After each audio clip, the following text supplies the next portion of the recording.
live stream. We've got a special episode coming to you for you guys. Nice another heads-up match. Doug Polk versus Flop anyway. Here we go. the world. All black. This time it's going to be versus Owen Messere. And I'm joined, of course, as last time, by Mike Brady. How you doing today, Mike? Thank you. I'm good. Happy to be here. Nice. Excited to see how the Owen plays. There's not too much info about this guy online.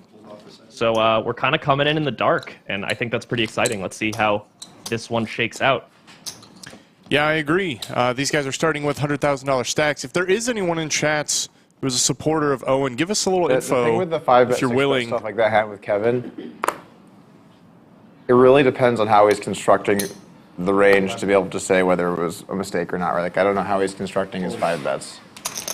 So, you think the turn turn's check? a range bet there. Oh, On the ace. That has to be. yeah, I could see that.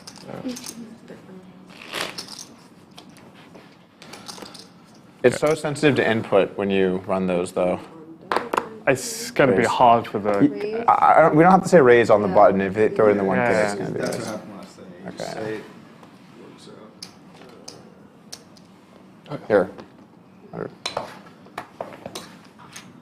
Sounded like It's these guys gonna were be talking hard about for the the last ace heads-up not to match versus Kevin rushing Rabichow, after he which checks was flop, quite a I think. success. Yeah. Yeah, like... Yeah, that's fair. I didn't really think His about entire checking range is like ace, king, and ace 5 suited. Tone it down. that. Yeah. 11. Yeah, they're talking about one of the different biggest pre-flop pots here. from that last match, a Someone 5-bet told me he pot. had very good sims for 2.5 XD. Nice. Nice. 4,000 total. Looks like Owen is trying to throw Doug off a little bit with his open size on the button. He's making it 1100, which is 2.75x instead of what we're often seeing people do, which is 2.5x. And that might sound really subtle, and overall it is. But when you're playing someone like Doug, he's studied playing against 2.5x specifically quite a lot. So by making that slight change, it throws Doug off just a little bit. Makes him have to think a little bit more. Puts him a little bit out of his comfort zone. So that's a smart, easy adjustment by Owen that he's making it 1100 instead of 1000. Small stuff really matters. It's a small detail most wouldn't have even noticed, so thank you, Mike. Yeah, they were actually saying it. Owen said aloud, like as he made it that size, he said, "I heard you have good sims for 2.5x."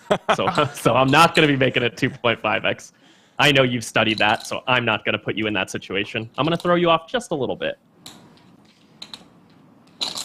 The game really changes whenever you get to this level. You have to think about every little aspect of it, and I think it shows with something like that. Check down to river here. Let's see if Doug wants to take a stab with his queen high. I have to imagine he will. It's hard to have a worse hand. That's 1,400. Gonna get called. Call.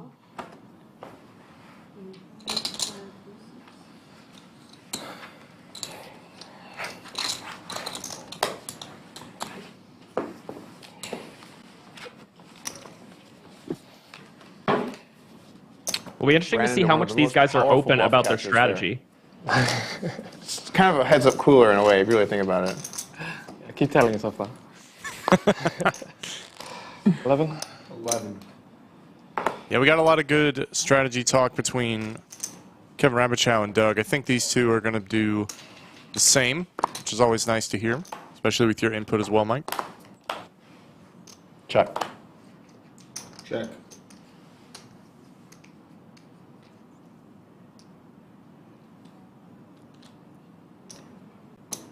$600.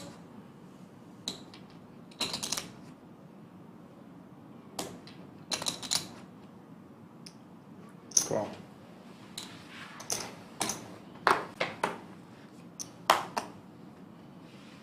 Check. Doug check calls with the ace high on the flop. Owen picks up a club draw on the turn. Check, check.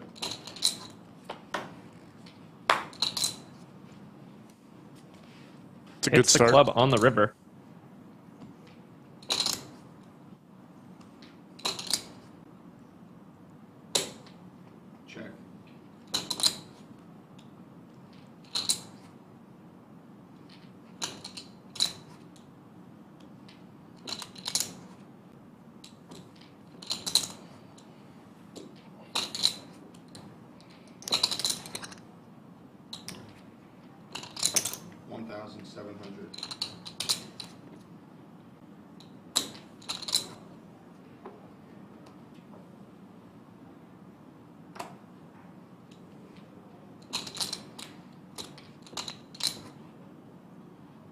Doug mulling it over with just ace high here versus this river bet.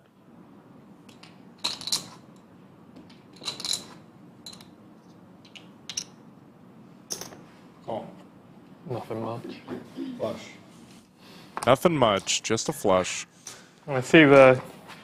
I was like, fuck, I'm not getting raised here. Not getting raised. That's not the way someone checks their cards before they Nah. go and rep the nuts. I actually think it's a pretty sick bluff for people that I think it's a good play if you're playing in like especially like a smaller stakes game.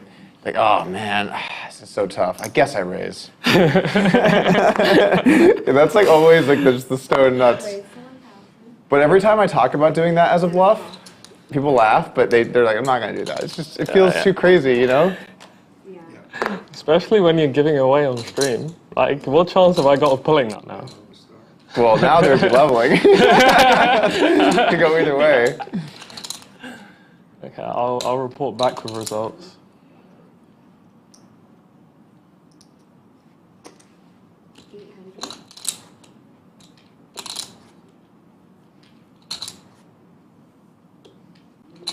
Doug with a gutter. C-bets the flop. Owen with top pair, of course, not going to go anywhere. Chooses to just call. As you would expect. 8 on the turn completes the rainbow board. No flush draws, a lot of straight draws, though. See if Doug decides to continue barreling with this one.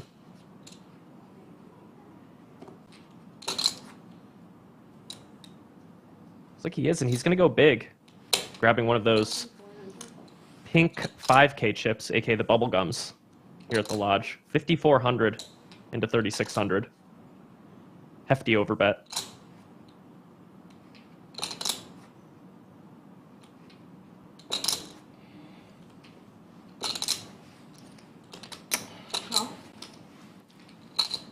Owen with the toppest of pairs. Not going to go anywhere yet. Brick on the river. None of those straight draws complete.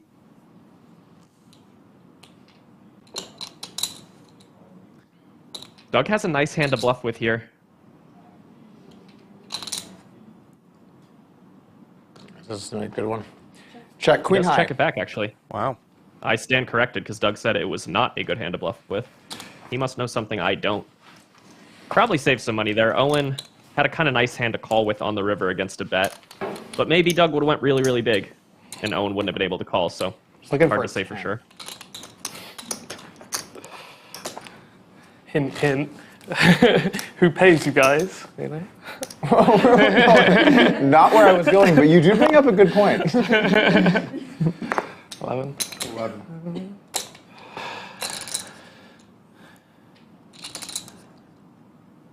Raise. 4,000 total. Gonna see our first 3-bet pot here. So Owen's got pocket fours on the button facing Doug's re-raise. Certainly not gonna go anywhere.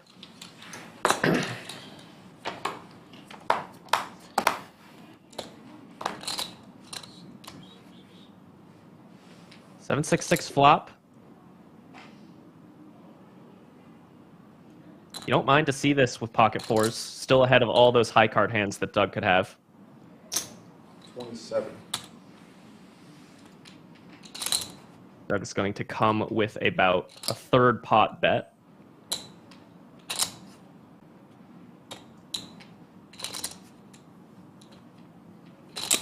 Call. 13-4 in the middle going into the turn. Thank you.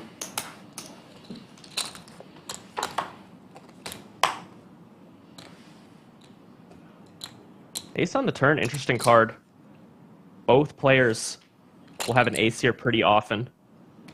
Owen would almost certainly call the flop with basically every ace high, probably all ace highs. Doug would continuation bet with a lot of ace highs.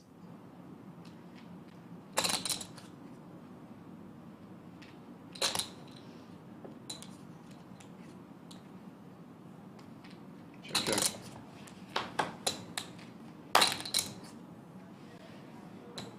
Gonna go bluff here.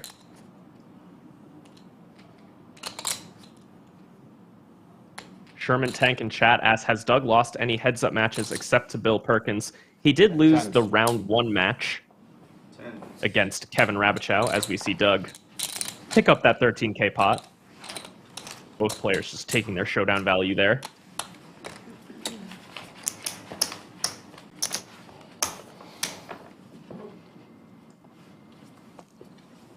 You went with some archers today, huh? Well, archery. Fit really well. Archery action. I feel like one of those guys, they got a little bit of a better bow than the other one, you know? Oh yeah, one of them's definitely an export, the other one's just a training. Well, I like the photos Owen, that have been that's- chosen for these heads-up matches. It's always two of something. 2 animals going head-to-head, 2 archers. sizes in this match Very are gonna be fitting. so different than the last one. It's a hard life. It's a hard life. Have to rethink about things and Go to the streets. We got 11. it's kind of nice actually playing versus the bigger sizes because then you don't have to do as much Calls 11. like defending real shitty stuff versus 3-bet. Kevin was 3-betting like 3.2 over my open. Yeah. And so it was just like all these hands where you're like, I guess queen deuce suited, we're getting in here. A nice relaxing game. Check, check.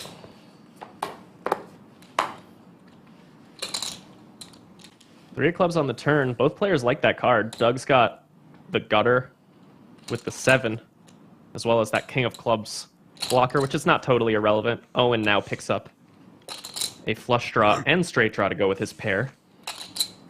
He's going to go for a bet. 11. Curious to see what Doug does here. 1,100. In classic Doug fashion, I feel like all 3 options are sort of on the table. Could be a nice hand to raise with, Call. but he's just going to call.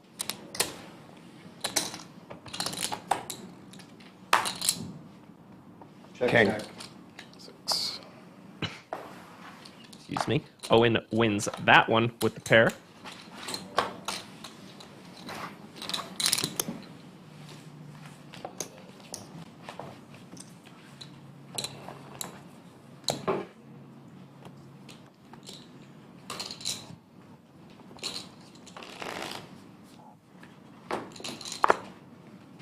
Sorry, arrange 1,000.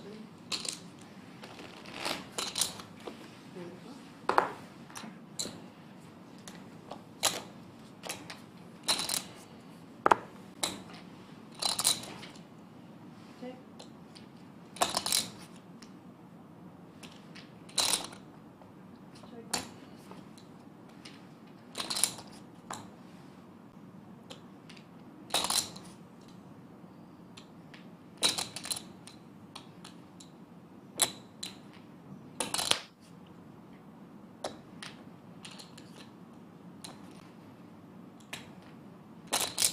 Check.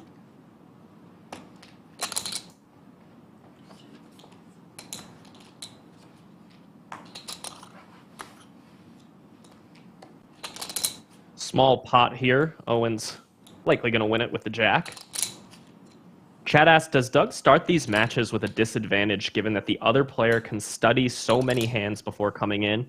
In theory, I think you're right that Doug will have like a slight disadvantage, especially against a player like Owen, who there's not a lot of info on. So Doug's coming in kind of completely blind about Owen. As we see Owen go for a small block size here. Doug could actually pay this off, Fair price. and he's going to. Nice little Too fair. $500 of value for Owen. Take a look at stream host Mickey.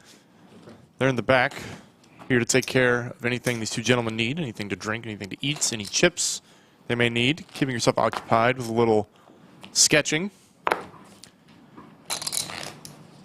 No phones in the studio, so you got to pass the time somehow. Absolutely. Raise. And we'll often Doug's going to re-raise with the suited connector, takes it down. That right there is an example of why those suited connectors are great hands to 3-bet. You get your opponent to automatically fold There's hands always that a swinging temperature have you in beat, this room, like by Jack the 8. way. Usually cold, but sometimes they sprinkle in blistering hot. Usually just cold though, Yeah. mainly. The home field advantage, you know? Yeah, you know how to dress you're used to it. Just for the elements.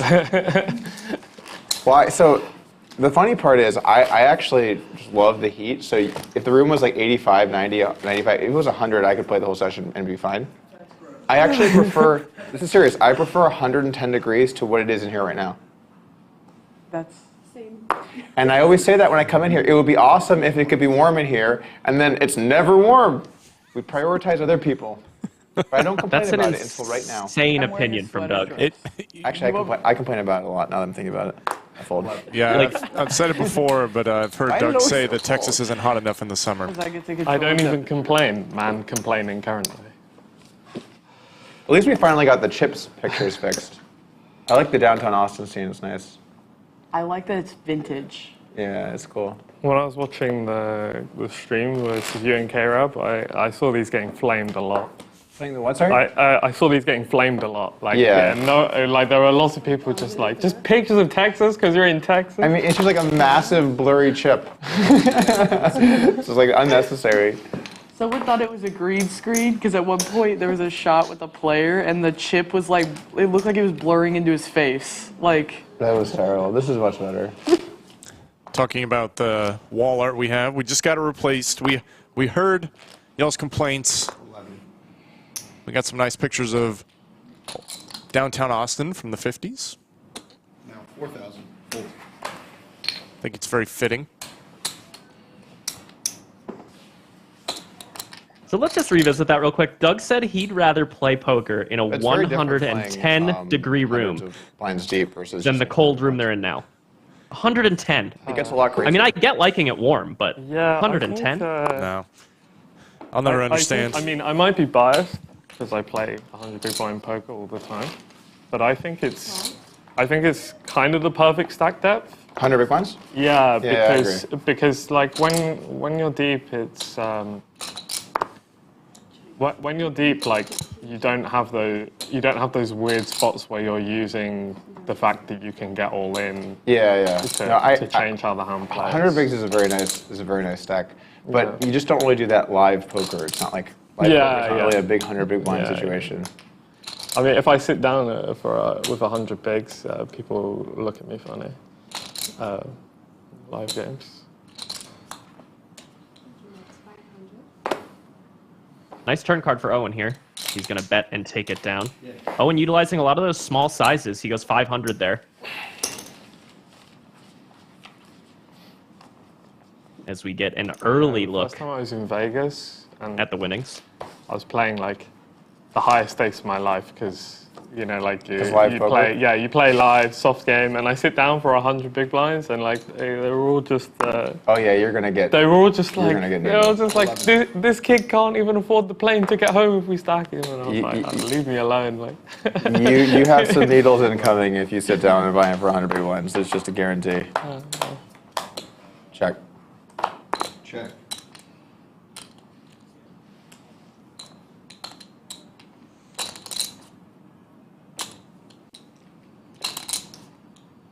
Fold. 600 full. No action for Owen on the monster flop with a pair and a flush draw. I think 200 big blind play, 300 big blind play gets pretty interesting, but the full ring games where people buy in for like 1,000 big blinds and then just like you have all these completely just like messed up situations that you get put in, I don't really Yeah, find yeah. that fun. Like I have a boat, but we're hundreds or maybe 1,000 big blinds deep. Can I even raise? Those spots kind of suck. But it's like, you know, what draws views, and it's like the moment where someone's all in for some stupid amount. Yeah, I mean, I get that from the show perspective. Like Yeah. the show perspective, you do what you have to do, but from the player perspective, the whole just like mainly poker with a little bit of someone getting coolered for $100,000 or whatever is. But this stack depth actually to start, I think, is like pretty nice. 250. There's still a good amount of play in that. Doug picks up a pair on the turn. Still pipped by Owen. has that pair of queens. Gonna go check, check. Doug needs a 7 or a 4. 8 on the river.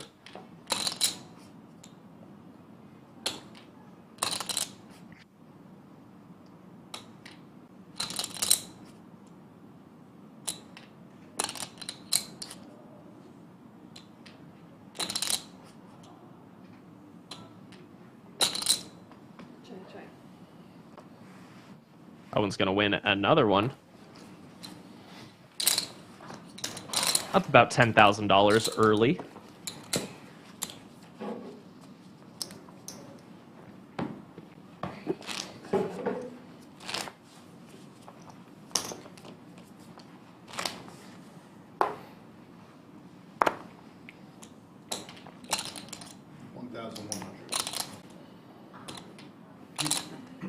Cool. Doug with a potential 3-bet hand, but he does just call. Queen 9 suited. Check.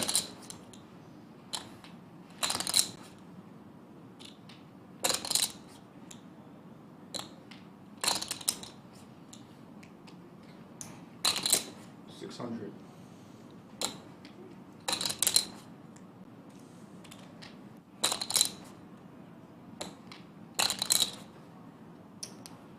Call. Too small of a bet to fold even with the nothing that is Queen 9 of clubs on this flop. Doug likes to call that $600 bet.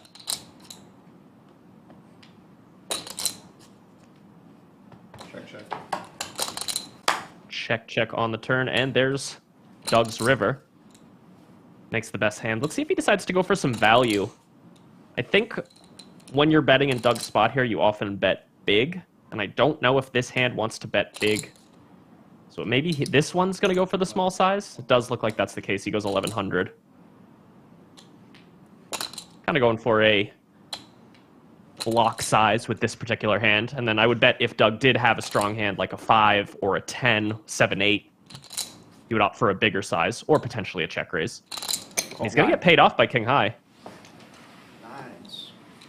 I think that's actually a pretty sharp call by Owen because while Doug did hit that 9, just the fact that Doug did have Queen 9 there also means he's going to have stuff like Queen 8 suited, Queen 7 suited. He obviously has some like low straight draws with like 5-4, although he might 3-bet with 5-4 suited preflop. So looks like a really loose call from Owen with the King 8, and I think it's somewhat loose, but Doug's going to have a bunch of bluffs there.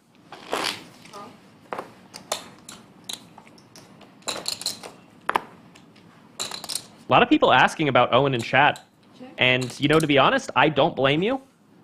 I was looking for info about this guy to prepare for this match. Trying to get an image of him for the thumbnail, trying to find, you know, any info about him. And there really just isn't much. All I could really gather is that he's a, you know, an online player.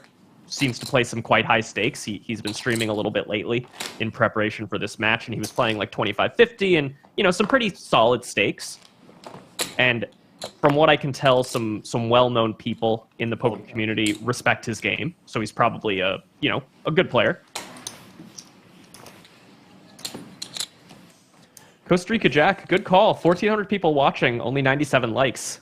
Hit that like button if you are excited about this match today on the Lodge Live channel. Yeah, I know we certainly Appreciate it. are. Helps. Yeah, I'm very excited. There's a shot of the Did Lodge. you play many tournaments this summer?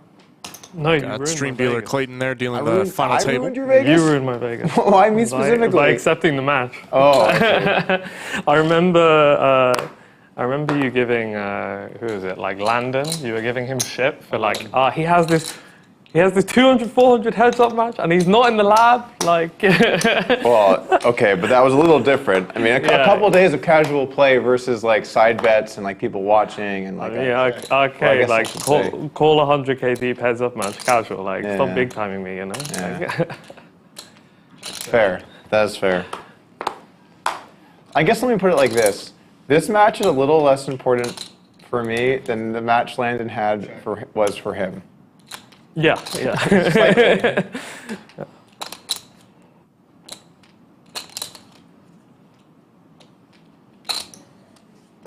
600.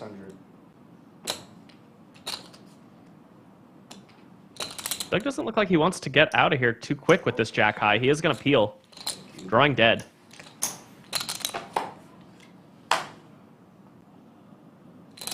Check.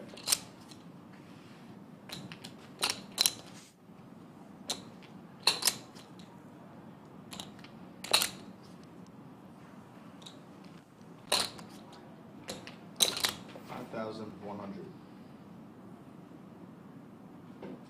Owen opts to overbet here with the trip aces. Doug not going any, or not considering a call with jack high, of course, but if he had a queen, he definitely would have molded over for longer.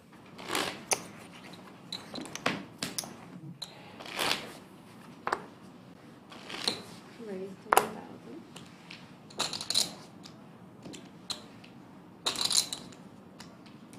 Owen's turn to have the 7-6 of clubs in the big blind. Just like Doug, he's going to put in the re-raise and take it down. I've yet to see someone in any of these matches go for the raise and then audible out of it, so I feel like saving people some time is probably. I guess I could see Bill doing that, but just because like he changed his mind during. He was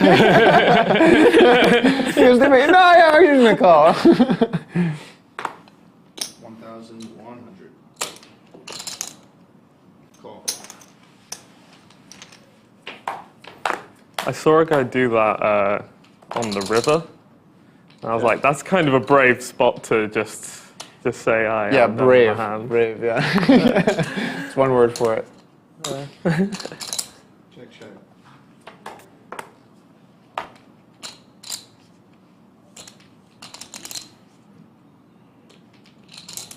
Check.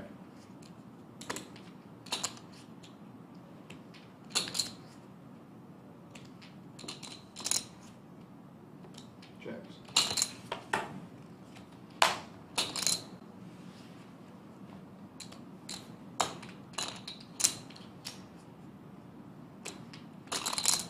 Check.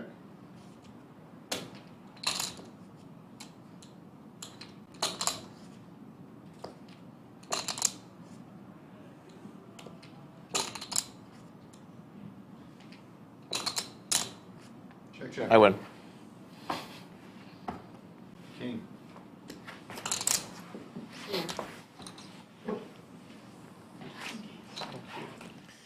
Looks there are about 1,500 of you already tuning into this never know heads-up when you challenge need some hydration. between Doug Polk and Owen Messere. Add-ons.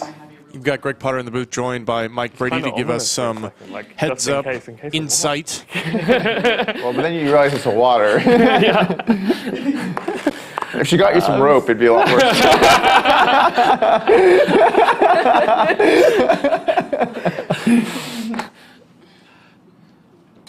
Call. I got a question for you, chat. As we see this flop here, Doug completely missing, Owen holding up with the fours. So as a lot of you know, we have a game host at the Lodge live stream. They're there to, you know, get the players drinks, food, whatever they kind of need, so they can focus on playing and keep the show going. Really nice to have those game hosts, and it's a really unique opportunity for the players. They can kind of make any request they want, really. Worst case scenario is they get turned down. But I'm curious, chat, what's the strangest thing you might request of the game host if you were playing on the Lodge live stream? Let us know in the chat. Owen hits the straight on the river here after Doug outturned him. 4 cards to a flush, though. It's possible Doug will try to bluff this, but maybe Owen will go for a value bet first. Let's see.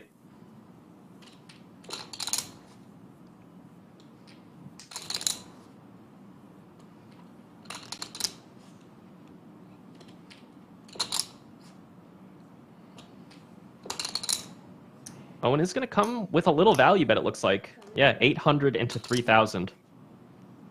700, rather.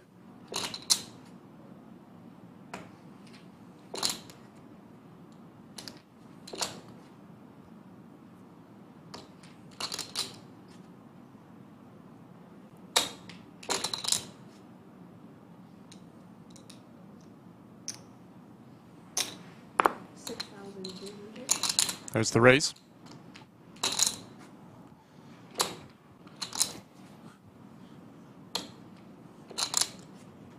Definitely a rough spot for Owen.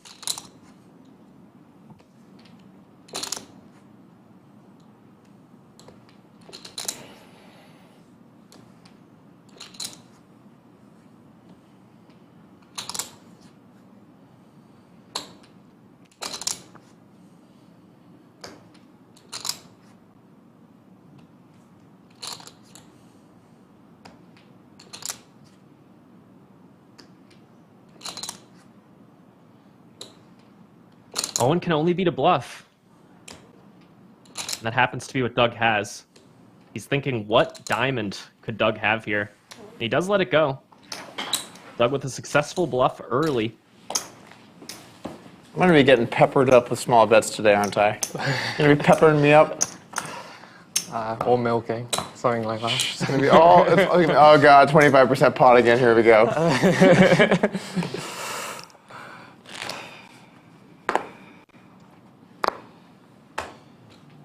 Fold. 100.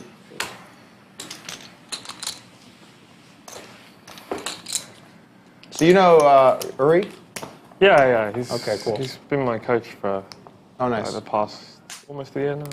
We launched that course with him at Upswing, I'm sure. Yeah.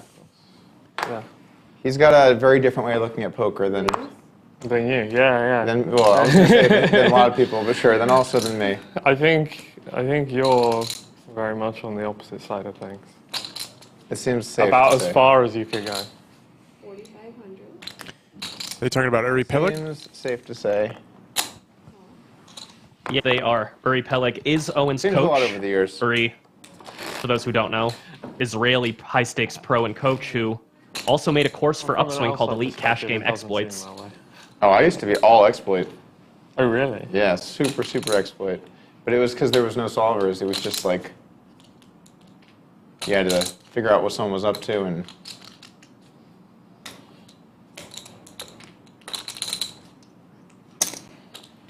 $2,200.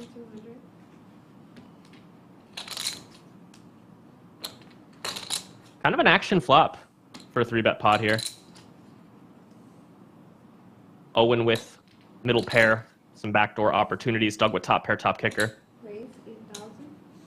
Doug comes with a raise right away.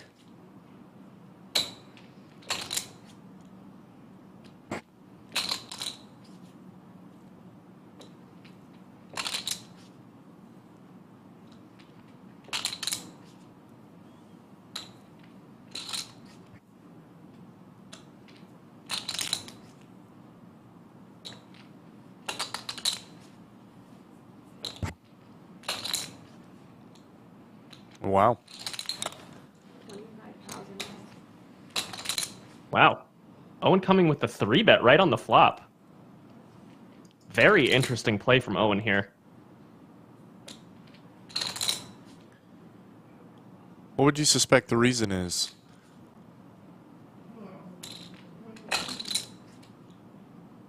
The hands on this flop overall. They both can have pocket 8s and pocket 10s about the same amount of the time. Doug is a little bit more likely to have pocket 4s. But then when it comes to the over pairs, the jacks plus, that's all Owen. Owen has those way more often. So he can kind of play an aggressive strategy here, in theory. And that's going to include some bluffs, and I guess this is kind of the type of, kind of in between a bluff and a value bet, right? Like, it's just an 8 with some backdoor opportunities, and there's one of them, picks up clubs on the turn. 59,000 in the middle. Doug's only got 63,000 behind.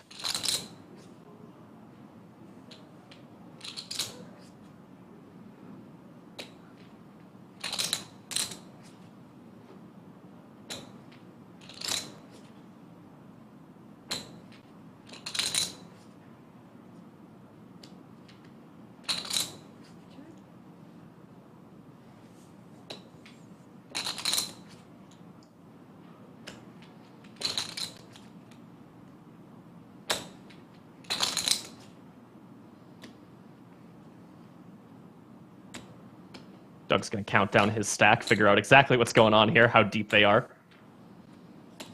Makes a big difference in how he should proceed here.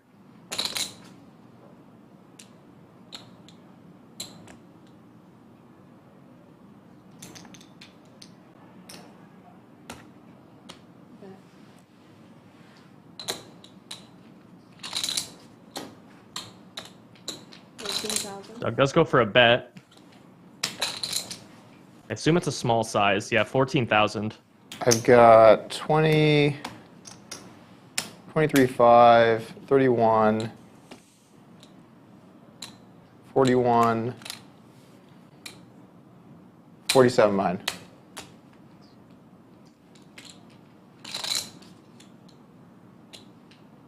Owen's certainly not folding to this tiny bet. He's getting an amazing price. 14.5. Yes.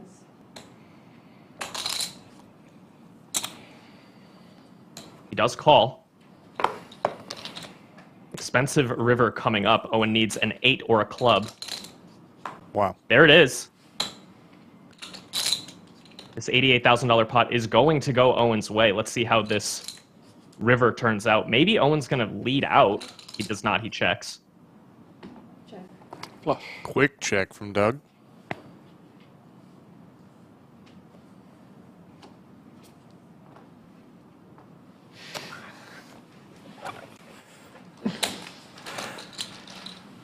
And the first big pot goes Owen's way, thanks to that. That's a bad run 2 out. clubs on the river. I'm going to add on. Go But we were just talking about how fun 100 big blinds was. I know. Well, actually, I would have lost. Oh, no, I would have lost more, obviously. I'm going to add 100 on. 100. Doug very quickly going to match the stack here. Play a little deeper. Yeah, and just like that, we're playing almost 400 blinds deep. And there was a lot of talk between these two players about stack depth. Think this is going to change the dynamic of the game going forward?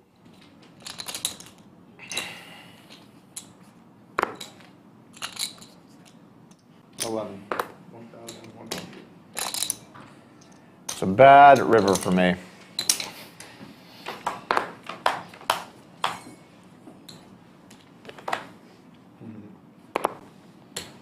Another nice flop for Owen here. Open ender and a flush draw.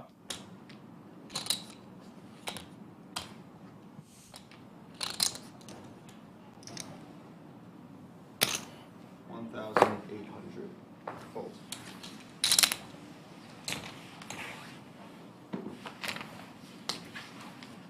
Probably just try to keep the bigger chips. Oh, yeah. Yes. Alex Hurley did run deep in the main. I was debating whether I should say that joke, but luckily you set it up for me. Thank you. Raise to 1.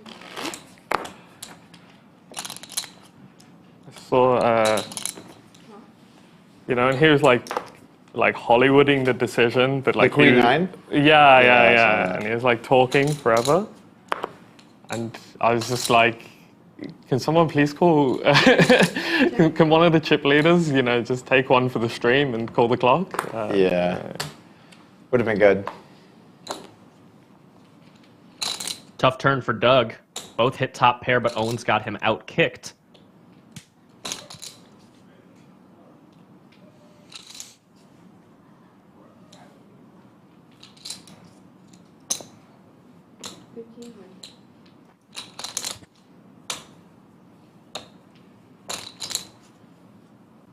Couple people in chat asking if Doug had went bigger on that turn with the ace-10 against Owen's pair and a flush draw. Would Owen still have called? I think it's pretty likely that Owen continues against any size that Doug would realistically use.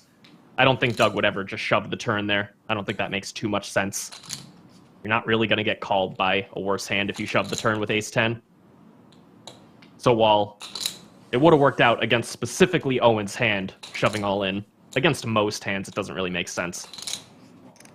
Anyway, back to the action at hand. 3,000. Owen's going to go for a second bet here. Doug's going to pay it off. He's got top pair. Can't go anywhere.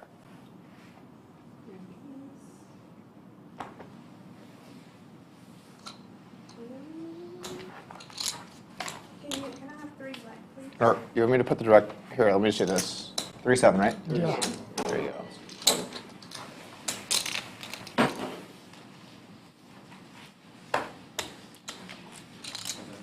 We always use two dealers here for this heads-up format, the Lodge live stream. We got Horseshoe Phil on one side, Miss Miranda on the other. Two dealers, twice as many hands, twice as much action for you guys. Thank you for tuning in to the Lodge live stream today. About 1,500 of you watching. Do us a favor, hit the like button. We've said it a few times already, but numbers are pretty low. So we like to pump those up a little bit more. Yeah, it helps out the stream quite a bit. Doesn't cost you anything, so we'd appreciate it. Little thumbs up action.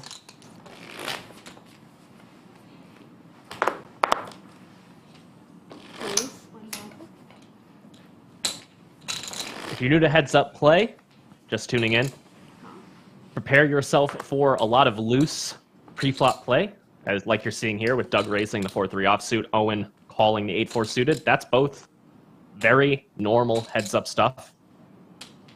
It's going to be a lot of re-raising before the flop, including 4-betting, 5-betting sometimes. Definitely a lot of 3-betting, though.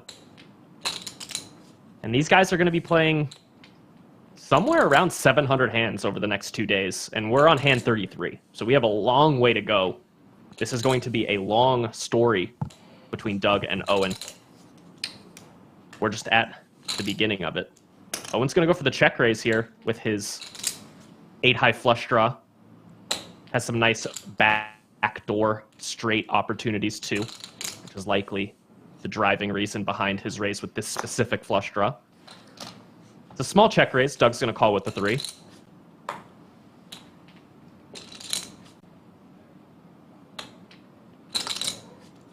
Wrong black 10 on the turn for Owen.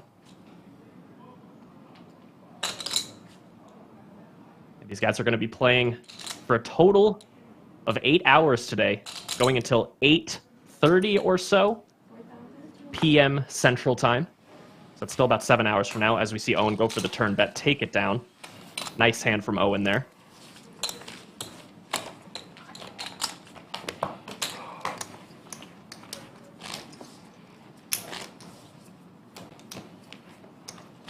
Started to go through teething lately at home. Or just is teething now? It has been a little rough lately, but we were running hot for a while with the getting sleep at night, so I fold. My daughter used to get seizures when she started Oh shit. teething. Because the fevers would spike. When she started with teething? Yeah. I think you said dealing, and I was like, take a nap with mom. Sorry, she got seizures from teething. Mm-hmm. Wow, I didn't even know that was possible. Yeah, they're febrile seizures. They're what? Febrile. Febrile. I don't know how to say it. I don't know. Purple. Yeah, 1,000. Yeah. Every time he puts the yellow chip out, it's a raise. Mm-hmm. That's right. Yeah, of course. Figured instead of saying it every time.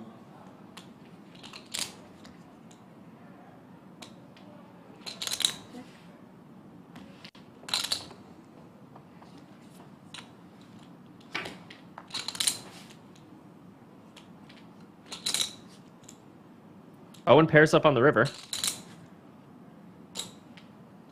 Might be enough to lose a bet, should Doug put one in.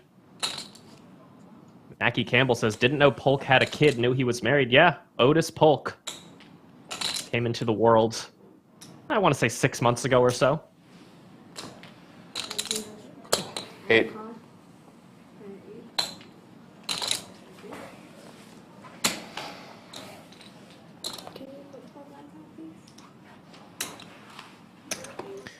A lot of controversy in chat about Owen's shirt. I don't know. Mike, I'm kind of a fan of it. Other people, not so I much. feel like you stack your chips like I do, but even more, like even worse, where they're just like totally disheveled. Some players, when they play, everything is like pristine, super neat. Like Pierre, when he plays, every single chip, and he's like stroking them into like place constantly. I'm like, why do you stroke your chips, bro? If I play ring, it's all very precise because you've got nothing else to do. Like, I think it's more of a habit than anything. Like some people just really care about if their chips are neatly stacked, and some people don't. Yeah. Me personally, I'm not able to, so you just kind of is what it is. Perfect example. Every chip. Oh, every single chip, yeah. Just go over it, yeah. Raise 1,000. It's a good question for chats. When you guys play poker, do you guys keep nice, neat chip stacks? Or do you keep them disheveled and messy? I'm a pretty neat chip stack kind of guy. I like to keep everything in order. For me, it depends how much influx it is. Like if I'm short stacked in a tournament and I'm constantly, you know, going from 20 blinds to 15 blinds to 9 blinds to 25 blinds, my stack is going to look messy.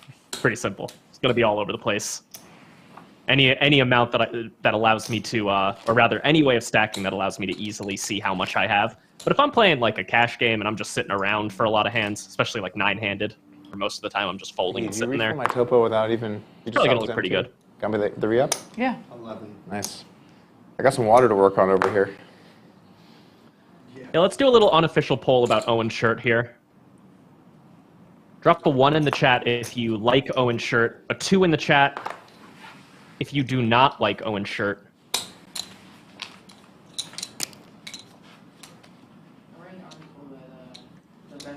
Service industry. As we wait for the votes to come in, People or learn when they need something. there's a look at the Because winnings. A lot of times people feel awkward when they have to ask somebody for something. That's definitely true. Like one thing I hate is like, let's say you go out to eat and you order something and you're like, you say no onions in this, and it comes out and it's onions and you're just like, like I don't want to have to be the guy that's like, hey, you put onions on this, but like I hate onions. Yeah. So then you're just like, well, how bad is it? Is it like real oniony? Then we're probably going to do something about this. Is it just like kind of light onion, maybe? And then sometimes it's in the middle ground, and you're just like, 1,500. oh, I hate that. All depends what kind of onions too. Very true. Owen using this The raw big ones are really re-raise good. size. Potent. Yeah. Very true. I don't think he was using this initially. I think the first few times he went in the 3s, 3,500 or something like that. Now he's going 4,500. Dugout flops him here.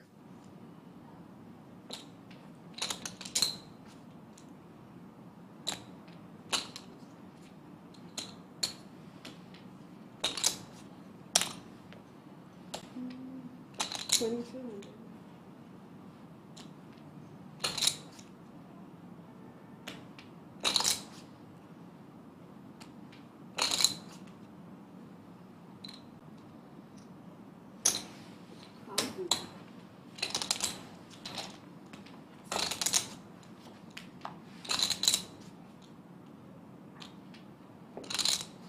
Owen picks up a straight draw on the turn.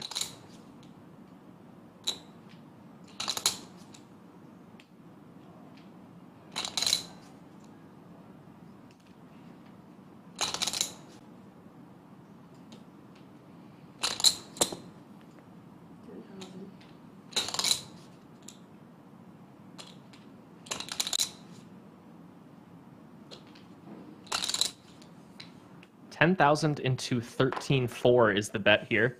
Doug's gonna get out of the way. Nice bluff from Owen, takes it down. Yeah, it's like Really, really raw nice onions. start You're gonna have to do for the something about visitor. it, like big raw onions. But if it's like the little green onions on top, you're like, all right, I can just knock it off. But pickles, you put pickles on my shit, I'm sending it back. Do you like pickles? Hate pickles. Oh my, you know what? Actually, if someone has pickles near me, I get like a little, yeah. All the anti-pickle people, they know what I'm talking about. 11. Anti-pickle people. I know what I'm ordering for lunch now.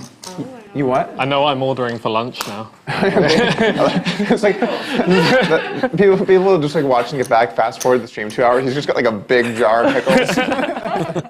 He's not even eating them. He just has it open. It's like an aroma. Not stacking the chips, but the most intricate stack of jars of pickles Oh that my you've Lord. ever seen. Raise 1,000.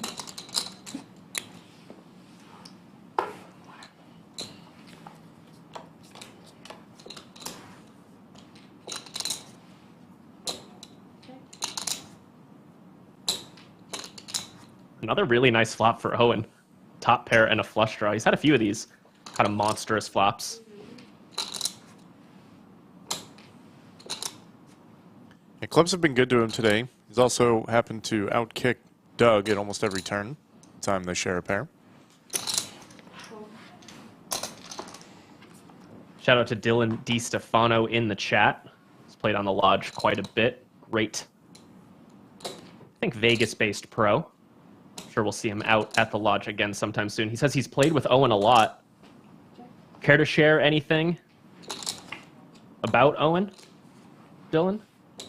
Nothing specific about his game, just, you know, anything interesting, because we really don't know much about him.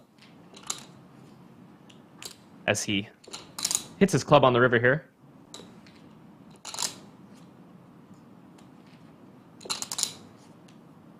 Dylan says he's one of the better regs online, talking about Owen.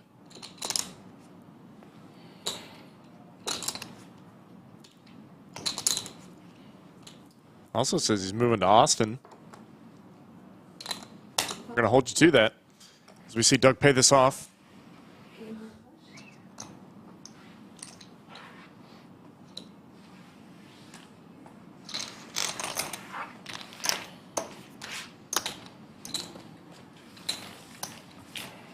Didn't need the flush.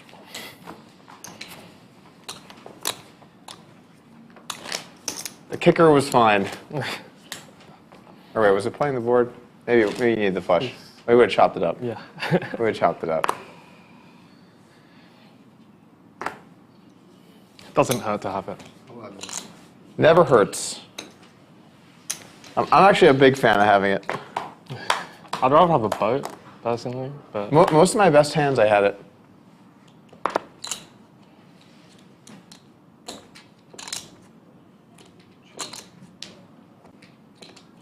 Check, check.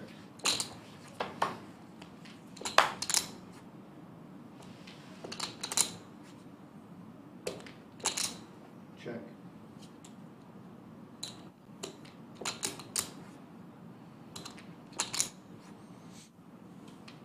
Check, check.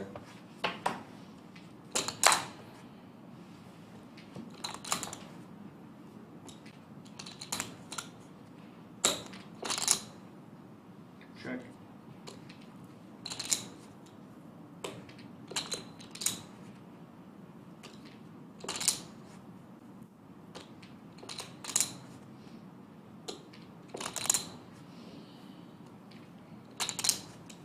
$1,100.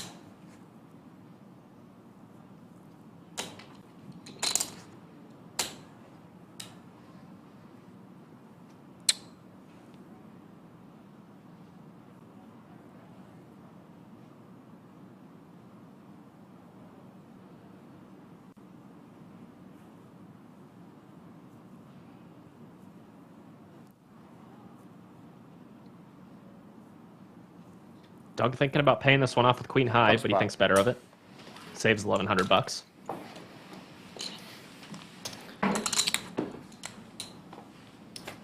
when you're like, because you're like shuffling the pink chips, and I just see you like pick up 10 of them for a second. I'm just like, wait, Yeah. wait, what's coming in? You're unlikely to face that in that spot.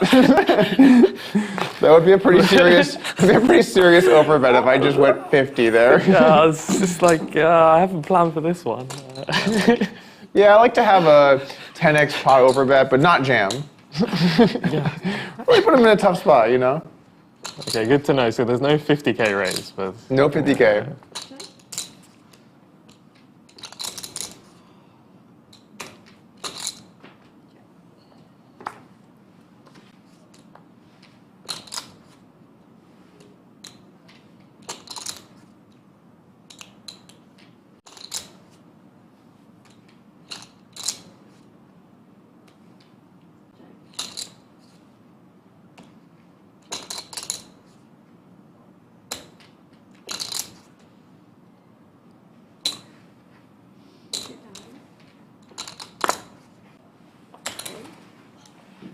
Doug's going to get a small bluff through. Chip away a little bit at Owen's lead. Owen's in for $100,000 right now. Doug in for $200,000. So if you're wondering who's up what, Easiest way is to just look at Owen's stack, subtract 100,000, and that's the current result. That'll at least be the case until Owen rebuys, if he needs to rebuy.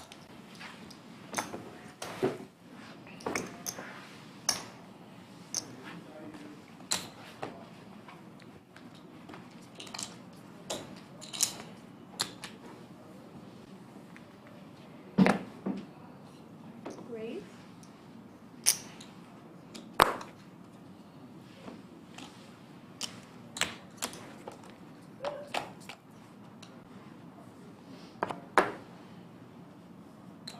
Check.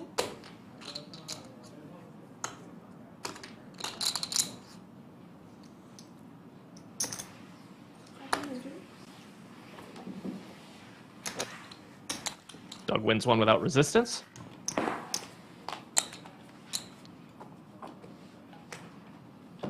We haven't talked about the big tournament coming up at the lodge here in early August. I'm really excited for it. The Mega Monster, August 3rd through 14th. There are 24 starting flights in this one. 11. On weekdays, I believe the starting flights are 11 a.m. and 5 p.m. And then on the weekends, I think just Friday and Saturday, there's also a turbo flight at 9 p.m. So 11 a.m., 5 p.m., 9 p.m. Day 2 is on the 13th, a Sunday. And we're guaranteeing $1 million prize pool and also guaranteeing $250,000 to first place. Pretty sick stuff. Come on down to the lodge. Go to thelodgepokerclub.com/hotels to book your local room with the special lodge discount. Yeah, with WSOP coming to a close here pretty soon, you know you guys are going to be looking for the next big tournament. 1,001. Mega Monster is definitely the choice. Come on down and take your shot. Cool.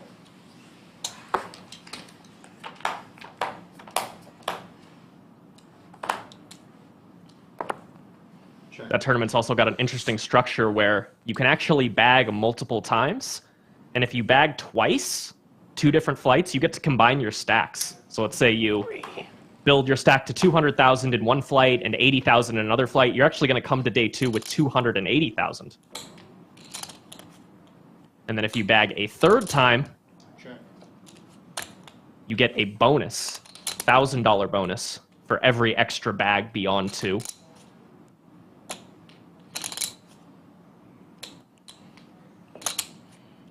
I've never heard of a tournament doing that before, but it's 200.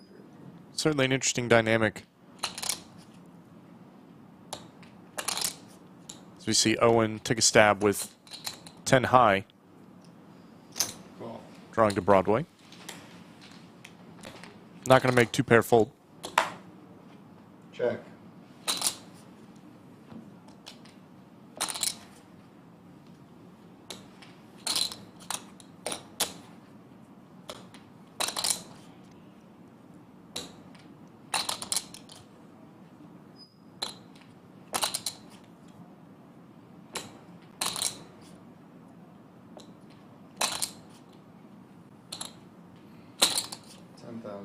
Owen's going to go for a big bluff here. Call. Doug says, this is why you trap. At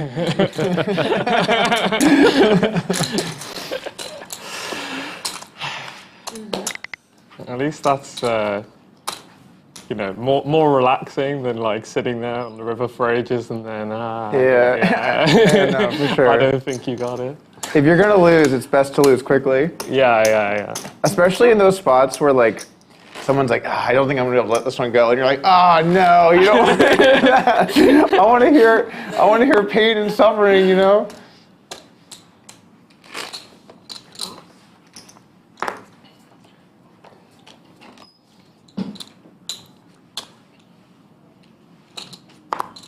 Check.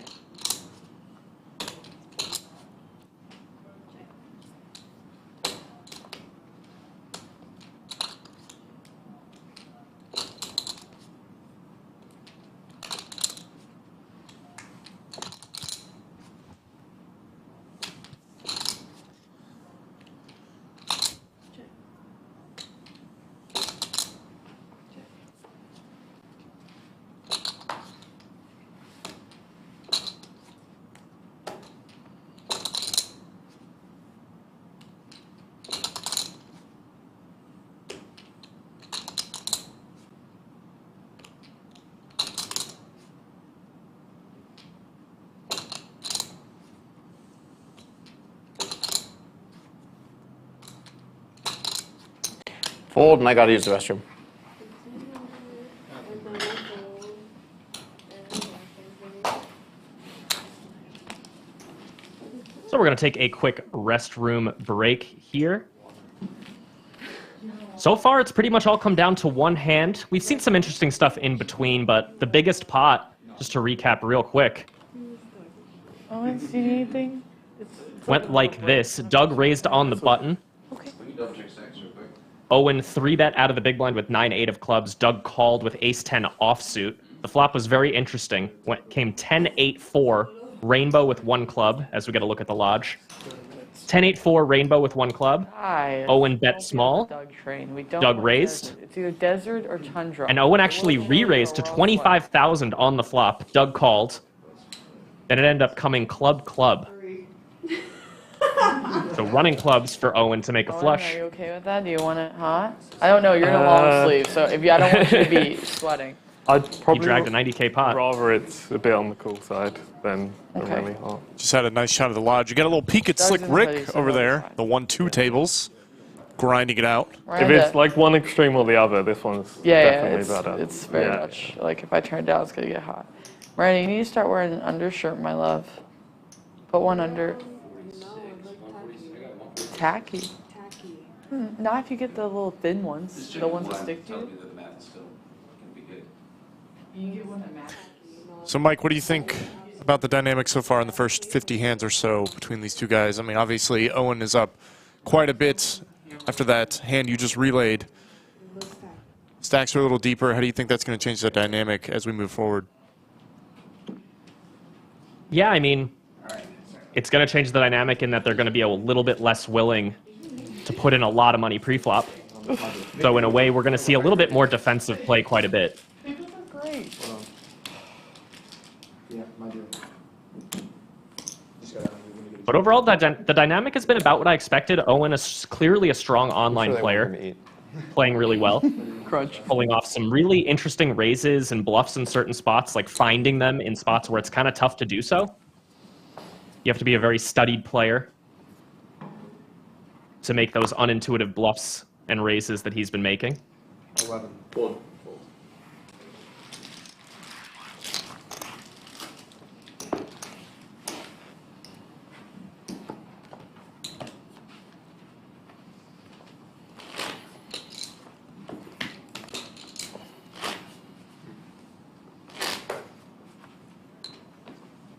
Raise one.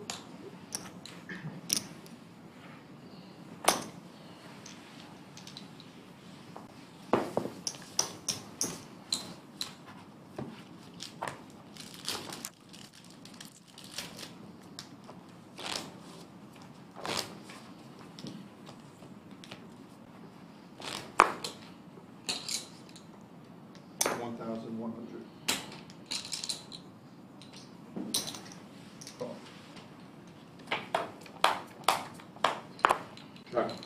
Check.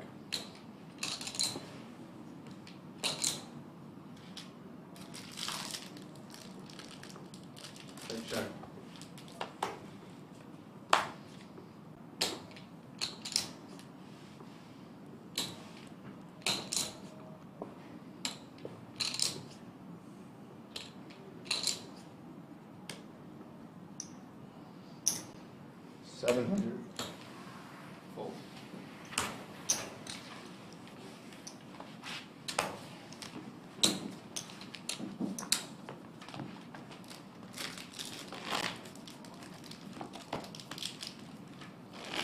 Brennan Miller says, yes, I needed this today. Glad you're here with us. Glad you're enjoying it. Nico M asks, what happens if someone loses all rebuy as possible? Yes, players can rebuy as much as they like. This is essentially just a cash game, but they've agreed to play for a certain amount of time. 8 hours in total.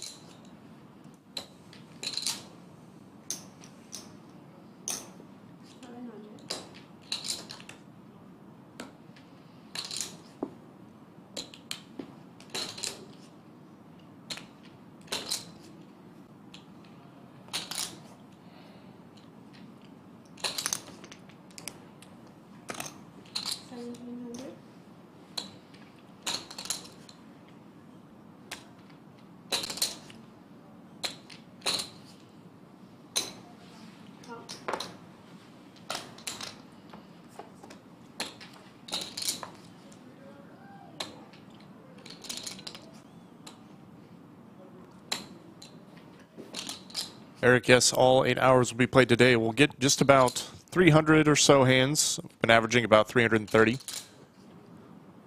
Another day tomorrow, round 2 of this heads-up match. Another full 8 hours. Tomorrow it will be Slick Rick and Mike Brady. Today you've got Greg Potter and Mike Brady.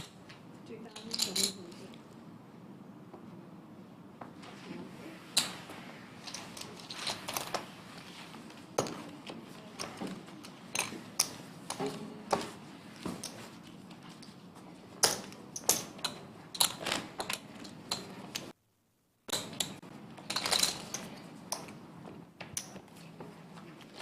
Owen really outworked Doug in that last hand in the battle of the 10-9 offsuits. 1,100.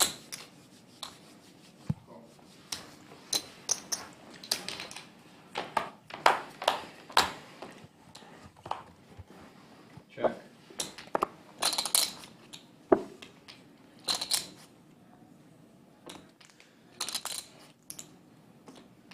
$600.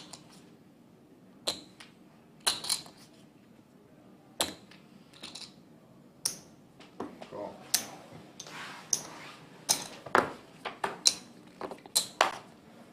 Check.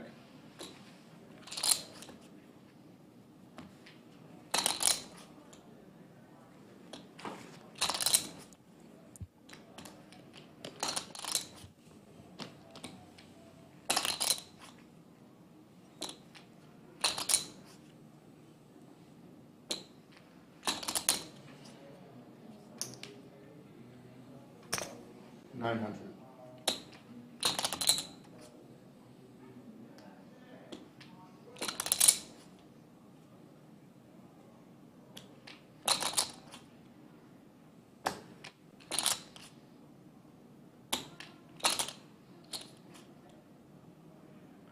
Interesting to see Owen betting twice here with just a pair of 4s. Doug's going to go for a cheeky check raise now, too, with just top pair weak kicker. 700 total. He's going to get Owen off his ace-4.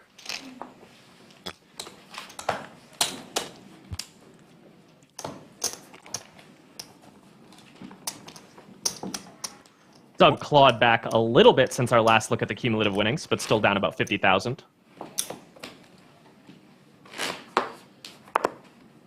Raise 1,000.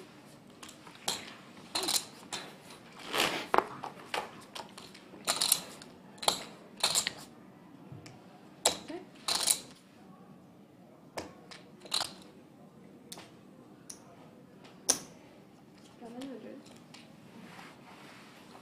Got some tricks, some moves in your bag of tricks I definitely don't have. Too much Sure, Owen likes hearing that. block betting on the idea. turn as a barrel. That's not really in my arsenal. Yeah, you're more of the 2x pot guy. Go big or go home. You know? Yeah. Everything's bigger in Texas, even the turn bets. 11. That's actually probably true.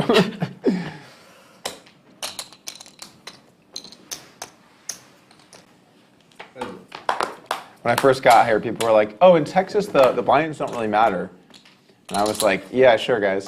And then I started playing here for a while, and I'm like, oh my God. The blinds don't matter. Maybe the blinds don't matter in some of these games. It's really more of an opinion, you know? Let's check, check. Check, check. Let's check, check. Nice. Doug picks up king high diamonds on the turn. He's going to bet it. I mean, of course, the blinds still do matter, but if it doesn't matter to some of the players, then it doesn't matter that much. I mean, yeah, some players are ignoring the blinds and just go sit the 1-2 game and like.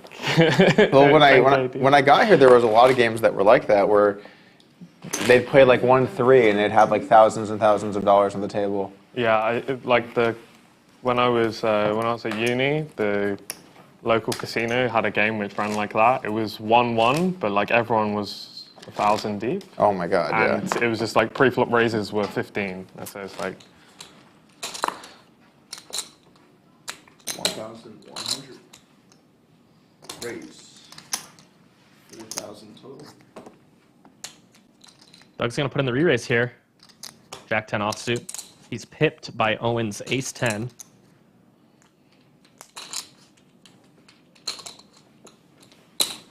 Fold. 12,000 total. Fold. Owen's going to go for the 4-bet. Get the Casual fold. 15 blind open.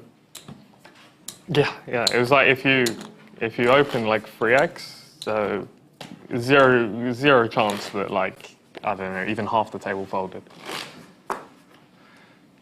Some good games.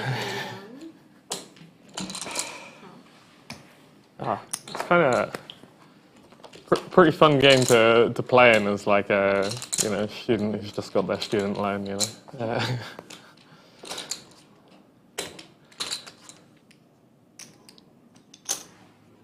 800.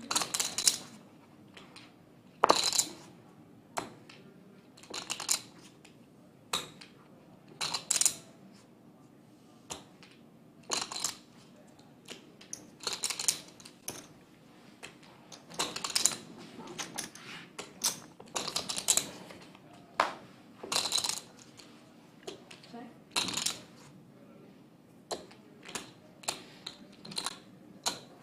Doug picks up a double gutter. 6 or a 10 for a straight here. Check. Gonna go check, check. Brick on the river. Owen with the best of it with that 4. Doug might put him to the test, though.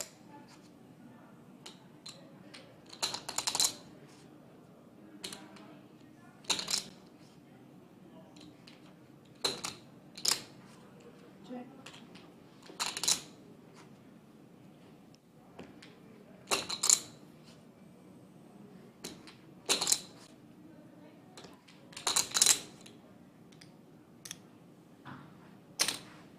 $2,400. Doug comes with a bet of around 2/3 the pot. Maybe exactly 2/3 the pot. Owen's got a pure bluff catcher. But Doug's got a bluff, so let's sniff it out. Slick Rick says 6-1-2 games going right now. Come and see me on table 18. I did see Slick Rick in the 1-2 games when we showed the Lodge Cam a moment ago. Over in that corner table. Free money on table 18. Doug gets the bluff through. Takes one down. Tough one. Yeah, I think I'm supposed to call. Ooh. It's a bad fold then. Oh no. Look at me. Had a bad feeling about it. I'm glad you did.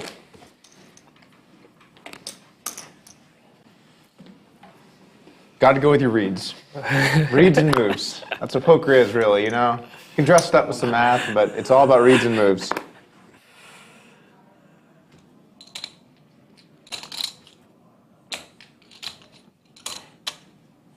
Raise 4,000 total.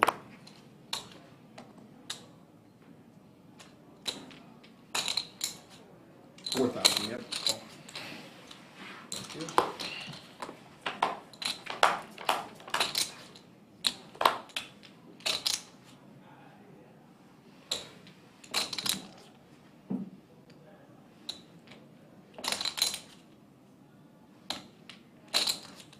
Ace high for both players. 2,000. This 3-bet pot.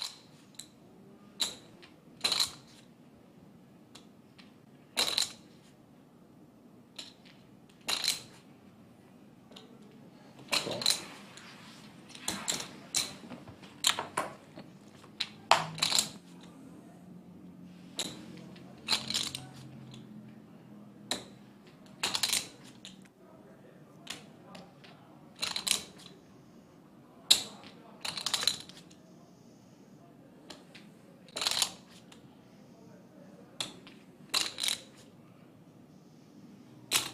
$4,000. Fold.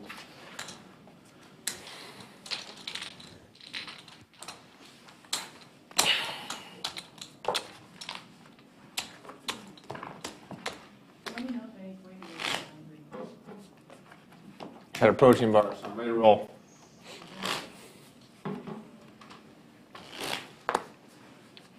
Raise 2,000.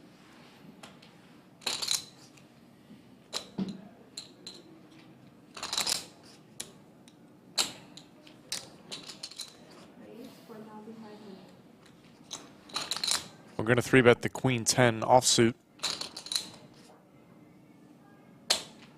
Doug's got a calling hand. Jack 8 suited in position, even against the big re-raise that Owen is using. Certainly a call. 9,000 in the middle. I like these 3-bet pots when Owen's the 3-better. They get juicy.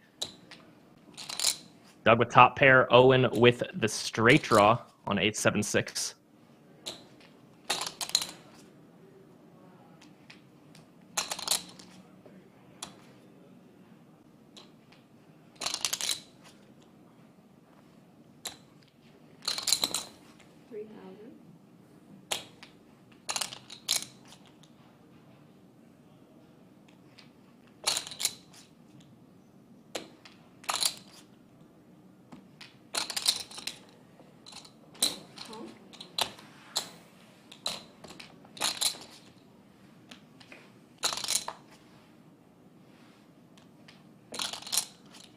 Offsuit 6 on the turn.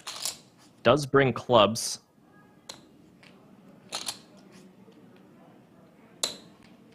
Owen has the 10 of clubs.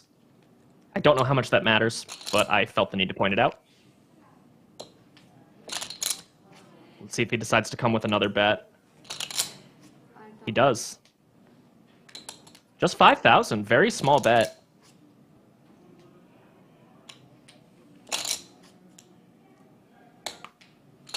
I think Doug's going to have a fairly trivial call against this bet size.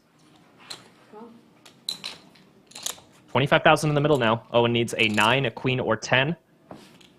Nothing doing. 2 of hearts on the river.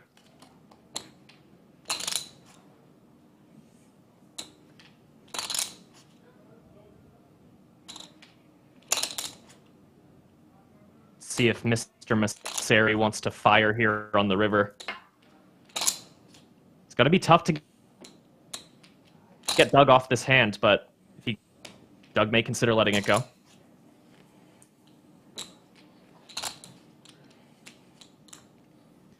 There's the bet. 19,000. Yeah, 19,000. Just under 80% of the pot. Owen's representing kind of the obvious stuff here. Aces, kings, queens, jacks, 10s. Maybe 9s. Maybe some 6s. Like a 6-5 suited.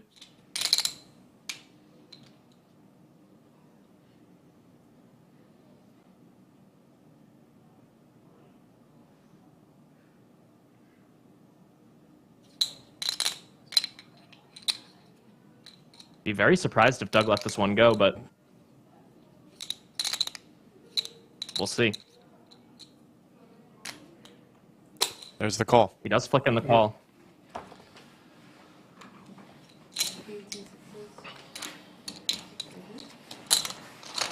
And with that, Doug pulls pretty close to even, down just around $15,000 right now. Just as a reminder, Owen is in for 100,000. Doug is in for 200,000. And there's a look at the winnings. I'm back, Alex Freyo. Jimenez in chat Almost unstuck. No, I'm still stuck some. asked, does the Lodge have daily tournaments? Oh boy, do we have daily tournaments. Sorry, every time I play one of these, I always start off stuck. We have 3 or 4 every day at the Lodge Card Club. Go to I'm more of a thelodgepokerclub.com. third quarter kind of guy, you know? Click the tournament tab to check out the schedule. I tip, I'm like, I got time. I fold. We certainly love our tournaments here at the Lodge. That Like extra said, 100 daily would be a tournaments. pre-flop fold there. I folded because of the 100. Oh, nice. A lot of special stuff, too. Every single Saturday, we run a special tournament at the Lodge. That's the second hand I folded today because of the 100. And if mixed games are your thing, we have plenty of those. We have PLO tournaments. That one We actually have wasn't bad, I don't even know. a high-low once a week as well. Just about something for everybody on the tournament side of the Lodge.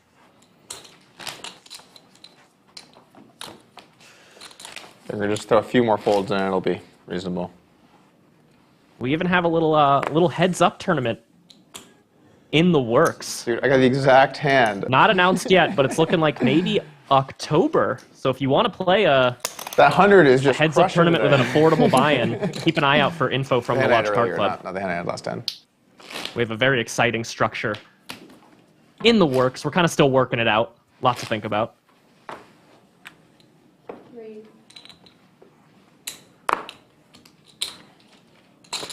Call.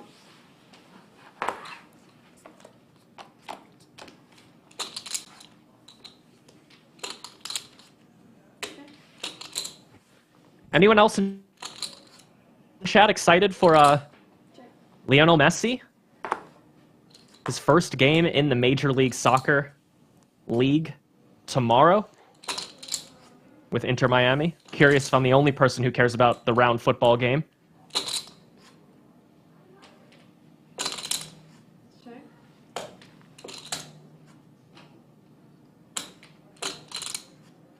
Oh, Yoda. Killing me.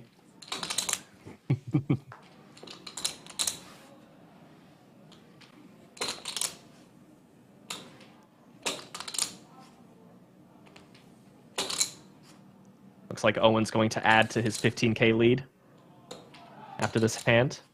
Let's see if he's able to eke out a little bit of value from Doug. 1500. Size I'm happy to face. I didn't want to get peppered up with a 500 there. That would have been pretty brutal. Probably would have had to pay it off angrily. That size, I'm like, all right, you know what? Even if you're bluffing, at least I can like fold happily, you know?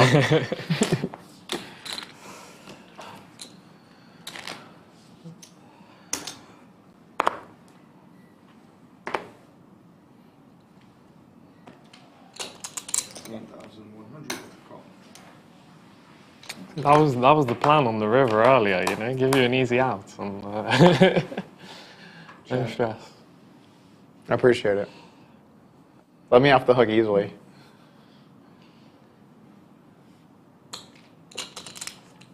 Check, check. It's a very curious check. Or do you just have an itch on your face? I feel like I'm just pretty I bouncy. check. Hey, look over, he's like...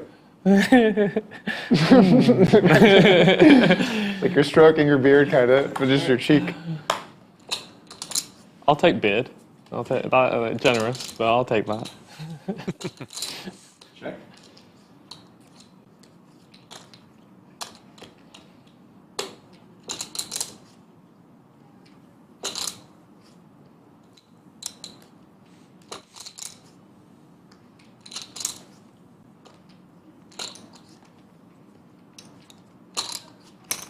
$1,600.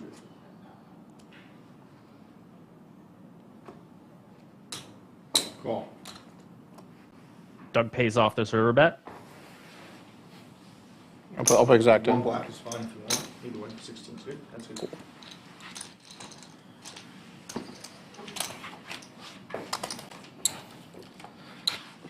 I see. Weak top pair. What do we do? I don't know. All the options are on the table. I think they in the business they call that a tell. No, I'm just kidding. It is. Raise to 1,000. You don't have to worry about this when you're hidden behind a laptop screen. It's nice actually. You can yell shit at the screen. I do so much yelling at the screen when I'm at home. Not angry yelling, but just like what I want them to do, you know? 4,500. Fold. Fold. You can't be in facing someone and being like, fold! That would be a tell. You ever watch yourself and you're like, why did I do that? All the time.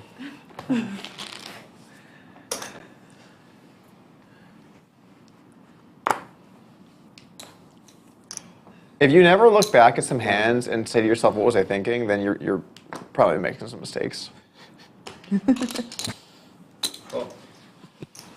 Sometimes you gotta be ambitious in poker, you know? Check. Check.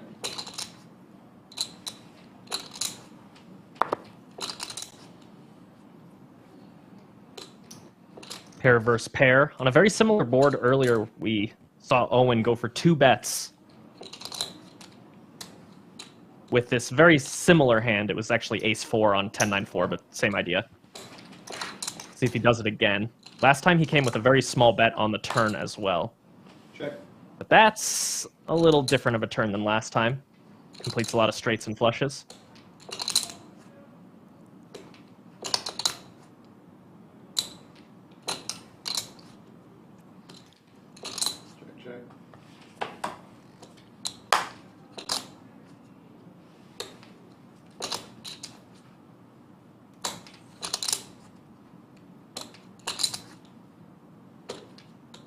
Check. Check. 10. 10.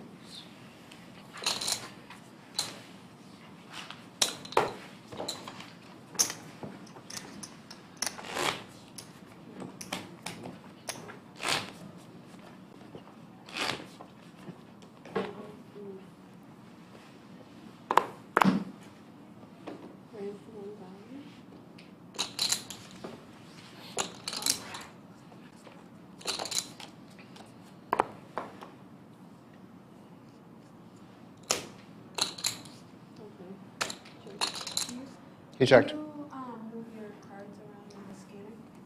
Thank you. About 800. Once they've scanned once, you're good. So you just have to get them good at the start, and then.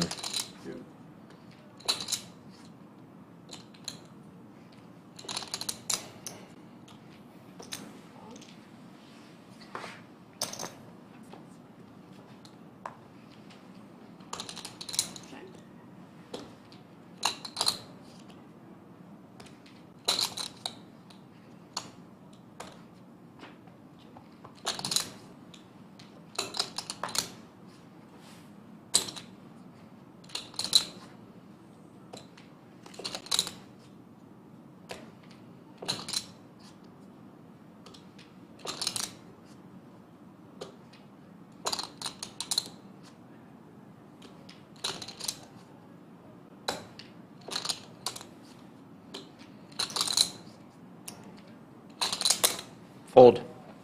2700 to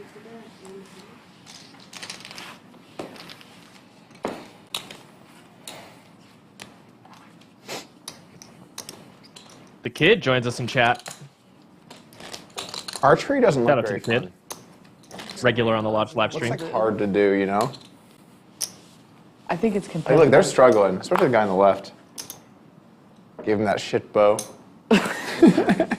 It's like the, you know, the second like controller for like when your friends come around. So like, Yeah. don't worry, man, I got a bow for you, and then you're like, Yeah. It's like that, like, what's that meme where it's like the mom says, like, we don't need that, we have that at home? That meme, Oh, you yeah. know? When you pass me, You don't need a new bow, we have a bow at home, and it's like this fucking bow over here. We got it out.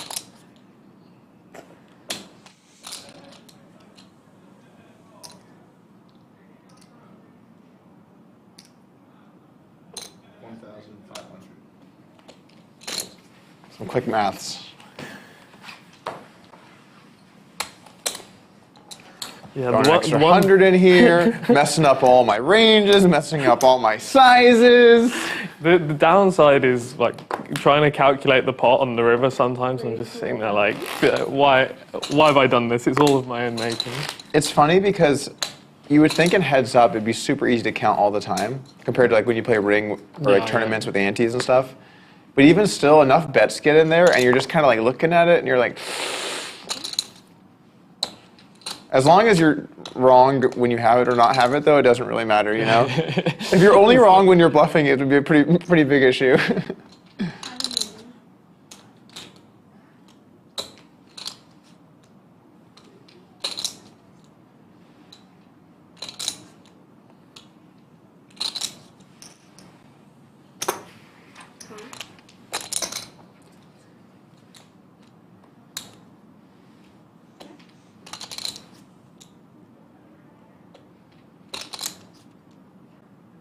Those of you just joining us, Doug is in for 200,000.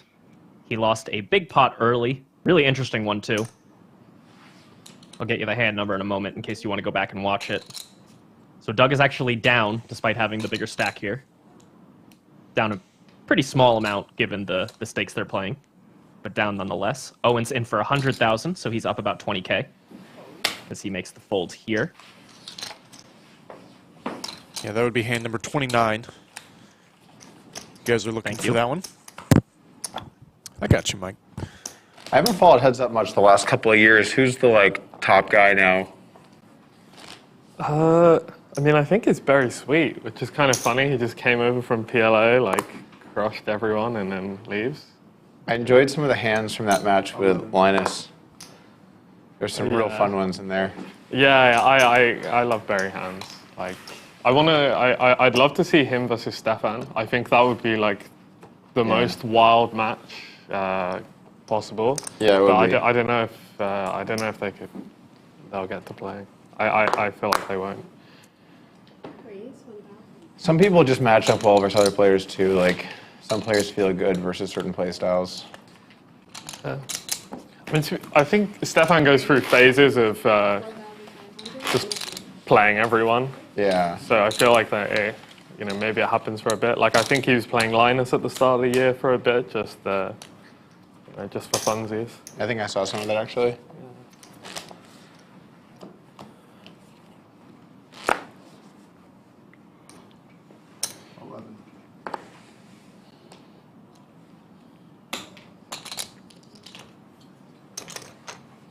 We'll get there. Check.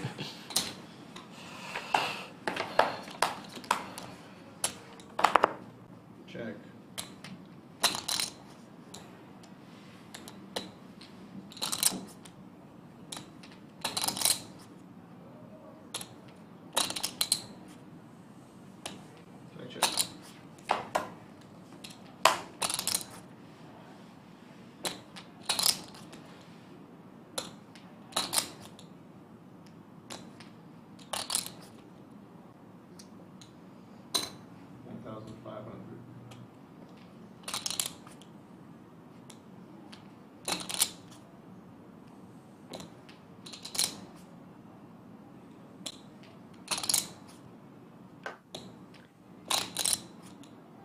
Will Doug's stack of yellow chips there topple over? Really precarious, as Yoda in chat just said. He takes down this pot, though. Oh, they just inched a little closer to falling over. They're awfully close. I think a little more time, maybe one or two more chips. It's coming down. I remember when Barry started playing it, everyone was like, oh man, this guy's going to be like a huge spot. And then you would just see like an occasional Barry hand where you'd be like, what the hell is going on here? But then he just seemed like real resilient, you know? Yeah. Because he played Linus half and half first, right, I think? Yeah. And then Linus was like, it oh, we'll just half- do that now. Yeah, I think he just like does that. Like he just shows up in other games and just ends careers. Because I know. What a legend. Oh, I can't think of the guy's name, but he was like the mixed game king, and like Berry Sweet like showed up, having not played mixed games heads up before, and then like learned a bit, played him. True and then Teller 6 was really months good at mixed later- games. Sauce It was when he like was Raul playing. something. Oh, Raul Gonzalez? Yeah. He wasn't the end game AQ. Oh, was he not the end game? He was really good at triple draw.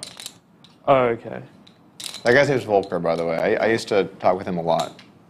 He's a cool dude. He played a lot of no limit, heads of no limit, actually. Yeah. I saw he was saying that was how he started back in the day. Back in the days when there was like 1 million skins for every network, I would just like join a site, make a new screen name, which is not multi-counting because it's a different site. Check. Yeah.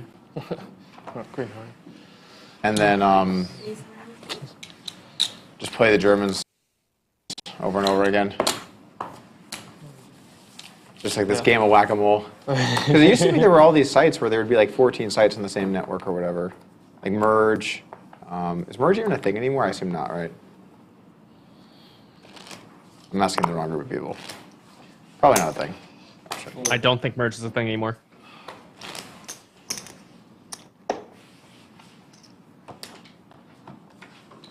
Yeah, he played a lot of heads at no limit. I played a lot of hands versus him there. And then he moved over to triple draw. Oh, no, it's still around, actually. Played I think that merge for is still 2 years, around. I think. Wow. Old.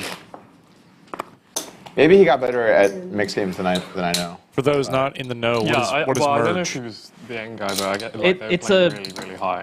It's a network of poker sites that you do not want to play on. They actually have a really bad reputation Those guys used with to regard to back paying all out the players, higher banning order good players. players, stuff like that. But they do still Back exist. would take pieces. Point. Oh. It used to be a lot more Johnny and, legitimate. I used to play on it a lot. What's that? Henrik? You might have heard of like Lock Poker. They were on the Merge network for a while.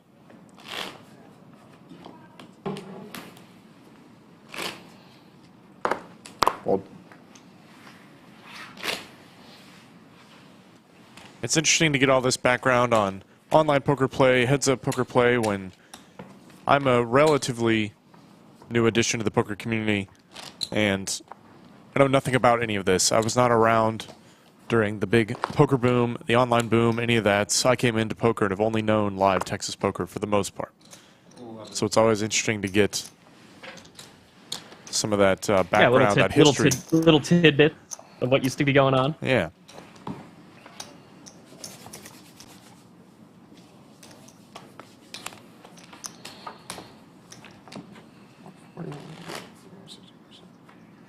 Okay. You good? Okay. Where's the 1,000? I'll do a second. What happened? Whatever. I think we might have just went too fast, that's all. You good, sir? Yeah. Okay. You're welcome. Does it matter if they're shuffling on the bottom? Is that it?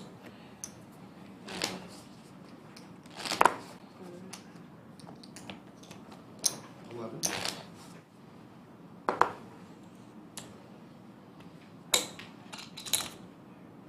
Raise to 4,000.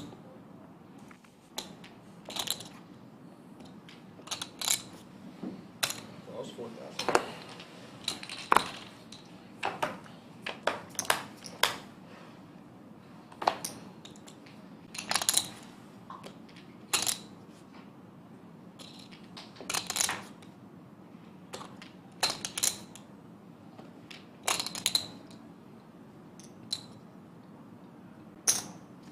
$27,700.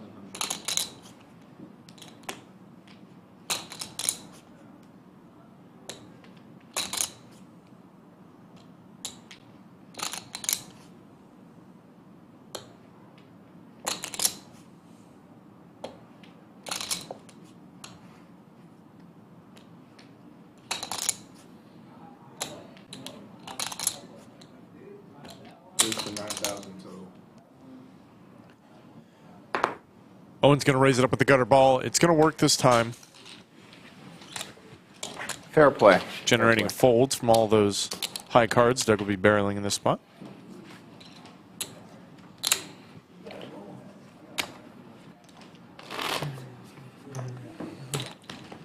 Shout out to Dima, who I was studying those boards with last night. Nice. Making sure I knew exactly what I was doing there. Oh, that's nice. It's nice when you get the exact one that you've been studying. Oh, yeah, You're yeah. a big one, right? Oh, yes. Raise. Yeah. 7,000.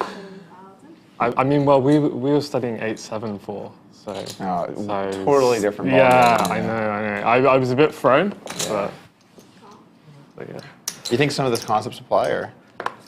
I don't know, really. I was sort of winging it. Something you always love hearing.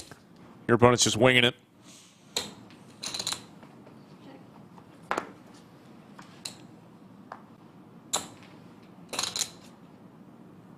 Owen will drill the straight on the turn. Doug picks up 2 pair. This could get a little expensive.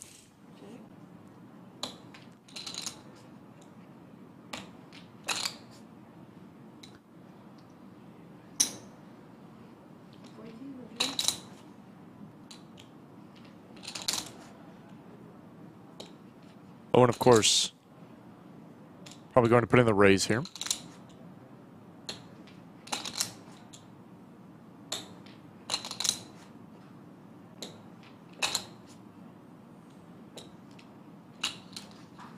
Raise? Raise to 5,000.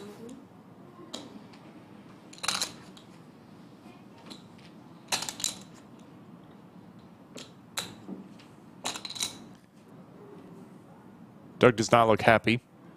Be facing a raise here.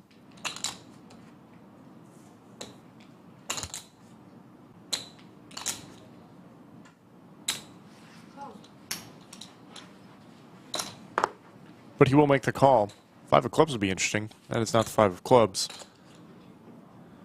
Owen still maintains the best hand.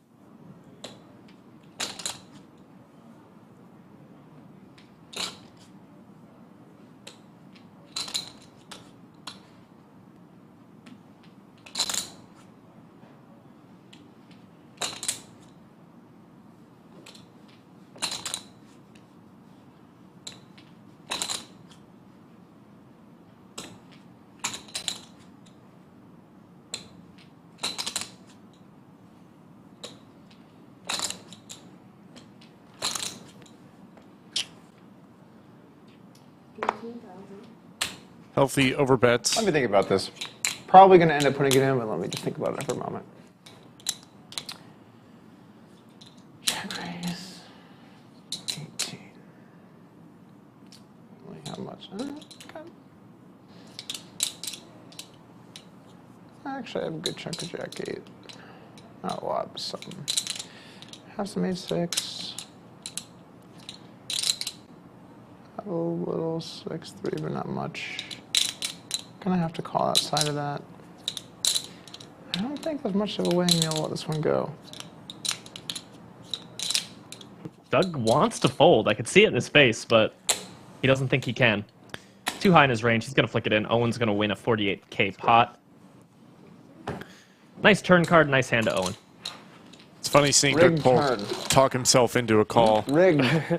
Rigged turn.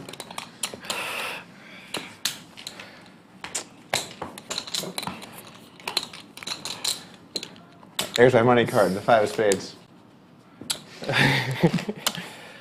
When he started going like, I think I'm gonna have to put this one in, and I was like, well, this is a nicer feeling than you know, sitting there stewing the other way around. Yeah. Oh yeah, definitely. I was like, don't start beaming from ear to ear, you know? Like giving him a nice juicy grin might lose you 18K.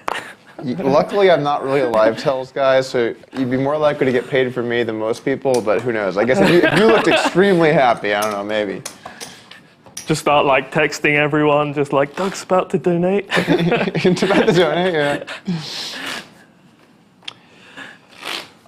a tough one. Raise 10,000.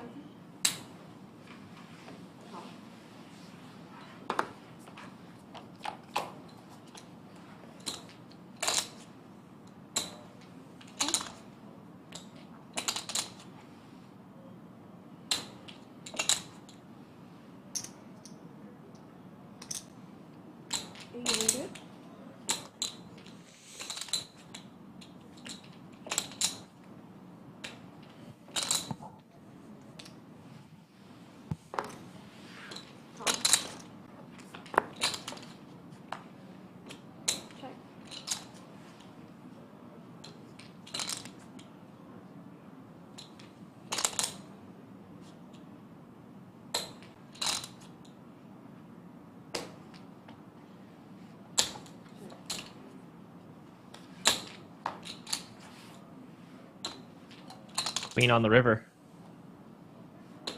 Owen takes over the best hand.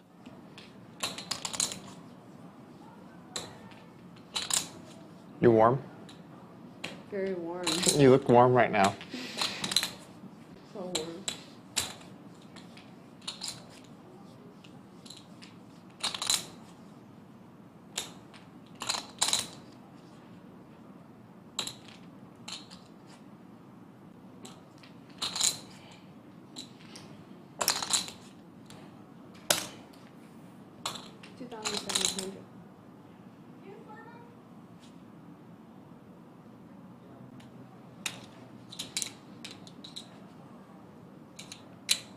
Doug considering a hero call here with King High.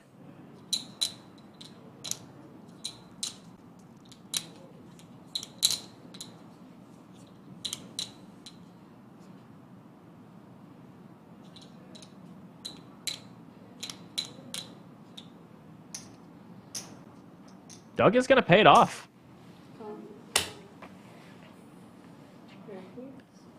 Nice value there from Owen. And with that, Doug is back to being Punished for the stuck really around out of line 50,000. Really out of line. Super out of line. Very, very out of line. Sometimes you just got to see if they got it, you know? You got to go with your reads.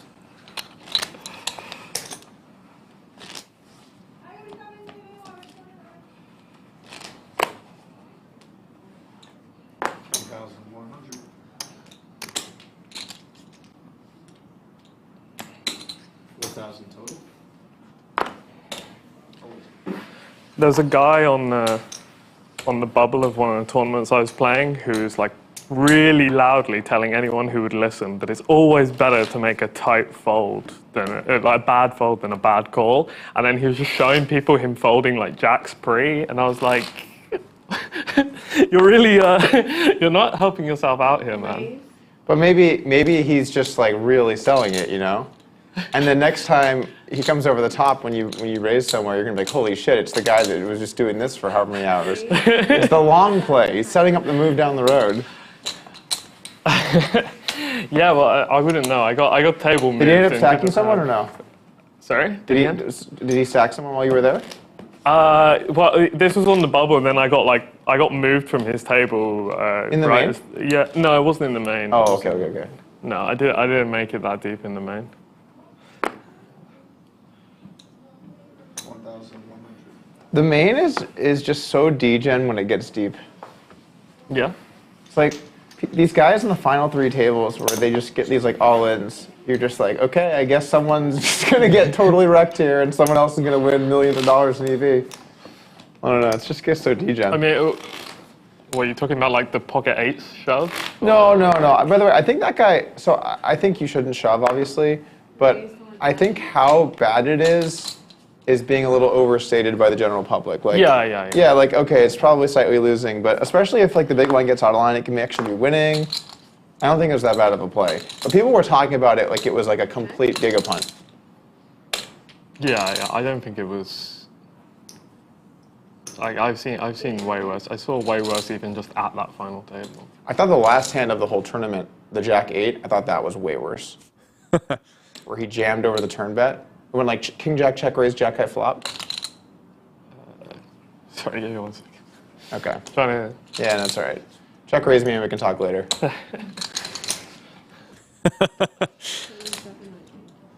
Owen does put in the check raise.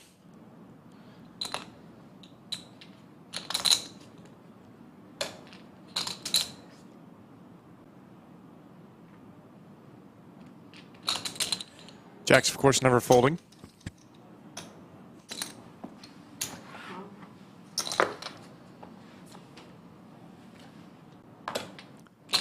Definitely not folding now.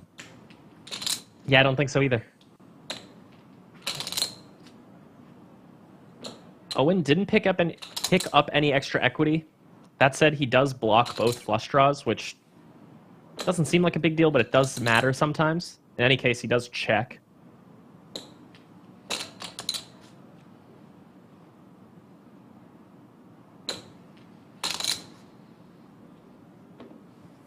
No! Oh my lord! Oh my god!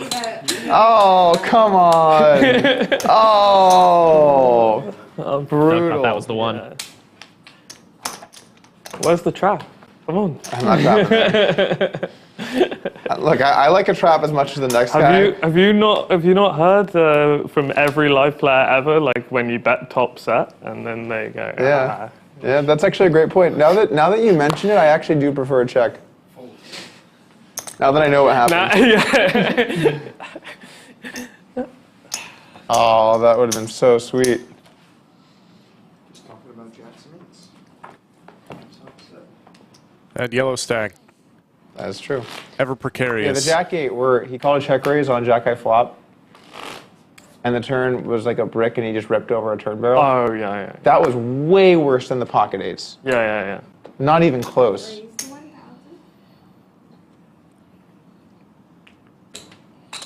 Doug talking about 2 hands from the main event, the final hand, King Jack versus Jack 8, and earlier 8s versus aces. Let's know in the chat what you guys think about those 2 hands. Which one is the bigger punt?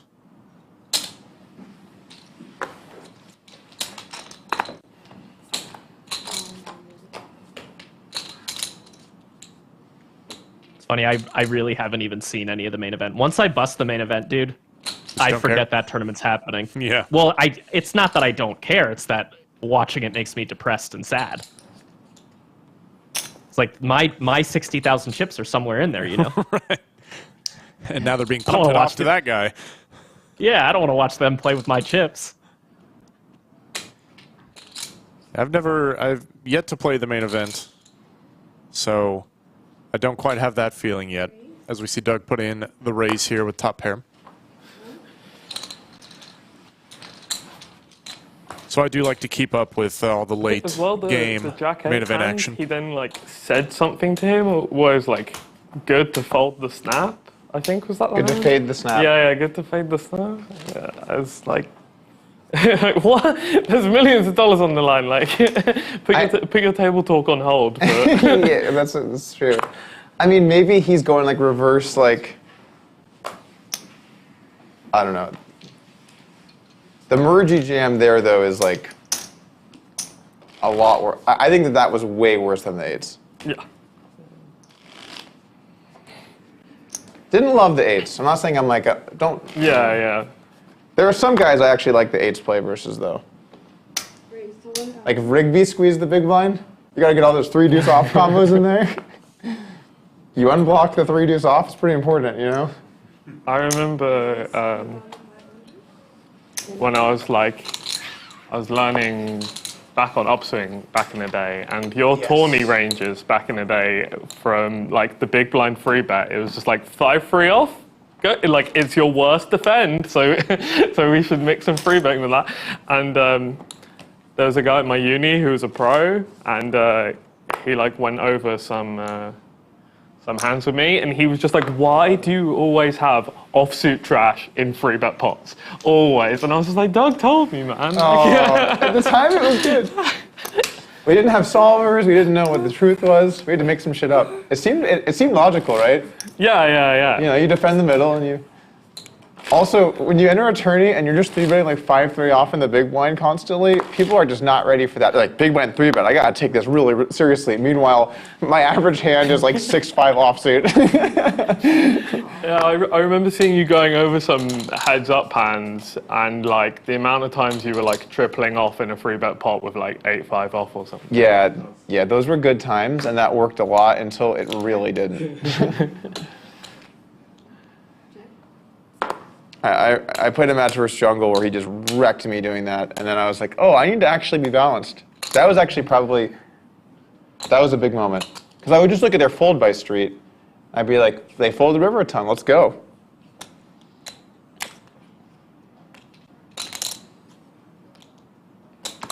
Fold. 3,000? They fold the river a ton, I can just triple this off. It doesn't matter how much they call before then, I guess. But yeah. Well, some people, if you get really out of line, they don't really like try and like fight back against things you're doing that much. Yeah. But then what happens is you eventually play someone that does, and you get really, oh, I liked this hand earlier today.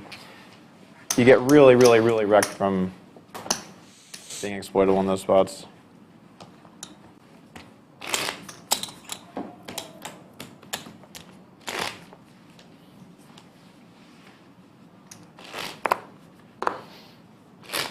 Where are you going now?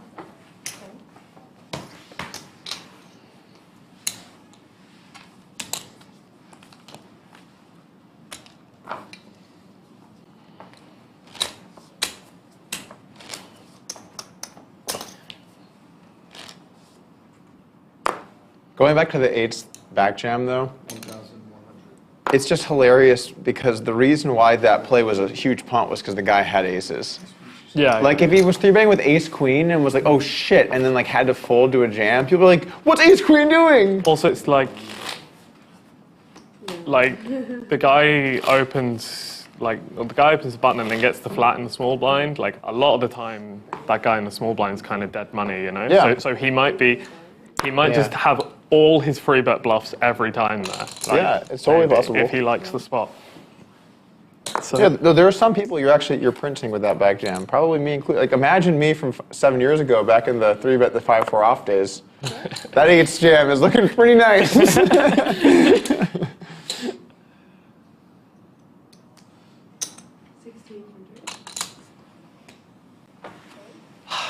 had a pretty hand to float, but Oh, nice hand to bluff. fuck, king of diamonds. Perfect. Math. Or something, I don't know.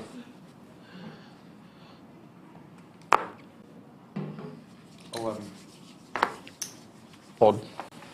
Another fold to the 11. Those are coming up a lot today. That time I had a pretty hand. You made 1,000, you have a customer sometimes. And there's a look at your winnings.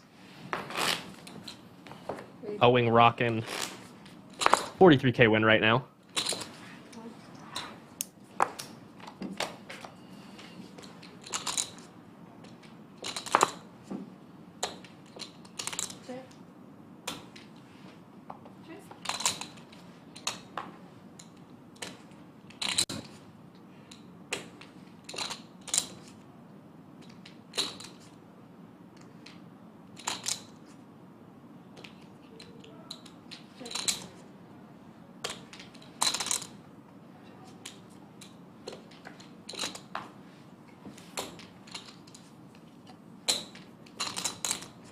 Both players connect with the ace on the river. Let's see if Owen decides to bet here. He does check. Doug has the advantage on the ace rivers as the preflop raiser, so you would expect Owen to check to him quite frequently, including with an ace himself. He's going to quickly call Ace against jack. that bet, of course.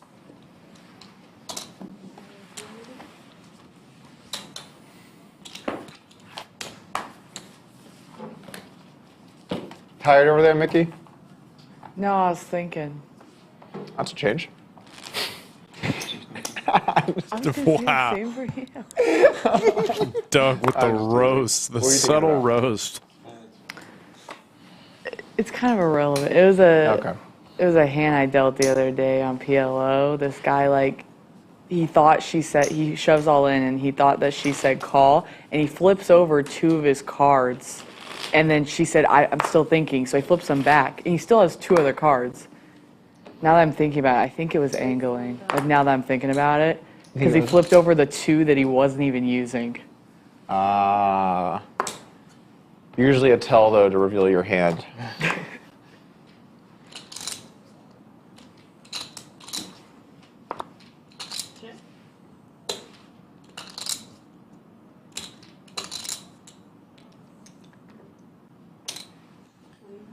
Doug with the Robbie. It's going to work this time.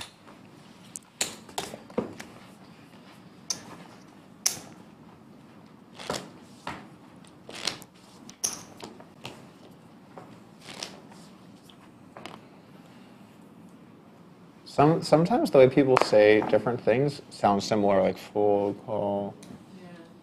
That kind They of stuff. mumble. That happened to me at the final table of the heads up. I remember that. Didn't he think you said call or fold? I thought he actually said raise. And so I was like, oh shit. And I went to fold my hand and the dealer was collecting the chips for a call and I was like, oh, he said call. All right, I'm still in this one. And I was bluffing, so it was really awkward. I was like, maybe I should just give up the river. And then the river was a card that completed some other hands and I was like, oh shit. Now what do I do? Owen breaking out another one of his very small flop bets. 600 into 2200. Anyway, I lost. Check. Picks up a straight draw now.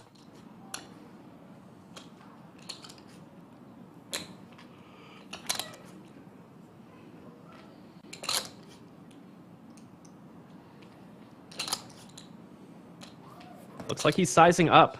400. That's the full size of the pot, if I've ever seen it. Don't expect Doug to go anywhere with top pair. Call. Just about 10K in the middle now. Owen needs a jack or a 3. That'll work.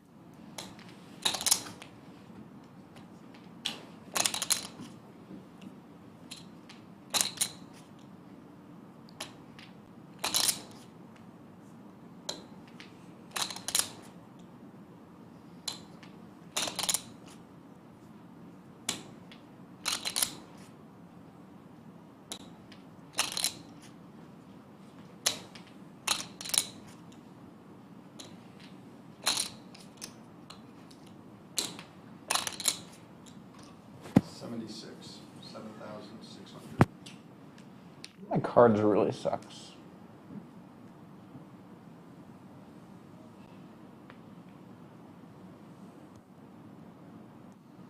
Oh, this is not a good card to have.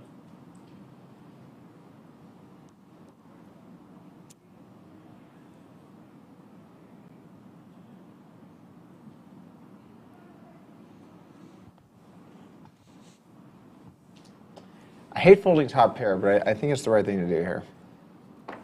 Wow, lays it down. It was. You're getting paid on most rivers, but a 10-8 just. I mean, I didn't have it on most rivers.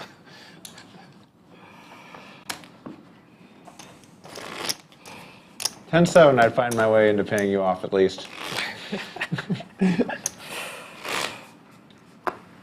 10-8 is just like. Oh, he asks, can I play poker with one of those just hands where $200 you're like, at I the wanna lodge? call, but if I do this, what am I really? What am I even? Is folding there at that something point? for little guys? Absolutely there is. Our 1-2 games are perfect Two club for hands. bringing $200. You could even Not buy in great. for 100 if you want. Then you have a reload. Or you could play one of our tournaments. We have a lot of like $80, $100, $50 buy-in tournaments, so a lot of options. Come to the lodge for $200.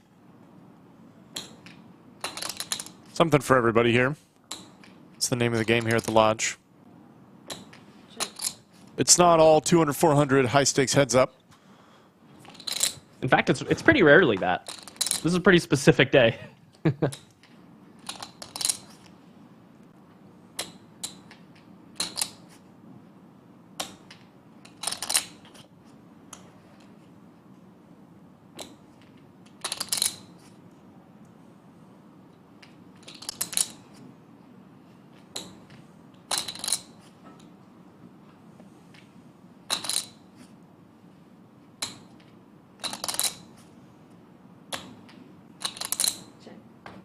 Owen goes for a third check with his 2-pair. He's not going to get any action. Queen deuce is hot today. I think it was the I read clubs as 7, well. and it was not. I think you had clubs as well before. And I looked down, I was like, okay, I guess we have to, really. yeah. Like, I was showed how to play this one. Yeah. Not a great backdoor run out for that hand, though. Yeah. Queen deuce is hot today, especially the clubs. Clubs are. I'm going to go to the restroom. This hand was pretty hot earlier. All right. Quick we're- restroom break for the players. It's been And a great. while Owen is I'm actually gonna go. running over there, why don't we tell them about the upcoming Fall did something Mayhem silly. series, Greg? I like that idea. I realized I- There's over $1.5 million guaranteed in these 16 events going on from September 5th through the 18th. So after the Mega Monster, you still got that tournament itch. Just a few weeks later, you can come down and get a piece of the Millionaire Mayhem Fall Series we got going on down here. It's so much poker to be played as we take another look at the cash game side. See if you could spot Slick Rick, everyone. He's there. He's on your screen right now. Can you spot him? It's not where's Waldo, it's where's Rick. Where's Slicky? And this is the 1-2 section of the lodge. We consistently keep the 1-2 games on this side. So for those of you asking about some lower stake buy-ins, as you can see, games aplenty. Yeah, I need it. Speaking of that Fall Mayhem series, and 1-2, by the way. It's not set in stone yet, but we are planning a meetup game the day before Fall Mayhem starts on September 4th. We don't have the exact time yet, but on September 4th, expect there to be a meetup game announced soon No, it's good. My daughter was fucking. with your heroes, Doug Polk, Brad Owen, and Andrew Neem. I believe they will all be making an appearance. Keep an eye on our social medias, our email list, stuff like that. We will be announcing it soon. But we always like to kick off these big tournament series with a nice meetup game, give you all a chance to play with these guys She is too. at some relatable stakes, some accessible stakes. So she is. The meetup games always pop off between Doug, Brad, and Andrew.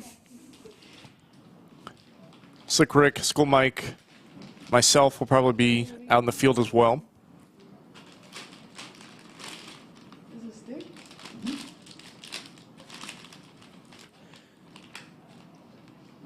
Quick snack break, quick bathroom break. There's only 2 players, 2 dealers, working hard today. We appreciate you all tuning in on this beautiful Thursday afternoon. 1,900 of you watching right now. If you don't mind, hit that like button if you haven't already. Subscribe to the channel if you want to see more content like this. We stream 4 times per week. Thursday, Friday, Saturday, Sunday. Usually we start a little later in the day, but during these heads-up matches, we get started early because we know the guys want to battle for a long time.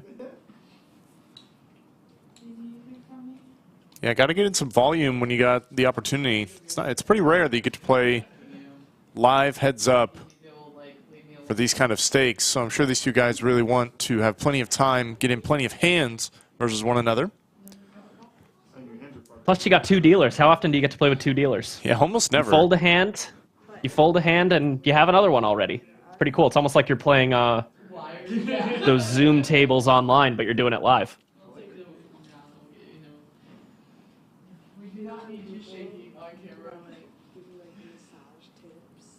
It's been fun so far. Owen running a bit hot here in the first 100 hands or so.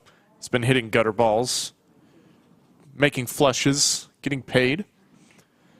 Doug's still playing well, of course, but he is down about 50,000 right now, give or take. Yeah, and the difference is still pretty much... Was it hand number 29? Yes. That big 3-bet pot that was also 3-bet on the flop. So it was a 3-bet pot in 2 different ways. 3-bet before the flop and a 3-bet on the flop, where Owen hit runner clubs. He had other outs too, but he did go runner clubs, outdraw Doug's top pair, won a roughly 90K pot. If that pot goes the other way, Doug's even right now, so that is making the difference in the match. Although we've had a lot of other hands too, kind of just tossing back and forth. Okay. And it looks like we are back in action. Am I button or am I big blind? Oh, he folded and left. He folded and left. I remember that. Okay. All right. Makes sense.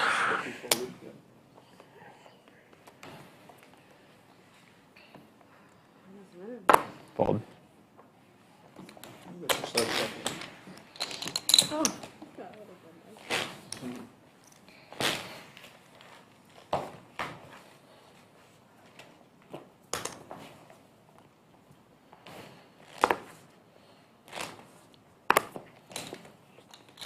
1,100. Clubs have been hot today. A lot of clubs.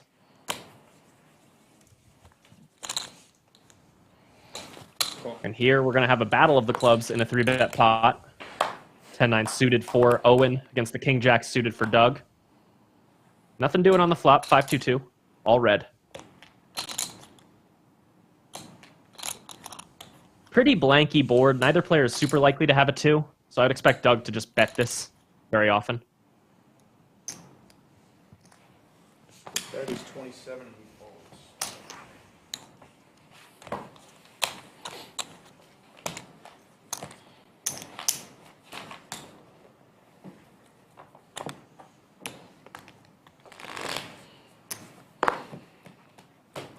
Raise 20,000.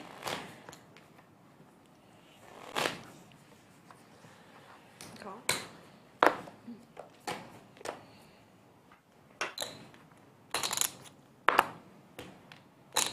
Check.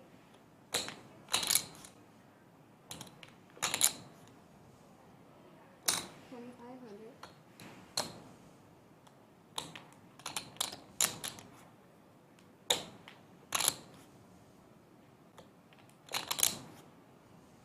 Owen on the flop.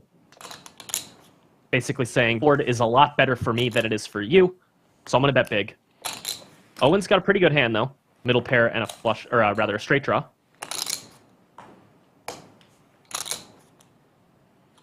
Two of clubs on the turn. I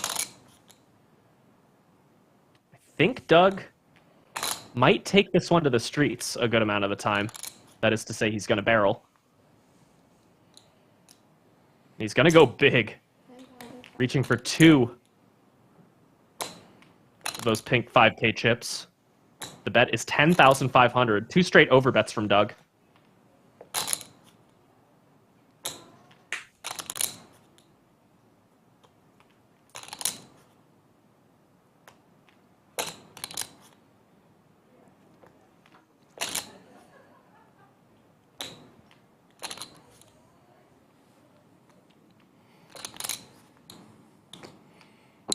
And it looks like he's going to come with a raise. 31,500. Nice play from Owen.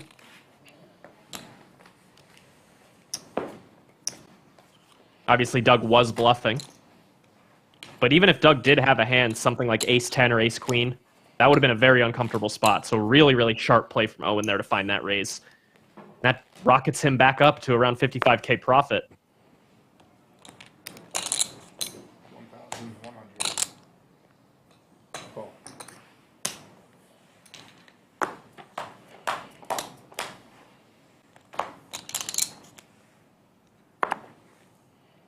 Check.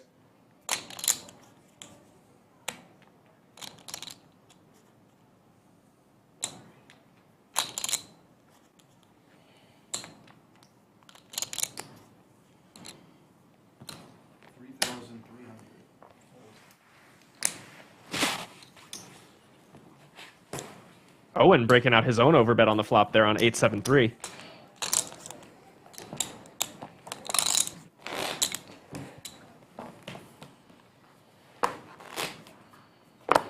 to 1,000. And a fold.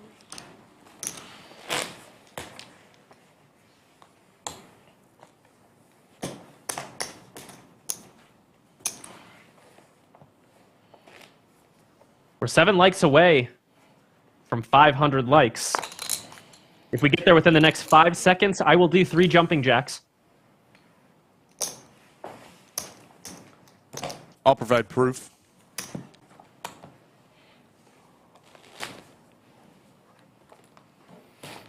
Oh, man. Not get great sleep last night. Raise. Call. For the baby. Yeah, he's not enjoying the teething process.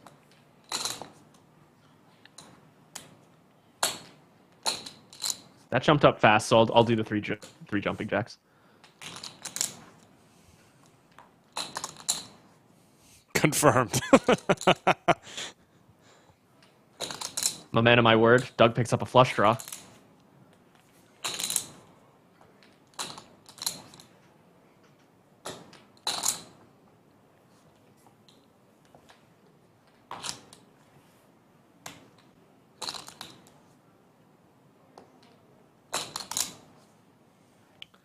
Doug holds up with his 3.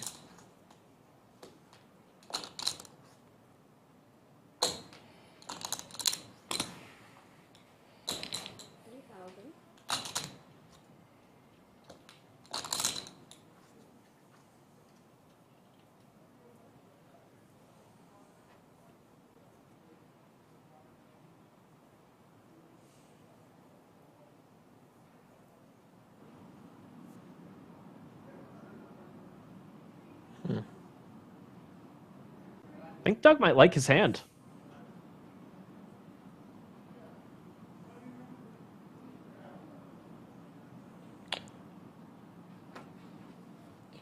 All right, I'm going to call half the time. Here we go. If it's the 3, I call. Call.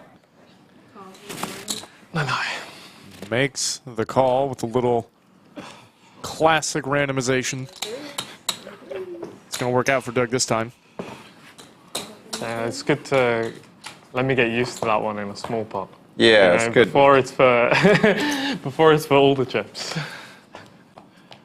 I liked having the club there, but still have a lot of other better hands, so I don't know. Seemed close.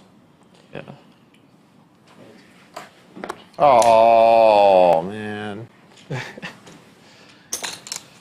You know, like the guy that won the heads up WSOP thing. Like you're playing him in the final. The guy that, yeah. I saw him playing at the win, and I was like trying to get him to give some action. I was just Little like, heads up action? I think he mainly plays sit and goes, though. Yeah. At least that's my understanding. I was just like, I was trying to talk him into. I was just like, come on, like I need to get some practice playing heads up live. Like, come on. He was having none of it. He was not interested. Yeah, I don't think he plays heads up cash. I think he plays heads up sit and goes. Yeah. Or did you say you wanted to play him sit and goes? No. I just saw him at the win. I didn't really know. Oh, It's just okay. Like, You didn't really get into specifics. yeah.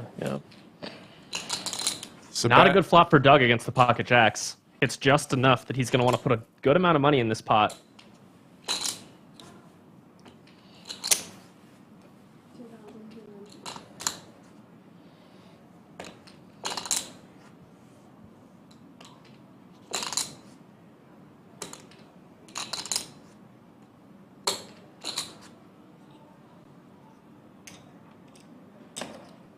Raise. Doug's going to come with a raise here. On the small side, just 5,500 over 2,200. Doug definitely more likely to have a 6 of the two players.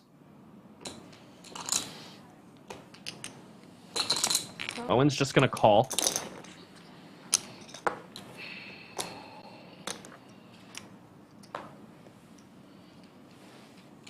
Check.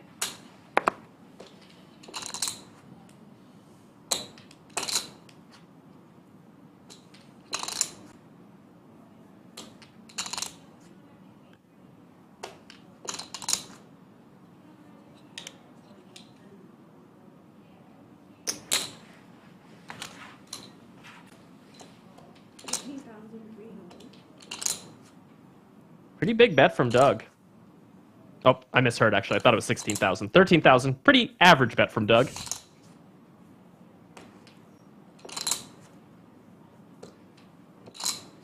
He goes 2/3 pot. Owen's still with an overpair. I mean, he's not going to go anywhere. This will get interesting on the river. We'll see what comes, and if Doug wants to go for some more value, little does he know. He does not want more money to go into the pot.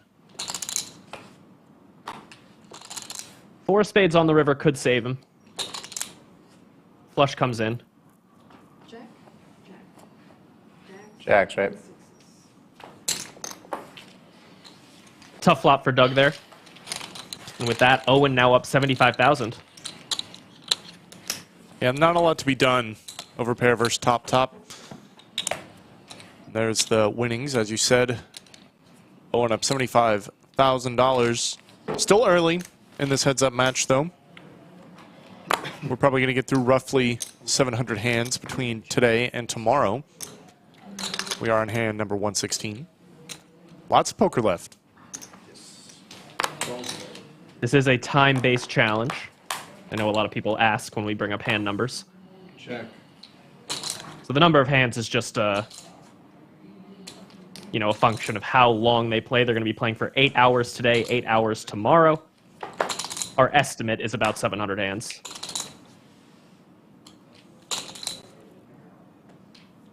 Check.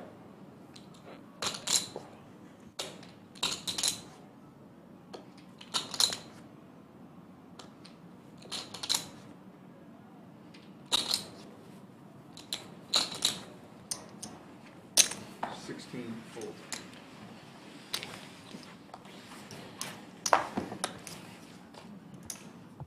I'll just take the still for now. It's good. Thank you, though. No, you're good. Someone in chat says that Doug seems outclassed. I'm not sure that's the case. Pretty even game. The profit that Owen has right now has mainly come from some bad runouts and a bit of a cooler scenario in heads up. As we I see, think both players have played really well. Owen's clearly a very, very sharp player, though. I think that's become very apparent. The King 10 raise a few hands ago, I think under 1% of poker players find that raise in that situation facing an overbet. And I haven't studied the exact spot with the exact hand, but I bet it's a good play.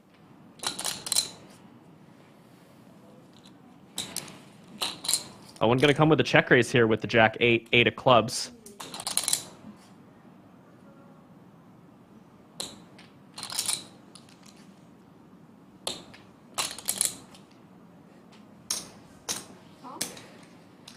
Doug went for the min bet on the flop.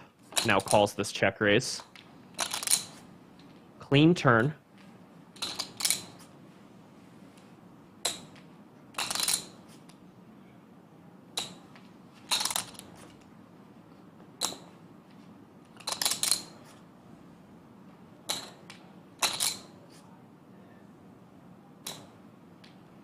Check. Owen's going to check now. See if Doug decides to come with a small bet or check. I don't expect to see anything else. Oh, I'm wrong. Middle-sized bet of around 3,000. Gets the fold. On commentary today, you have me, Mike Brady, the VP of Upswing Poker, and a partner at the Lodge Card Club. Work on those two businesses every day.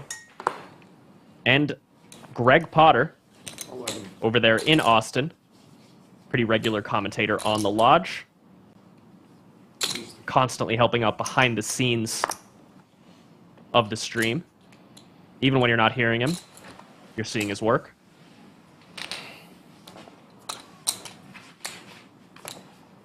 Stream keeps me busy, for sure. Happy to do it, though.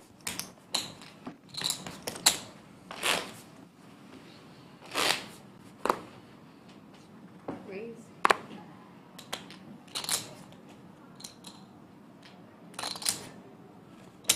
Raise. 4,500. Owen putting in a 3-bet. Little does he know this is a 3-bet for value against Doug's hand. It's like Doug might be 4-betting some amount of the time. But not this time. He just calls.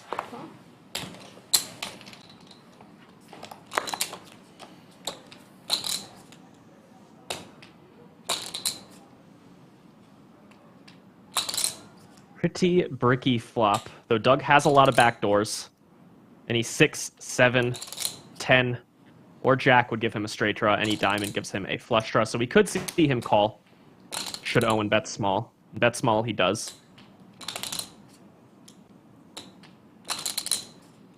Yeah, against this size, I don't think Doug's going to let it go. Few too many turn cards that he wouldn't mind seeing to fold a hand like this against a small bet. That's a nice one.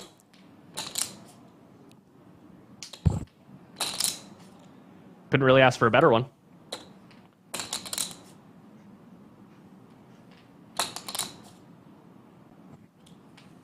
Owen's got kind of a nice hand to barrel with here. The Jack of Diamonds is a nice card to have. Jack 9. They both block some of Doug's queens, like Queen Jack. But in any case, Owen does check. Likely means Doug is going to win this pot, but Owen has surprised me numerous times already today. 9,500. Doug does take it down.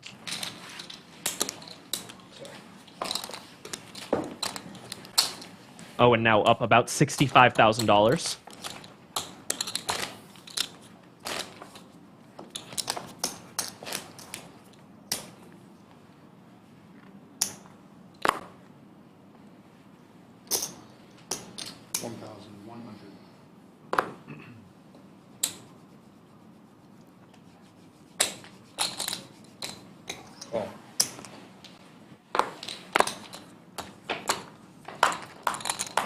Check. Check. The tired father yawns and checks Stark on the flop.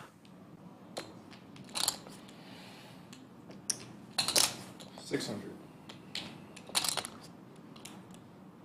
Like last hand, Doug has another one that, you know, he has nothing, but kind of a good nothing. Call. A lot of turn cards can give him a straight draw, such as that one. Doug now with an open ender.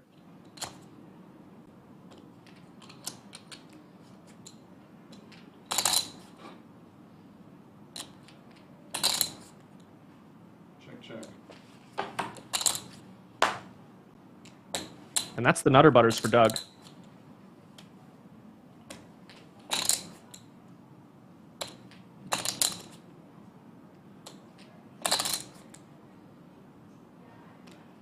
See if he decides to go for the trap or the bet. I don't think the trap would work out here, considering Owen's threes. He would likely just check behind.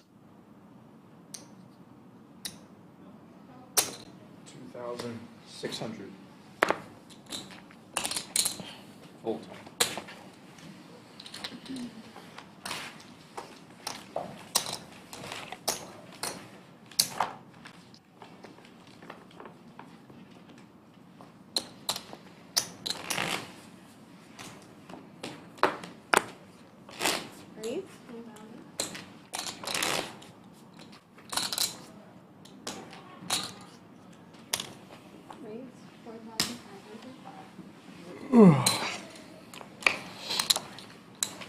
Now you know what I looked like when I got it. Oh, was it kings? I only saw one king. Yeah. Nice. Yeah, I'll file that one away. He's got it. He's wearing a dress shirt, glasses.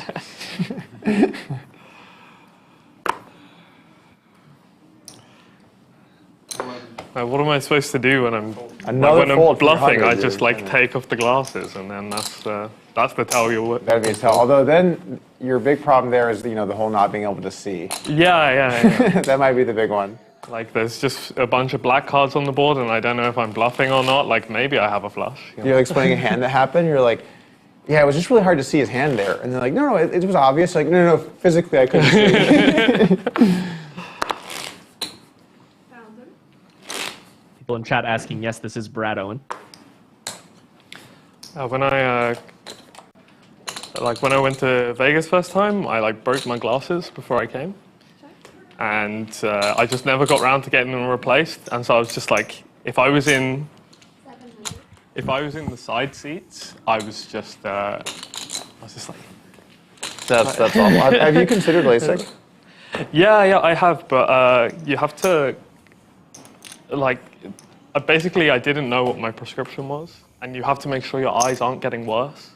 Oh, interesting. Because if they're getting worse, then it's like they do it, and then 6 months later, it's like, oh, I need glasses again. What was the point? Oh shit, I didn't know that.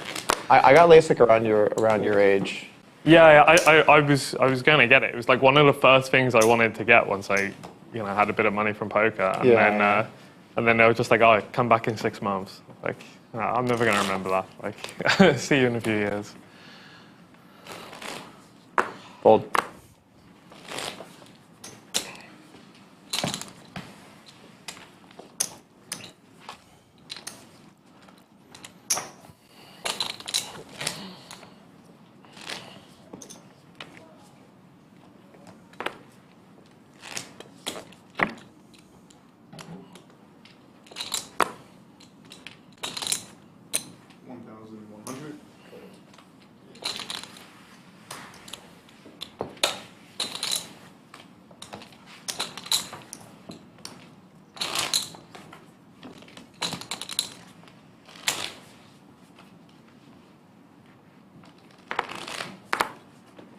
LASIK was Raise the 1,000. one of the best quality life upgrades that I made. Yeah, And it's instant too. It's just like you do it, and the next day you can see. It's pretty incredible. It freaks me out a little bit. Someone messing around with my eyes, though. It's I'm not gonna lie, it's a little freaky because they have to clamp You're your eye awake, open. right? They clamp it open, and then they come in. I've seen, Final Destination. I've heard of it, but it's a movie, right? Yeah. I don't watch movies really. I don't know. One of the. 9.5. 9.5. 9.5. 9.5. Oh, I thought I saw 9-4. I was like. 9.5. That's a very fair flop, man. Okay, that's a lot. That's a fair one. That's a fair one. No, I was just like, how wide are we opening here? Yeah, that would be a little disrespectful if it opened. 9.5. It's totally fair game. There's this scene in Final Destination where a guy is clamped in a LASIK thing while and it's like a horror movie, and it gave me a bit of a complex about it. I'm glad I never saw that. Maybe I wouldn't have gone. Check. Yeah. Check. Yeah, we're good. Or the one with the logs. You saw that one, the Final Destination? When the logs start going. I haven't even watched the movie. I've just seen this one scene which freaks me out so much. Sure. Doug trapping with his 2-pair here. This log. Now boat. Never. I'll never.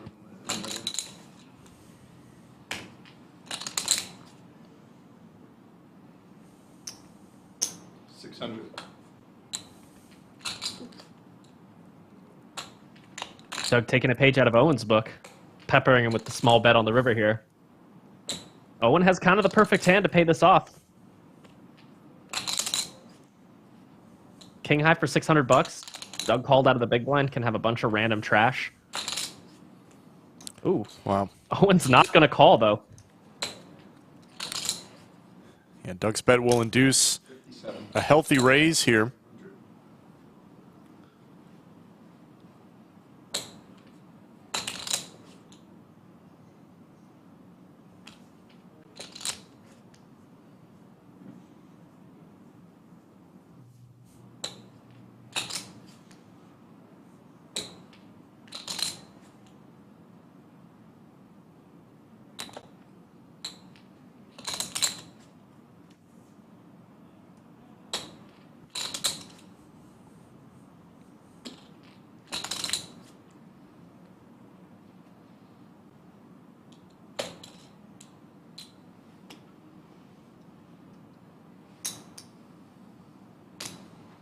Looks like Doug's gonna go pretty big. Yes. I think he's targeting a 9 here, hoping Owen has like king 9. 7. But he has king 7, so it's gonna get the fold.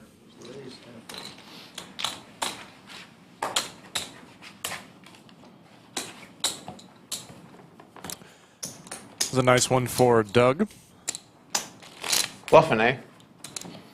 Nah, just easy fold. Oh, okay. I didn't even need to think about it with trips there. 3. Strong fold. Well, P. Cole in chat just said he or she spent the entire day thinking it's Friday. Condolences, my friend. Haven't we all at one time or another? Ace high flop. Doug with a solid lead. Owen with a gutter. Doug's gonna go for the bet here.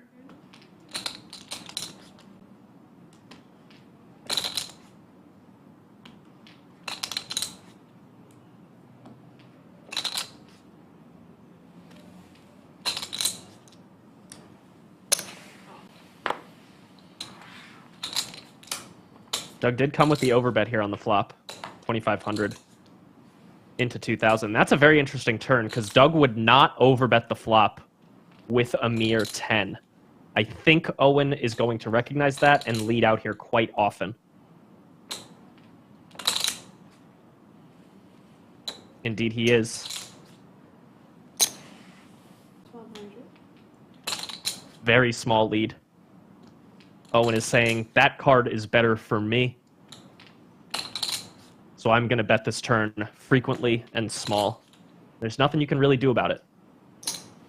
This time, though, Doug does have top pair, so he's not going to go anywhere.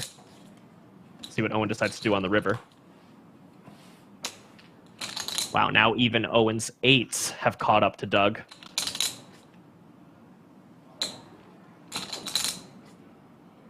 Although Owen may not call the flop with all of his 8s, considering Doug overbet. Interesting hand here, all kind of set up by that overbet on the flop by Doug. If Owen bets here, I would expect it to be quite large.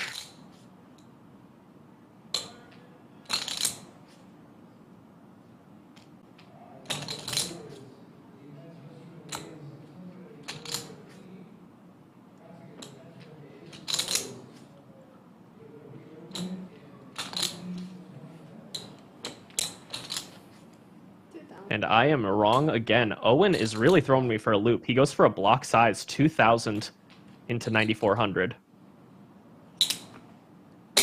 Go. Aces and 10s. Oh, I do. Yeah, I really expected Owen, if he was to bet, to go more like pot, kind of, or over, kind of representing a 10. It's possible he would have done that with certain hands as well. In Said fact, how I'm much I was willing almost to sure call. he would have.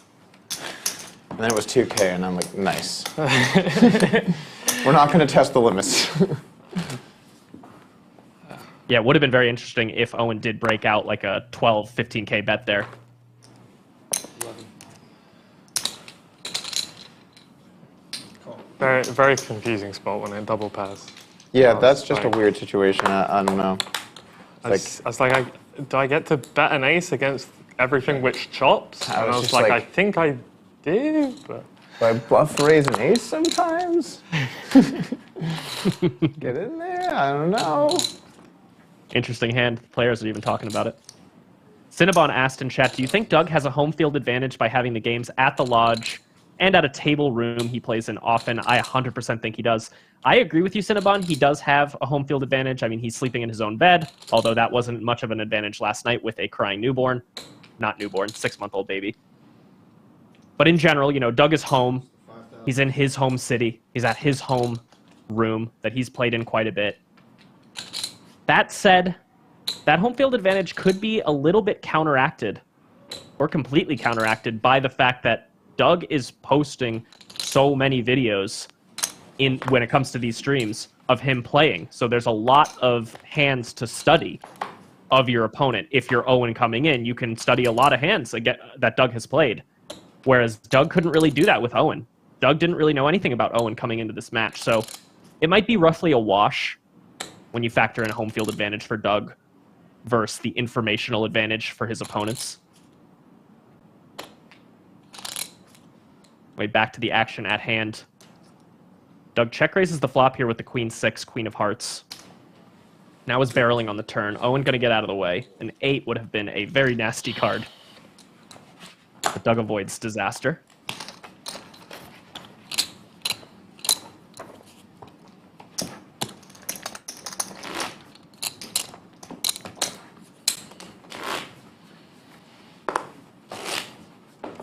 Raise 1,000.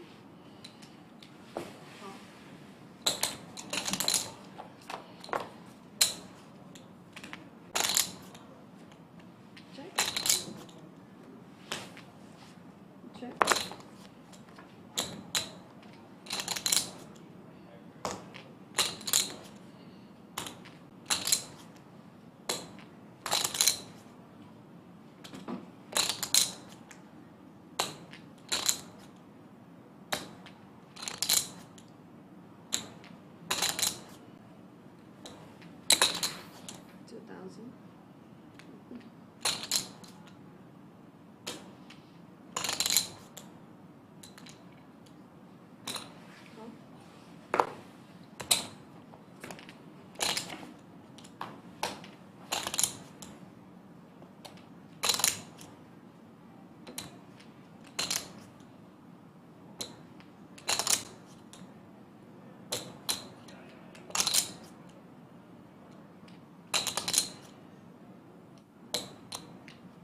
Checked out for a second. I checked back in. Owen hitting another nice river.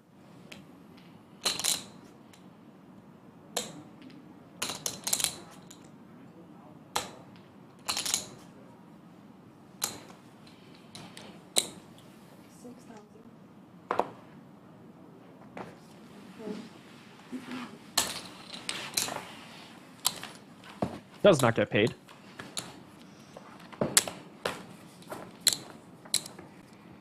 Owen up about $46,000 as we approach our third hour of this stream. Players are going for 8 total hours today, so still well over half the total time remaining. Check. Checks. Doug's already gassed. We might need a nap break. 600.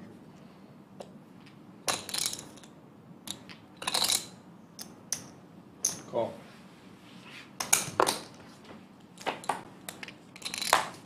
Check. Check.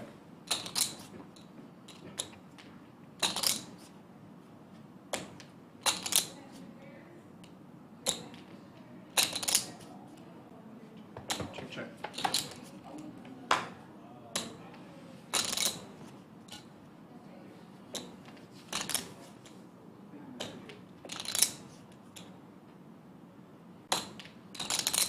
Check. Check. Check, check. 4. 8. Eights.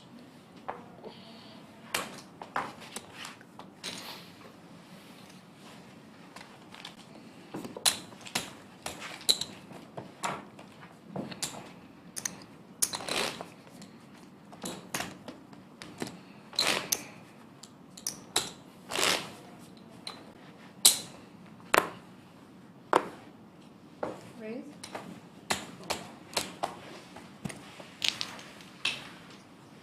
Little lull in the action.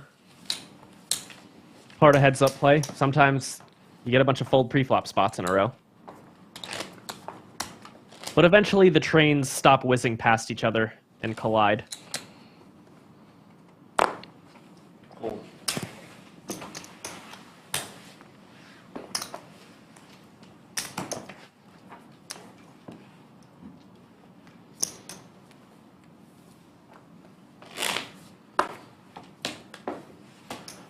Raise to 1,000.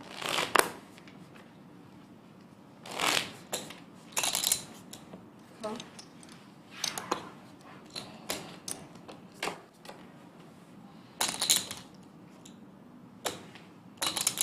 Check.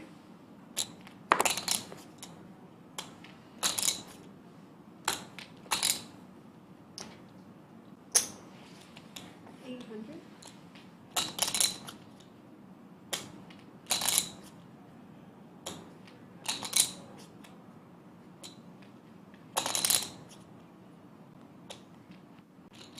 Battle of the draws here. It's like Owen's going to come with a check raise with his 10-9. 3,500. Came back at a good time.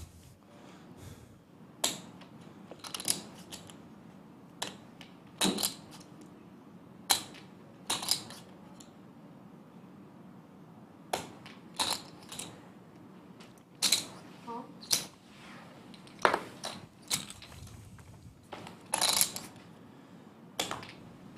There's the flush for Doug.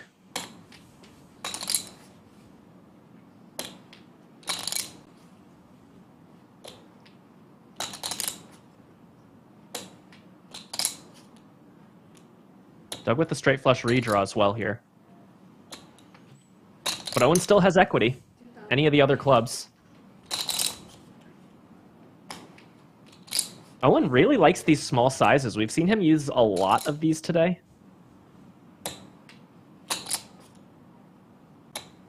Just speculating. And I'm going to go into some very nerdy stuff here, so warning. I suspect Owen is using a two-sizing scheme on the turn, as in he's sometimes betting small and sometimes betting big on certain boards. Doug is more of a one-sizing guy, so if he bets a size on the turn, he's always going to bet that size when he bets.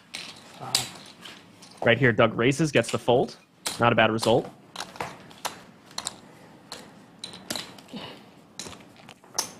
Get your opponent to fold away his 7 outs, 8 outs.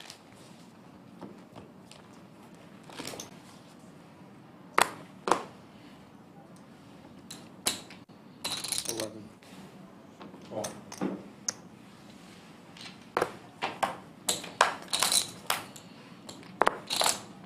Check.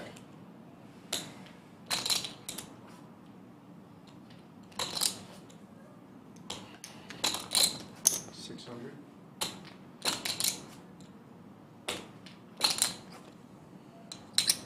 Raise to 1,500.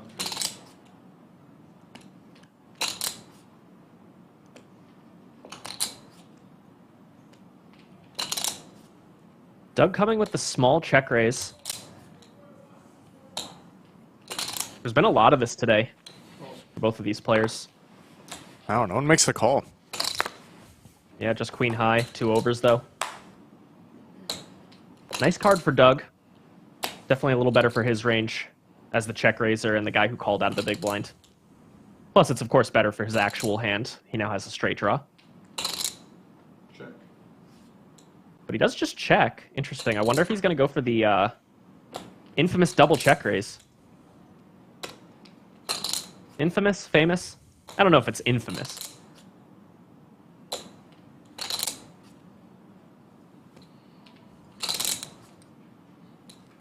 $1,200. Very small bet from Owen. Call.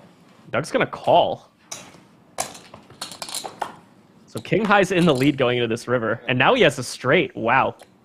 I would have been really interested to see what happened on a non-4 river. Something like a 9 would have been interesting. But this is a good result for Doug. Looks like he did check over to Owen. Does Owen want to fire a bet here?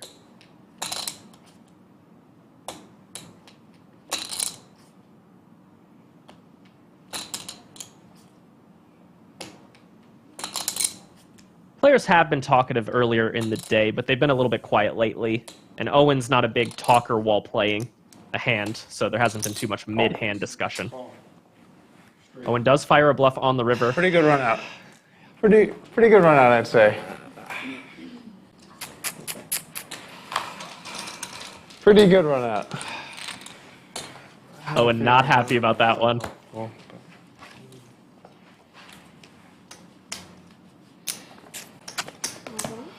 He knows that pot was likely as Joey his. calls it, the backdoor Bangkok on that one. It wasn't a 4 on the river. Raise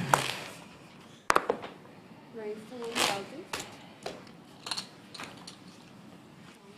You see this PLO game Hustler had yesterday? I heard. It was pretty It was pretty a wild. bit wild. Yeah, it was pretty wild.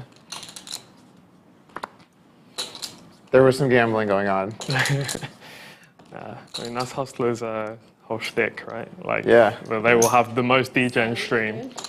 Well, I actually think that the structure is pretty good. It's like a 4x big blind ante. So like you have to play tons of hands, and it was PLO, so there was a lot of stuff going on. The bigger the ante, I mean, the only problem with a huge ante is then you have to start limping, which is kind of shit. But in general, I'm a pretty big fan of the bigger antes. Check.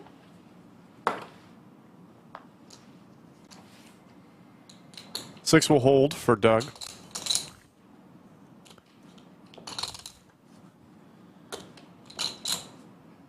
Said earlier there was gambling going on in a PLO game. I don't believe it.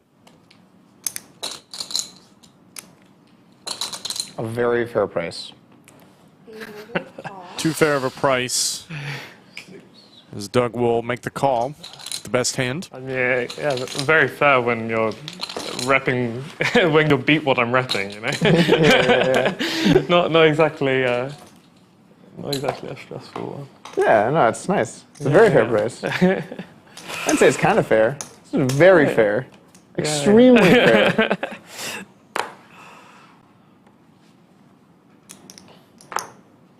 Fold.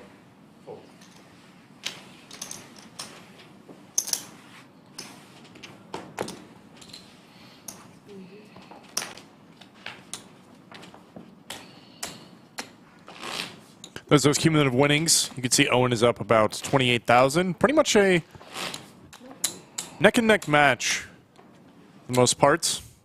Doug is starting to claw his way back. But neither player, I think, has a distinct advantage. These two being some of the best heads-up poker players in the world. Playing for stacks, hundreds of thousands of dollars.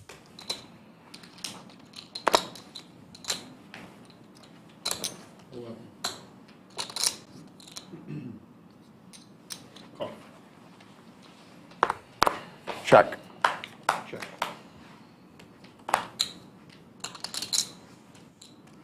I like checking dark just to get it out of the way, but after that one match, the World Series of Poker, I was doing it, and it kept throwing my opponent off. He's like, oh, you already checked? And I was like, you know, I'm going to stop doing it. There's check on this board. Doug flopped extremely well. Turn has Owen drawing completely dead.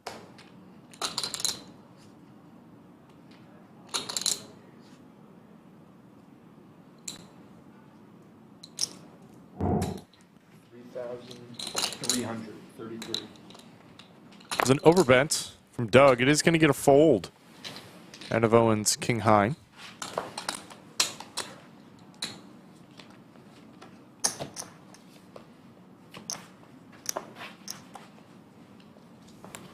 Because every time I would check dark, he would be like, is he acted? I'm like, oh, you checked. He's like, oh, yeah.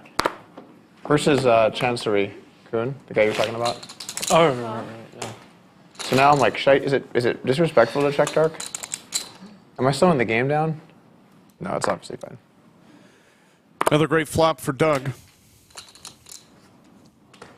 Just some overs for Owen, though he does have the king of hearts. That's certainly relevant. 800.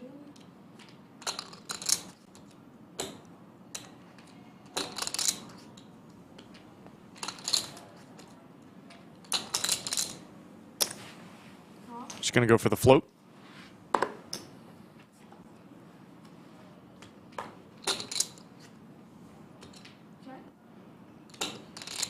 Not Doug's favorite turn, I'm sure.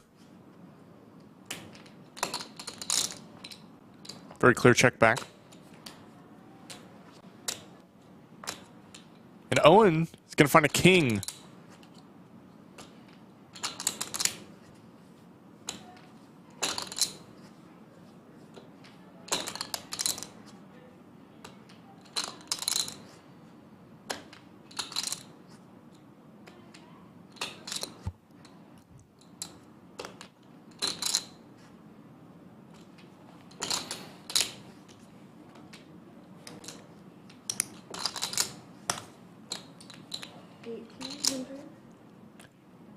Half pot value bet. And Doug's going to pay it off.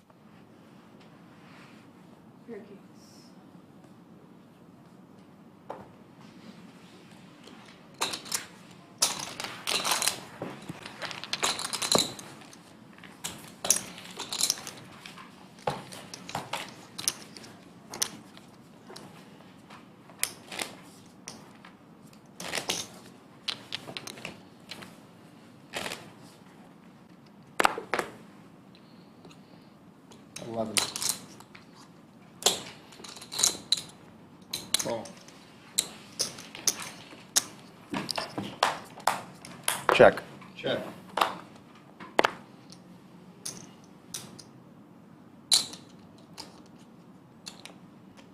Doug will flop best with the suited Robbie.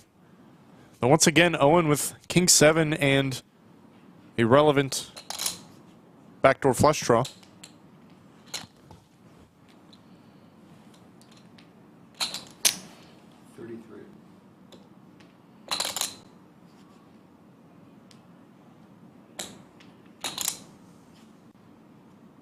Overbet from Owen.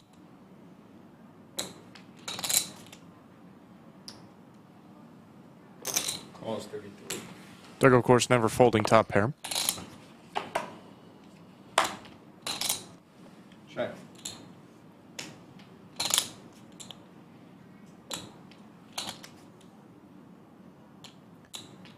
Not in the turn. I would speculate is pretty good for Owen.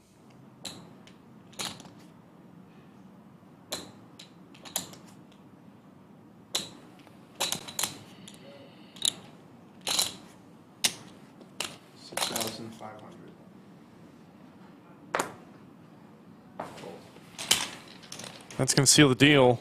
Nice hand to Owen. No, I'm good. I'm good. I did hurt my back a little bit yesterday, though, but I'm good. Thank you. Something like that.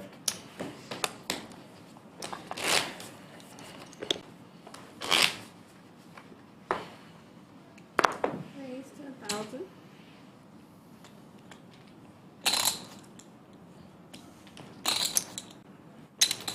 Raise 4,500. Owen going a little wide, I think, for this 3-bet. Why is it so loud?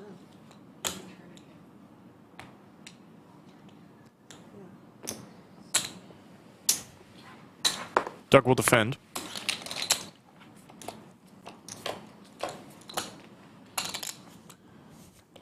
Great flop for Doug.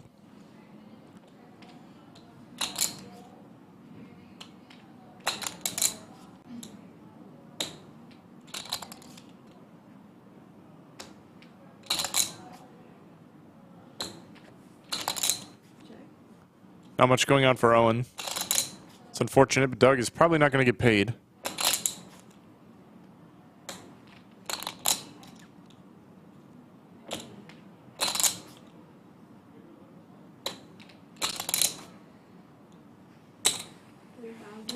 Oh my god, are you kidding me? Holy shit, that was insane. Well played. Well played. I just Didn't Wow. even get the C-bet this time. wow. I think that one's a horror board though, for me. What's up? That one's like a horror board for me, I think. Oh yeah. it's I know what hard. you're saying, but still, put the check fold in when you flop the trips. Where's the kings? Where's the aces? Oh. Fold. That's kind of been in the name of this game so far. Owen has run pretty well, and even the times that Doug I feel like it's been a lot has of smashed the 10 board, paired 10 boards kind of. Today. Owen hasn't had much to pay him with. I haven't seen as many sixes, but there have been a few actually. Yeah, now that I'm thinking about it, there have been a few. I'm a big one, or I'm a small one, right? Yeah. Doug only down 30,000. 75 sixes are blinds. hot, It's really so not much. Keep that in mind.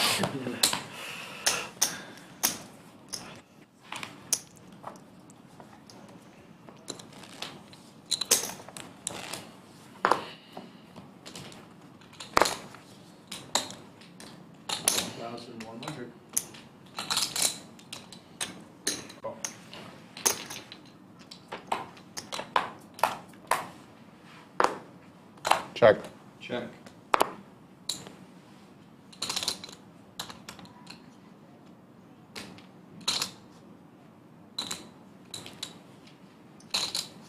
$600.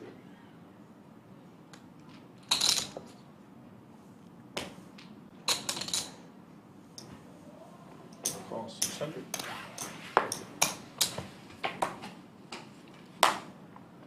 Check.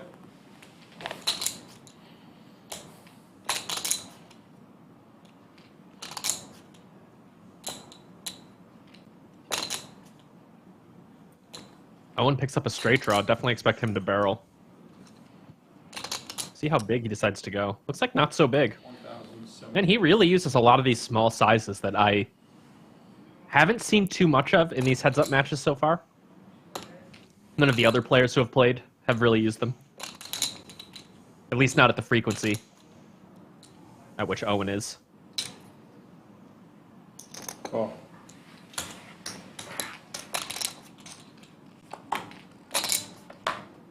Check. Pretty nice run out for ace-4. Is he going to have to pay off, or rather call, a big bet on the river from Owen to get this to showdown?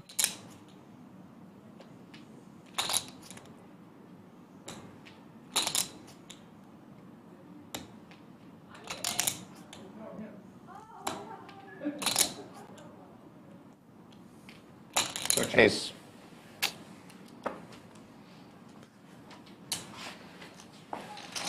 One I suspect wasn't folding. I don't know, man.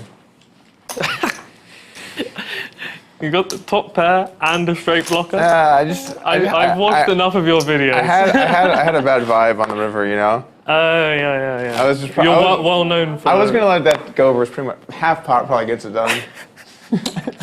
well known for your vibes gameplay. Yeah. For my I'm known for my discipline laydowns. It's really. Yeah. It's what someone said to me. The other day, I had jacks pre-flop, and I showed this guy next to me. I said, "It's better to make a tight fold." Oh, was that you? Oh my god! Oh my we're on the god! same table. Wait, that's insane. Check. I'm surprised you didn't recognize me. These guys are getting too meta.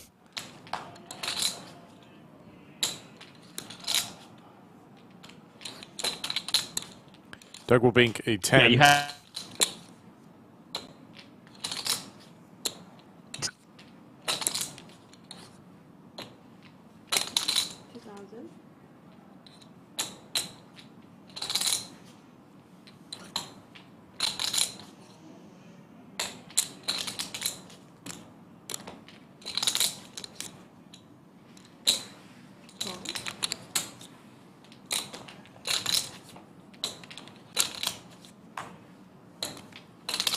It's a good run out for Doug.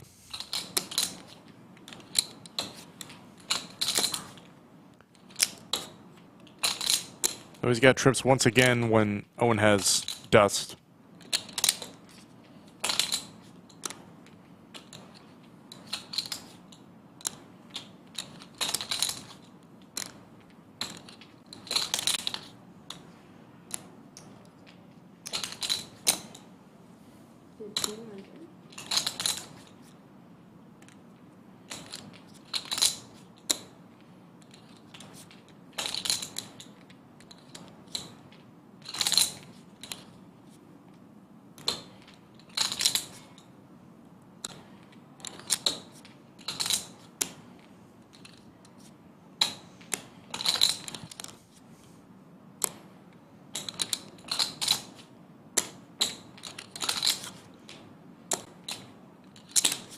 Raise.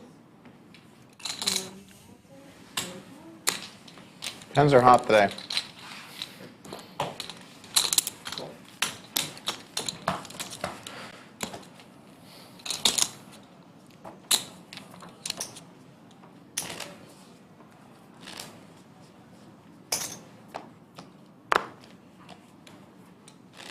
$1,100.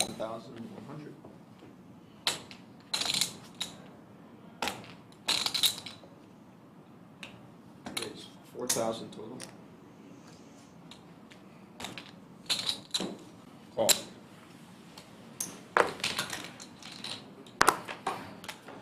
Ace king versus ace queen. Only a 3-bet going in, though. King high flop.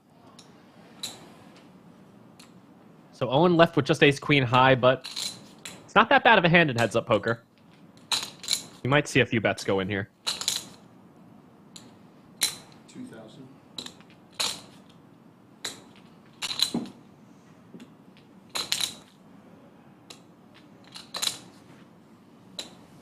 Call.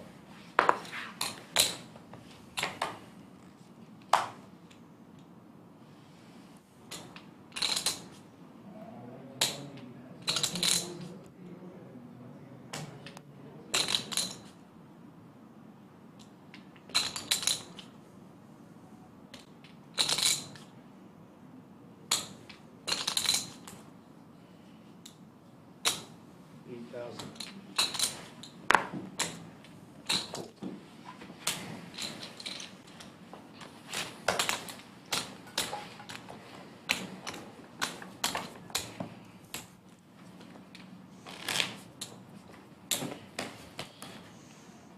Fold.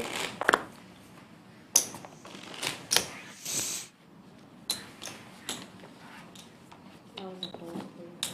Yeah, goes on.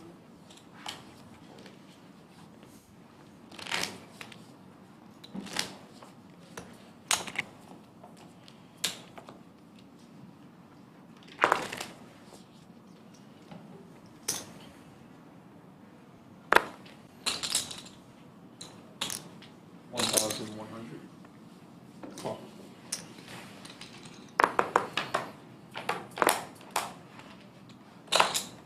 Check.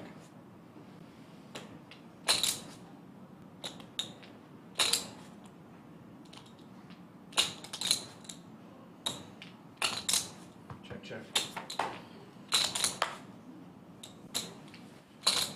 Owen picks up a straight draw Check. versus Doug's pair.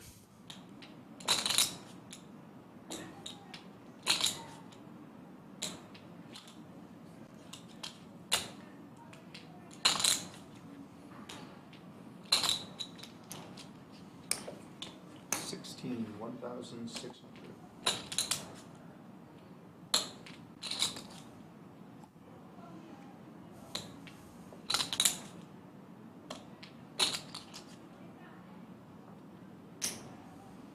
Call.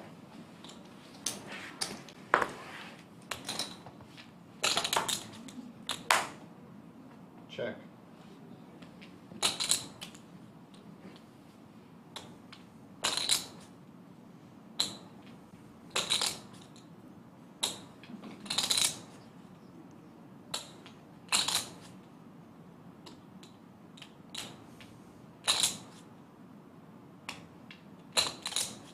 I don't think Doug will be folding this river if faced with a bet. 8,000. It's a pretty big bet, though. 8,100. Yes. You're welcome. Might change things a little.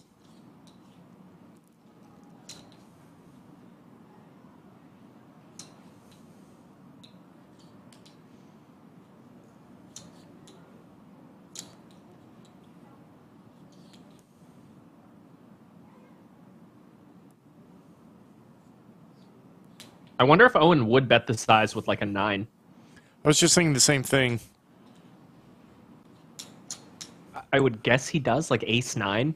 Like, it's basically the nuts here, so I guess you can bet big with it. That should go into Doug's thinking, though, of course. If he doesn't think Owen will bet with a 9 like this, then you got to call more often, and he does call nonetheless. Nice one from Doug. Yeah, that pot will put us almost dead even between these two. Thank you very much.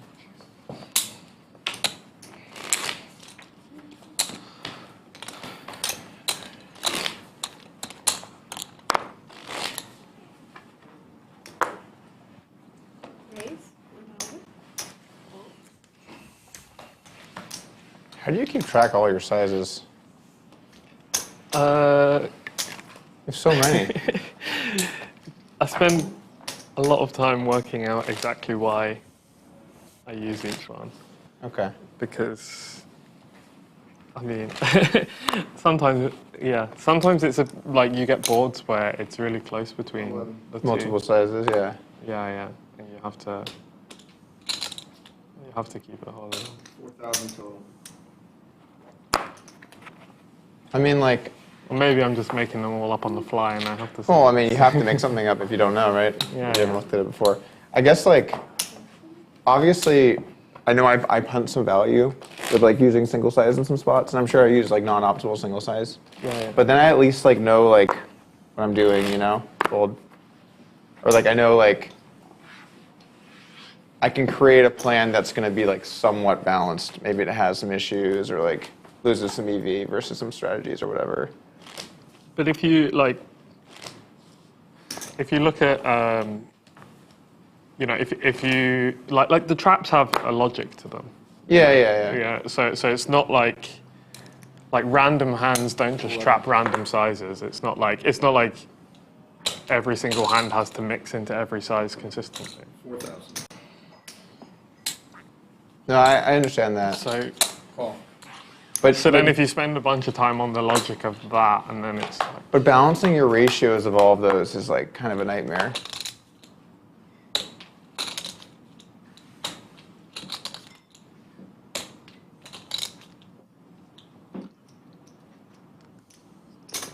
$27,700.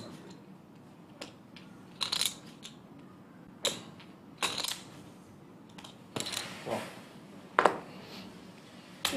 27, yeah. Thank you. Thank you.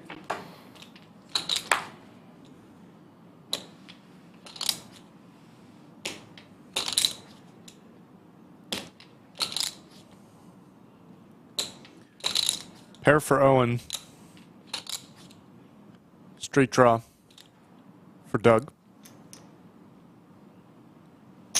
Yeah, this is going to get interesting. 13,400. It's a big bet from Doug. Full pot. Doug clawed his way back to even, pretty much, going into this hand. If Owen holds up and hangs on, Doug's going to give that position right away again. Owen not going anywhere on the turn. Things could get interesting here on the river. River Jack would be disastrous for Owen. Every other river would be very interesting too, though. It's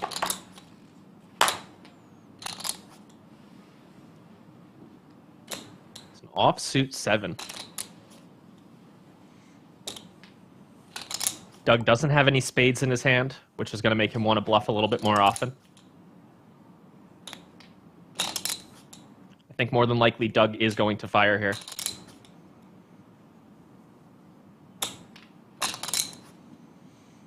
Question is what size?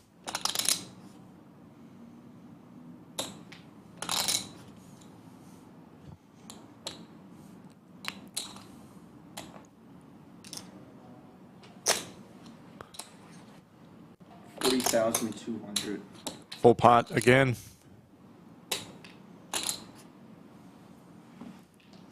These guys are good at calculating the size of the pot quickly, I gotta say. Better than me. Owen now stuck with just middle pair.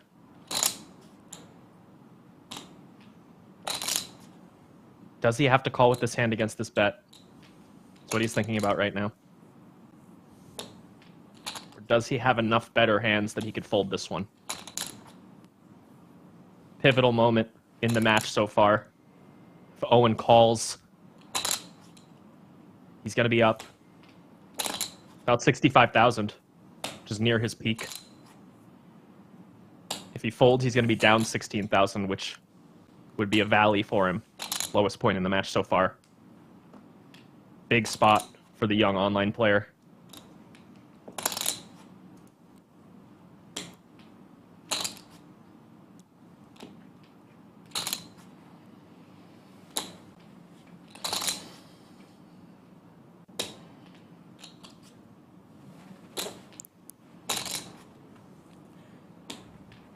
This is one of the first real spots I think Owen has been in all match thus far.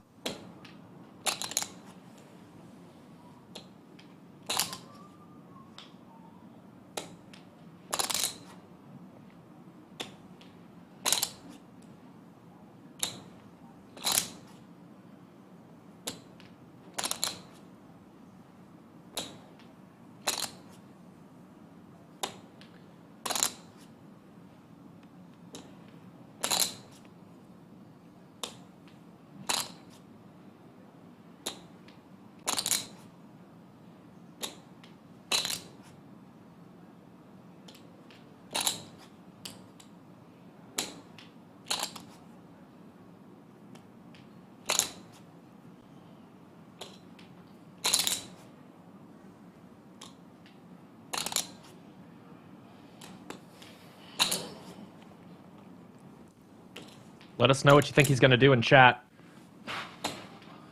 1 if you think he's going to call, 2 if you think he's going to fold. He doesn't look super happy about it either way.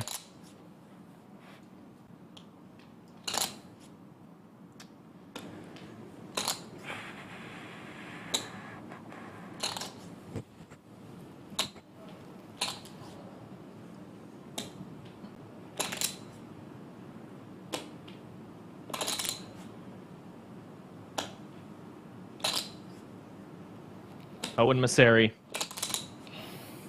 All he has to do is flick in a chip to win a 120K pot.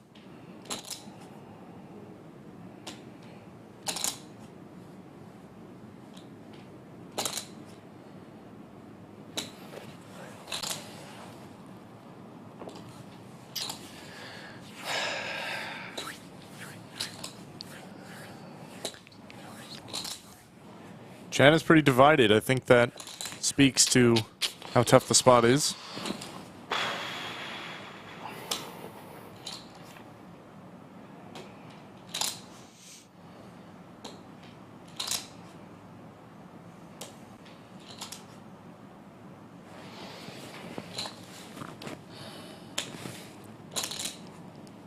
Just to recap the action in this hand. Owen raised the button, Doug 3-bet, Owen called, Doug bet on the flop, Doug bet pot on the turn, and now Doug has once again bet pot on the river. Cool. Wow. Owen makes a great call. $120,600 pot going his way. With that, he jumps to his peak for the match, up 65,000. Huge spot, nice call from the young online pro. Yeah, absolutely monstrous call from Owen. That is going to put him back into the lead by a healtty margin. We can see it there. He's up $65,000. Gutters in the 3-bet pots. Might need to go back for a little more education. I think if you haven't off this long, maybe move on to something else. Probably, yeah. Could be time. Raise to 1,000.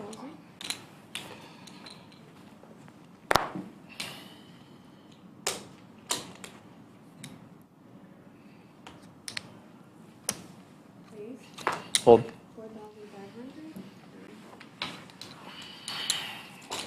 I feel like every time I get to the river in a 3-bet pot, I always just have nothing, and I'm just like, should I fire or not?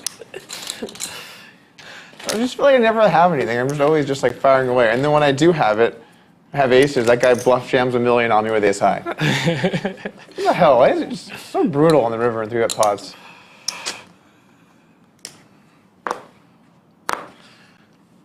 Maybe if you 3-bet some good hands. Oh, I never thought about doing that. If you're saying the ones that are strong, I should re-raise those. Yeah. You know, I there's see. more to poker than bluffing. I know, controversial, I know. I know, that is pretty controversial. Little needle there from Owen. I like it. What's a heads-up match without a few needles, after all? He's had some great needles today. Good banter game. Would expect nothing less from someone from across the Atlantic. 15, 1,500.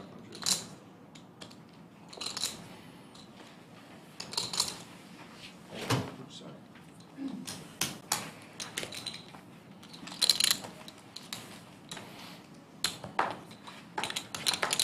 Good job, Folks, there's almost 3,000 of you tuning into this high-stakes heads-up match between Doug Polk Back in the and cellar. Owen. So close. So close. Do us a favor, hit like, hit subscribe. I could almost taste the unstuck. I was right there. I was banging on the door.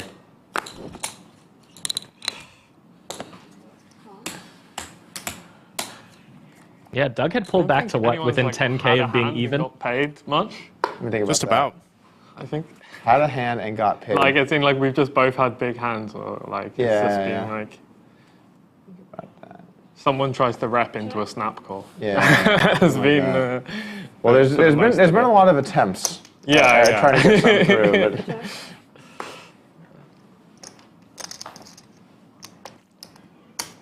Doug outturns Owen.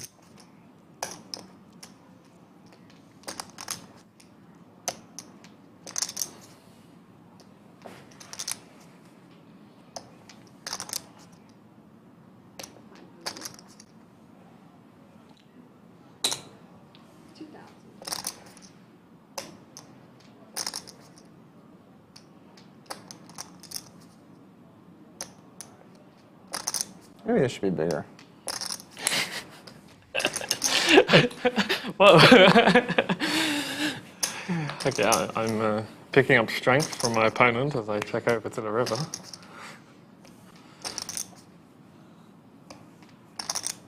Like, you have to fire now.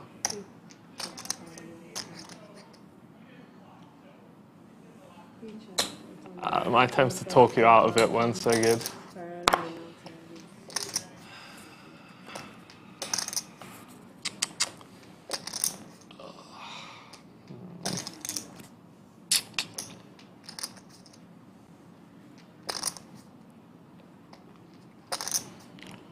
It's very believable.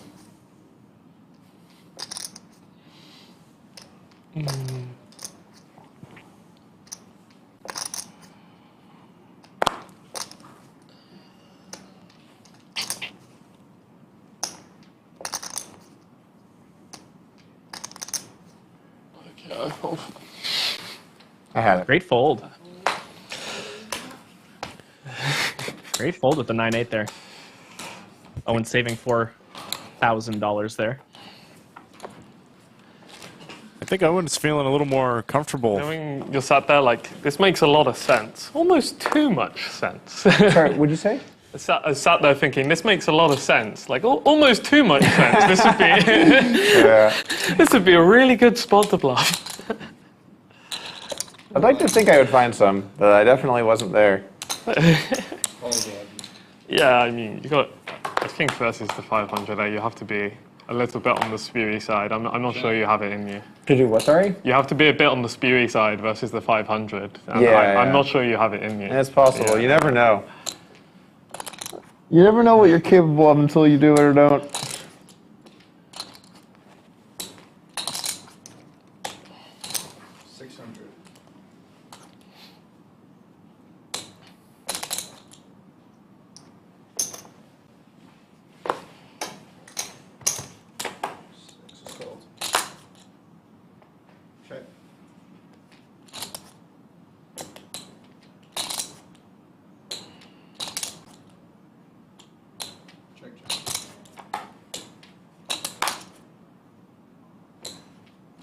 Nice river for Doug. Makes the nuts. Owen with top pair.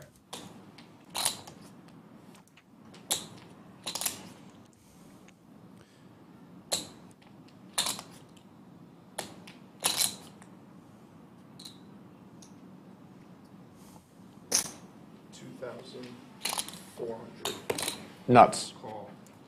King 10 for straight. That's actually the backdoor Bangkok right there. Two. Oh, you have changed. Yeah. No, sorry. I thought it was being. I just figured I was winning. I had top pair. I was like. Pretty bad beat. Yeah, kind of sick.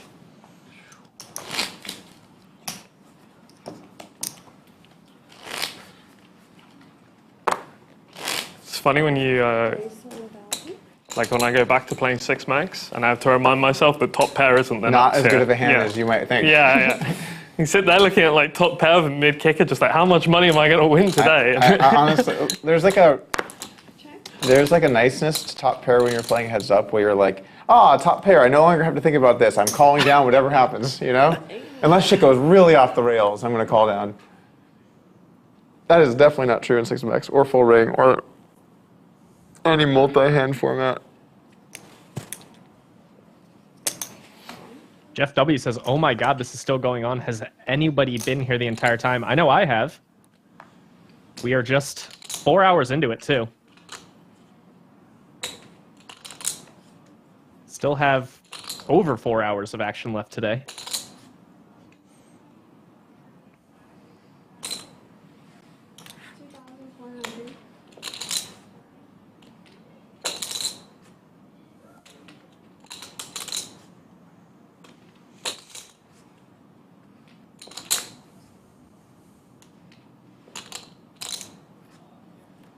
Doug's got a gut shot straight draw and a cheeky 5-high flush draw here.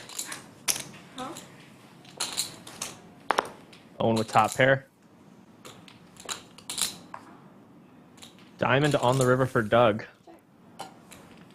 Can he go for value here? Owen has one of the few hands that is Five not a of flush diamonds. that can maybe call. Just as we were talking about. There you go.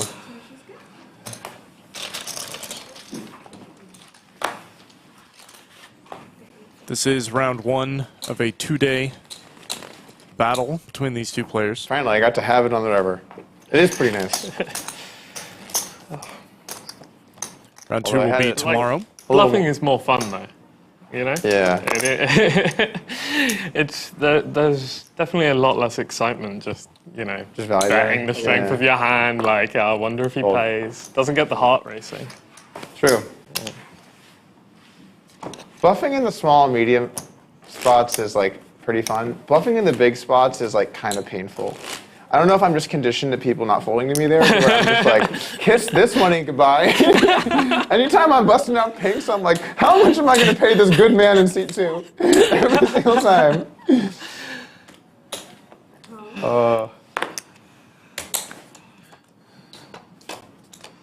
Doug picking up a solid pocket pair. Owen flopping a flush draw though. Jack 10, 10, 2 clubs. I got to pivot back to having it. I think I have it a bunch. Like last time I played a lot of hands, I was reasonably balanced, but it just seems like lately it's always just some kind of big punt. So you're asking me how I keep track of my sizes, and then you have like a 700 and an 800. Yeah. Like, Yeah, but it's How is that not- But it's single size, so like I'm not splitting. I'm just playing it all out of that size. oh, okay, yeah. So it's not really that hard. Like you just know which boards you're doing what on. You know what I'm saying? I mean, like I talk to so many people who they're all about like playing like a simple game tree, pay attention to your opponent, and then Yeah. they just look at the way I play and they're just like, okay, I'm not gonna mess with this. Yeah. Also, my sizes would be like 660 and 840, but because I'm playing, I have 9s.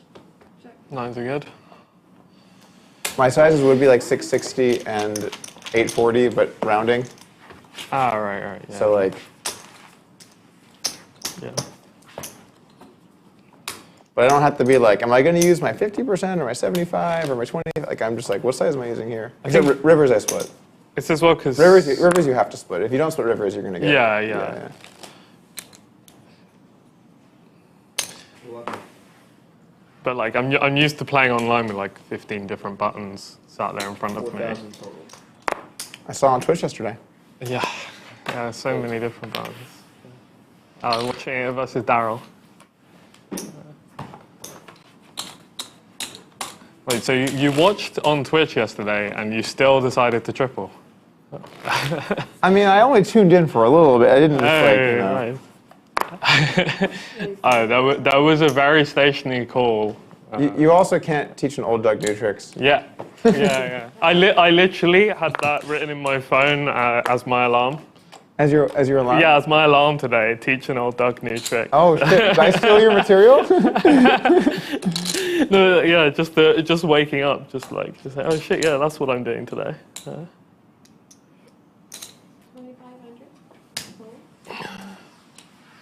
Yeah, having the jack there isn't great for you. And yeah, Nine's obviously very. I have the good jack though. Oh yeah, the You club. should- I have the club. Yeah. Yeah. It's way lower frequency turn bet. Yeah, that makes sense. Oh. But I would still way rather have like ace 3 or ace 9 or whatever. Yeah, which is why you got a tank out of me. Fair. I did get a very respectful tank. 11. I think as well, if I snap and I'm wrong, the people who I've sold a bit of action to will be a bit like, could you think a little longer? I actually think, for the record, I think like it's always better for the show to take some time, because then when there's a clip, it's longer and people will stay longer. Yeah. Because like if they make it to the point where I bomb the river, they're watching what happens. They're not like, I'll see. They're gonna see what happens. You know? What I'm saying? Yeah.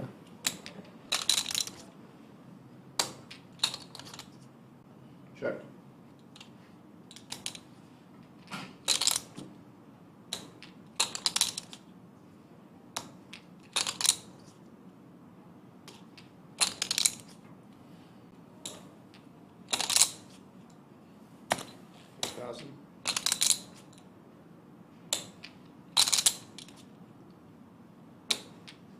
You had a customer at 2,500. 2,700. 3,000 even. 4,000 too rich for my blood. I don't mind. The board could start looking a lot worse. But the board could start looking a lot worse for what I had. I understand. Not I probably had the like- kind of hand that you really don't even mind getting a fold out of, frankly. Yeah. I imagine. Raise still in doubt.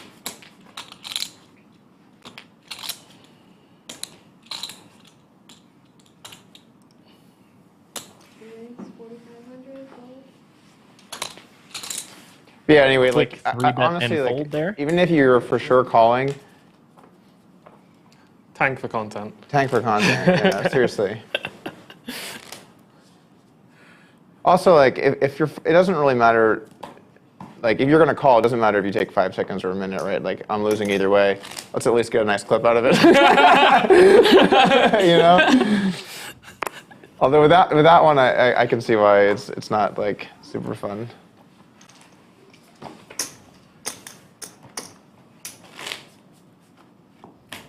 My hand, I was like, okay, mainly check flop. Okay, I'm gonna bet. Okay, mainly check turn. Middling frequency turn, but if I bet, we're fucking going for it. I'm like, oh, here we go.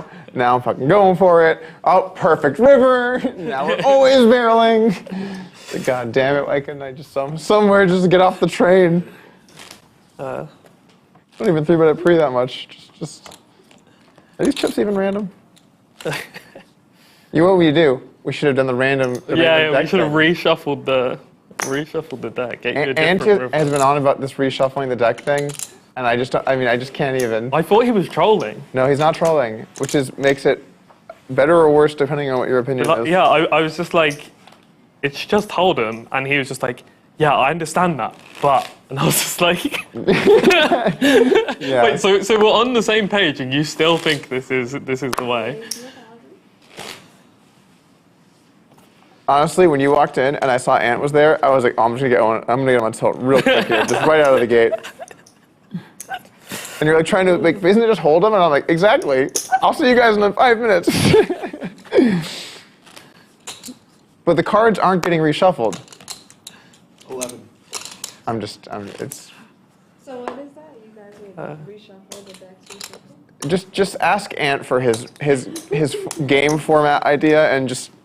I'm a big fan of Yuri's turbo idea. Oh, I like that a lot. Yeah. Yeah, I think that'd be a lot of fun. Yeah, I think I even quoted that and said it was a good idea. Yeah, yeah. So this idea for a tournament, you have to act in 10 seconds. I already checked, by the way. Yep. Okay. Well, like, hand is dead. As Yeah, well. hand is That's instantly that's dead. The important one, because like if you have a boat and you're in position on the river, you're still vulnerable. Yeah. 10 seconds and then your hand's just dead. No time bank. No time. Oh, bank. no extensions. You're just constantly, if at any point. Just keep it moving. Quick timing. 48. 4,800. That is a big overbet from Doug on the river here. His hand just checked down. He's firing more than double the pot. Owen has bottom pair. He could look him up. Such a big bet, though. I mean, the situation was reversed earlier. Sort of a similar run out. Top card pairing. We were speculating if Owen, in that case, would have done the same kind of line with 2 pair. And Owen does make the fold. Tank for content? Well, I was just like, chatting and then snap checking, and I was just like, well, this probably isn't a defend, but I feel like we might be missing a few. We might be missing a few strong hands, which might have had something to think about. Oh. I'm not really too much into the tell game in general. I kind of do my thing. Unless someone does something that's like Okay. pretty obviously a tell. 600.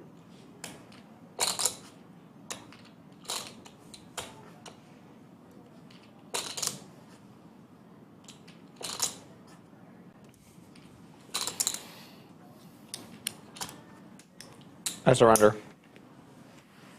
Raise the 1,800 on the phone. 17. Raise it 17. Yes.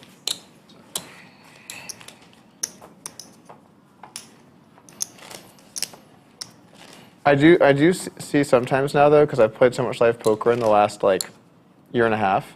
I mean, I've played I don't even know how many hours here, a lot of hours here. Disgusting amount.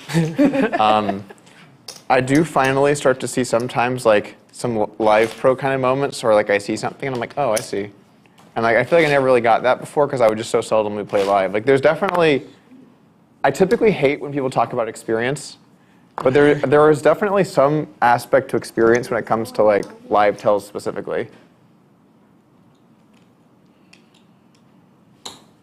I say while making a loose open and getting 3-bet. Raise 4,500. Like that Teddy KGB guy, the Oreos thing wasn't great. That's the kind of thing where it's like almost like you had to plan it to be a weakness tell. Do you know? It's like for you to just randomly want Oreos. See, also if I saw that, I'd be like, he knows that I know that. I'm not even gonna get into this. Eat all the Oreos you want. The Oreos are eventually gonna get you anyway. Yeah, when I was like first joining Gorilla, and like there are some guys who are like absolute wizards at reading like things which are just Chips can't and Pacific. process. Yeah. And I tried to start incorporating that stuff, and I was just like, it was just like breaking my brain so badly, and I was like, I need to. Yeah, I think there is something to be said for you really only have so much mental bandwidth to think about things, and so you have to kind of make some choices about which things you're going to prioritize. That was something which I realized, like trying to add all this stuff was making things too complicated.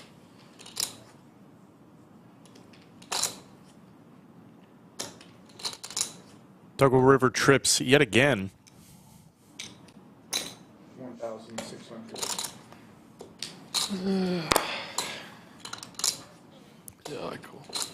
Trips.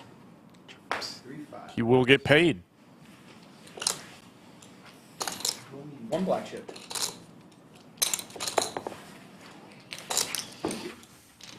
Yeah, I think I realized as well that a lot of the people who wanted to play in that way were they were playing like a simpler game tree, so they had more mental bandwidth Yeah, that's certainly to true. do those sort of things. So is it what you're saying, the reason I'm so chatty is because my strategy is so simple that I have time to chat? It was an insult, really. That was pretty, that was actually kind of I thought it was subtle. Wow, we invite you here, we have the dealers, the host, the stream, wow.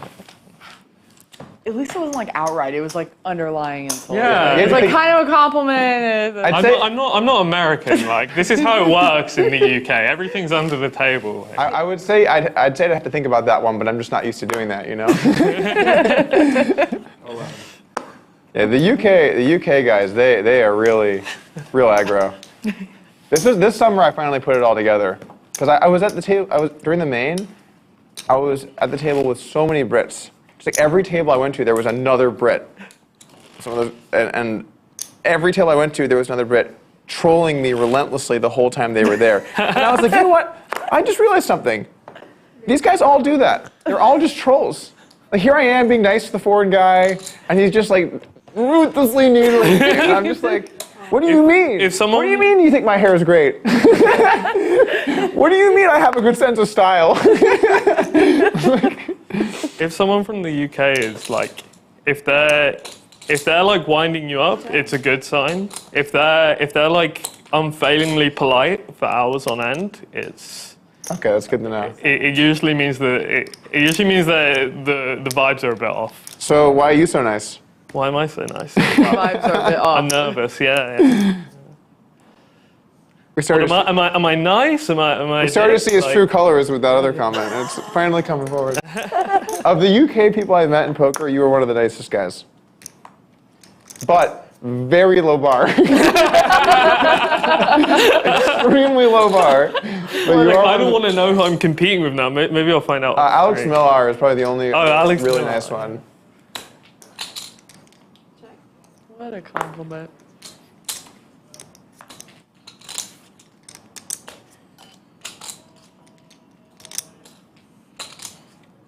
Doug has the best hand with 3 pair amidst all this banter.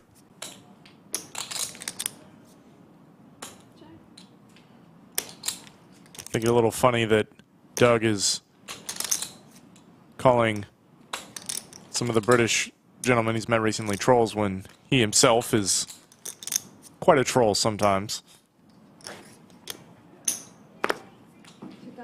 Arguably no bigger troll in the game. I think I would agree. And he does get paid here by the ace high. I think that's very reasonable. Well, I was hoping for the check Yeah, raise. well played all around on that one. And then the come over the top. Maybe. Who knows? Ah, come on, you block all my boats. If you're not coming over the top with 7-5, what's the point? You can never make a bad fold. You can never make too tight of a fold. You can never make a fold that's too tight. 11.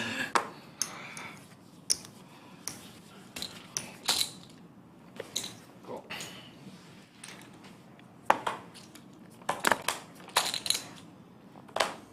Check.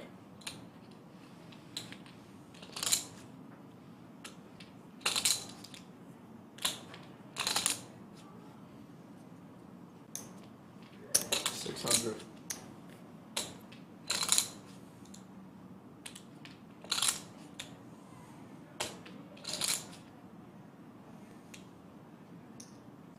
Raise to 2,200. Doug finds the check raise with Jack-6 on this board. Probably not going to matter against Owen's exact hand of 7-5. Fold. Interesting to see, though. I don't even know if that hand ever check raises or not.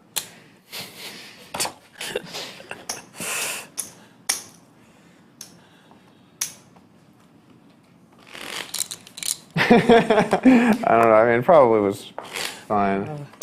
Might just pure call. I don't know. Pair and a backdoor flush draw. Backdoor flush draw in a dream. What's up? Backdoor flush draw in a dream. I mean, the way the backdoor's been coming in. You know? The pair is pretty nice too. You don't even need the dream. You've already got the pair, the pair in the hand. Fold.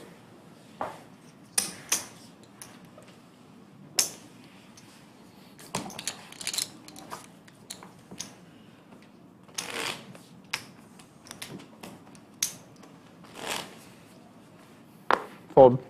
Oh, I should have opened it after that other conversation. For metagame reasons, you know. There's no way I would have 9-4. He knows that I know. And there's just so many boards where 9-4 makes the nuts. It's just a really powerful pre-flop hand, you know. Fold.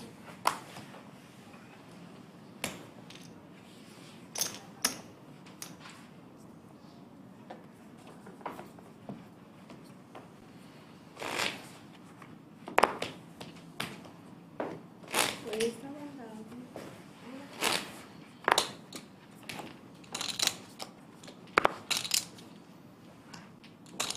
Check.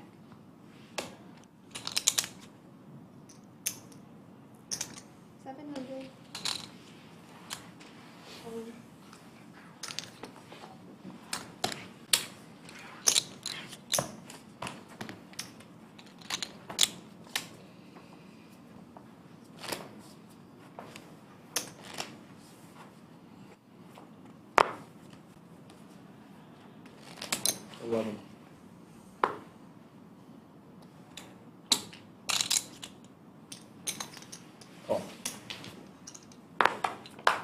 Check. Check. We've played like a million paired boards. Paired boards are hot right now.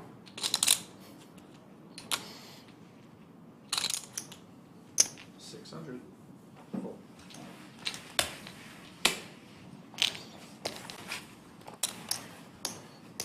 This one, no pair to it. You calling it? You calling your shot? This is gonna be a non-paired board. I like your What side. are you doing? I like your side. You didn't put them all out, but I think this is the one. Raise to 1,000. All right, let's find out. No way. No way, not possible. This is a paired board. No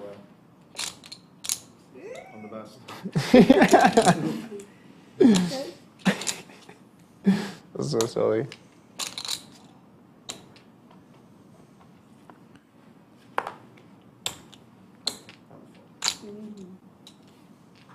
I like that you had to distinguish that doesn't count as you losing. That's a win for Phil. Just let's make sure the viewers at home know. Thank you. When we had a basketball team for the room, this guy was the biggest tilt box of the bunch. John was pretty tilty too. I was watching. John was, he was, He quit over the refs. yeah.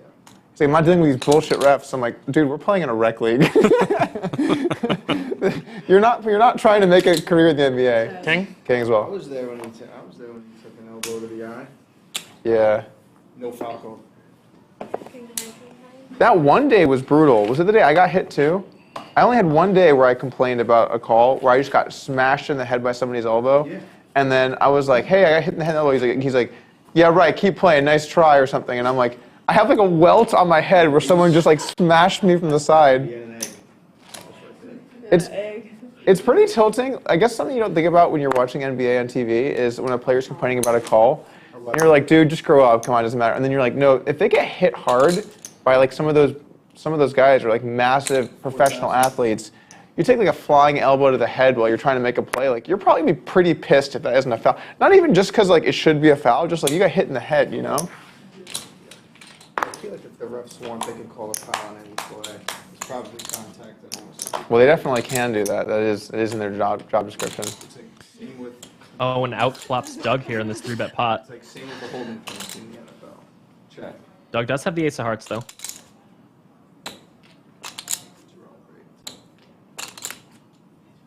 Holding kind of has rules where like if you grab inside the jersey or from the side, 4,000. then they don't really, or then they'll call up. Otherwise, they don't really call too much.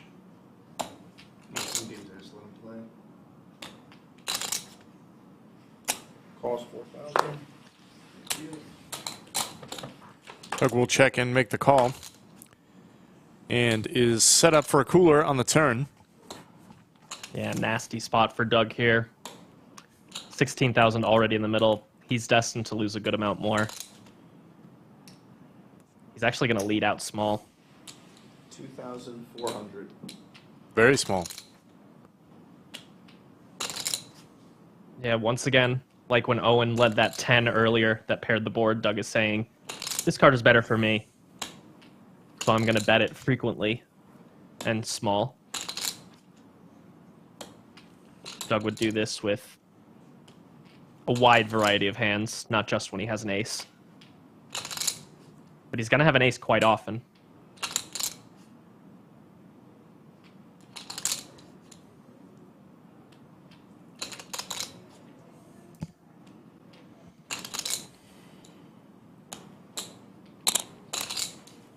Is the raise from Owen.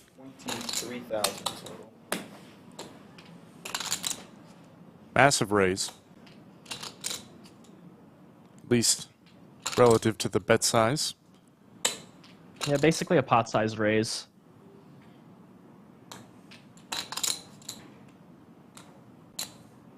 Doug not going to go anywhere, and he's going to need a queen.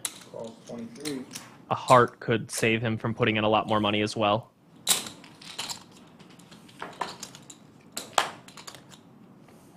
There's that heart.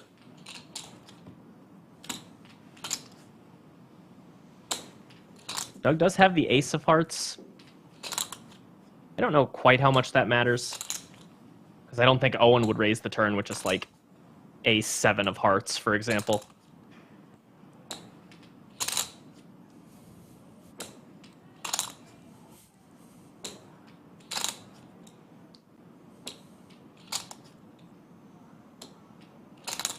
Sorry, how much are you playing? 20, 80, 100, 110, like 120? 100, 110, oh, sorry, no, it was more than that.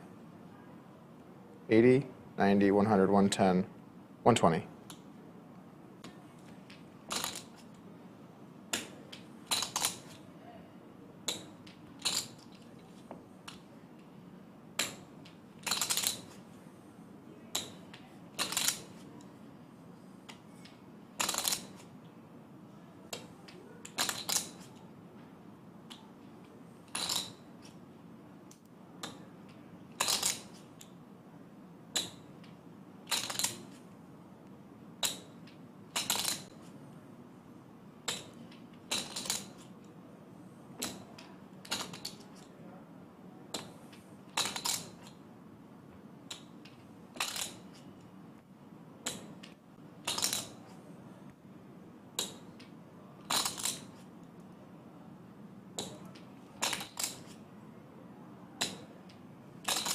How big does Owen want to bet?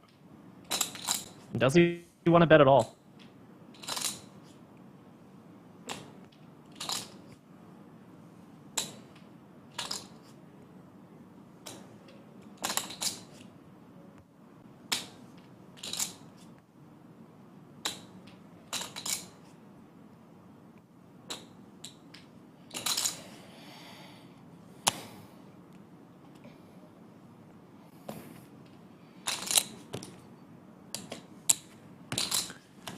Looks like he cut out about 46,000.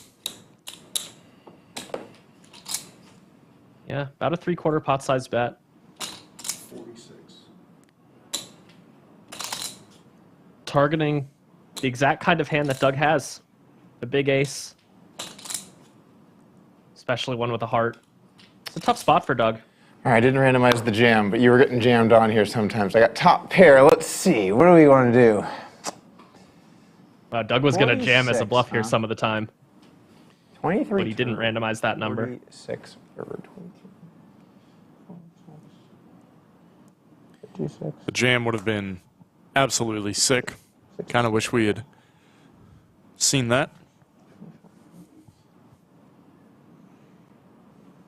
Yeah, 62. And that is 46. It's a healthy bet. I think it's a hearts. It's pretty Pretty good card to have. You're kind of repping. I wish you jammed.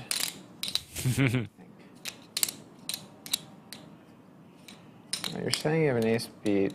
Values like min value, but I think any 2 pair. Yeah, you just want to beat an ace. Oh, it's hard to find a lot of bluffs here. There's like 10-9 and 10-7 suited. And then there's like, gotta be just like going ham with like pocket threes.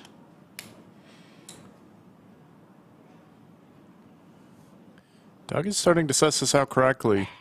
Why do I have this that much better? I'm actually folding some aces on turn, probably.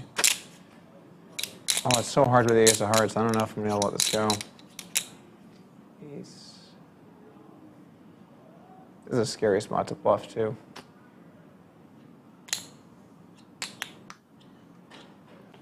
I think you're supposed to.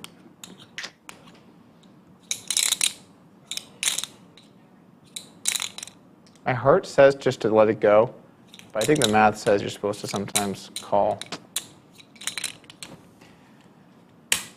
How much is it? 46.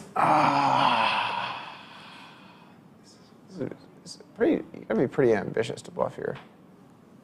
All right, we're gonna play the game of half the time I press call. All right. If this is the ace of hearts, I'm putting in the money. If this is the queen, I'm folding. You want to do the honors, Mickey? No, it's all right. $46,000 flip here. Ace is a call. Doug does not want to draw the ace of hearts. Call. There's the ace. Nice hand. He has shown the bad news, and that, I believe, is the largest pot we've had today. Indeed. Okay. $46,000 flip. Definitely a rough spot for Doug. Owen now There up aren't many people over who will hear 100,000. My heart says to fold, and you're like, "Yeah, there's a good chance I still get paid off here." Hello. And I do believe we'll be making a dealer swap. There are not a lot of good bluffs in that spot. It's like kind of hard to find a lot of bluffs. But the ace of hearts is so. As we can see, Owen is up $125,000 now after that I hand. think it's just too thin. I don't know. I wasn't really. No, for me. Yeah. For you, it's obviously. I think it's like A6 definitely no, but A8. You're hating your life if you get jammed on there. We're on break for. I just. What do you mean? They wanted to take a break, and then do you just want to keep going? Take a. They want to turn to sex. Okay, that's fine. Yeah, I'll use the restroom. Yeah. Worries. So much. And we will be taking a short break after that. What a hand to go out on a break for as we do the dealer swap. We will say goodbye to Horseshoe Phil and Miranda, and hello to Final Table Kev and Miss Jess. It has been a pretty gritty first half. A lot of battling back and forth between these two players, though Owen, I think, has come out on top after that last hand. What are your thoughts, Mr. Brady? Yeah, I would agree with you. That was a really interesting hand. I really do wish Doug, apparently what he implied during that was right after Owen bet that river, Doug did a quick randomization using the orientation of one of his chips to occasionally shove as a bluff.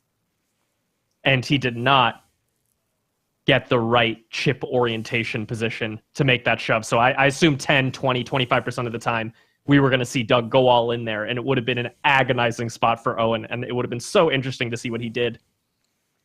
But beyond that, the match overall has been certainly weighted towards Owen. I mean, he's ran good. I mean, that pot alone, making 2-pair when you were dominated pre-flop against, ace-queen with ace-8, it's running pretty good. But that said, he's playing great. Like, I don't think he's made any big mistakes. Not that I'd really say Doug has made a lot of mistakes, but Owen's once again in that position. We kind of saw this with Kevin Rabichow in his first round match against Doug. He's playing really well and also running quite well, and the result is being up $125,000. He's 100% earned it. Really well played from Owen. Yeah, I think that seems to be the theme of these heads-up matches, is Doug always starts the first day down a pile and has brought it back. We'll see if that trend continues. in the second half and on our day 2 tomorrow. Make sure you guys tune in at the same time. By the way, you will have Slick Rick and Mike Brady in here. Right now, though, I wanted to go ahead and remind you guys about the Mega Monster we've got coming up here in August from the 3rd to the 14th.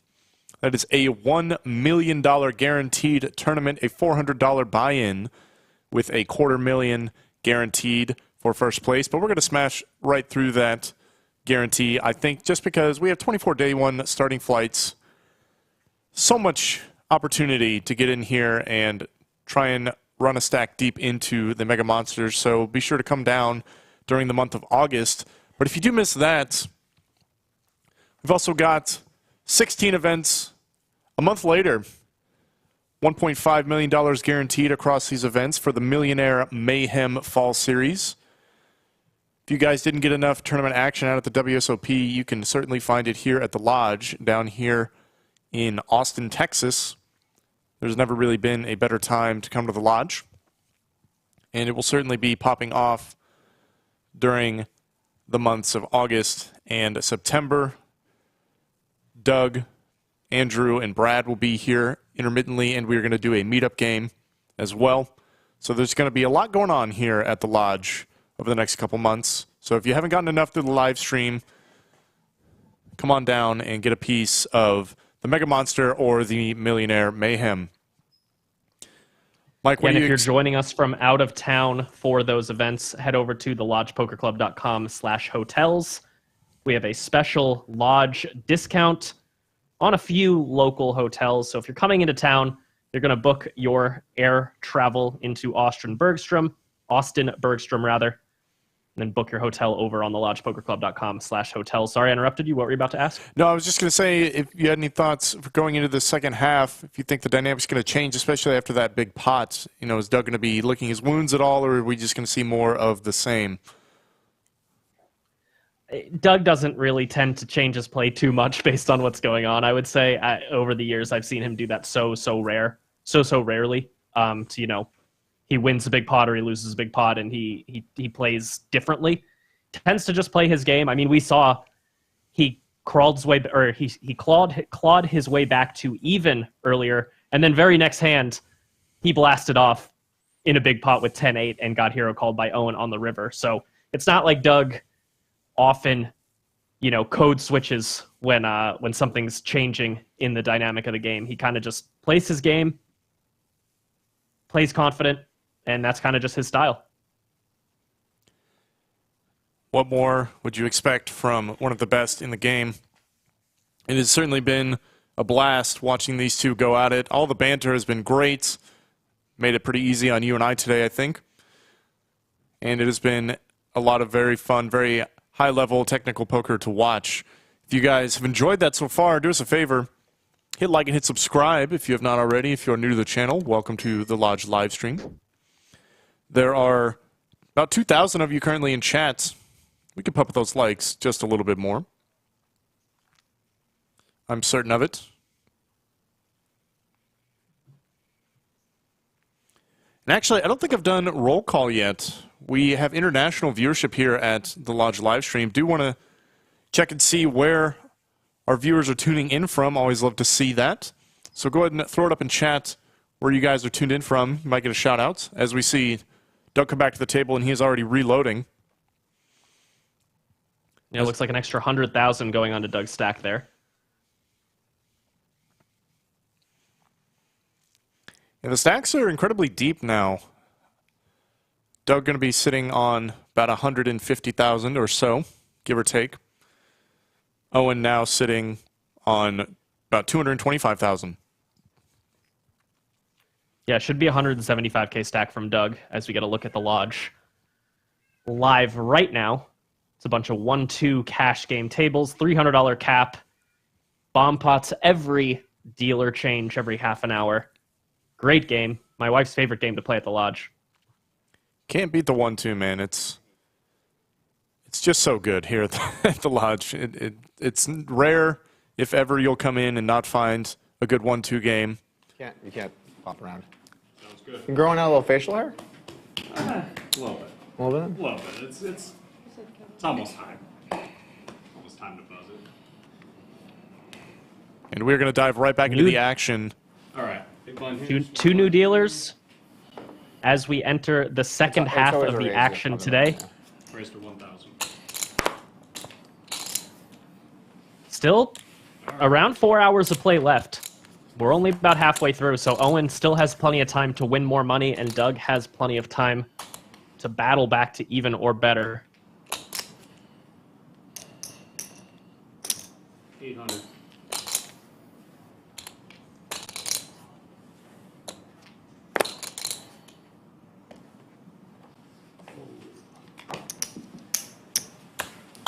Who's red if that counts for anything?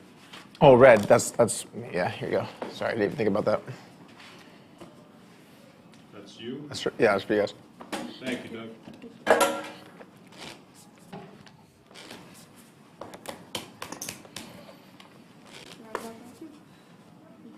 What's up? So I forgot about that too. It's easy to sleep on that stuff.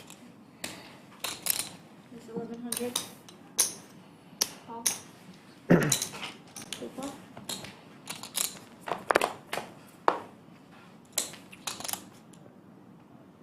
Check.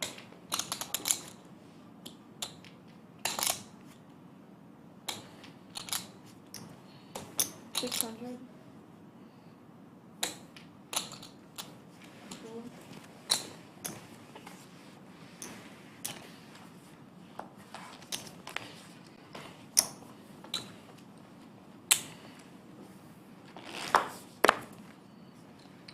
Raise to 1,000. Fold.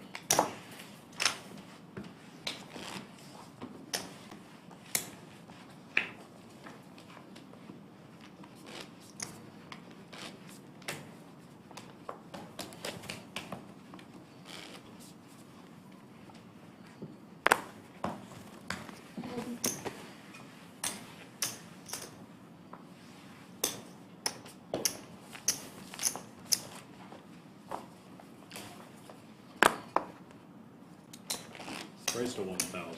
Fold.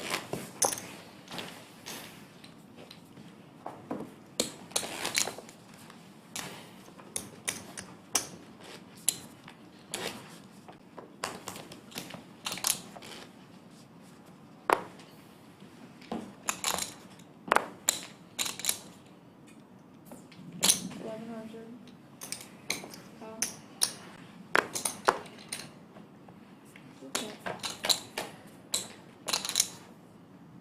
Check.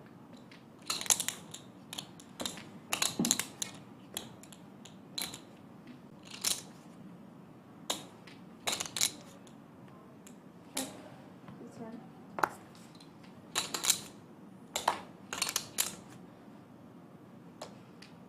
Check on the flop. Doug picks up a gut shot straight draw on the turn here.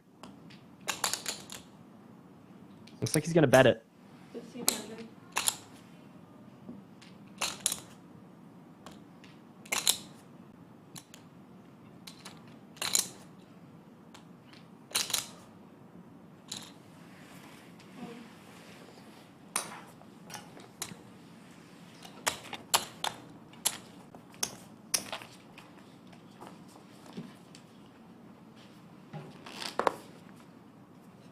Raise, make it 1,000.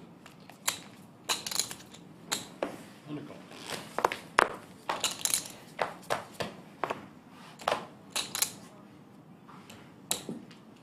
Check.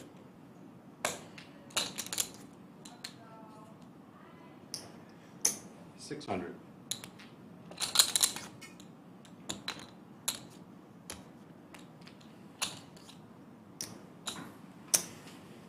Call.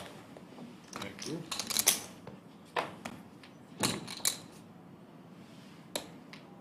Check.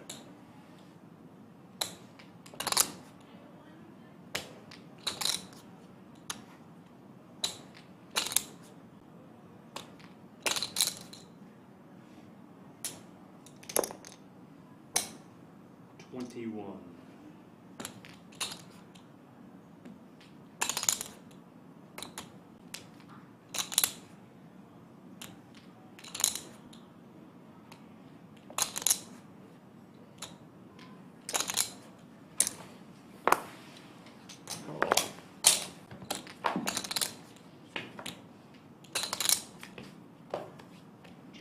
Jack on the river completes a lot of the potential semi-bluffs to now either a pair or a straight. Surrender. Check. Owen's going to be happy to hear that when he has ace high. Takes down a nice pot.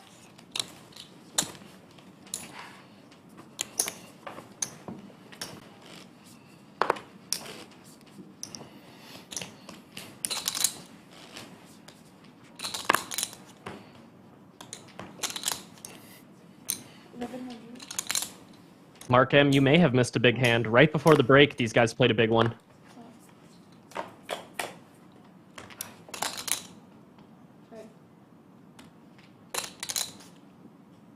Doug made top pair in a 3-bet pot, but it was no good as Owen had 2 pair.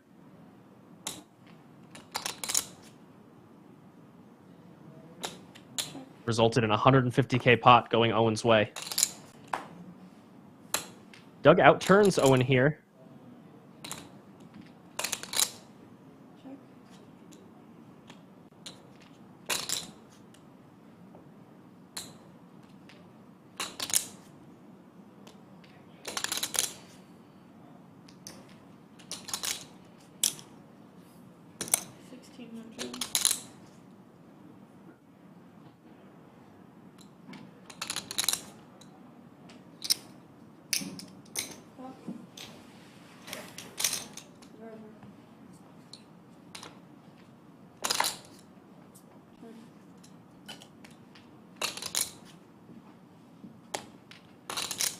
Eight.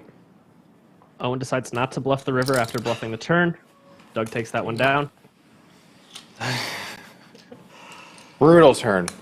Brutal. Couldn't draw it up any better. Lose the max turn.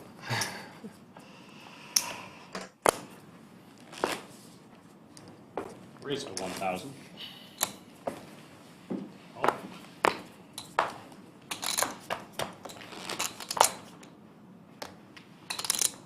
Check.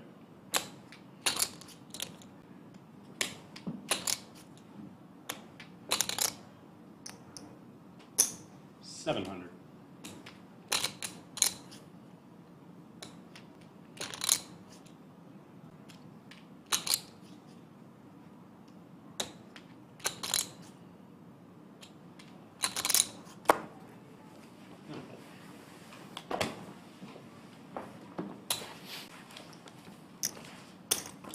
A lot of people asking in chat today. Just had another one. Who is Owen? His name is Owen Messere, as you can see in the title. Hopefully I'm pronouncing his last name right. All we really know about him is his screen name on ACR, America's Card Room, is Prodigy, with a 0 instead of an O. He has streamed on Twitch like a little bit, but mostly this week from what I gather, kind of preparing for this match and playing some heads-up matches on America's Card Room. Both players with Queen 10 offsuit here. And yeah, he's a 24-year-old online pro. I think he has a lot of experience in 6-max. He's probably played a good amount of heads-up as well. And he's a great player. He showed that today. Battle of the Queen 10 offs. Owen with the slight advantage with the betting lead and the Queen of Hearts.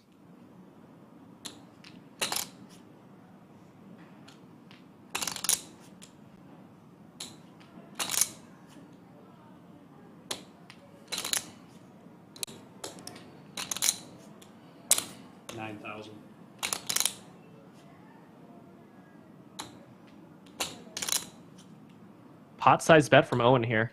I don't know if Doug can even call this. In position, very deep. I guess you probably got to have to.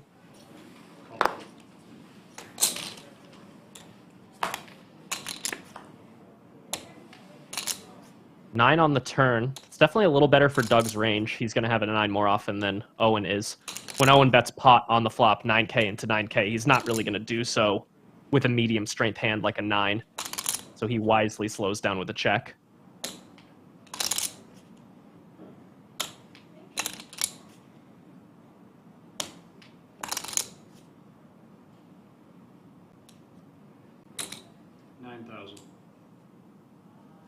Doug goes for a third of the pot. Rough result for Owen there.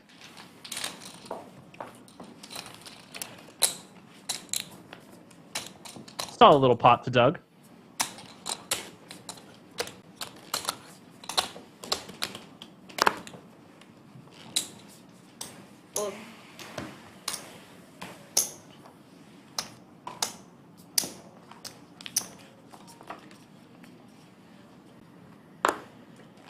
Painful fold? Raise to 1,000. You look pained. Just very sad turn. I had ambitions of blasting off. Oh, okay. Let's see. I mean, I had a gutter with a heart, and then the 9 comes. And there you go. Yeah. Not a great card for the, I bet, full pot range.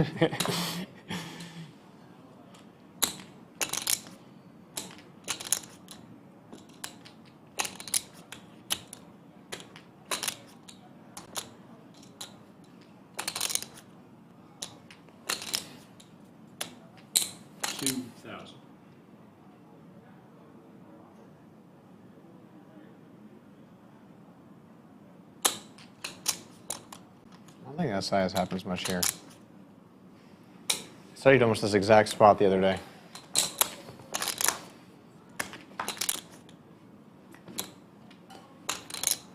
Doug commenting on his opponent's play in the middle of the hand. Very Doug move.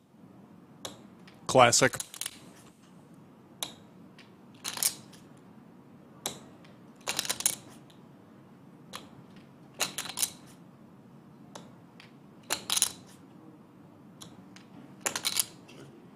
Check.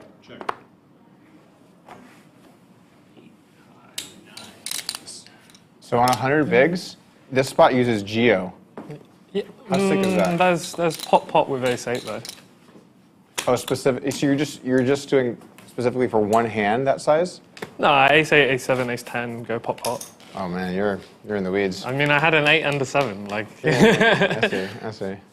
no, a lot of your range out of position wants to go pot, I think. Or like you can go pot and then split. Yeah. Yeah, Pot you split can makes play. sense. Yeah. Um, But I was looking at some like ace X check spots because I usually do more like 150 on a lot of those. when the second card's not a Broadway, you can get like the block. You can get like block bet for the second pair, and then you can go like pot for your 1 pairs, and then you also have like insane overbet for that. Yeah, you definitely have a bunch of overbets. I was thinking, how many times in your life have you seen 100 bigs, check, and then Geo turn? That spot definitely has a bunch. Yeah, it's becoming more common. Like,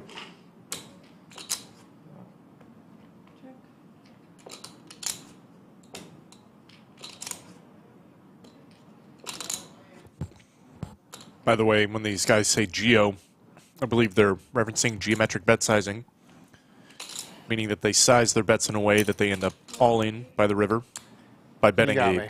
similar proportion to the pot.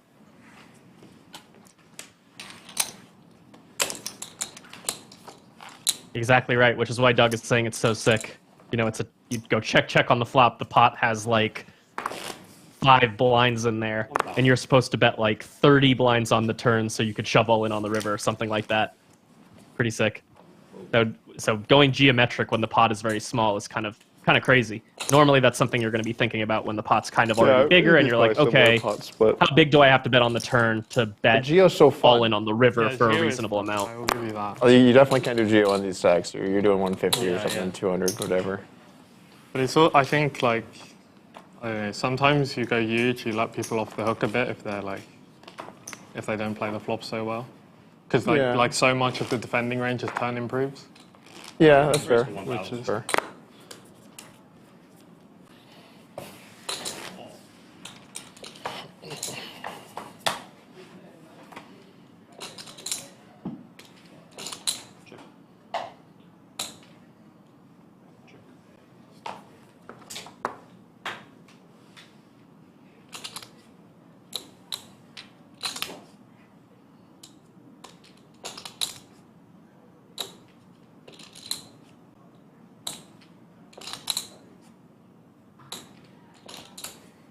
Nice shirt. Fold. You know, his shirt's Good been designs awfully going, some swirls. controversial, and Doug got a crosses the line statue saying it's a nice somewhere. shirt. Not the coloring, but the design is like, it's like modern Oriental rug. Modern what? Oriental rug. Oriental rug. That's like a rug type. That's a nice shirt. It kind of looks like a rug. Like a modern version, with like some different color. Yeah, I can tell you've been hanging out with the British. Okay, fair. You both are struggling to compliment each other, and I'm watching it happen.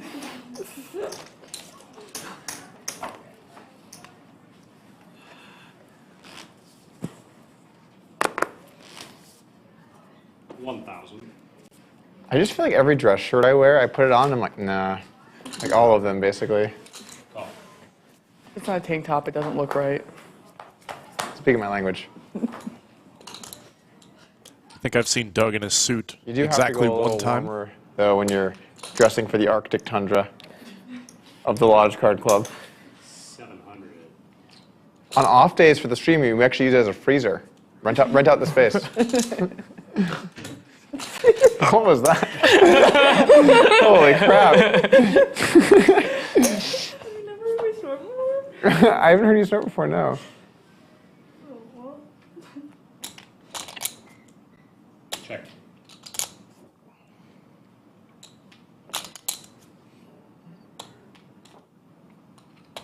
Brandon Moore says, obviously Polk has an excellent sense of style. Yeah, I don't know about that. That is a bold statement. Guy had to hire a stylist to stop wearing white socks with flip flops and tank tops all the time.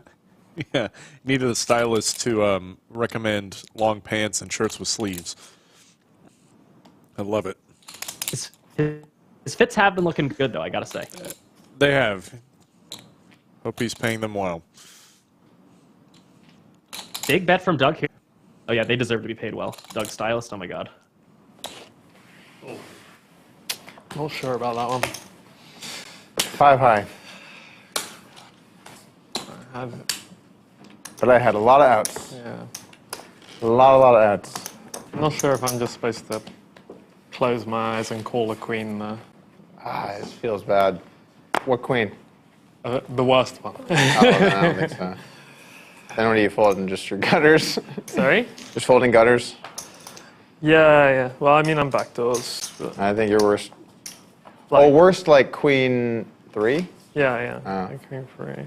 No, you. But like, I yeah. think you folded queen Yeah, 3. I think it's got to be a 1,000. Unless you get a read, you know? Unless you get a tell. Call.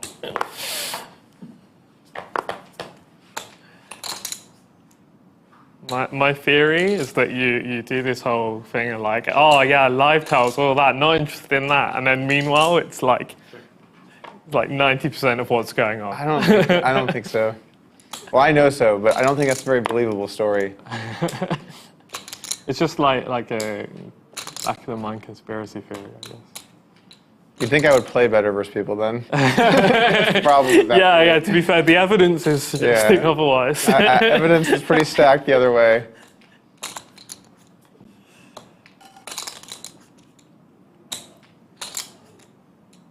I set people up to make loose call downs and then I just bluff into them. really, it's a great strategy. Queen. 2 pair.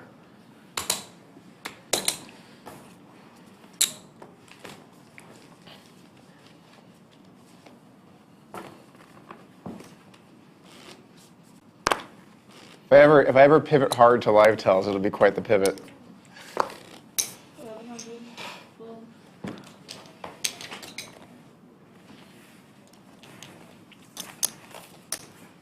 If I ever pivot over to not bluffing the river, that'd be a nice pivot too.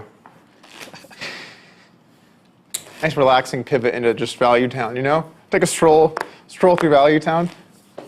At least you 1,000. you've set up plenty of clips for the next river bluff where they can go, they can string them together. Like, oh, I wish I didn't bluff the river 20 minutes later. It's like an area 20 minutes later. Or another one. 1,100.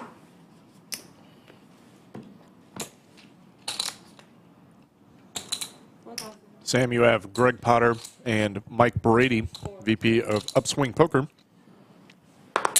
and co-owner of the Lodge, doing the commentary today. Also, heads up, giving his heads up insight. Yeah, be careful not to say heads up expert. I heard you tripping over and you were like, I agree, buddy. Expert's a strong word. I've seen a hand or two, but I ain't an expert. Doug slows down on the all heart flop. Check. Check.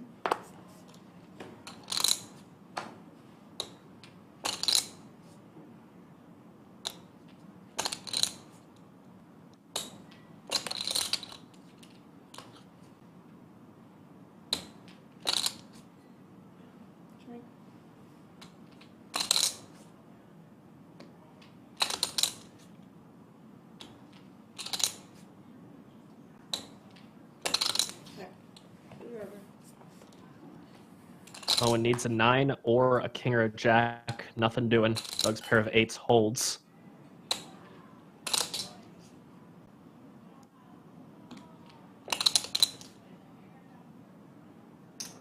Looks like he's going to go for a block bet.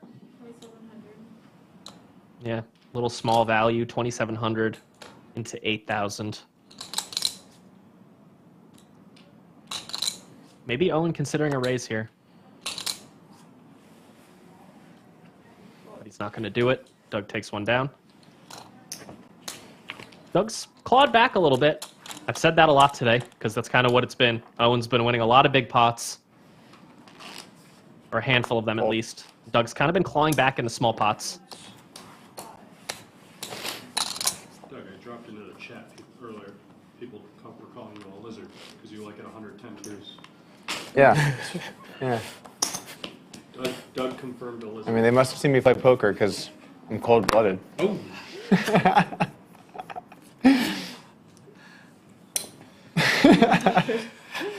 That was decent. That was pretty good.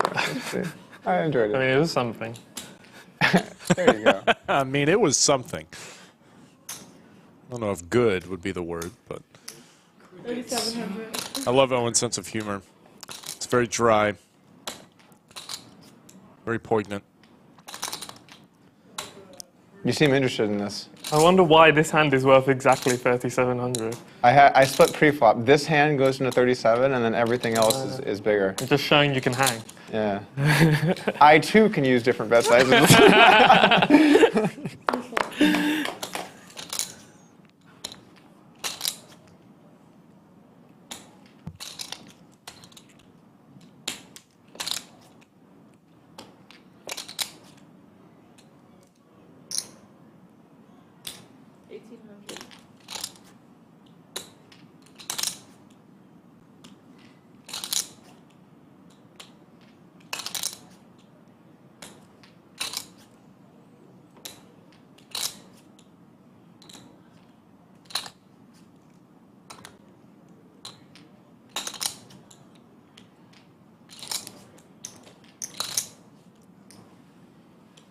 Call.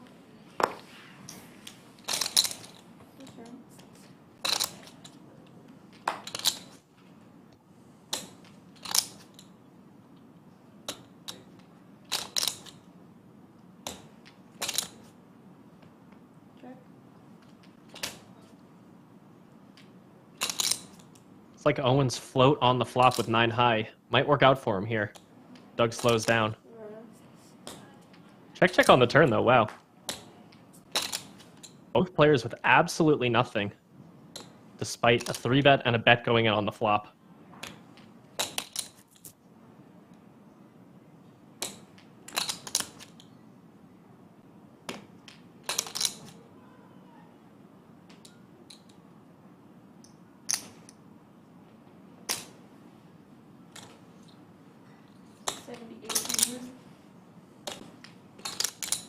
Now Owen finds himself on the river with 9 high facing a bet. Seemed like he kind of had some dubious thoughts, but he does let it go. Doug takes a nice one down there.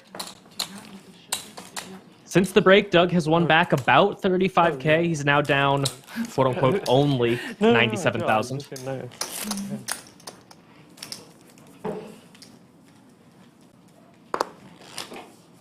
1,000.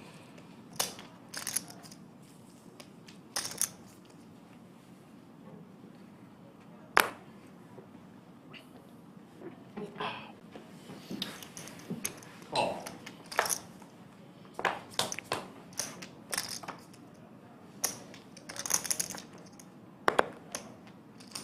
Thought you were going to be curious on the river there to see what the mystery hand was. I think it was 3,700. I had a hand that couldn't really get curious. 1,400.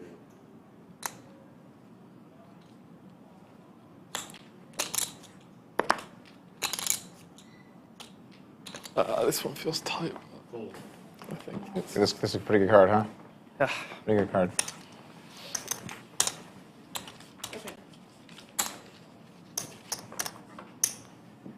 And there is a look at the cumulative winnings. If you've been asking what the score is, look at the screen now. There it is. Owen up 96,000.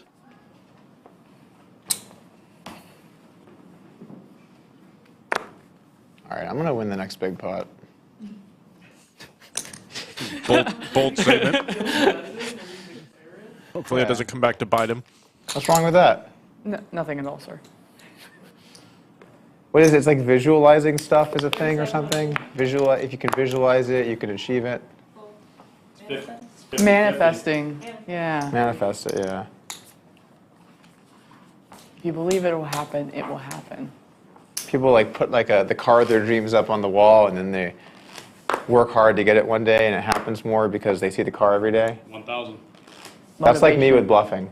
I put a big picture up of just like having aces, and I look at it every morning.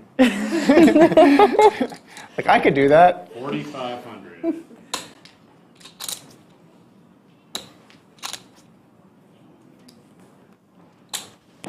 Owen will 3-bet ace queen. He's got Doug dominated.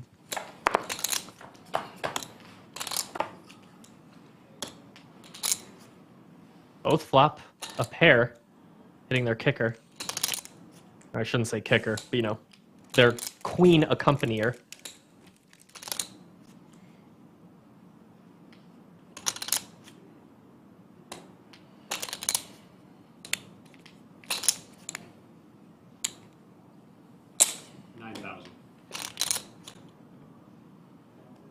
Pot-sized bet.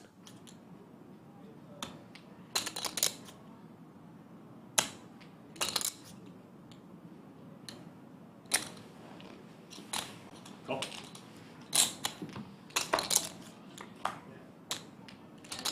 Heart on the turn. Owen with the only heart.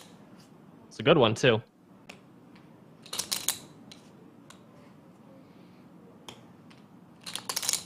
Check. Slows down with a check.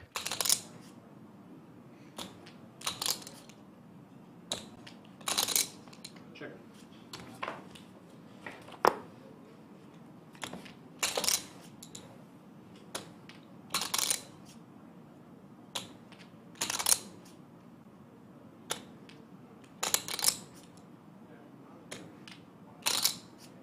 Flush on the river for Owen.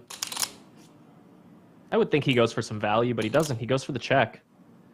And that could work out really nicely. Doug could bluff this hand. It's hard to imagine Doug having many in this with how the hand is played out. If Owen has a hand like ace-queen with no heart, Doug would probably be successful when he bluffs here. You want This me time to he's tank not for going to, though. content? I can tank for content if you want. Ah, cool. That is. Not what you want to hear. Damn it. We said, do you want me to tank for content? I was like, this isn't good. No, it is not. But I couldn't be like, I couldn't give away my hand. I was just like, all right, well, sounds like I'm losing this. Probably a better one to use, you know, if I actually have a close decision. Yeah. Yeah. Does that Yeah, I mean, count as a I big said I pot? was going to have a good hand, but then it just seems like you just always get the I would nice say bluff so. spots, you know?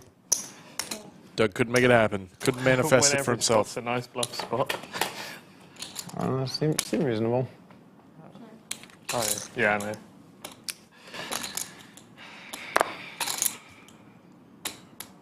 But they do all seem nice. Because you get like trained as you're coming up stakes, right? Where like everyone just folds to everything. And so then you just learn that. Those days are pretty far behind me. No, but like it's like, you know, it's like your formative years. Yeah, You know? Well, back in the day, it was just like people just folded all over the place. And people were also min-raising 100. That was like a big thing. My first like 3 or 4 years of playing or whatever. So you played a lot of guys where they just couldn't fight back because they just had so much garbage in all these spots. But the game has definitely changed pretty substantially.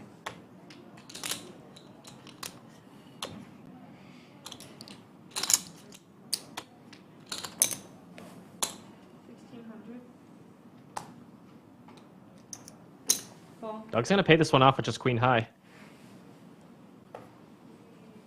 Owen wins another one. Increases his lead to 140,000 or so.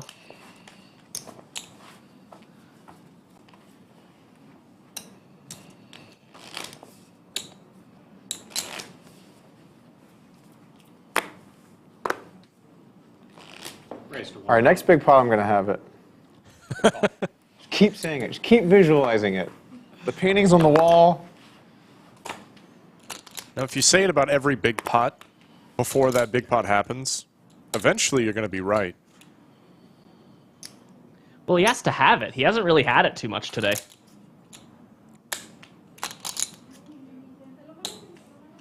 At least not when Owen has also had something.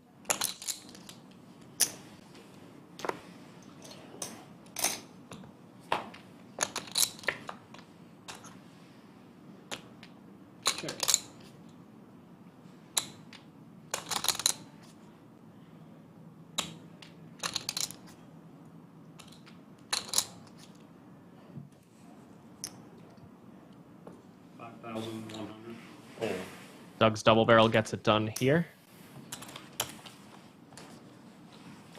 Continuing to bluff. Not slowing down. Not getting snake bit.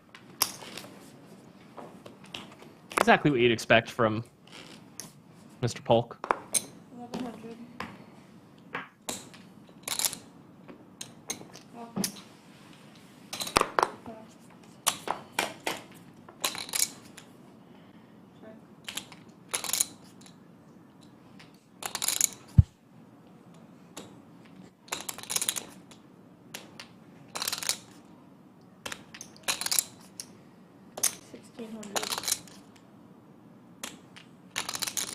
Owen goes for about 3/4 of the pot on this flop.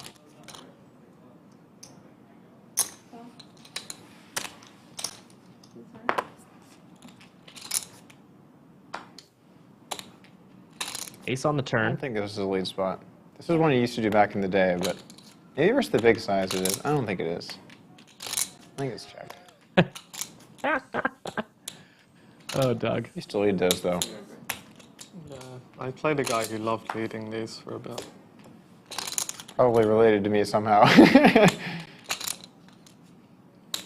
Had one of the best screen names I've ever seen. Oh, I think I know who it is. Who do you think it? Is it something about women? No. Okay. No. I was going to try and cut you off at the pass here.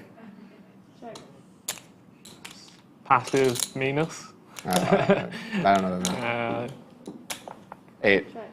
It's good. Little casual What was the mid-hand name? conversation there Passive between the meanness? fellas. Massive. Oh, I see. Yeah, there I we go. see, yeah, There we go. And he was really aggro as well. Like That's good. I mean, if that's your screen name and then you just start knitting it up, it's going to be a bad look.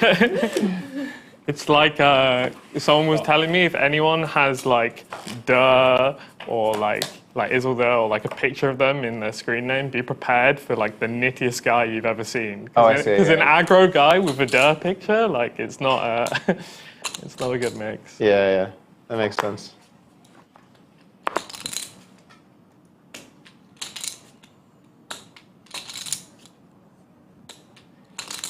I feel like with screen names, whatever it says, they're either really that thing or they're really not that thing. They're never just like if someone's screen name is like 3-bit light, LOL, they either 3-bit light a lot or they're like pretty conservative. They're never like optimal. You got to play up the dynamic. You've created a leveling war and you've suckered your opponent in. And you should have a lot of practice at it. 9. Check, check. Trap. Flush.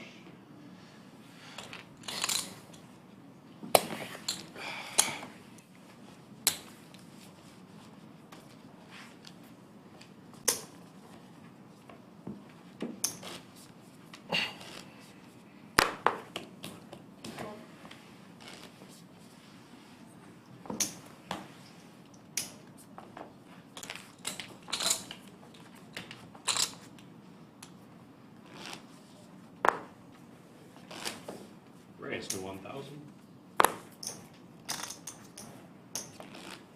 Call.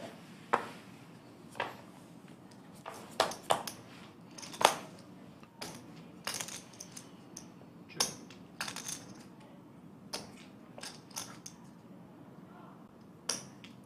Check.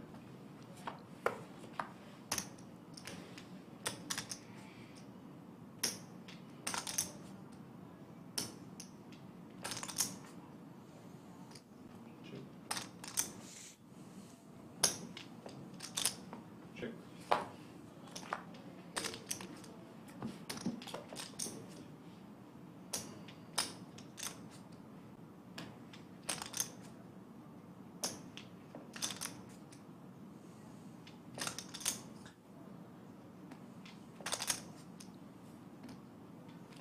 500. Call. 10. Poker.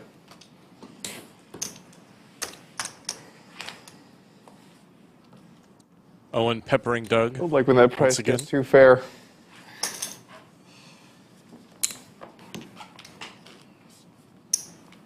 You're like, why is this deal so good? Something must be wrong with it. You know? 1100. Maybe it's just me. It's got a, but it's like the one time you don't pay, and then you have to sit there like the price was so good though. Like, what if he was bluffing? It's brutal when you have like very close hands and you get that, you're just like, this is just the worst. I mean, it's not the worst because, if you paid off and were slightly wrong to do so, then it's like not like you made a huge I hate when you get that spot versus like really tight players. Or like not even really tight, but like they're just on the tight side and you're in a spot where it's like, okay, just give me a guilt-free fold. I know this guy isn't fighting too hard. Yeah. And then they give you the insane price and you're just like, oh. Raise. 45 and the fold. Yeah, there's definitely some players that the price is a little too fair. There's this guy online who it's like, everyone says he never bluffs, and we're just like, but why do we keep paying him? And it's just like, I feel like he's really good at seeing like the exact amount where you'll cycle. There have always been some players like that where they're kind of known for not bluffing very much, but then you still end up paying them off in a variety of spots and then like getting upset with yourself. Yeah. Some people though, like a lot of it is image. Like some players just seem like they don't bluff that much, but they kind of sneaky bluff, you know? Yeah. And I mean, like anyone at high stakes still has like they still have something in them. It's just the consistency. Yeah. Consistency, I agree.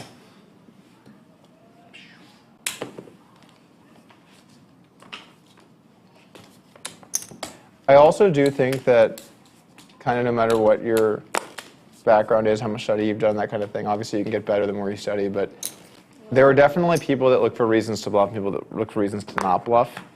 And so there are always going to be some spots versus certain players where it feels like, oh shit, this is 37. 3,700. Yeah, I mean, that was like something which I was always doing when I was studying on my own, was I was always just like, I don't know, I wasn't really aware of, you know, thinking about your own biases, because I just thought of like, I didn't think of myself playing, do you know what I mean? That's a trait of a lot of very good players, is they think like that. Like when you watch yourself play, you're thinking like, I'm not playing, I'm watching someone play. What should they do in this spot? Yeah. And then you start to realize you have these like implicit biases, and you kind of need to keep them in check. Yeah, one of the nice things about, I coached and backed a lot of players along the way. One of the nice things about that is you get to see so many players play that you learn. You can like, seeing other people helps you refine how you play. 1,500.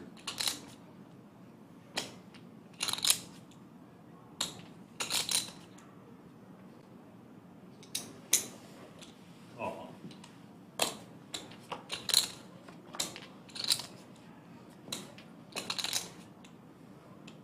Bricks out on the river. Ace high's good.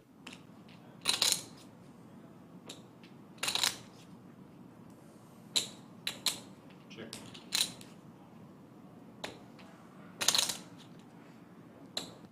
I think this hand has to bluff. Doug shoes. Owen has definitely showed himself capable of making some big calls today. 5,000. Let's see if he can make another one.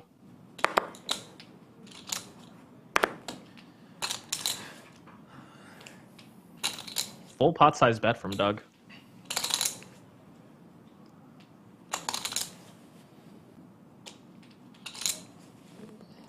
You win. Wow.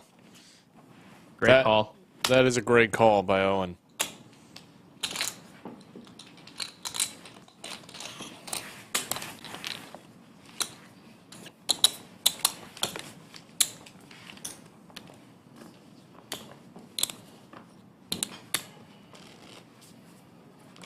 Just bet the flop and barreled off. Would have been easier. I thought the plan was to have it on rivers. Yeah, it always is the plan. It always is the plan until it's not. You got to get some good hands to have it on the river. That's the big adjustment I'd make if I was Doug in this match. Something that I think he's been falling way short. He should try to have good hands more often. Yeah, just start having it, Doug. Expert advice. 4,500. Like, for example, right here, I would call this 3-bet, and I would flop at least 2 hearts or a king or a 9. That would be my strategy. We'll see if Doug decides to go for that approach or if he decides to miss again. Oh, but it looks like he's going to go for neither. He's going to 4-bet.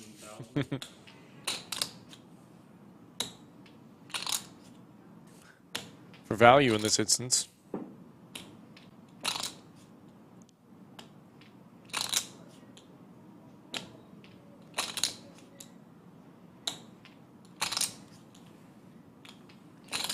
Wow, no one defends. No one's going to call. Our first 4-bet pot of the day, 26,000 in the middle. Doug's got Owen dominated. I have like 160-ish. Let me look here.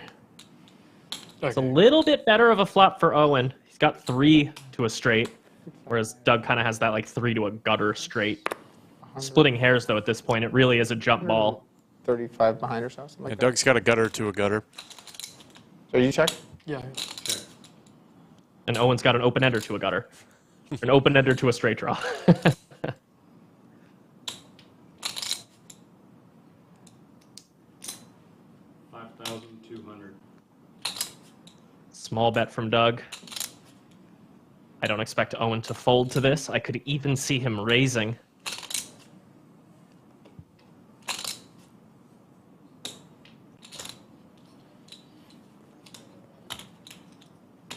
Looks like it's just going to be a quick call. Oh. This one could get interesting. 36,000 in the middle. 7 on the turn. I think that card is definitely better for Owen's range. Owen's more likely to have something like 7-6 suited. 7-8 suited. Maybe like 9-7 suited, though I don't think he plays that hand this way pre-flop. Check. Doug checks back on the turn. A 4 on the river. If Owen wants to take this pot from Doug, he can. He might think he's up against something like ace high, not king high. If I was Owen, I would be a little bit worried about getting called by Doug on the river. Check. Owen checks the river. Oh, I see. There's another room. Check. Yeah, I don't blame Owen for Wow. giving up. Ace, queen high. Boy. Oh, wait. Oh, no. The cards must... Oh, okay. The graphics must be wrong. Ah, yes. Because I heard the dealer say ace queen high for Owen. Yeah, so something was wrong with the graphics there, guys. That was actually ace queen for Owen there. One card each. And I assume Doug really did have the king 9. Stop. So I just stop.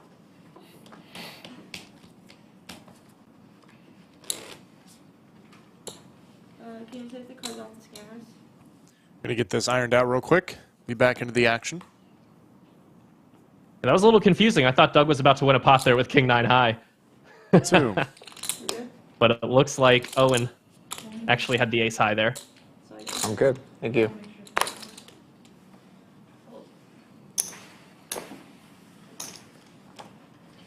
Just to catch chat up. Once again, the graphics did misread Owen's hand. To clarify, last hand he in fact had ace high. Raise to 1,000. As we now see pair over pair in the very next hand. Owen now up about 160,000. Check.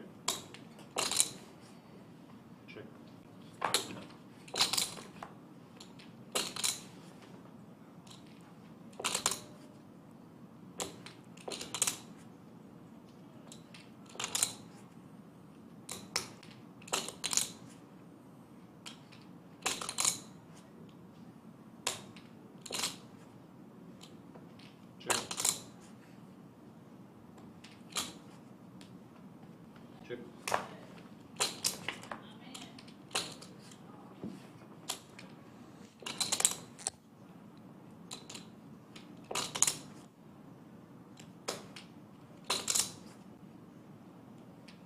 Check.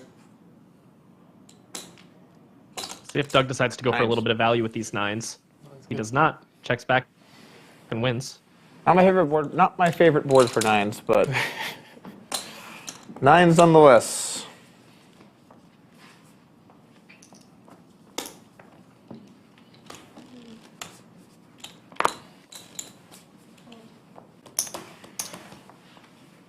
You were right about earlier. The spiral design, the like, it's like a Persian rug. I looked Oh, it up. Persian rug. Yeah, okay. Yeah.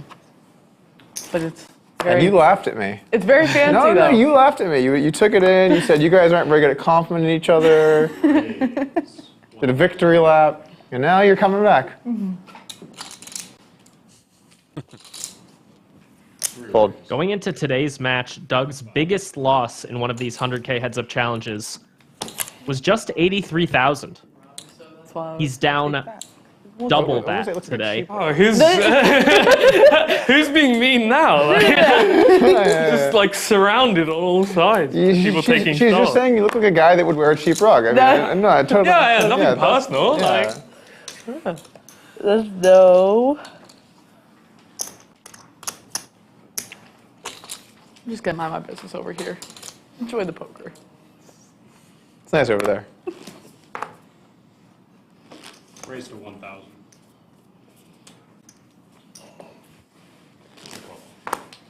I would be doing better today if I had spent more time over there.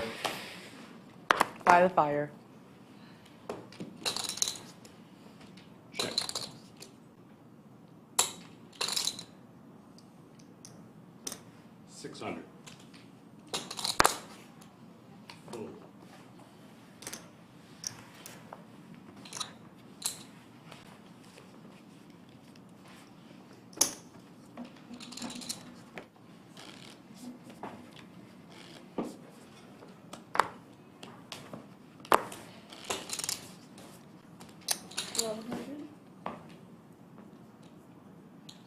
3,700. 3,700. Doug putting in the 3-bet with the dominated 10 here. 4,000. I think Owen's got a clear call with the 10-9 offsuit. That's exactly what he does. I'm just getting a lot of 3,700 hands in a row, you know? I should probably call down to info.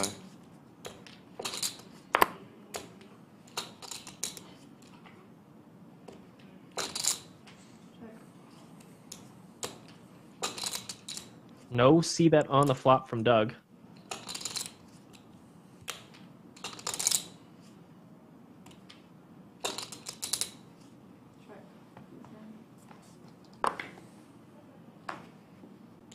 King on the turn. Owen picks up a straight draw, but it's definitely a card that's going to hit Doug a little harder.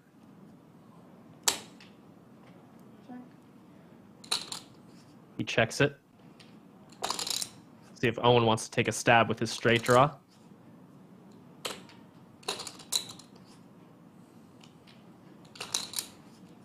He will. He'll likely win the pot. Now this is how you play this hand. 74. Should have done some of that earlier. It's a $40,200 hand. Doug Yeah, that's what I referencing the big thought. pot he lost earlier. With 10-8. Yeah, it's Saying he hand, wishes he I'm gonna just make this a checked and folded $0 it last hand. time. it's hand Unless he checks 154 twice, if then you I guys don't want to know watch what it to back. say, but start with that. It was a good one. And a fold. Doug doing Doug things and bluffing it off. Oh yeah, sorry. It's a pretty similar board, too. That one was like Queen 3-2. This one that just happened was Jack 3-4, right? Moving So- of the chips and cards back and forth is a lot Pretty easier similar. online. Yeah. Yeah. Physical chips, you have to shuffle them back and forth, you know?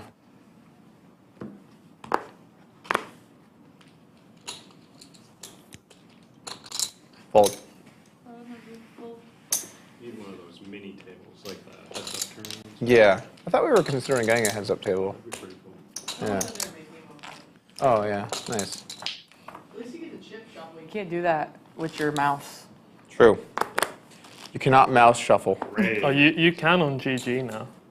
You can They have a you can shuffle shuffle the option? chips by running the scroll wheel. Oh, that's kind of nice. Yeah, yeah. Answer. That's cute. It's good like feature. GG will do everything to make it a nice playing experience except rake you a reasonable amount. That's the one thing which is not allowed. Yeah, I saw the rake update where they rolled out much higher stakes rake, and then they rolled it back up some, right? Yeah, they rolled it back like 90% of the way. I think. Yeah, but they made heads up and 300 rake lower, but like. So See, everyone wins. yeah, but no one plays heads up on GG. So. Okay, so nobody wins. It's I don't know if they don't realize how much action they're losing from that, but Well, heads up's always been a bit of a tough situation for sites because good heads up players will just clobber bad players, so they have to like. I understand why the sites don't enjoy having heads up. Now, personally, I think heads up is the great American pastime, and more players should be enjoying a rousing game of heads up 600. or something. I don't know. That was baseball. It's definitely not baseball anymore. It's up no one. It's turn. Check. Doug makes his third pair on the turn.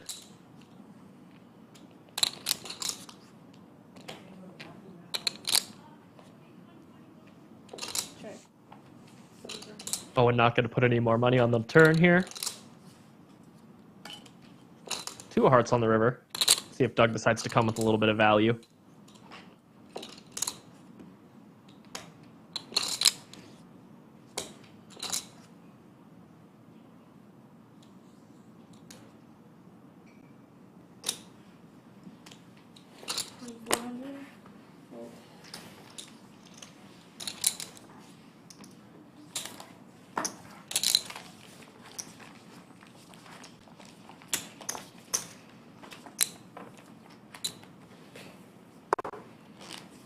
Raise to 1,000.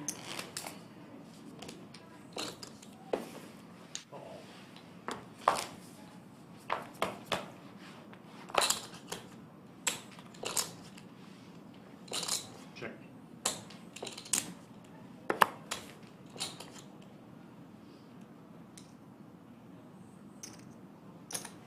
1,400.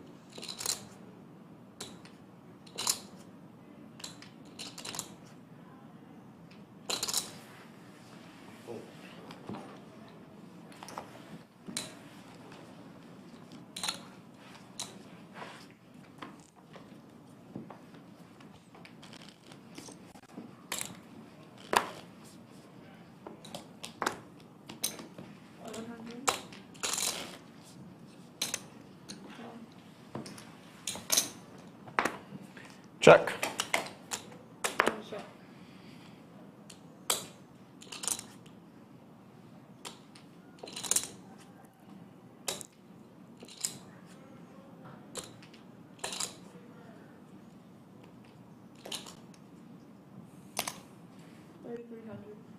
Overbet from Owen here.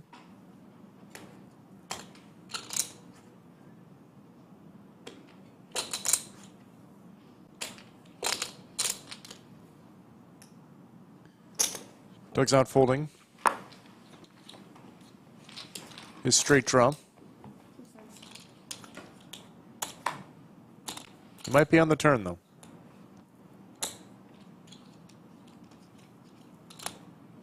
Doug considering a lead. It looks like he's going to go for it. 1,300. We've had a few of these today where a player bets big on the flop and then the card pairs on the turn that the player who bet big can never have by virtue of betting big on the flop. That was a mouthful, but I think it made sense.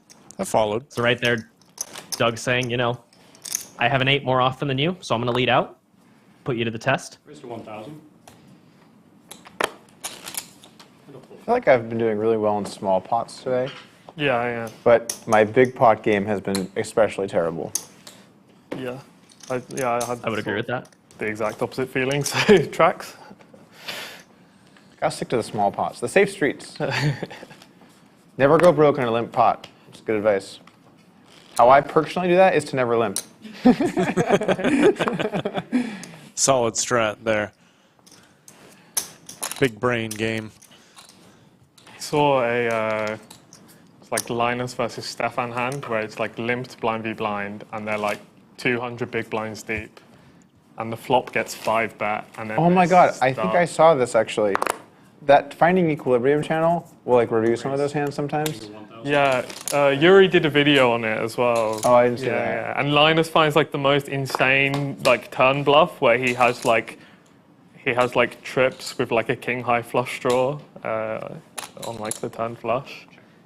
And then, but like, I mean, Stefan just has the boat, and like they somehow get in 200 big blinds from a limp pot, and it was yeah, very impressive. 700. The difference between how just casual people look at poker and how like really great players look at it is kind of hilarious. Like a casual player would be like, guys, it's 2 blinds, just chill the fuck out. You know, like, what are you guys doing? There's 2 blinds out there, just calm down.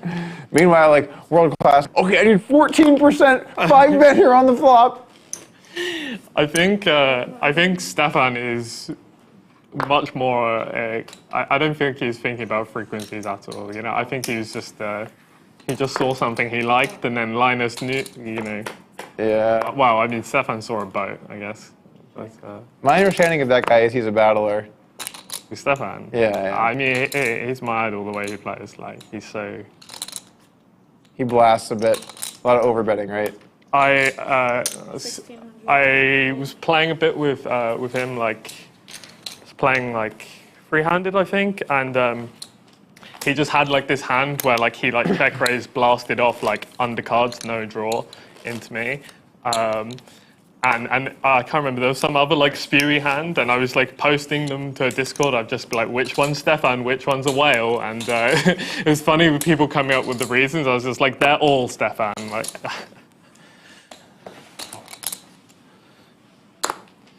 I've definitely seen more hands from him where you think like this guy has to be terrible than probably any other player. Yeah, I was in like an app game with him, and I didn't know it was him. He plays 6 max too, right?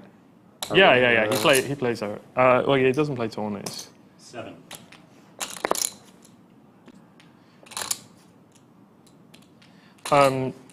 But yeah, I was in an app game and I didn't know it was him. And I tagged him as a fish after like one orbit, and then later on I'm just like, oh my god, this fish is sitting me heads up, and I was like, wait a sec, this fish has some moves. What's going on? He'll definitely catch you off guard if you think he's a fish. Yeah. 5,100. There was a spot as well on the river where like it's just like. I was just like, oh, who the fuck ever has a bluff here? And I was trying to hero fold, but I was just like, oh, I can't do it. Like the hand's too good. And then I call, and he has just like some insane hand. He had like a 9 missed backdoor on like king queen jack flop, and he just like check raised the flop, missed his backdoor, and then the river paired the board, and he shoved. And I was just sitting there, just like, oh, I can't.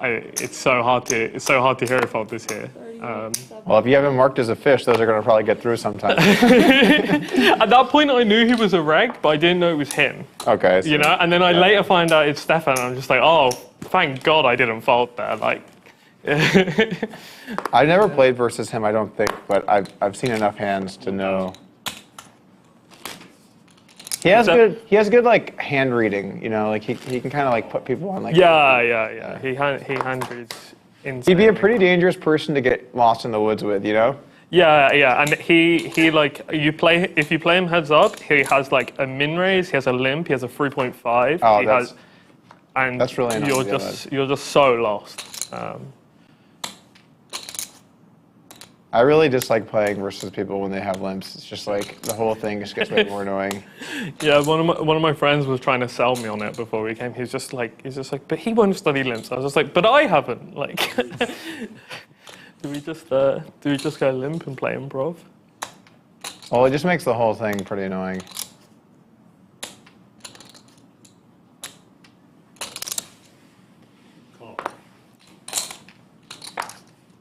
Doug with the best of it here. Turning this top pair against Owen. See if Doug decides to go for some river value. He's been bluffing a lot on the river today. Hasn't had it so much in the value department. This time he does. 8,000.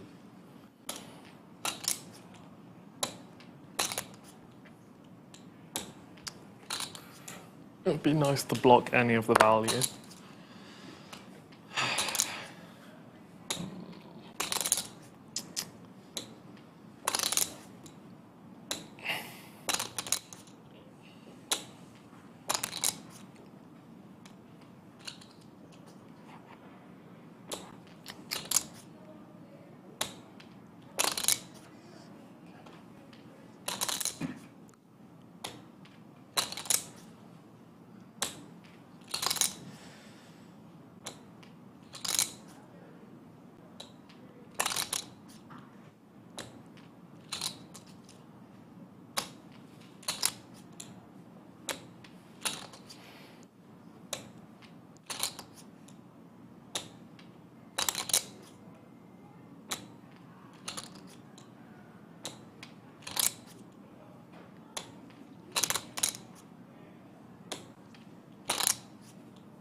Owen's made a lot of great calls on the river today. This would be pretty sick if he makes the right fold here. It looks like he's doing it. Zigging and zagging just when he's supposed to. Owen Messere putting on a heads-up clinic today, up 148,000. Could have only been 140 if he made that call on the river. Yeah. He's definitely making the right moves today. Ace 8. I think that's fine. That'll be fine. It's close. It's in the mix. It's right there. Yeah, Kicker I plays. think Ace 8. Very, I don't know, very. A lot of checking for me on the turn though. So kind of. Yeah. Makes sense.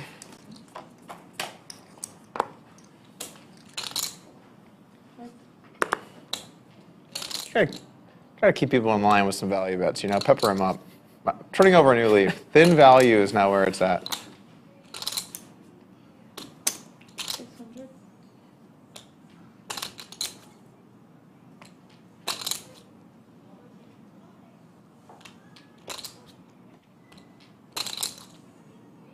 Looks like Doug's gonna check raise this one. Thin Takes it down. value. Queen 8, any good? Just about. Just kidding.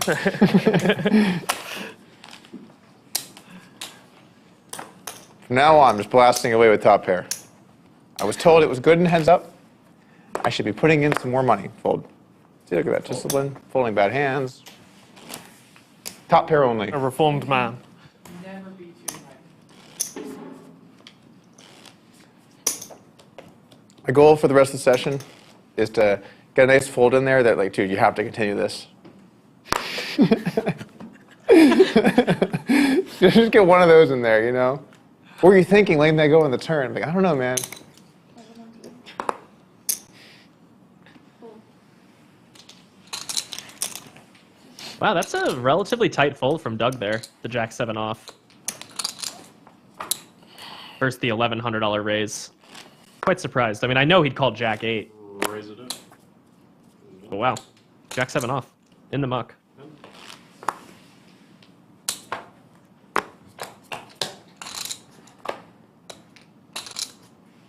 Owen flops 5 diamonds, also known as a flush. Doug fires $400 into the ether, 400. 10 high.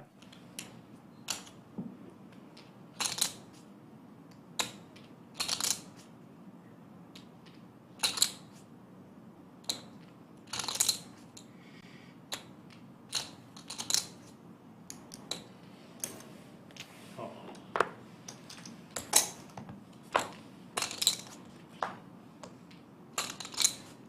Royal draw now for Owen.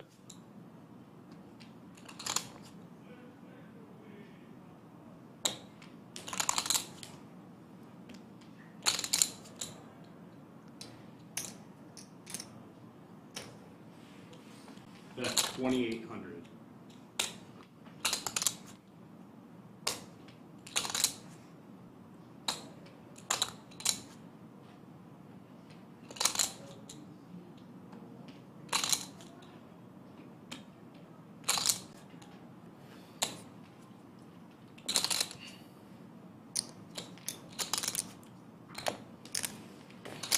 Oh.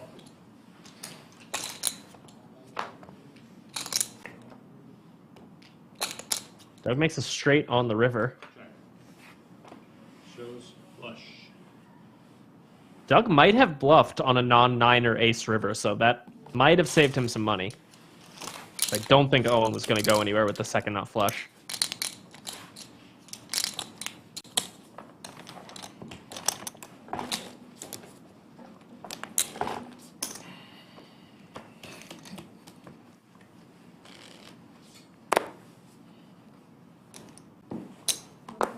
Fold. Fold.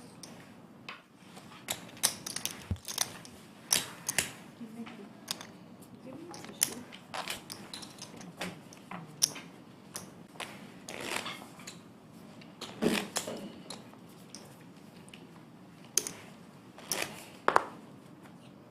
$1,000.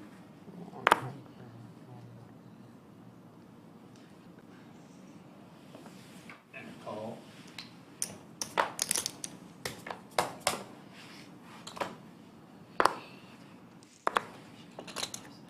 Check. Check.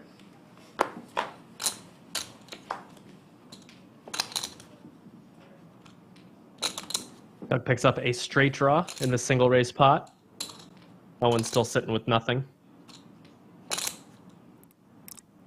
Check.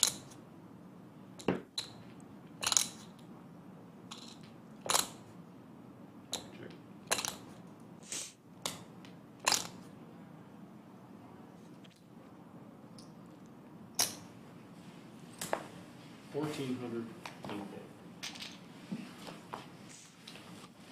1400 gets it done for Doug. Doug down See how you're about playing now. Now I 150K. understand. Oh, sorry. You're letting me win the small ones to build up my confidence to overplay the big ones. 1400. You got me. All You got right. me. Dead to rights. That's Dead what I to thought. rights. What happened here? What happened? The last. You just won the last spot, I right? won $2,000. Yes. Sorry, I won $2,000 pot. It was a check 1400 full. Gonna iron this out with the graphics real quick. Yeah. Thank you for the scanner speed. Alright. Now you can put it back. Do move at a pretty quick pace in these heads-up battles. Every now and then, hit a hiccup. Hold.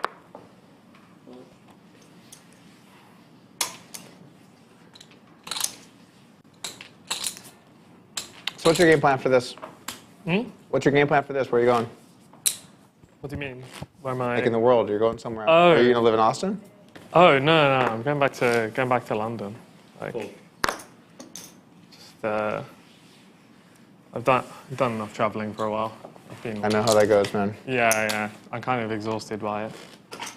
And then like, my sister wants to go traveling immediately when I get back, and I'm just like, You close with her? yeah. It's cool. 1100.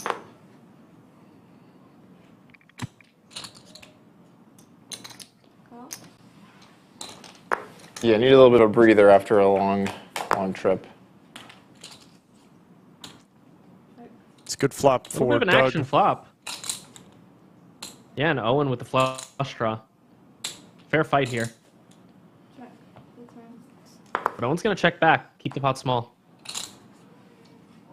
Jack of clubs on the turn. Check.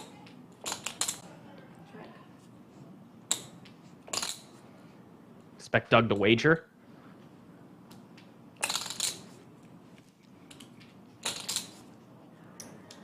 But he does not. He checks. Owen's now going to put in a wager.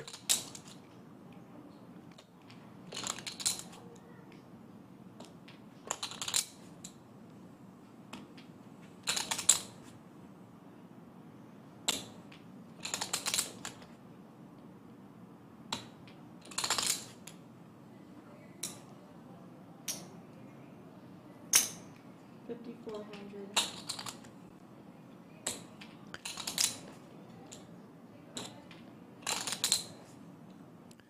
Check. Owen in not the most fun spot here against this check raise from Doug. I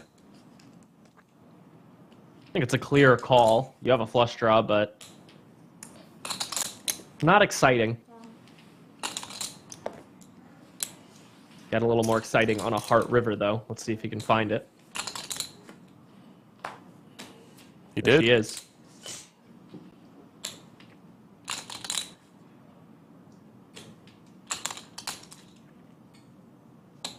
Doug with the king of hearts. Could factor into his decision somehow.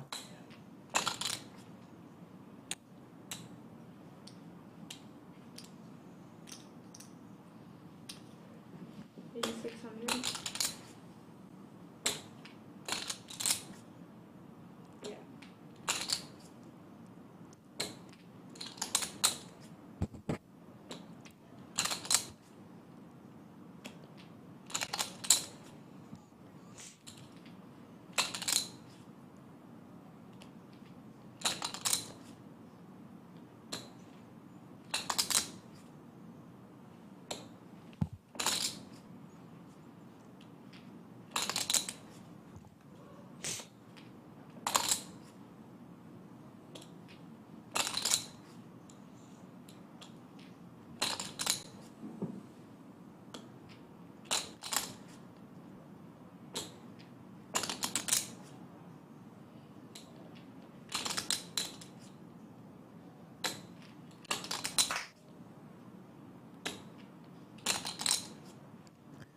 Owen now debating to call or raise and to what size.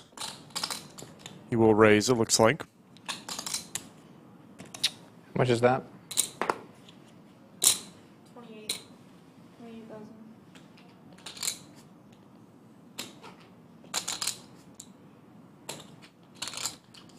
What a weird hand.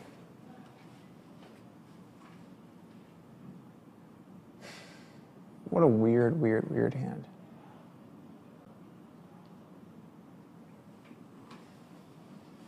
Raise any flush. I don't know about low flushes.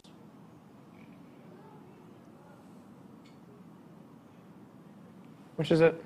28,000.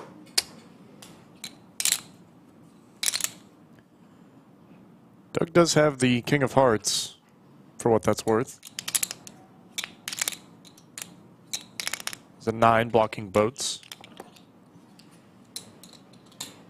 Tough hand to fold, man. I can't imagine folding this. Yeah, he does make the call. I think in terms of bluff catchers, it's about as good as he's going to get. And Fortunate.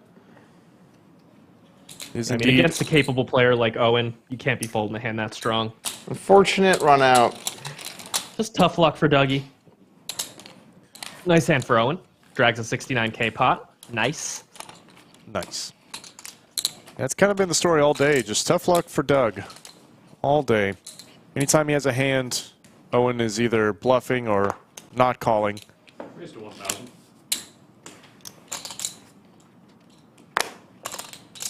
Owen is Not to take anything away from Owen's play, though, because he's made some great calls on the river with not such spectacular hands. He's definitely taken advantage of all the times he's run good and more, I would say. 800. Both players flop a Broadway draw. Owen with the ace of clubs as well for a backdoor flush draw. We're about 5 hours into today's battle. Still about 3 hours left of action from Austin between these two players. Some really high quality play today. Check.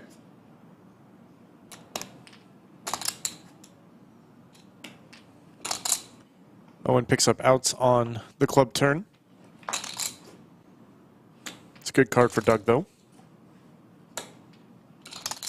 Yeah, ace on the river is one that's going to go Doug's way.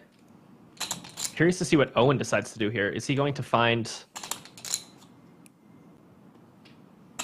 kind of a middling size bet, 2,400, something like that? Or is he maybe going to go for a block bet, like 1,100? Or maybe he checks. You can kind of see all three happening. I don't think he would bet much bigger than, say, 2,400 if he was to bet here.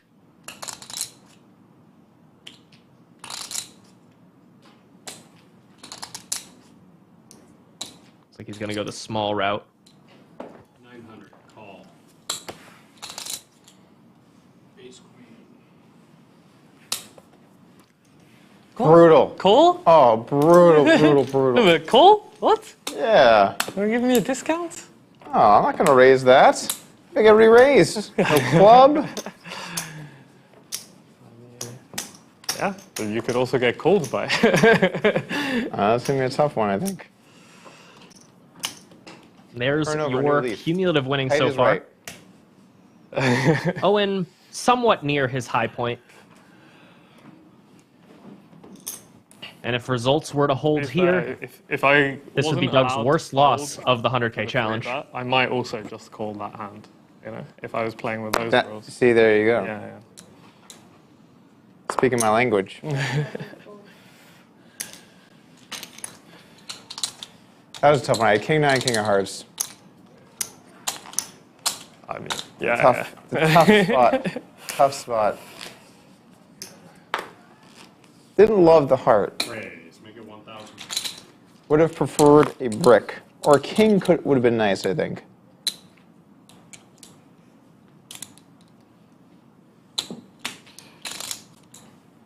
Raise to 45.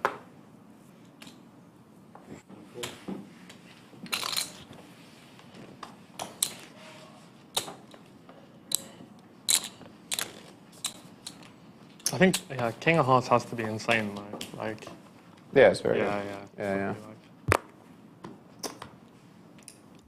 Like the check back flop and then bet turn flush draws is going to be king and queen x1 so often.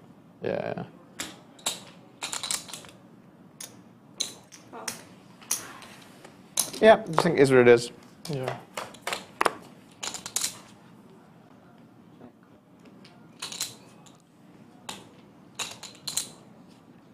Interesting board.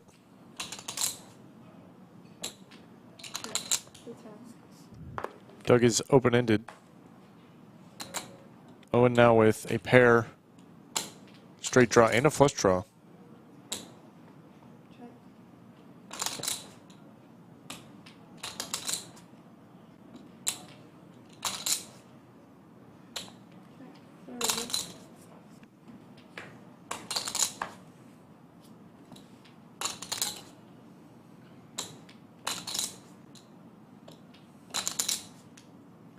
Doug is a master of winning small pots today. 700. Cool. Queen. Call. Small pot king takes another one down. I would be really interested to see the percent pots won today. I could definitely see Doug being around like 55% of pots won total, which would be a huge Maybe my hand should deficit, 55% to 45%. Good thing I didn't. But obviously Owen has Yeah. went for the Nuts quality enough. over quantity approach. Yeah. Those 4 straight spots have always kind of just, I don't know, they're just kind of shit. Because it's like, you can maybe work in a bluff raise on the river, but like then just the jig's so up. It's like the raise range is just, Yeah, yeah. You have to raise like really small. But then it also means you kind of get a good price. So. back to a very fair price. Fold. Also, it's always weird what you raise in a spot like that. It's kind of hard to block the nuts. You actually cannot block the nuts. Yeah. Yeah. Not very well, anyway. Raise.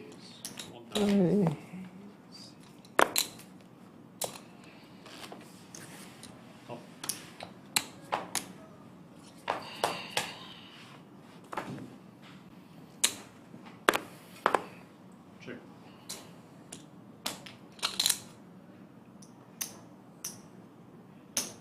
$700. And a fold. Do you know we could get a break? I just wanted to. I Yeah, don't yeah. want to eat while You need playing. like 5, 10 minutes or something? Yeah, well, I mean, just to eat my food. Yeah, that's Oh, cool, no yeah, worries. yeah. I'll take a break. I do think we're going to take a short break real quick. It'll be a few minutes. There's those cumulative winnings. Owen is up $182,000 currently. Doug has been having a tough time in the larger pots in this heads-up battle, but both players are playing some excellent poker. I'm going to show you guys a little highlight video from a previous live stream. He's taking the whole bet. I would have to honor it. I would have to honor it. What is it? So silly. What is it? 4. What time is it? This is my last hand, boys and girls. This is it. Last hand for Bill. They're like, oh, he was raising no matter what. We're going to owe you 2K, and then we'll settle it afterwards. The last hand. Uh-oh. We might have a back. Someone will pay on our... Yeah. I'll just leave the chips here. I'll take care of it. He'll take care of it. Doug is in charge of my... Hands with the pocket tens. I appreciate it. there's only one person. 17. 17? Got the fucking net game wrong. You didn't even ask for a discount. Back over to Alex, the British Bulldog. Oh, that's true. That's true. That's true. That's true. Oh, Jesus. That's true. Yeah, sorry. Lays it down.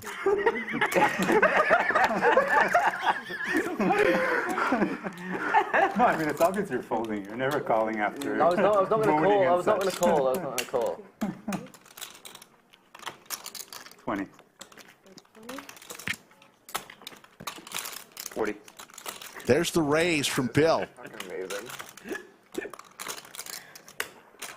Can we title this YouTube clip of Bill's hands, Bill's got a plane to catch? We'll go to the turn. 117,000 in the pot. Okay.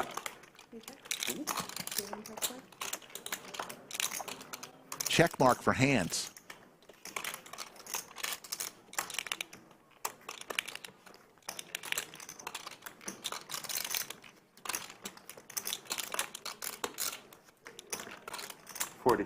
$40,000.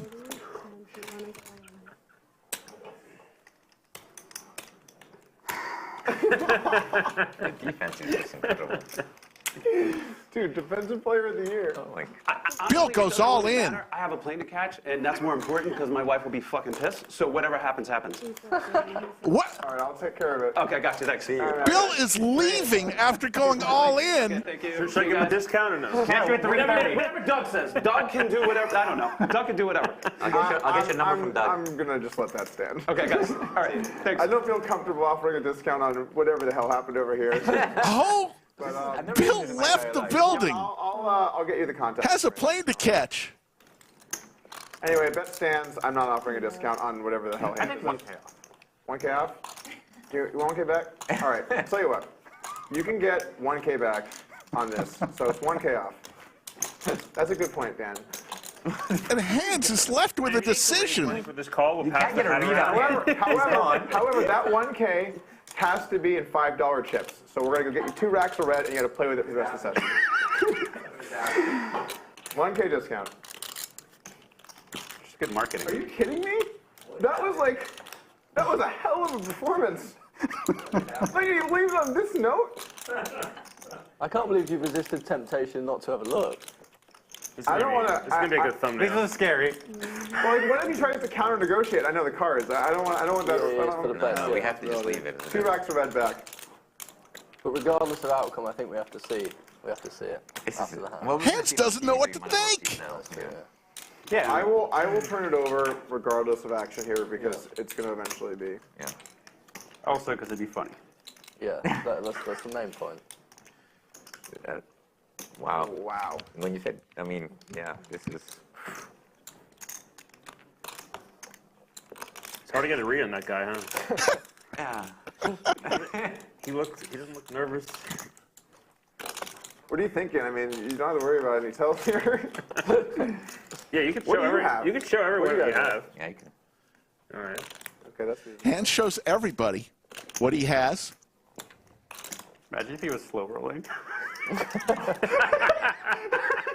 Good night. He's like 4 6s. That would be the best roll of history. Bill is watching in chat right now on the delay. He does not know what It's hard to happened. think of that in the moment, though. But it'd be so good. Had to catch an airplane. Calls the clock. I'm good. Goes all in and leaves the building. Am I able to use these, Miranda? I'm okay, thanks, Sam. Actually, okay, right? Yeah. You're allergic to peanuts? Trina. Just went to the bathroom. Tree nuts. Which ones are the tree nuts? Oh, everything but peanuts. Oh, this hand. Oh, it's a big Peanuts hand. at Lagoon. It's a big hand. Big hand. That small raise on the fluff Baby girl. did seem like. Have you taken her down? Comparison thing.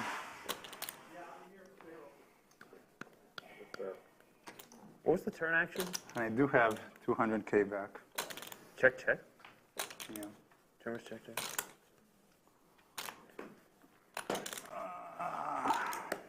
You need a clearer case for a reload right now. Yeah. That would change the negotiations. What's up? We have to renegotiate. Yeah, you need 1.5K. Bill Perkins in chat says, so suspenseful. So worst case, you have 200K and $10. Never seen anything like this, folks. Gets 1K back. In red If he calls these wrong, he gets 1K back. And two extra red. And it'll live on for the rest of the stream. I think I might go with it.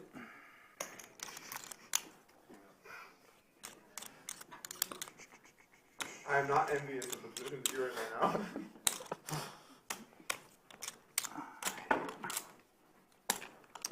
Yeah, 1 more minute.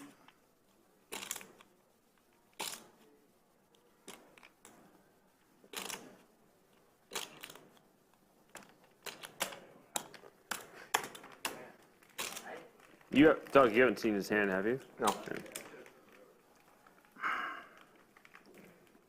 I'm actually really happy I didn't because this would be way more tense for me if I knew his hand. Yeah. It is really tense. Dude, look at this moment right now. Yeah. This is like up there for like all-time stream moments. He jammed 200 or 100 whatever over a river bet, and just left town. He's like in another city right now. He's like, I don't have time for this shit.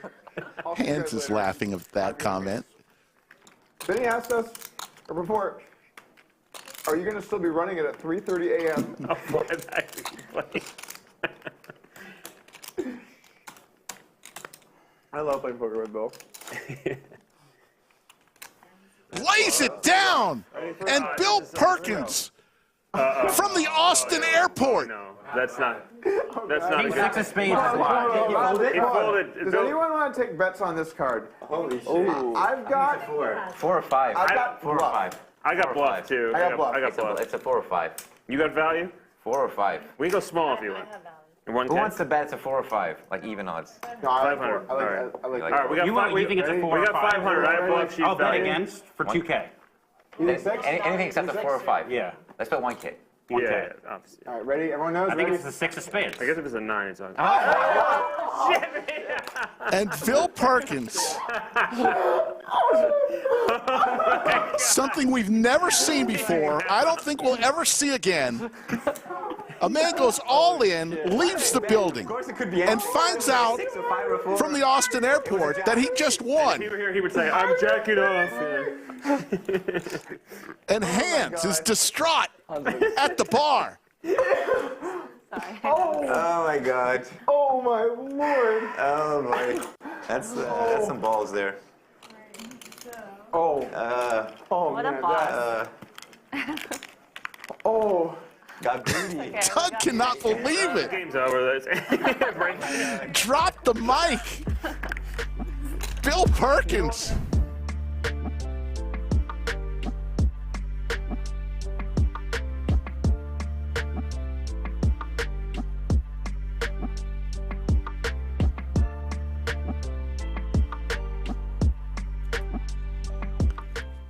Hope you guys enjoyed that clip.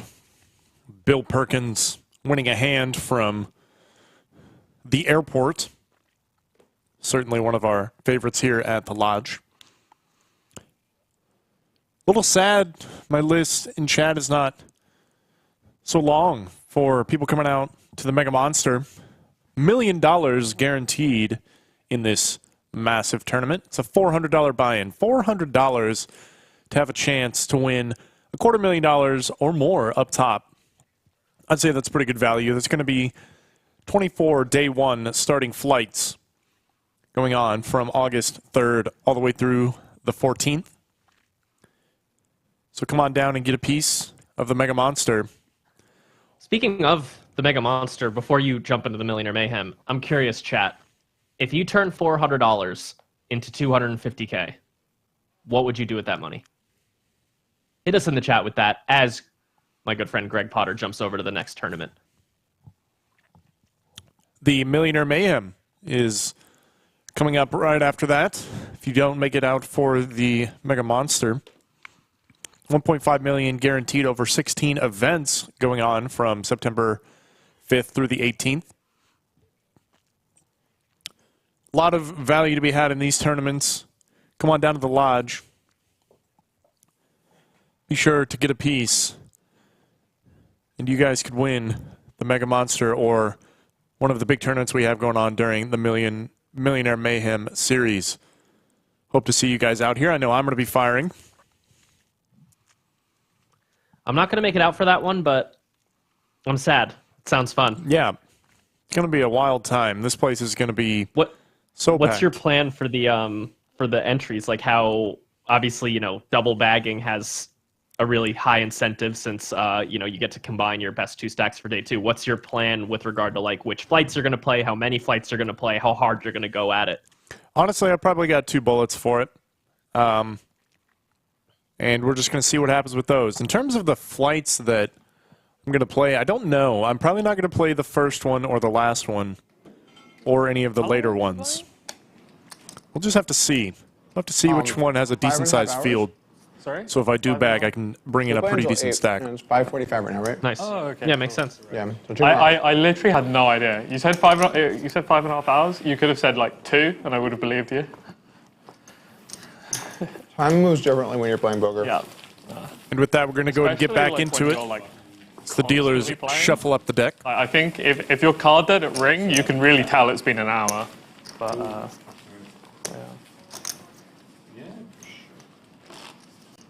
Two dealers. I 100% agree with Owen there. The two Playing dealers nine-handed plus poker, playing heads up. a small amount of time can feel like infinite time. Can I get another coffee? Another what? Another Yet coffee? sometimes 10 hours can pass in the blink of an eye as well. Exactly. Before you know it, it's 4 in the morning. And you're on one of the last tables. Poker time, certainly different than normal time. I haven't had one of those sessions in a long time, like playing until, you know, the middle of the night, and there's like only a few tables left in the room. Those days are behind me, I guess. Too old. Yeah, it's a bummer. I remember you saying that last time. I believe the last session poker I played, it's been a while, it's been a couple months, but it was something like 14 hours. The last long one you played? That was the last. I think that was the last one that I played. Was a 14-hour the last session. any poker session? Yeah. Wow. I just haven't played since. I played. So no until, wonder like, you haven't played since. You really got your fill. Yeah, I got the volume in. You know, didn't need any more. Exactly. You're covered. 4,000. I could call for 3,700. Want to hit it out? A hand that wanted you to call. I've lost too much money for the 3,700 though. We're back to 4K. Raise, make it 1,000. If I go on a bit of a run, you might face some 37s. Otherwise, it's going to be 4Ks for a while.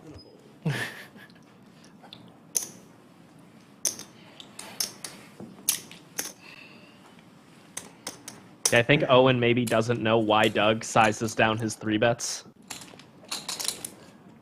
I don't really think it matters if I say. It's because Doug likes to lower his 3-bet size when stacks get deeper. That way he's playing a smaller pot out of position. And position matters even more when you're deep. So he's basically mitigating his positional disadvantage when deep by making it smaller. It's actually something that not everyone does. Doug is one of the only people I know who implements that strategy in all game types. Yeah, Although I do know a lot of heads-up players play that way. You know, I've seen that, and I figured those were some of the reasons why. Though I was basically speculating, as you know, a lot of conventional poker knowledge, you 3-bet larger out of position. Right. Yeah, I've talked to some really good like 6-max players about this because I was curious if it's because you know I trust Doug when it comes to heads up. Like if he says that's how it works heads up, I trust him. But I found it unlikely that that's the case in 6-max as well. Just didn't seem quite right to me. And I asked some good 6-max players, and they said that it's very rare to see a good 6-max player doing that. So I think it's something that's like exclusive to heads up, maybe because the ranges are just so wide that you end up like it changes how it works. I'm just speculating though. You know, it's an interesting thing. Yeah, that tracks for me though.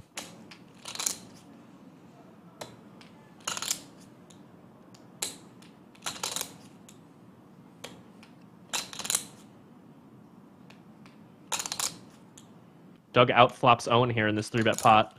Doug, the re-raiser pre-flop. Now Owen's going to raise on the flop here with ace-queen, ace of diamonds.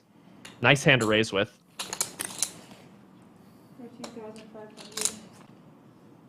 Puts Doug in a spot right away with just bottom pair. Yes.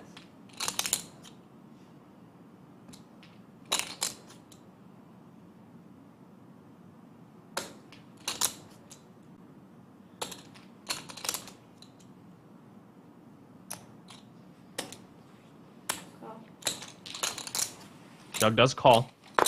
35,000 in the middle now.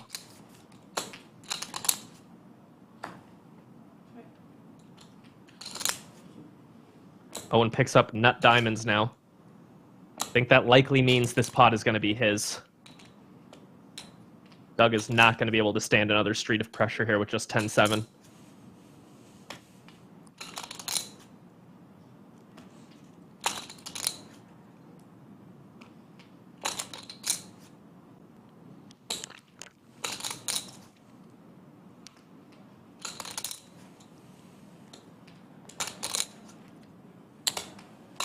Fold.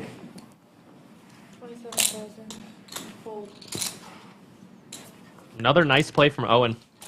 Really impressed with Owen's play today. He's finding a lot of not super intuitive raises, a lot of different spots. He's, you know, finding unconventional, well, not unconventional, but maybe not obvious bluffs, not obvious raises, and he's been rewarded. He's up $200,000. Well played. Yeah, it's been a great game today. Wanted to thank everyone for tuning in once again. You've got Greg Potter and Mike Brady doing commentary over this heads-up high-stakes match between Doug Polk and Owen Messere. 700. Man has flown all the way in from London, if I heard correctly, just to play some poker with Doug Polk on our live stream. I think he was in Vegas already, so it was kind of the classic combo Vegas Lodge trip that's becoming more and more common these days. Classic. Maybe classic isn't the right word. It's more of the modern Vegas Lodge trip. Yeah.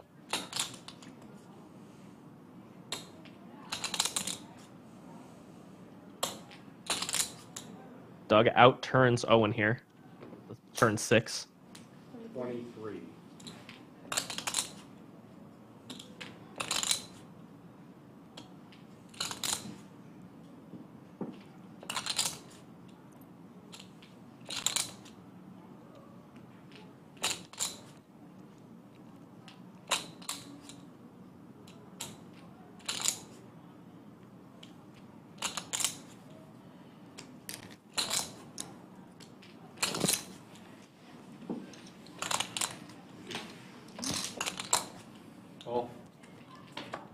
Owen does call again, 8,000 in the middle, 10 on the river. Bunch of straight draws get there, so this card does change the situation quite a bit. See if Doug decides to still go for some value.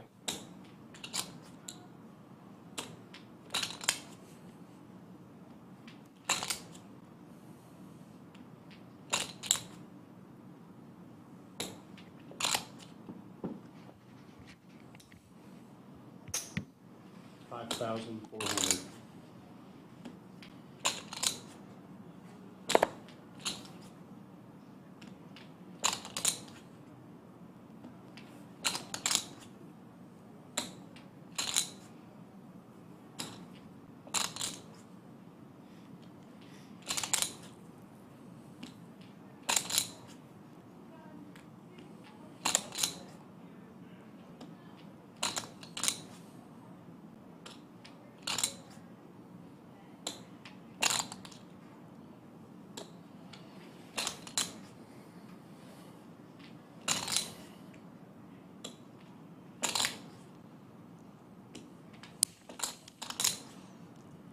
Owen really thinking this one over.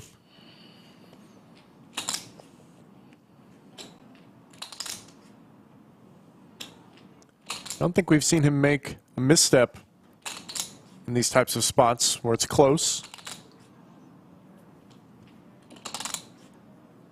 Theme of the day is he's kind of made the right choice.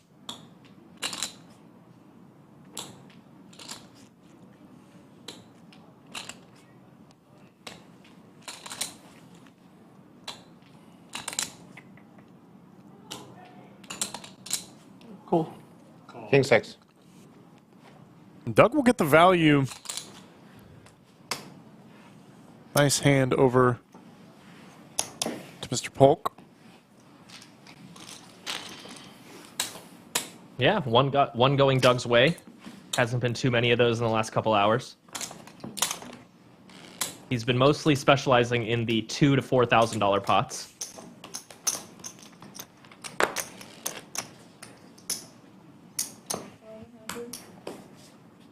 Fold. All right, won a medium-sized one. Nice. You're moving up, Doug. Finally.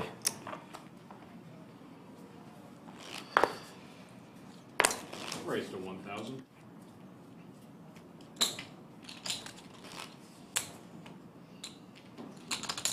Fold. Raised to 45 and a fold.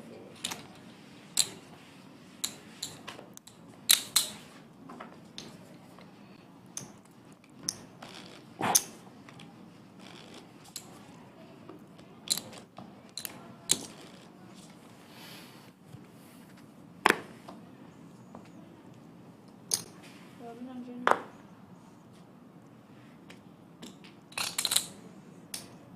Call.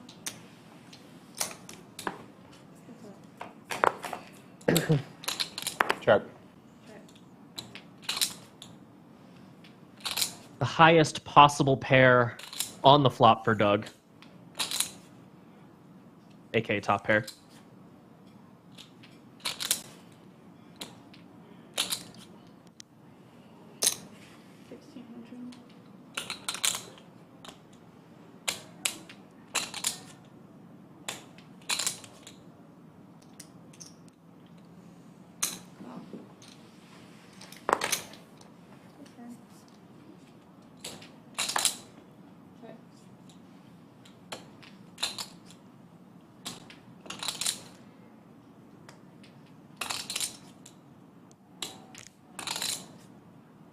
Now 2 pair.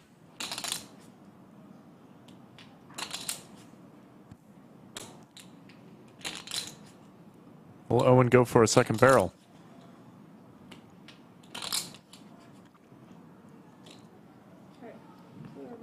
Gonna give it up, it looks like.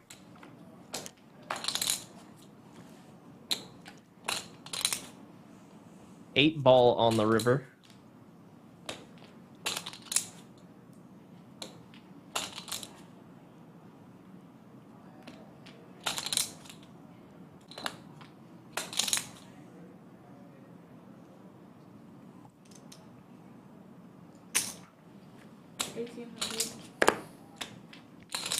Polk.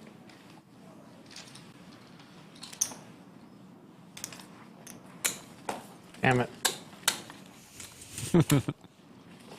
Good turn for me. Been Doug's Had the goods and the catchphrase today, I services on think. the turn.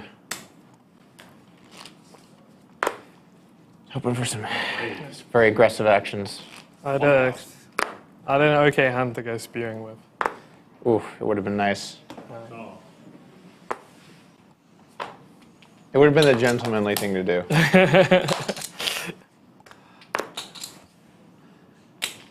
Okay. Yeah, just a gentlemanly punt. Check. That's all Doug Hey, when you're up needs. 200,000 on someone, so it's only polite to dump back, 10, 20. You got to do it. Yeah. If you want to be a gentleman, that It's is. a proper etiquette.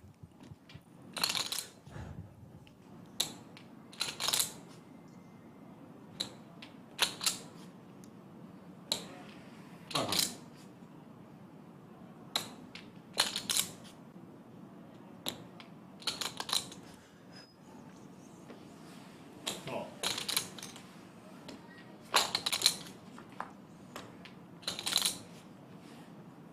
Owen goes for his, let's call them the pepper bets. 500 and a 2,000 on the turn here with a straight draw. See if he fires another.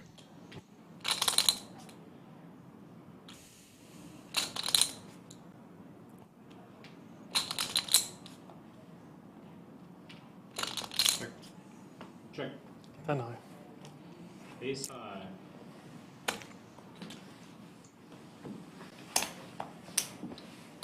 $3,000 going Doug's way.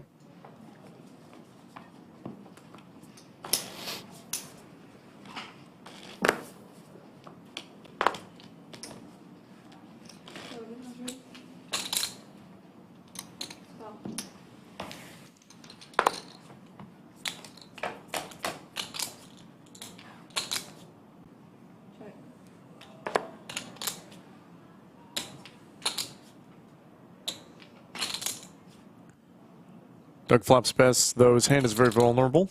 600.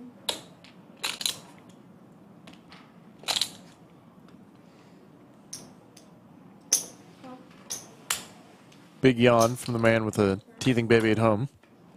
Check. Not flush draw, or not flush draw. What am I talking about? Maybe I'm tired too. Second nut flush draw for Owen on the turn now. Close enough. We'll let it I slide. guess.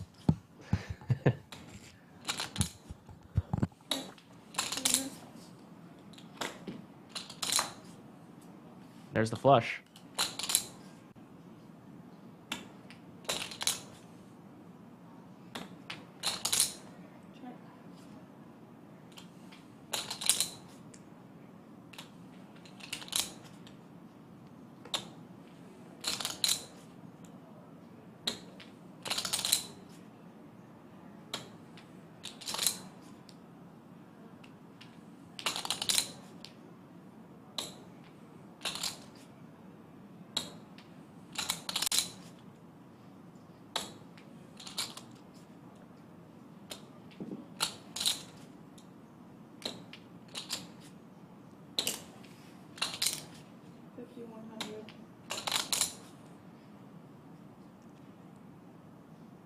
Big bet from Owen.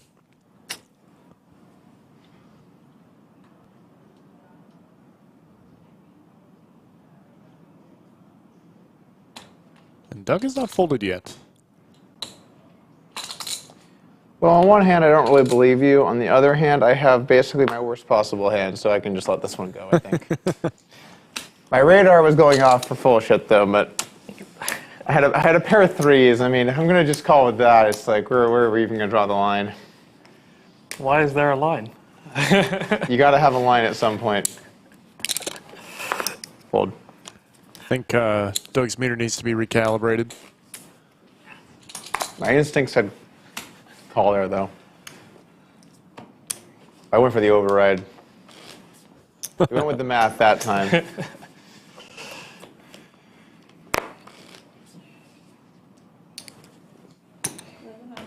Fold. Fold.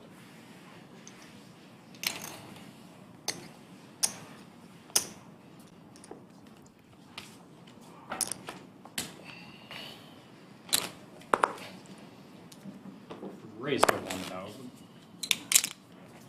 And a 4. Just need 4 from you, please.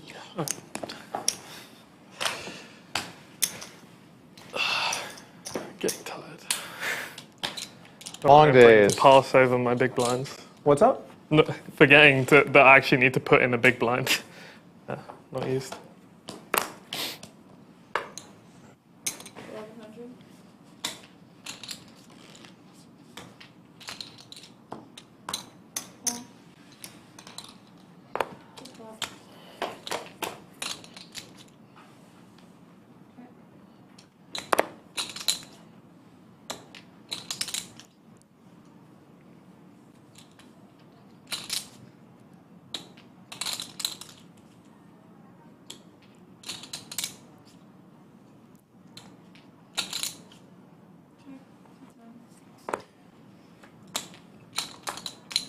Doug will crack the 4s.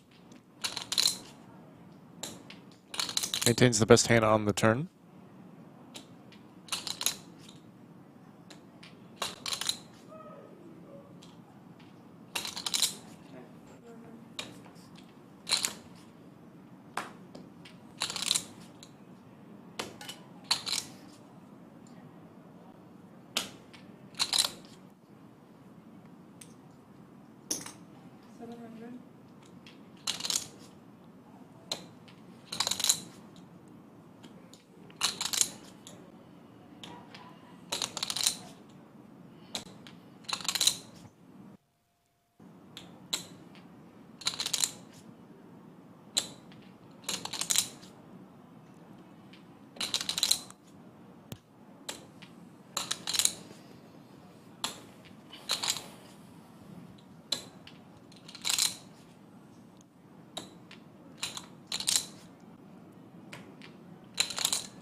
One of those, huh? Owen. Yeah. Owen makes a nice fold there. I think I had a hand with some blockers which looked really good, and I was like, I don't believe it. It's fake news, you're saying. I had fours with a club. Fours with a oh, I see. Yeah. But like you'd never bluff the 4 clubs on turn, so I don't think so. You'll still have it on river. Like I think I'd rather just have like 6-5, like 7-8-7. Or I don't know. Yeah, that makes sense. Check. Check, check. The low pairs suck in those spots. Yeah, yeah. So I was like, the club is tempting, but. I remember back in the day, if it ever checked down and someone bet, you're like, how often do you even have a pair there? You just obviously call, you have a pair. And then eventually it was like, oh, that's not a very good hand to call with. Makes sense.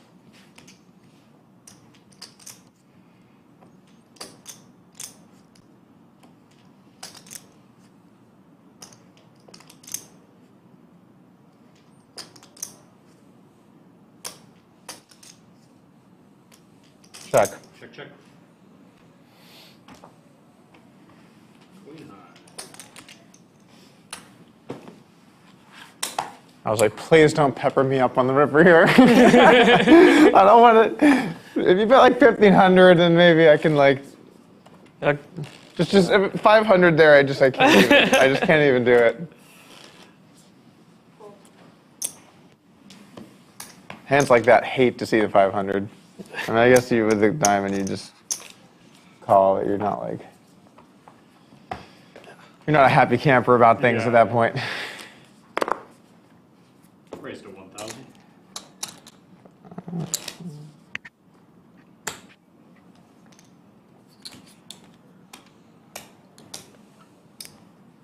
Raised to 45. Hold.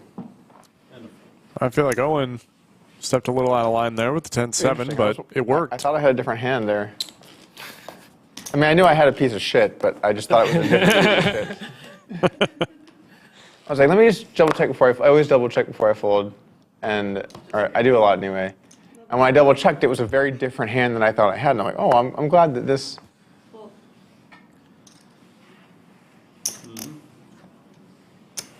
I recheck my cards a ton though, in just like a very balanced way, because like I have noticed that about Doug. You're so likely to forget a card.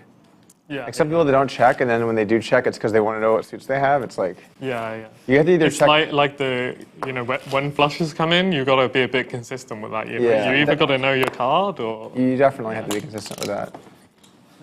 Yeah, I believe last time Doug mentioned that he checks his cards every street to prevent the first time you look, you really memorize, or you're someone that's just constantly checking, like to be able to make sure that you're doing it the right amount. I'm personally in the just memorize my cards camp. Same. Which I'm able to pull it off. In this game, at least. Pot Limit Omaha might be a little different. Yeah, typically I take a good long look, internalize those suits. Only time I might just double like check. say it to myself too. That works too. I just say like, Jack of Hearts, 6 of Spades, and then I have that in my head. That said, it does bring on the slight risk of maybe I'm really tired and I accidentally say that out loud. Yeah. Wouldn't be good. 10 of clubs, king of clubs. What? Oh shit. I was thinking about another hand. Definitely not the one I have right now. Little lull in the action for the last little bit. Doug is down around 190,000 for the day. Thanks to everyone tuning in as we approach the evening. Or depending on where you are in the country, maybe you're already well into it.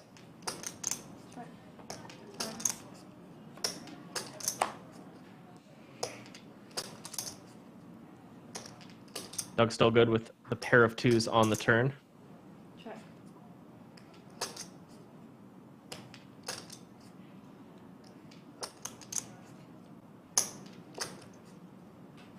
Check. To the river.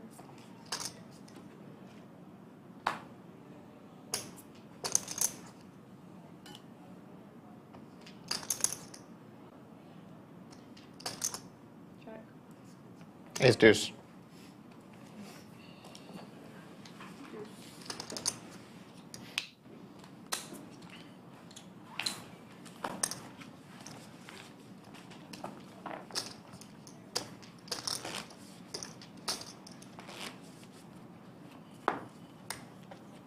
Raised to 1,000. And a fold. Maiden chat with the pro strats. Keep your cards face up. You'll never forget. Big brain moves. Clever. I did that before too. Did you? The thing is, I've always said back in my day. It's just when I was really young, it was as a joke, and then it became unclear. And now when I say it, it's like, is he being serious? And then eventually, it'll actually just be back in my day. Yeah. Eventually. That, my friends, is called a balanced range. Oh my gosh, Doug. Damn it. Oh. I had the wrong suits for the 5-bet bluff. Oh, man. I had Jack 4 off, but I don't think I had the red one. I can't remember. What was it? The Jack 4 off? Yeah. Do you know, was it Robbie? Oh, Robbie. Yeah. Yeah. The pure bluff catcher.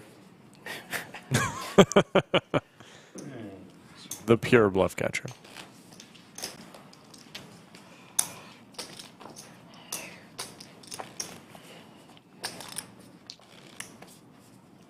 At first, when you first said I had the wrong suit, I thought you were being serious, and then the Jack 4 off registered, and I was like, oh. Oh.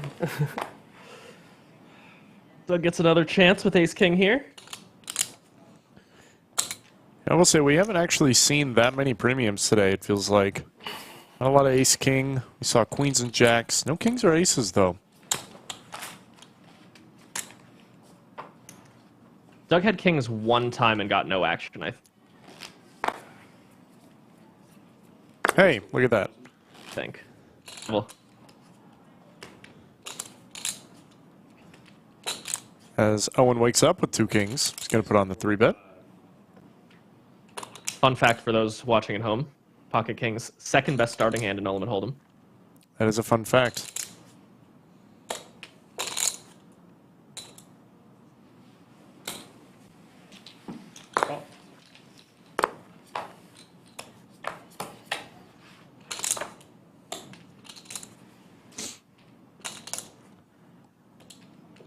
Well, Doug quite a bit behind, but he does have 4 outs to probably win a very big pot here. We'll see what size Owen comes with. He has been going 9K full pot in some 3-bet pots, but I think those were different boards. Yeah, this one he's going to go a little smaller. 22. Doug's definitely going to be able to peel that bet.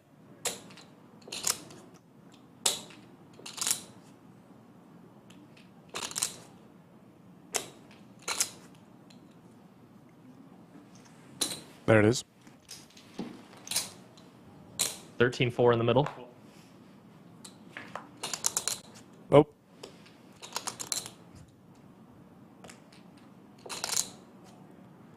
Owen with maximum number of kings he can have at this point.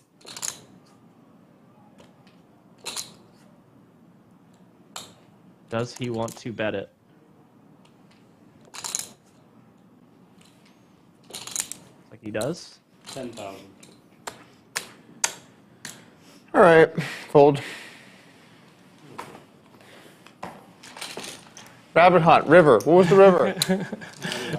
Oh, this could be so deadly. All right.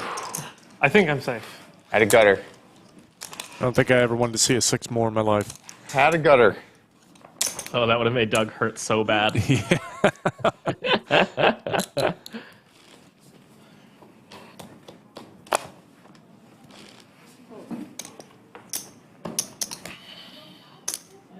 Yes, you were safe on the Jack River.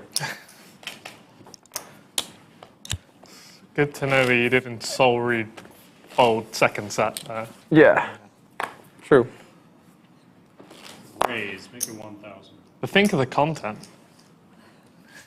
Yeah, and Phil Helmuth does that stuff all the time.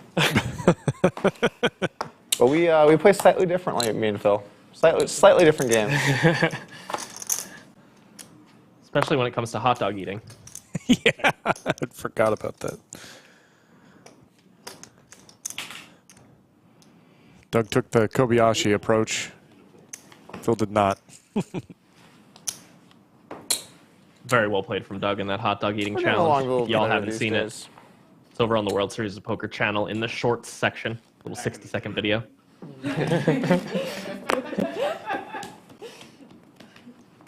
A good point, actually.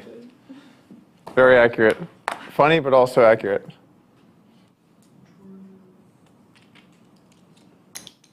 Call.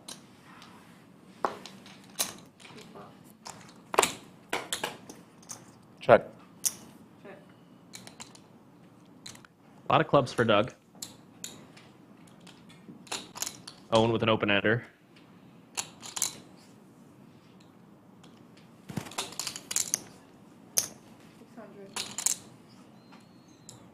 Owen's going to bet small, as you'll often see good players do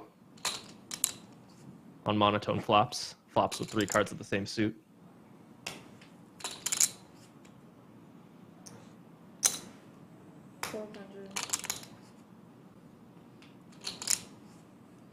Doug's going to go for the straight min raise.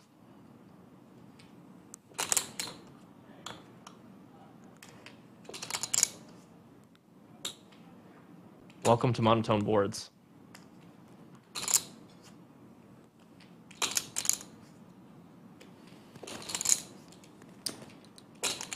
It's going to keep Owen in for one more street.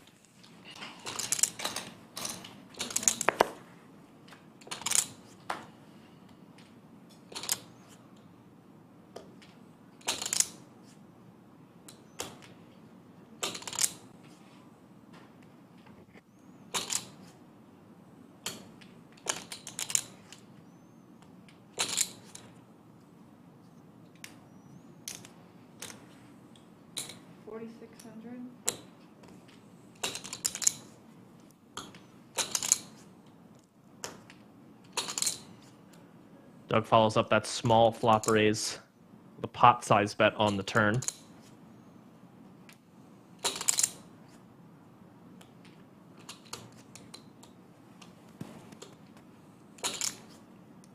Owen isn't quite ready to fold. Wow. He calls. Drawing dead. Offsuit queen on the end.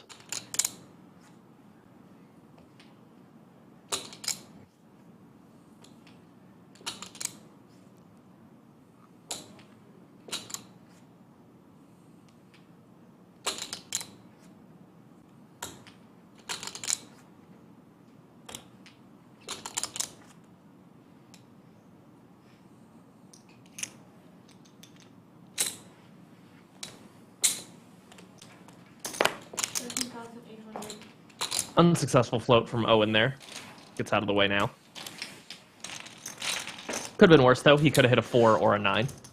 So I think he doesn't know it now, but he's never been so happy to miss a draw.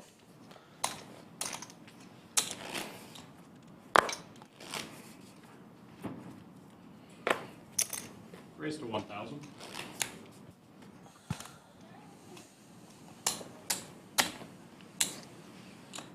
And a call.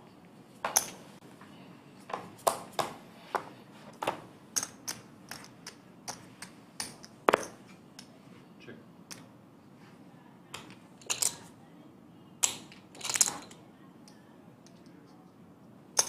$700 and a fold.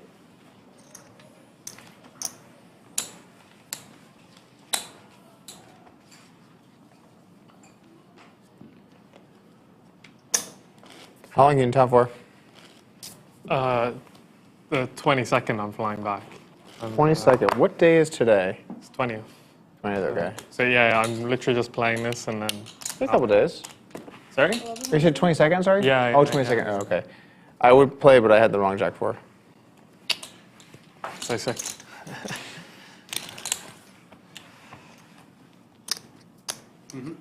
But yeah, I don't know. Better, like ready to go home. Like we only sorted this out once I was already in Vegas, I think. Yeah, yeah. If I'd known we were going to do this, I would have come to Vegas later because I've already been here for over a month now. No, I gotcha. So yeah. I gotcha. Raise to 1,000. And I mean, I'm not really a big fan of Vegas anyway. You know, I lived in Vegas for a long time. I lived in Vegas longer than anywhere else. And I actually think Vegas gets kind of a bad rap.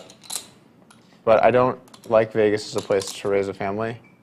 But as just like the quality of life and stuff, I feel like there's actually it's very flexible.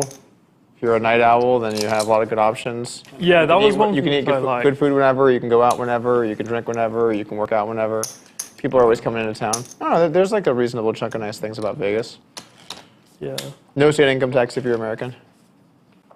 It's nice. Yeah.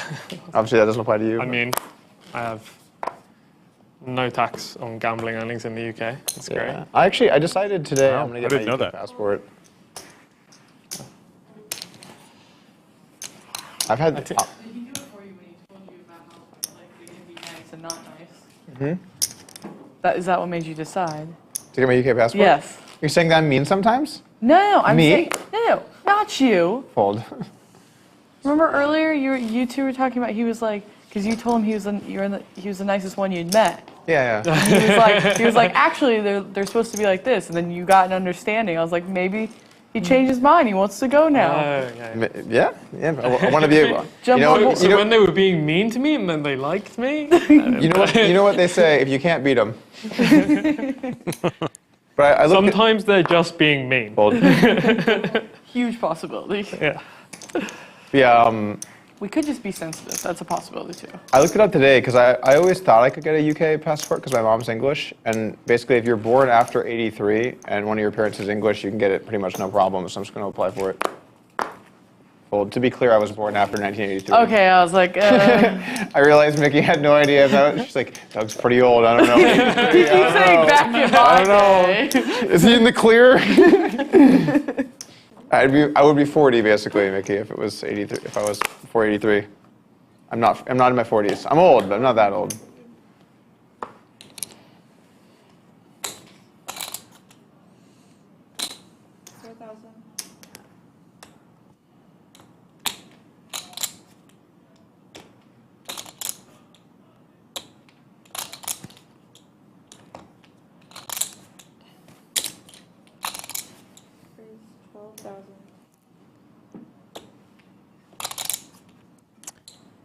First 4-bet we've seen in a while.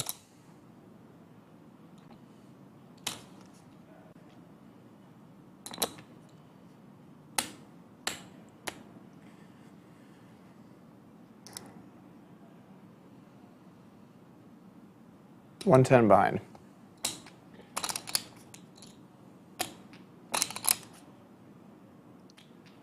Don't expect Doug to go anywhere with a suited ace here.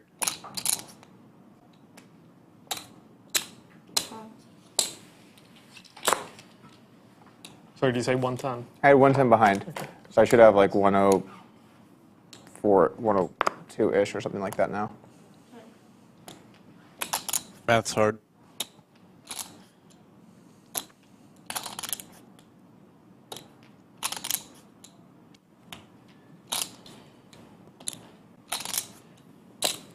Fold.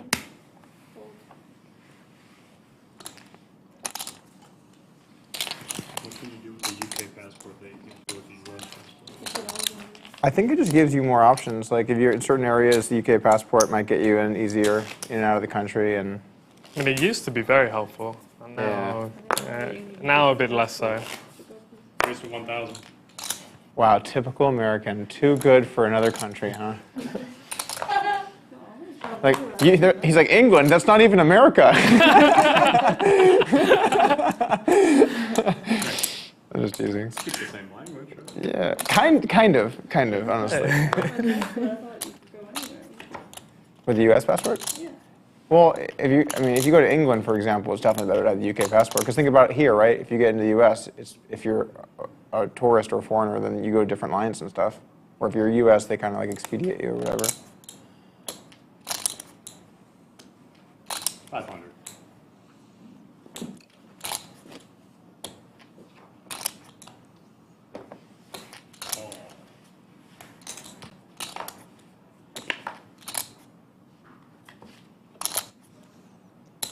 Owen with a pair of threes.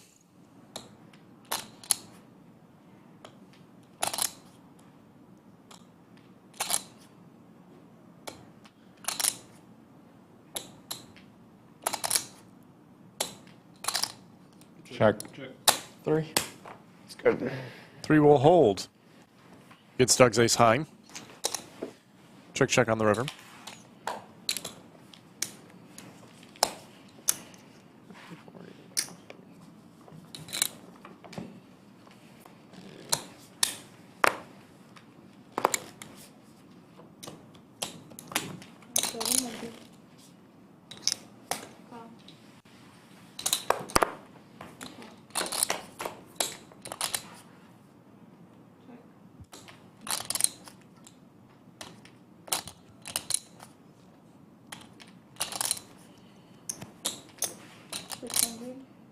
Yeah, I think the main idea with it is just good to have flexibility.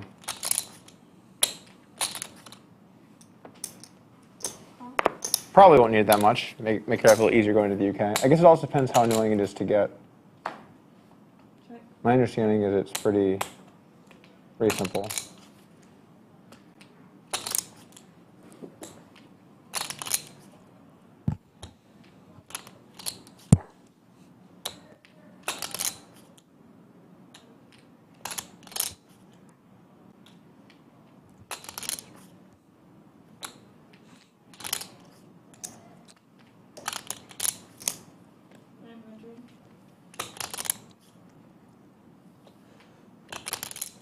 Owen going for another pepper bet.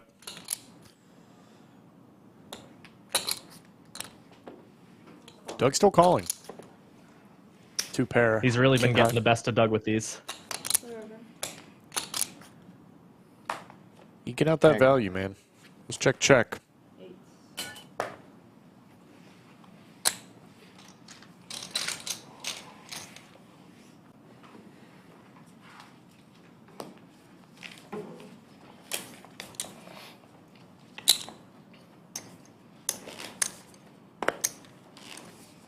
Raise to 1,000.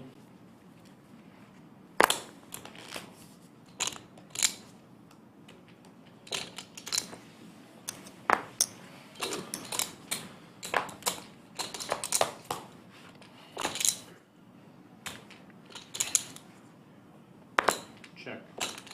Scan your cards, please. Thank you. There are some nightmarish turn and river cards for Doug here. Any 10 would be very, very brutal. Bet 1,400. Would likely cost Doug his full stack.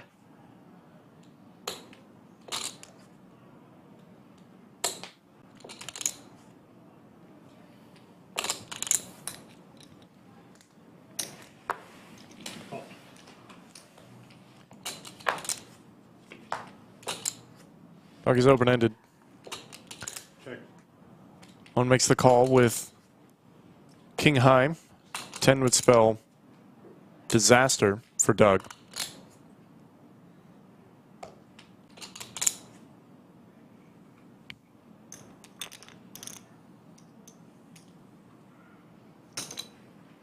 $6,800. Doug's going to go for an overbet here.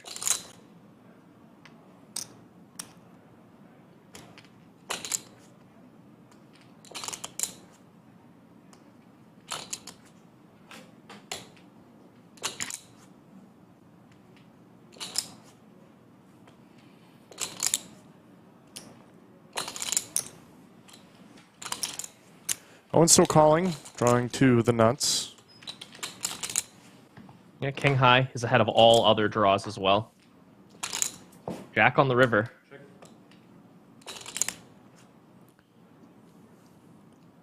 I have a feeling Doug's not going to give this one up so easy. No, I don't think so either. No diamonds in his hand is good. He would generally give up if he had diamonds, at least a little bit more often.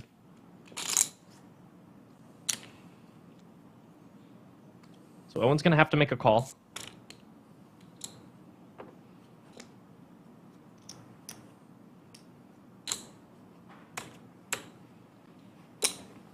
There's the It's going to be overbet. a big bet from Doug, though. 28,600. Just like that, Owen is in another miserable spot with second pair. A little different from the previous time, hand number 154, if y'all are curious. Yeah, this is just a classic bet, bet, bet spot for Doug after raising on the button. Raise pre-flop, triple barrel.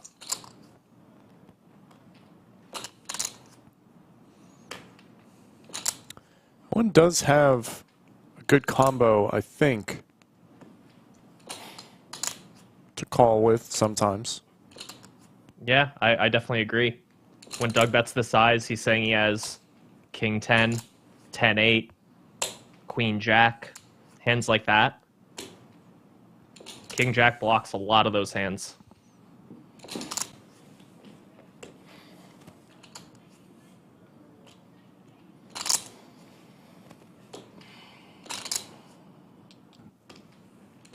I think this would be a very reasonable call. from Owen.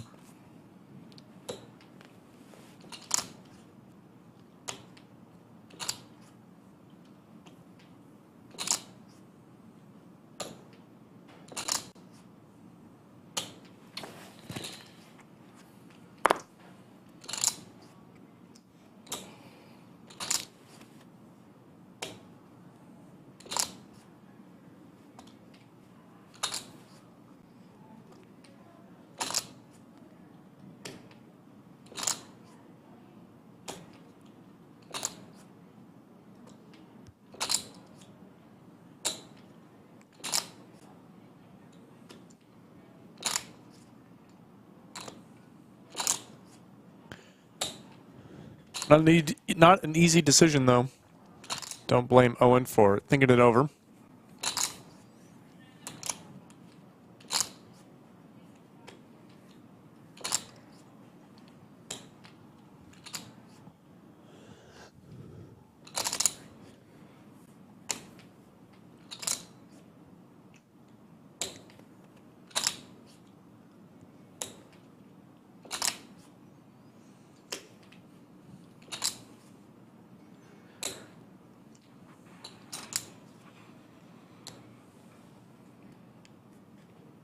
Can Mr. Messere make another awesome call against Doug Polk?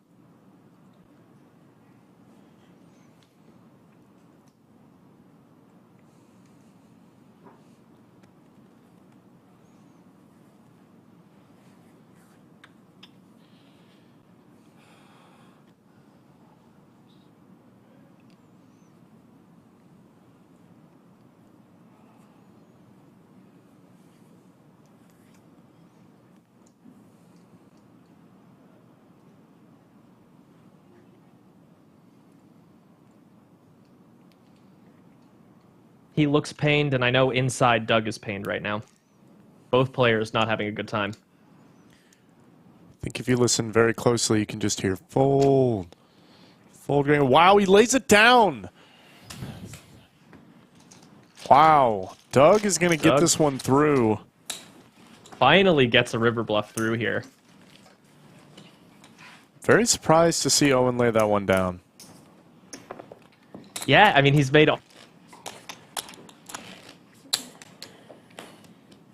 all the right decisions today, right? So it's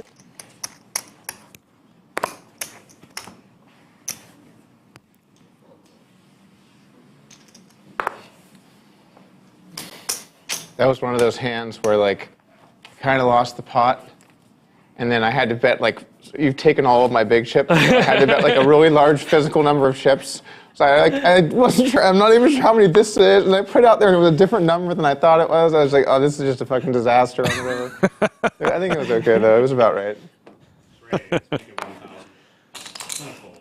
Yeah, I noticed as it was going in, I was just like, this is a little bit less precise than usual. Yeah. Well, there was just, it was sizes that haven't been used a lot, and it was just like, yeah.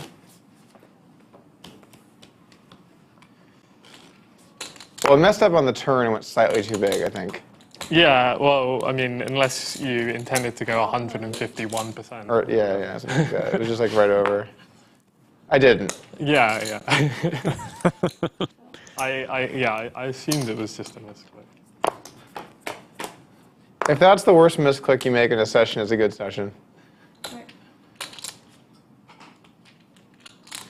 You have a very interesting definition of a good session. Well, I meant from a mistake standpoint. Oh, right. not from a result standpoint.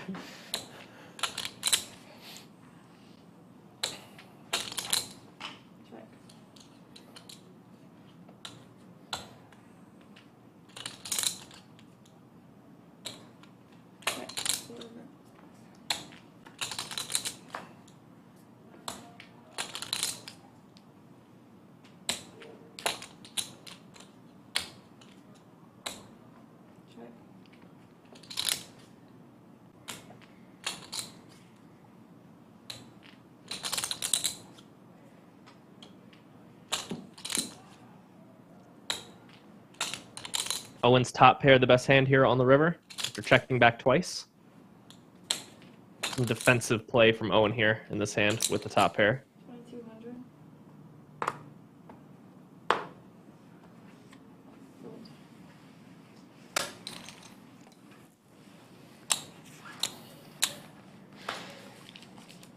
See, back in the day, I would have snapped off. I would have been like, I have a pair. I have deuces. See, deuces is usually a bit. It's a little better. Bit more reasonable than all the Yeah, other ones. yeah. Deuces is a bit better because of the opening stuff, but it's still not like. Yeah, I mean, in heads up, it's a little bit less of a bonus. It's not your favorite. I know someone who is really into his like early position 3-bet pots, and he's just constantly preaching about like. Who is really into early position 3-bet pots? Exactly, like he's the best in the world, bar none. At early position 3-bet pots. Yeah. That's gonna help him like 2% of the time. Exactly what I said. I was like, could you maybe learn a slightly more helpful spot? But,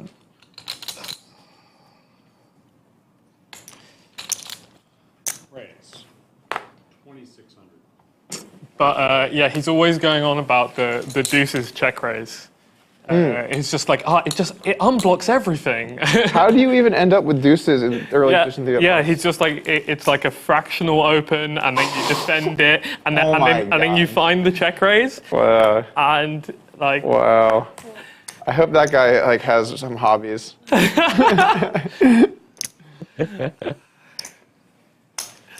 Really He into basically early intended position to 3-bet pots. complete, like every spot in the game tree and was like, I'll start with this spot, and then it was just like so much more.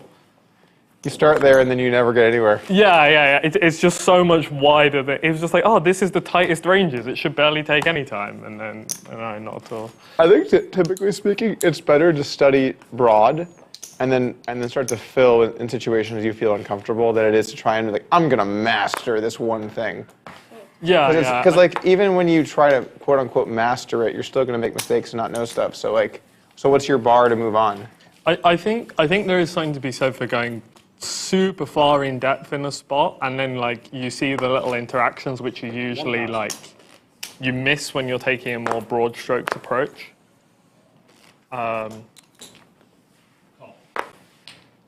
That's fair. I'm not saying you shouldn't go deep and stuff. Obviously, that's good. I'm just saying it's like, I think more broad to get some baselines and then fill out in places you feel the most uncomfortable is typically a better strategy than.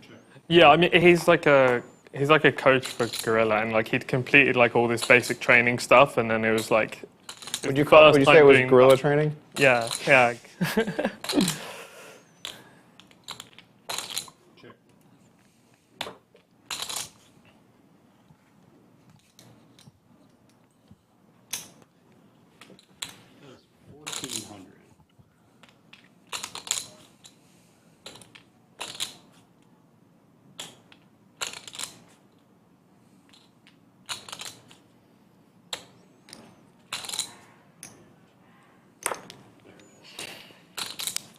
Is that Cody?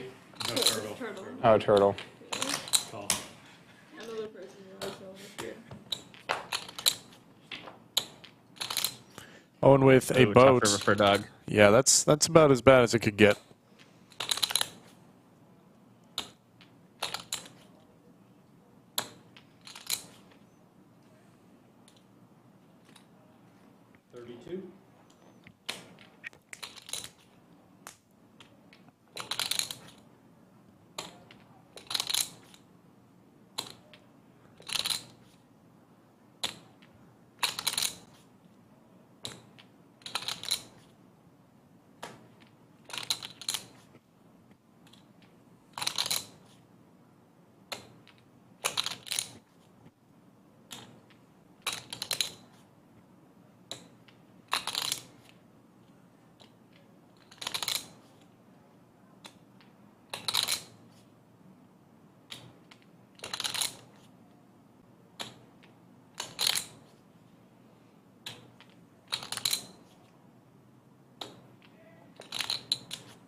Owen thinking about what size he wants to make it.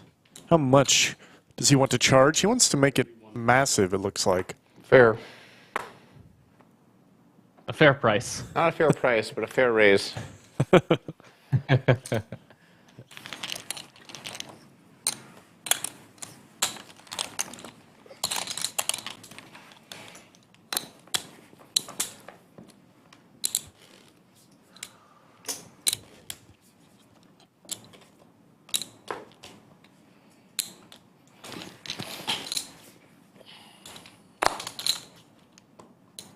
Fold.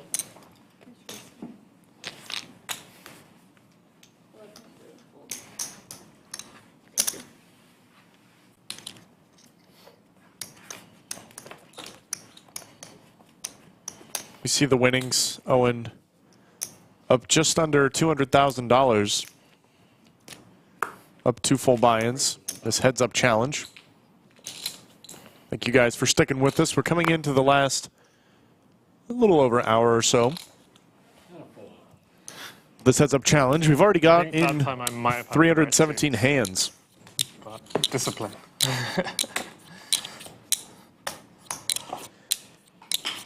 If you guys are just tuning in, some highlights to check out. Hands number 154. My poker sock at uni, like Poker Society. Oh, okay. Had like Jack. People will know what poker sock is in the US. They'll be like, Oh, "Hey, really? got a You sock." don't have that? I don't even know that You is. don't? Oh, right. Yeah, but like they, Jack 4 off was like the meme hand of the group. Oh, I'm sorry. It's not me. I'm sorry. I was way getting back. Like it been like the meme hand for years, and then it became mainstream. We were just like, wait, are we like ahead of the curve hipsters, or are we normal? Wait. You guys had Jack 4 as your meme hand before the Rocket thing? Yeah. Wow, you guys were definitely ahead of the curve. Yeah. But then we were kind of just like, but now our like hand that like people will go to casinos with and pump with and see how big a pot they can win with it, and it's like now it's mainstream. You lost your special thing. Yeah. But yeah, it was kind of cool. We were just like, wait, is this for real? It's are they? Did she go to Warwick? What happened where Jack 4 off became your main hand? Because it seems like a kind of hard hand to. See, it happened even before I went to uni. That it was so it was already passed a thing. down for generations. Yeah. It was already a thing that people tried to win it with those hands.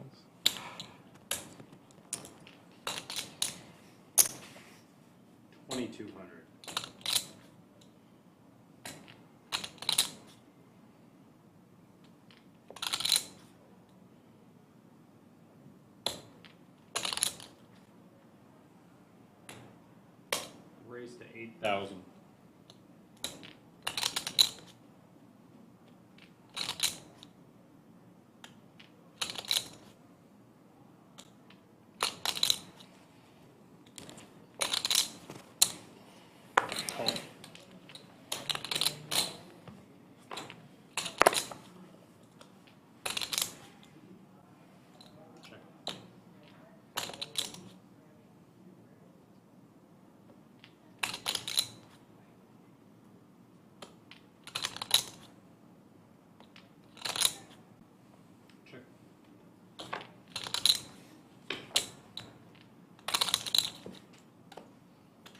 $25K in the middle, and Owen's got the best of it again.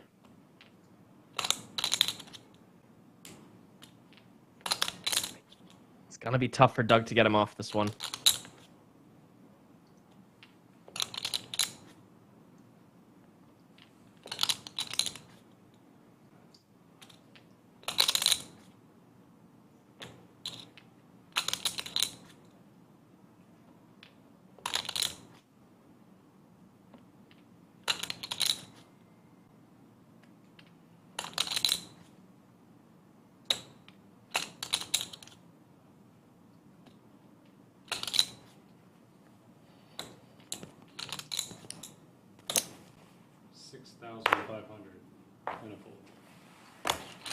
Block bet from Owen.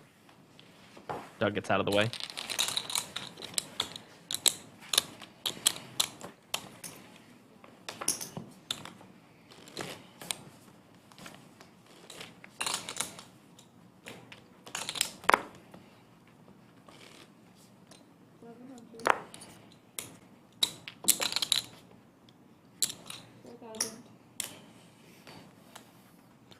3-bet from Doug with Jack 10 offsuit.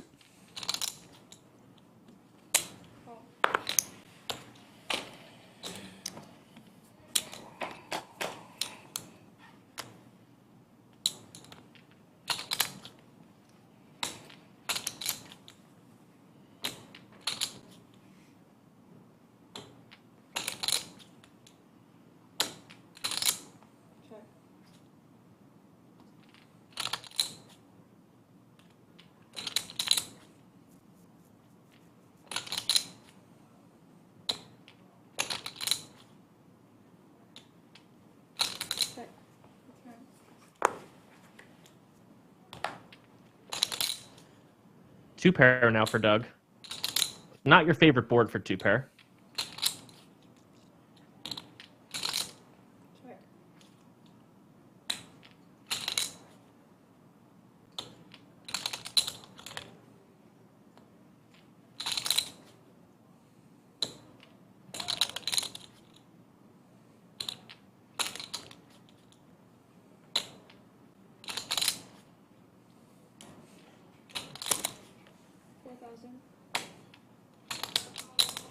Owen's going to go for it.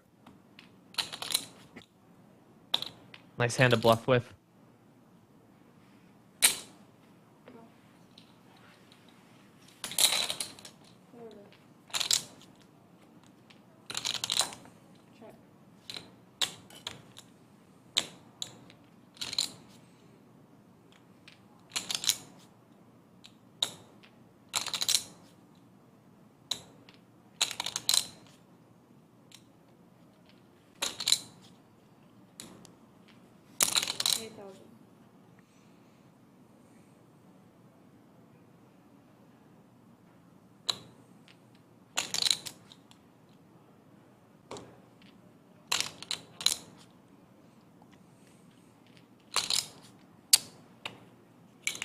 Spot pretty much sums up today.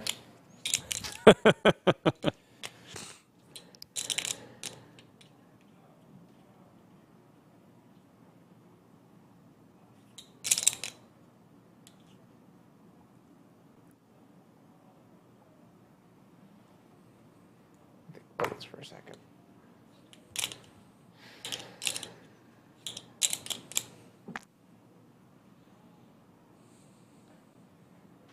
This is the thing about tough players like Owen, man. They find these tough to find bluffs. I think a lot of people would not play fives like this. They wouldn't necessarily bet the turn. They wouldn't bet the river. They wouldn't find these really sneaky sizes going half pot on the turn, half pot on the river. When you have a super studied player like Owen, they find, and there it goes. He gets the right result, wins the pot. Now he's at 220K. Yeah. So do you flop it? Or? Turned it. Okay. That one's not as bad emotionally. Do you know? It's different emotionally.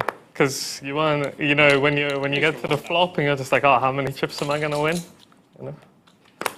Definitely not as bad emotionally. All right, I'm adding 100, which will be my final 100 for the evening. Doug reloading. Oh, I'm sorry. What am I doing? I was about to Next say hand. mid-hand. I was very confused for a moment. Good point.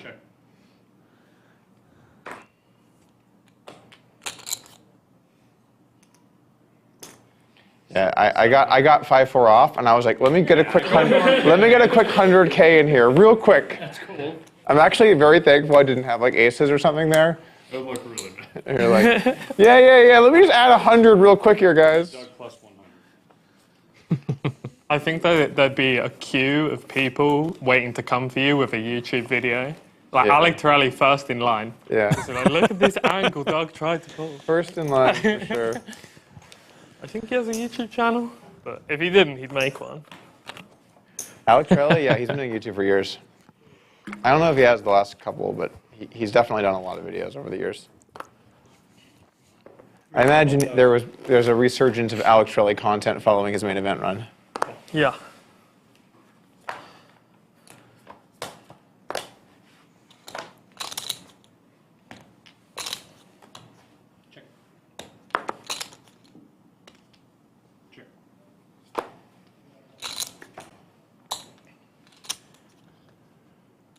Doug turns a straight.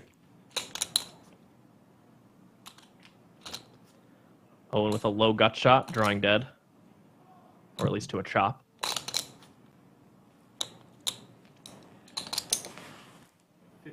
He's going to go for it.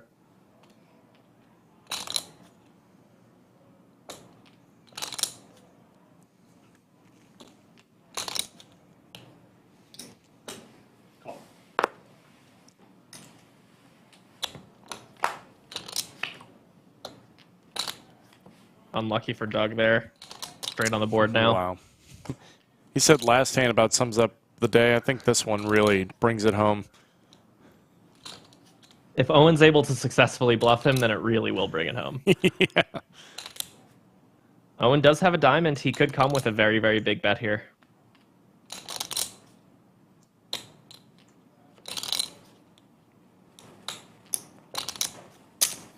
Bet 3,700. Call. Well, Chop it up.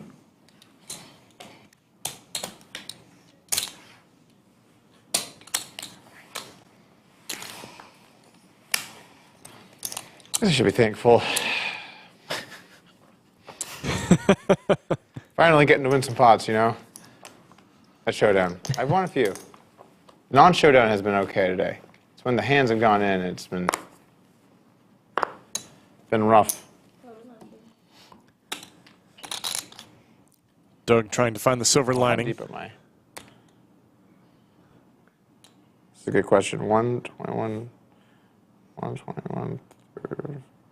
You know what?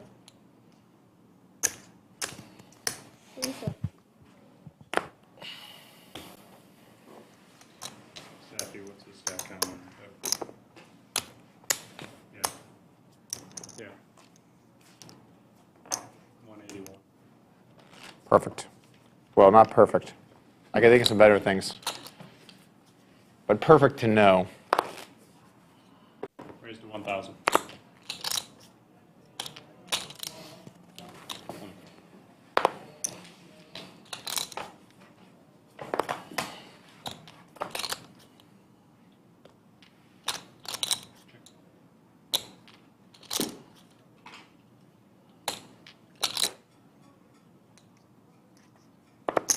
That 1,400 and a full.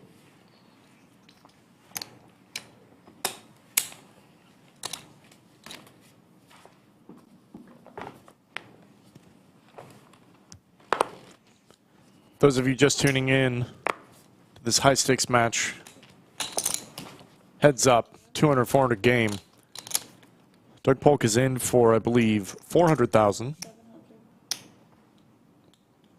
Owen's still on his first bullet. He is up just over $200,000 at this point. It has been a rough day for Dougie Polk.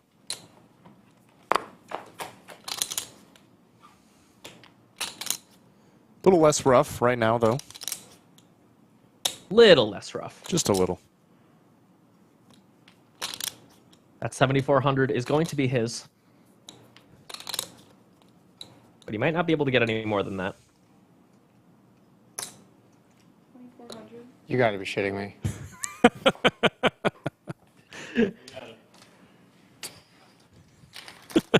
Why?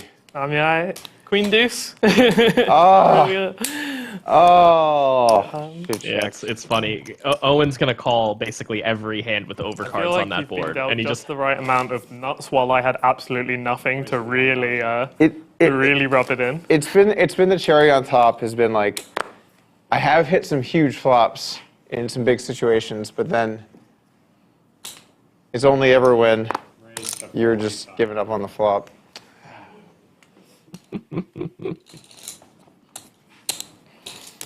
I love my friend Doug, but it's still pretty funny. This is pretty funny.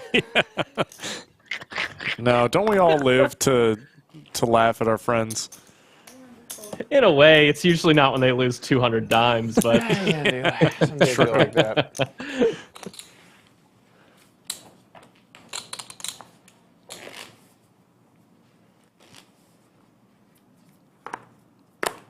Raise. Make it 1,000.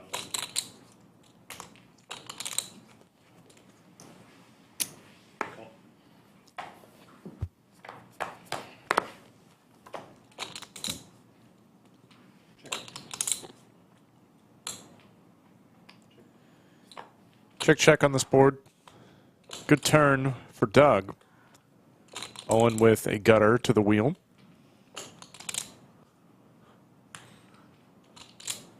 Check. Check.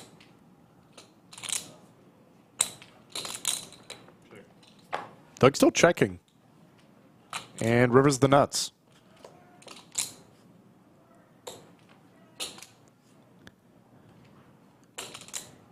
Kind of rough, though, with the king and queen on board, you holding the 10, the 9 also being there. Kind of hard to imagine any worse flushes.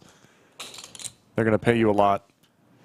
Yeah, and I mean, Owen would bet the turn with a lot of lower flush draws. Right. So, it's tough. 1400 and a fold.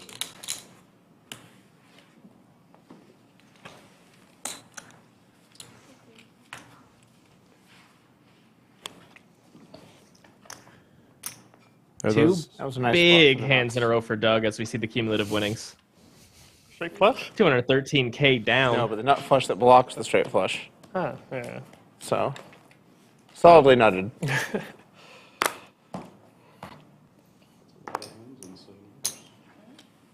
How many hands do we have? 30 hands in. That's a lot of hands, yeah. That's a lot of hands. How many 330? Sorry? You said only 330? No. How many? 330, yeah. Oh, cool. I thought you said only. No. Playing like 47 hands an hour. Yeah, that's good. What's our normal pace in these? I don't even know. I think this is faster than our normal pace. This is definitely faster. And I think Doug's math was also off. He said plays 47 in an hour. relatively Is that true? Yeah, I guess that's close. It's close. You're the advocate for doing the 10-second shot. Well, I wouldn't want to do it in this format. This is a little bit different. Can you imagine? Like a $500 20 though? Someone fires like 60K and then over, you have 10 seconds. Like, They tried that with Mansion Poker. Remember that? Way back in the day? I remember Mansion Poker, but I don't remember them trying that. A TV show, yeah. To be honest with you, I think I would be open to the format where you only get 10 seconds even in this. Just get it in there, play some hands. Feels a little unnecessary though. I mean, there's a Korean poker site where it's like huge ante, and it's 7 seconds for every decision. So everything's just massively multi-way, and it's just really easy for people to time. I kind of like that actually. Yeah, I mean, I've never played it because I thought it would be too tilting, but I've seen some of my mates play it, and I was just like, this is insane. Someone goes all in on a river, and you're like, what the fuck? As long as it's fair for everybody. Yeah.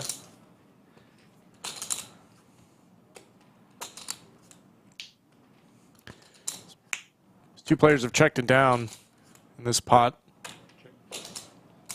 Doug's certainly going to go for value on the river. He's probably going to find it. 1400. Cool. Kings. Call. 6, right? Yeah. 1400.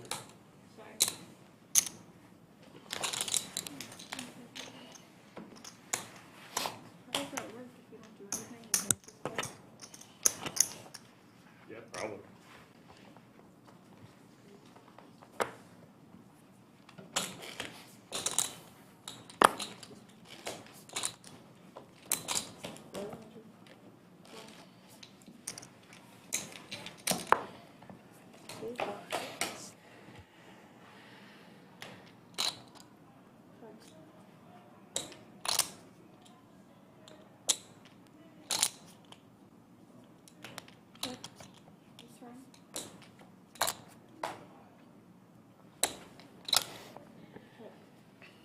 Nothing doing for both players on this flop and turn.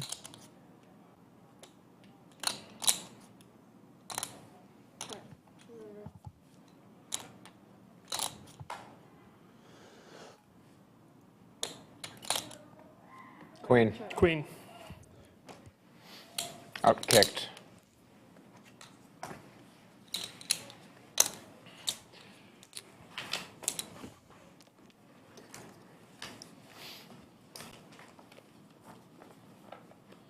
We're one of the things I used to think back in the day was you could only ever check down the like best high card hand before solvers. Oh, what's it like king queen only? No, so like if it was an ace high board, you could check down king highs, but you couldn't check down a queen high. You had to bluff somewhere. Oh, right. Or like if it was like a king high board, you could check down ace high, but you can't check down queen high. Basically, if you had the best high card, you could check down. Otherwise, you got to bluff somewhere. So it still feels a little weird sometimes to just like check down hands like that and just like probably lose. Yeah, I mean when you're in position, it's a bit more demanding. I think when you're out of position, like the.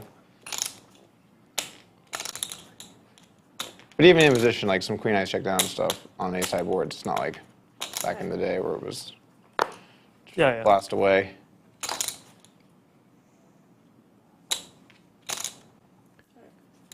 Good flop and turn for Owen.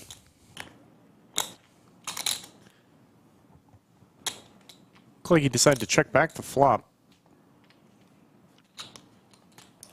Yeah, very interesting check back.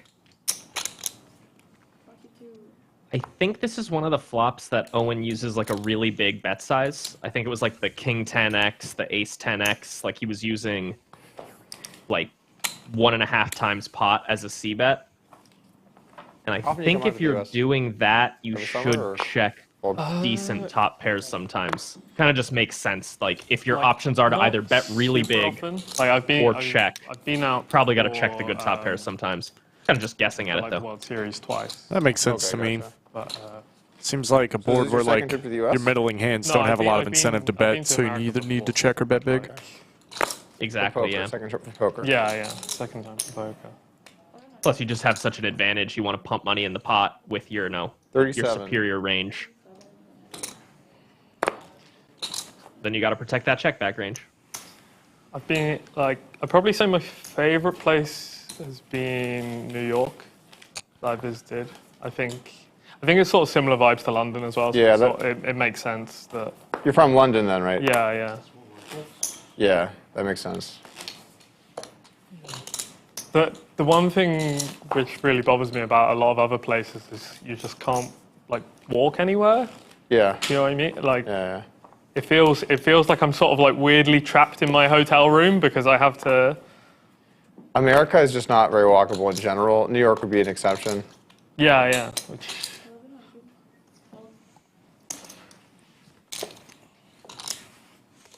I lived in Vancouver for a while. Vancouver's awesome.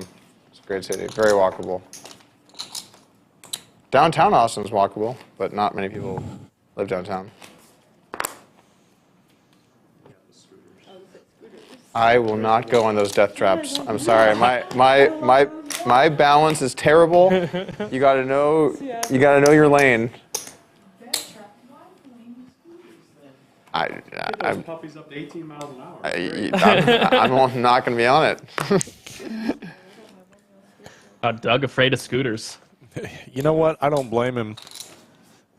I've seen people bite it pretty hard on those things as we see a pretty cooler situation developing here. Yeah, for sure. You got to be careful on those scooters, and a lot of people aren't. Tourists in San Diego used to wipe out all the time on those things. Yeah. A lot of people will take one home from the bar, and I'm like, you're nuts. That's crazy, yeah. Owen putting in a well-timed 4-bet here with ace-queen suited. He's going to get some value from Doug's king-queen suited. And they're really deep. Queen-high board would be brutal for Doug. It would be more of the same for what he's been dealing with today.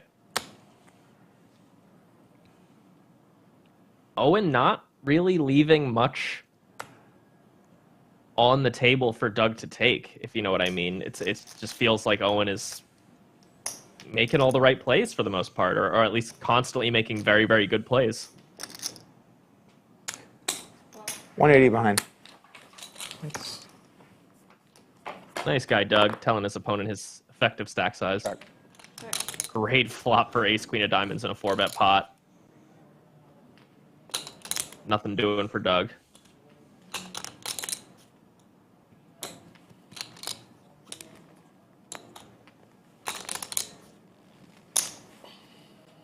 Fold. 7,300 fold.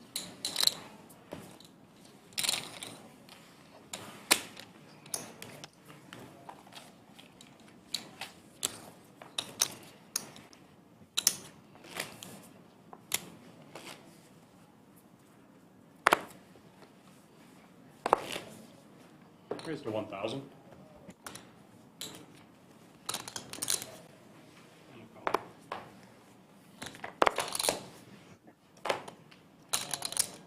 Check it.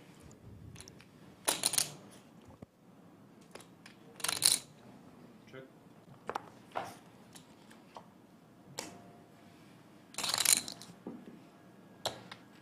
Doug picks up a gutter. Go with his bottom pair, now middle pair. Owen makes 2 pair. Check it.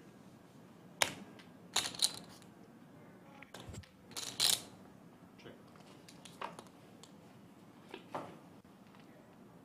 Fourth spade on the river.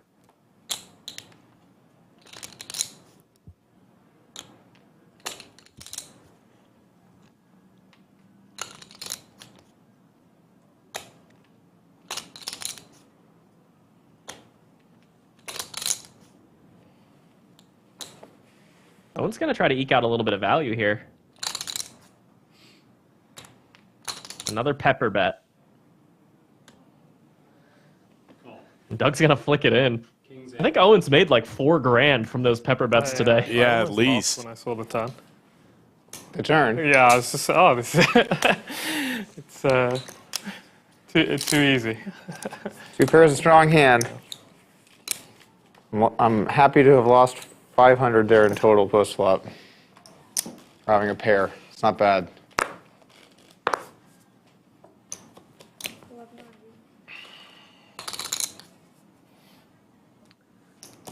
Doug's got jacks. 4,700.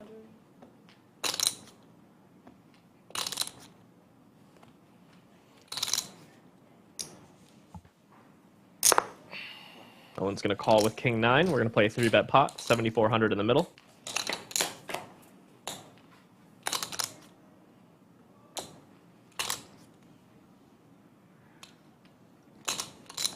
Really have been a lot of pair boards today. Yeah, they really have. I don't know the odds of a paired flop. Seems somewhat high, but still seems like we're probably above average. Had a good In hand. any case, but not Doug enough C-bet bet takes it down.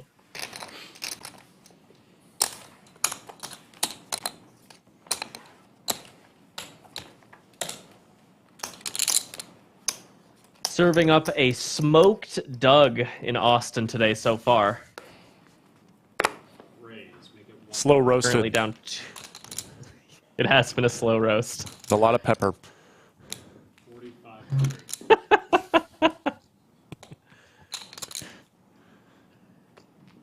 Owen 3-bets with the 7-6 of clubs. Doug's got an easy continue with the king jack of diamonds. He might 4-bet some of the time here. Let's see what he decides to do. Raise to 13,000. He does make a 13,000.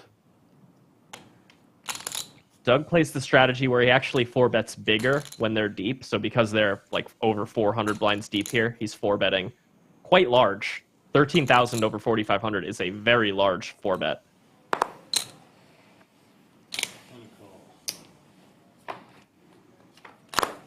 Owen has an easy call with the 7-6 of clubs. Pricey flop coming up. 26,000 in the middle. Jack 10-4. It's a good one for Doug. Not a single club for Owen to rest his hat on.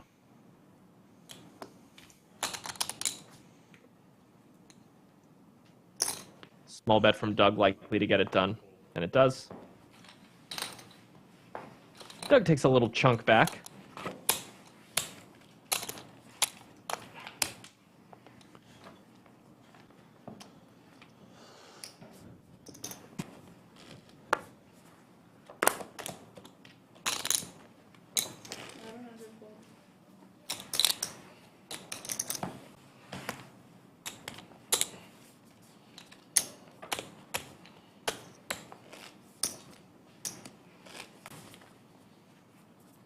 Fold.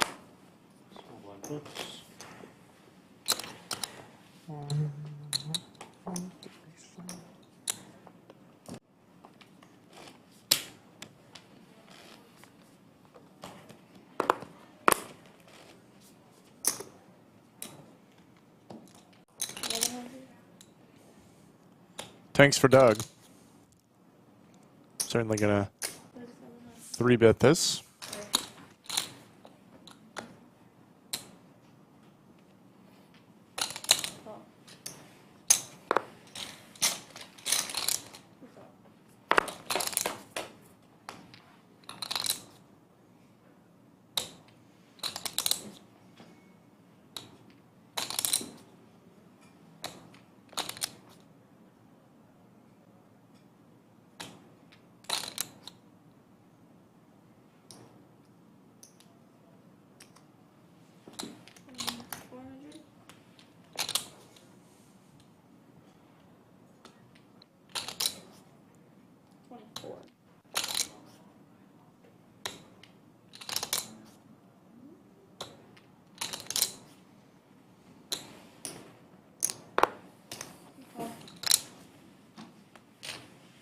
Owen's going to float this flop with Jack 10. A lot of straight possibilities on the turn. That's not one of them, though. He needed a card above an 8 to turn a straight draw. Doug still with just 10s, though. He's going to check now.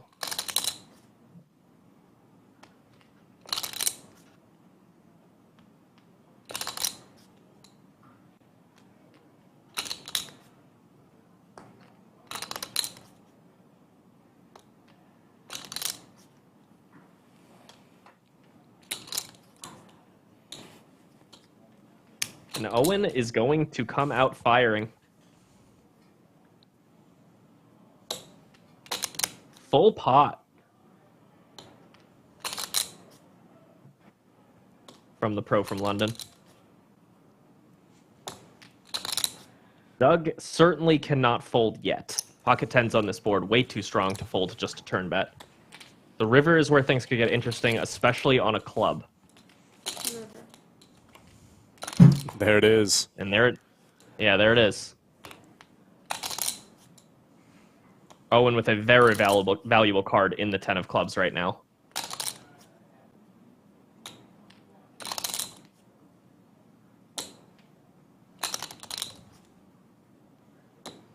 Doug could still sniff this one out, though. It depends what size Owen comes with. It's going to be an interesting river.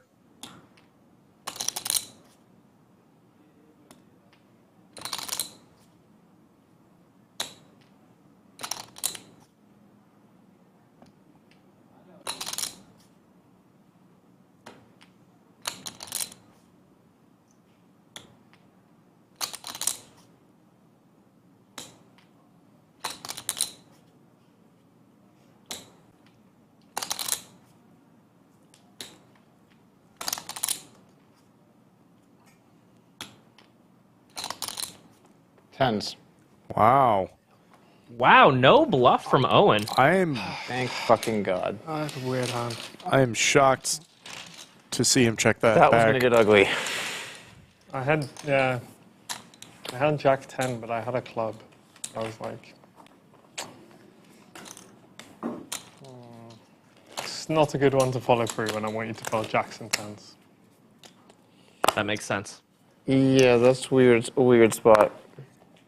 I think we both know what I would do, but maybe a prudent yeah, thank you. But like my turn bluffs are just so focused on clubs.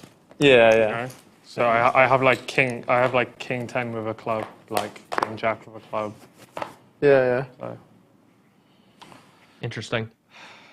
Yeah, so Owen does care about having a club there on that river, but he really doesn't want to have a jack and a 10 because he wants Doug to fold jacks and 10s. Feels like a nice barrel hand, though.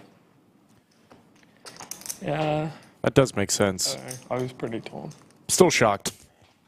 Yeah, I mean, my intuition is in the Doug camp where that hand is a bluff on the river for Owen. That said, Owen's approach is probably very valid as well, and you probably can't bluff with every single float that you have there, every single king 10. Right. You know, like I have a little bit of them. Yeah, I mean, it kind of matters. It's third pot versus like quarter there. Yeah. That's what I was thinking because I don't think I have 10-9 versus a third. Yeah. So then like 10-9 gets down. I was like, that's a bit fake. Yeah. There's a subtlety that it's weird when poker is at like, oh yeah, quarter versus third pot on the river. You're like thinking about like which hands you can have. Yeah. So that's what I was thinking. So if it's a quarter, then I probably have to fire much more. Yeah, I don't know. Interesting. One for the robots. So Owen's saying I'll look it up. He would have bluffed that river if Doug had bet a quarter pot on the flop, but because he bet a third pot on the flop, Owen would have been just that much tighter on the flop, and thus has slightly fewer strong hands, such as the 10-9 straight that came in. Really, really intriguing one. If you care about advanced poker strategy and you weren't paying full attention to that, I would recommend rewinding like 5 minutes, watching that hand, listening to what the players are talking about, because that is some high-level stuff. Doug 3-bets with the 7-6 of clubs here. That has happened, not kidding, 5 or 6 times today. A 3-bet out of the big blind with 7-6 of clubs exactly. Kind of weird. Freaky. Flops the open-ender and checks. Action goes check, check, and now turns a jack. Doug's going to start betting now. Poorly timed with Owen having a pair. Although Owen's never really folding this flop anyway with ace jack high.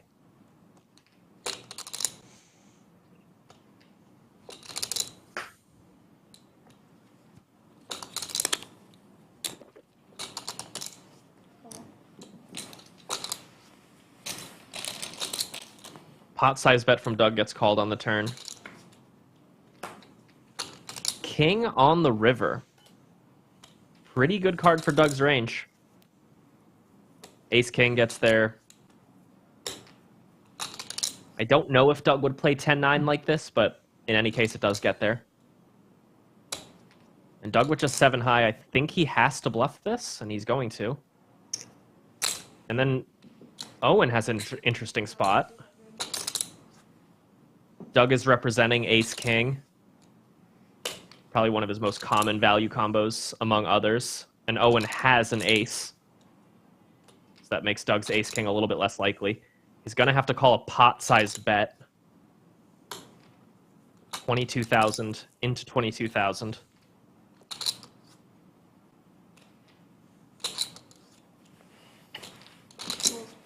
Owen does let it go. Couple bluffs in a row successful for Doug. He wasn't getting those through for a while in this match. Still down a pile, but it's a little bit better than it was half an hour or 45 minutes ago. I believe Doug is down around 180K right now. Slightly smaller At one point he was pile. down a slightly smaller pile indeed. It's not a $250,000 pile like it was a moment ago. Yeah. Poker's all about silver linings. Check it. When you're losing, yeah.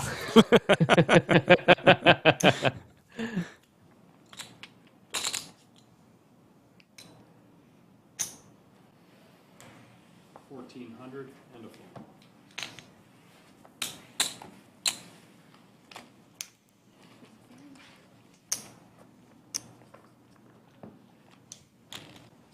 There are your winnings thus far. 7 hours into this heads-up battle at 200, 400 cash. Owen up It would be about funny if I had 10-8 again in that hand. 450 big blinds. 10-8's my hand. But, a great hand to play big pots with. Yeah, anytime you're in a huge pot with 10-8 offsuit, you're probably winning. You know, I mean, what board does you even miss? Raise for 1,000. Wow, Doug, Dude. Speak of the Devil, has Look at 10-8. Oh, man. I was ready. I was like, if you 3-bet, we're going to town. we got to show them what's good here. It's a sign, right? The signs are a thing? On God or something? What did you say? I'm not religious, I don't know.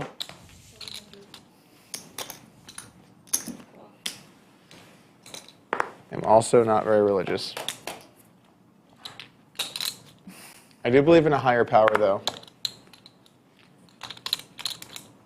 If the flops are good. What's the higher power? I tried to wait just long enough to set up my punchline there. I gotta laugh less at my own jokes, though. That's the...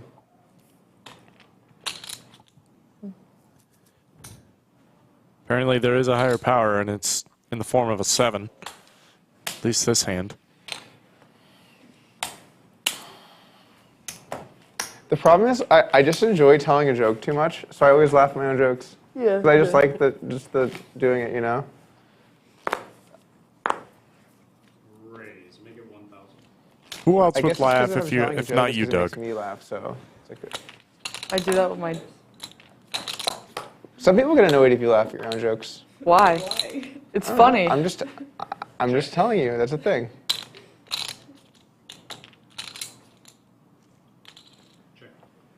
Top pair for Doug. Nut flush draw for Owen, and a pair on the turn.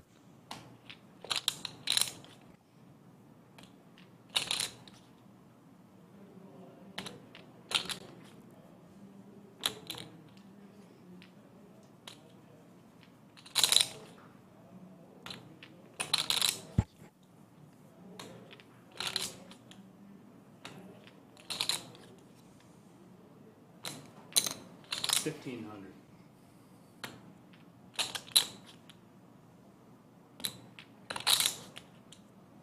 Thanks for the kind words. Glad you're enjoying the stream, Agent Dark.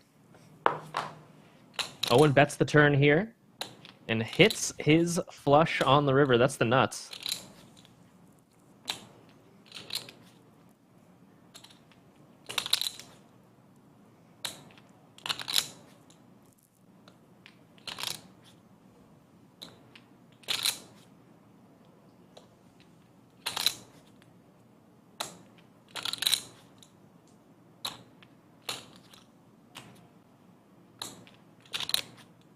I've seen some people talk about Owen playing slow, but we're getting in a record number of hands today. 1200.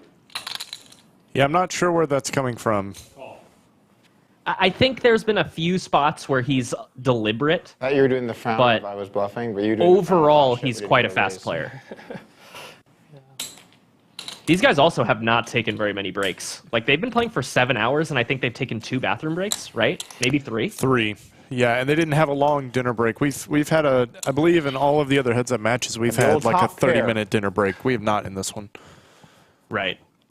Yeah, respect to that. A couple guys putting on a marathon session for the good viewers of YouTube. Absolutely.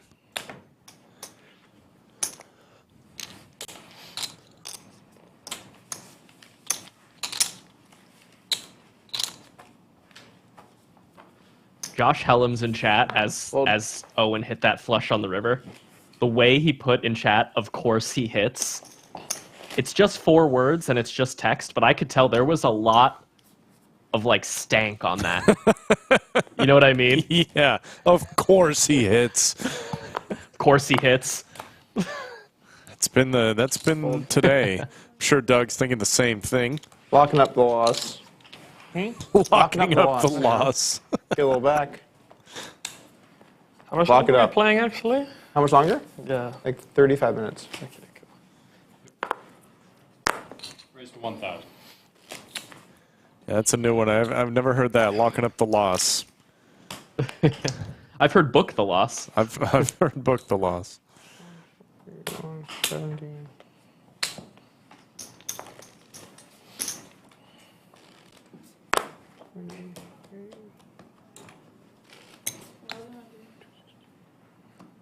Fold.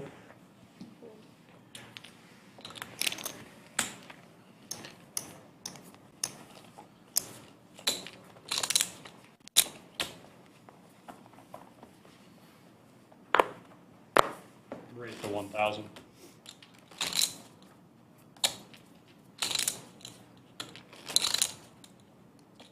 Raised to 3500. Fold.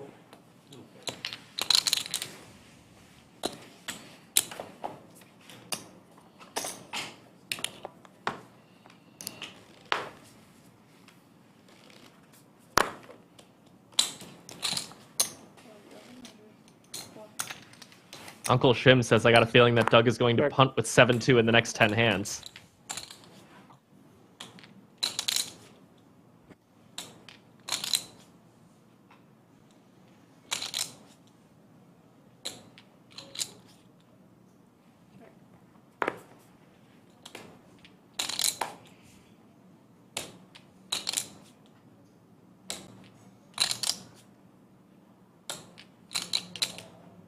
Owen picks up a flush draw.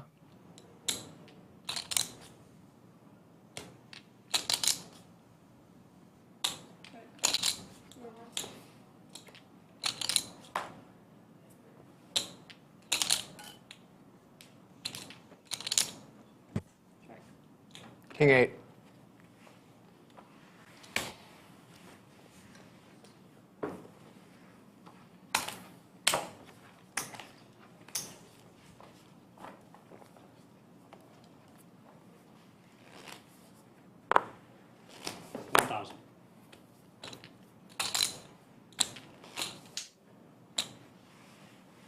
Call.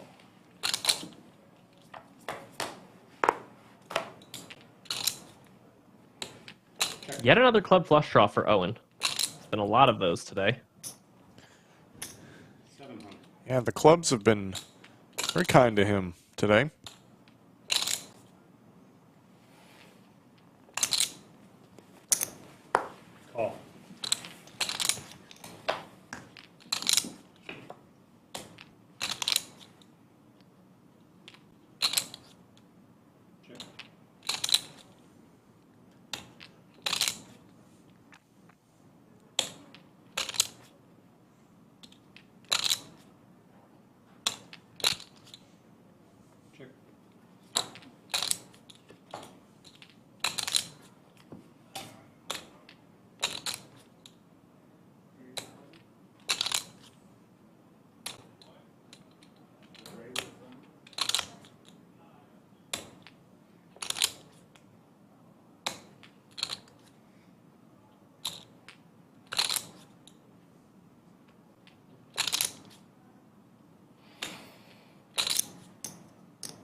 Bet 900.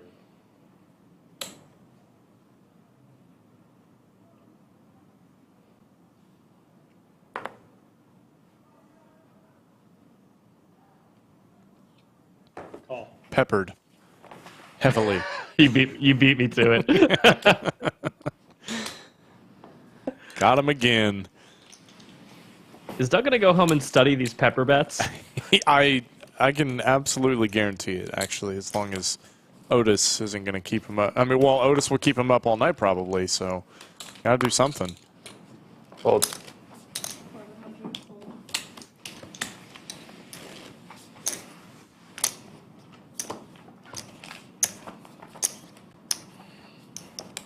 Club cam could have gotten dicey. Had the old ace of clubs. Maybe some moves would be made. Who knows? They would be made into some waiting hands. Wanting. The odds are on the odds would be on moves being made. I suspect. Possible. If I were a betting man. There's a look at your We cumulative definitely winnings with about 40 minutes of battling left. We're 7 hours into this amazing stream. Shout out to the dealers, the producers, people in the back room making this happen. Really hanging in there.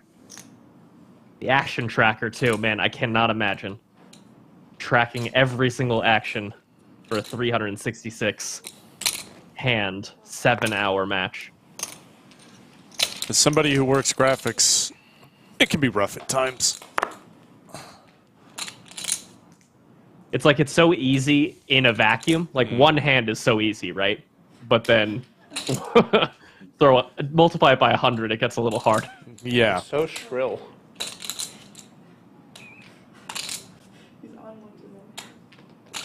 Doug 3-bets here and then checks the flop. He has kind of a hand that kind of connects with this board a little bit, so I'm curious to see if he continues. He does not. Locking up that loss. Yep, that's it. He shouldn't have 3-bet if he's trying to lock up the loss. Yeah, true, true.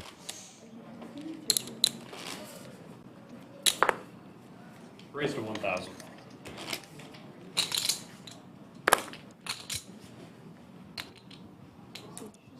Re-raise to 4,500 and a fold.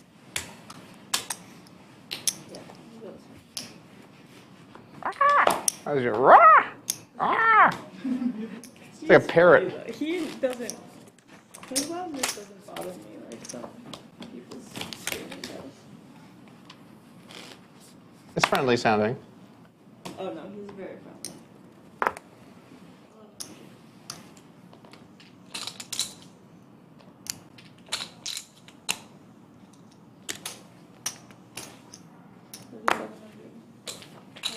What about Cody yelling? Oh, I was gonna say. It's not like It's got a little more oomph. Cody. It's got a little more bass. Cody's a little different. The thing about Cody is when he yells, it's because I know he spotted me. All right, hold up, guys, hold up. Take the cards out of the circle and scan them again. Kevin say the circle. I think that is Not- definitively not- not a circle. Not really a circle, but we know what you mean, Kev. And a call. By the way, everyone watching, and have I said I appreciate y'all being here, 1,800 in the chat right now. Tundra. Thank you for watching. But something I am a little disappointed about, we are not at 1,000 likes. In fact, we're just 36 away. Goodness. So help us get there as we see Doug hit this flush. If you want to see Doug get paid off here, hit that like button. Get us to 1,000 likes.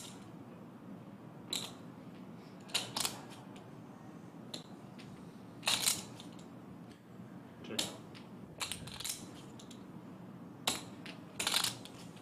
Check.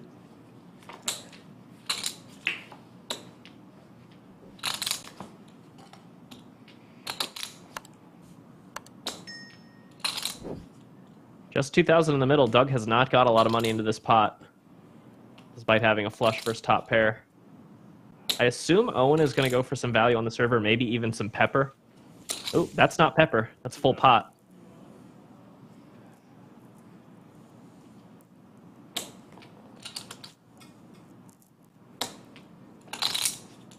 think Doug might raise.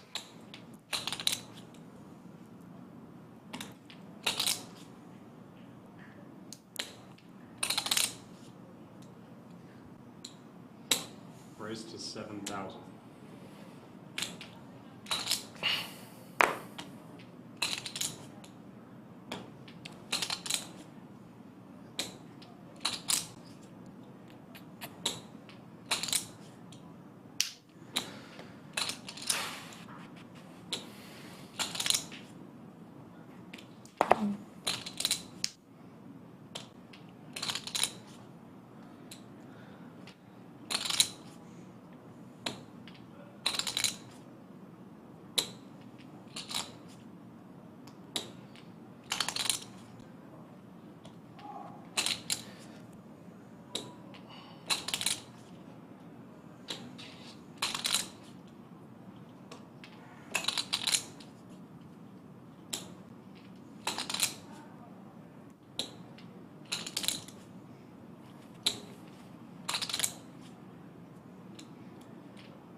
Slick Rick rejoins us in the chat as Owen mulls over this river raise.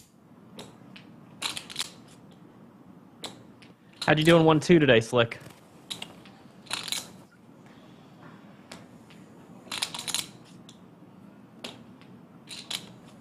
$5,000 to call for Owen.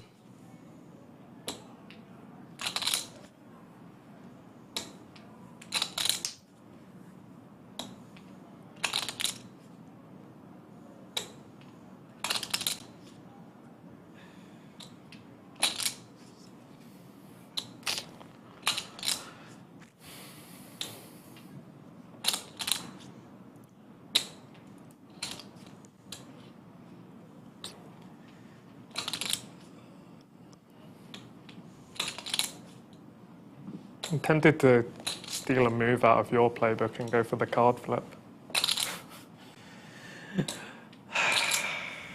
I'm very undecided.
Would Doug bluff like this? Would Doug bluff with a hand like Ace of Spades 7? I call. Flush. He does pay it off. Finally see Doug getting paid when he's got a big hand. It's been a Albeit a rarity small today. pot. Small pots. Hey, small pots matter. Sneaky, sneaky. Sneaky, sneaky flush.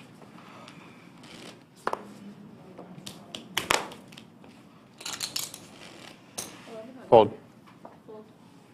Do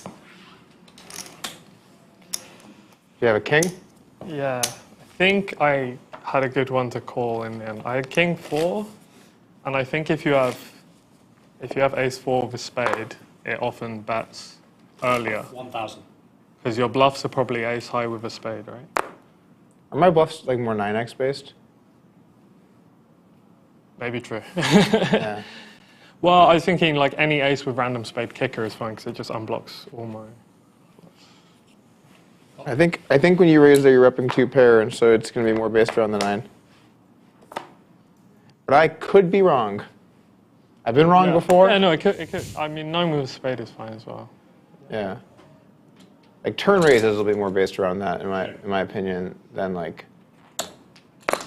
river raises will. Both players pair Yeah, when I pot. their non-jack card. Doug goes for 2,500 into 2K, gets the fold. That's kind of the cool thing about overbetting on these flops is you actually get low pairs to fold, which is pretty sweet when you're bluffing. Not as sweet when of all the calls to beat myself up about, I feel like you have that a good hand like Doug did. You know, that was a reasonably sized pot to get it wrong in. You know. I mean, bet calling is just not like. It was also it was funny because I was remember when we had dinner the other day and I said to your mates after we left something about how there's a lot of players who you can just they're really power like bet fold away everything because they're scared of river raising, and then I was just like don't go running to Doug with this, and then I was sitting there I was just like stop, it's like so irrelevant, but in my head I was just getting like weirdly paranoid about it. Well, now I just know what kind of friends I have because no one told me shit.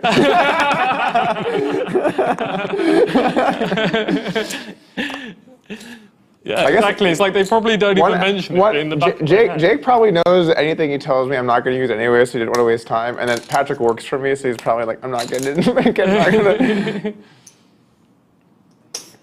Where were you at, Mike? With what? Never mind. Thinking about poker in that kind of a broad way is not really applicable anyway. Like maybe on the absolute fringes, but if you just like go in trying to do that, you're gonna have. Yeah, exactly. I knew it was insane, but it was like. 26. But it's like part of the battle was like stop thinking about that. It's so irrelevant. Like think about cards, you know. Cards are a good thing to think about.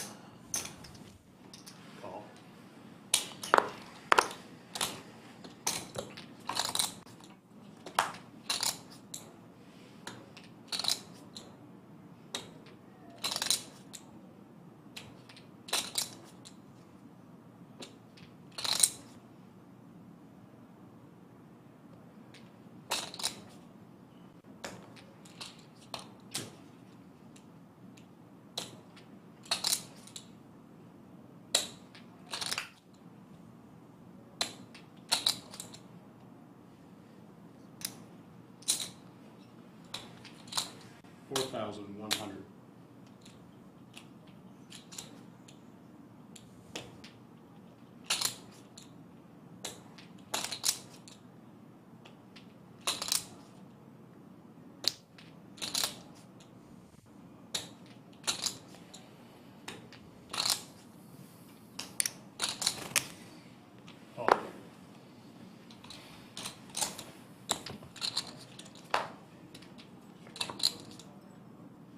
Wow. Owen hits trip sevens. Pretty freaking nasty line here. Owen check raises the flop with middle pair, which I doubt he does every time. Gets called by Queen Jack. Checks the turn, calls a bet river 7. Just a complete dream spot.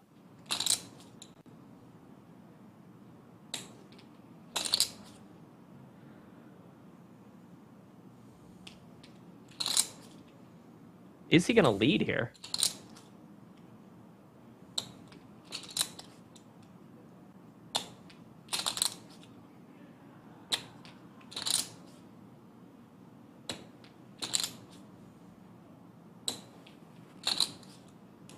Looks like he is. 16,000. I made my life easy.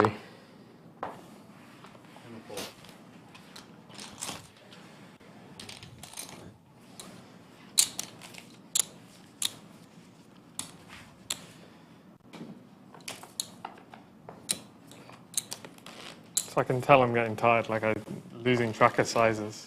Yeah, actually, in that one, I called the flop, and then on the turn, I was like, wait, what was the flop size? Yeah, because I was like, I was on the turn just like, wait, I used the wrong flop size. I was just like, wait, what are we doing here? Like, I was just like, just pretend it's the same spot. Like, well, you checked to me, and I was like, oh shit, I want to bet 2/3, but I don't know. I think it was about 2/3. Okay. Yeah. To let you guys know, it's 7:40. 15 minutes of play to go. Yeah, limp across the finishing line. Hopefully not literally. Raise to 1,000. Some premiums for both players. We raised to 4,500. Got a 3-bet pot going here. King queen against queens.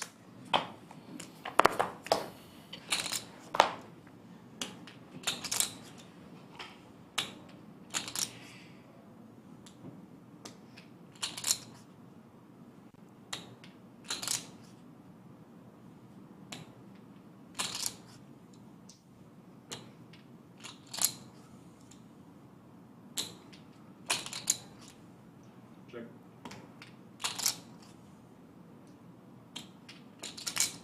Check.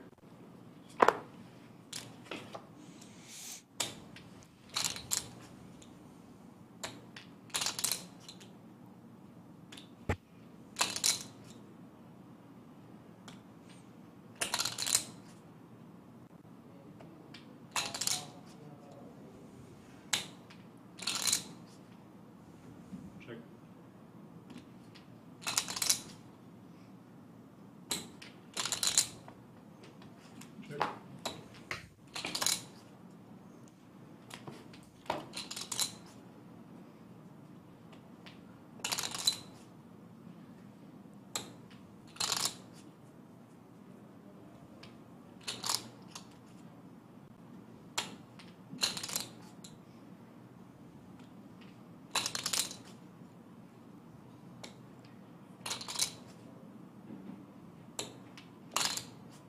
Checked down to the river in this 3-bet pot. Queen still good, of course.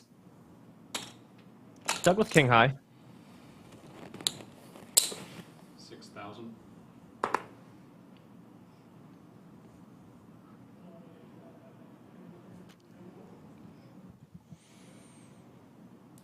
Two-thirds pot from Owen.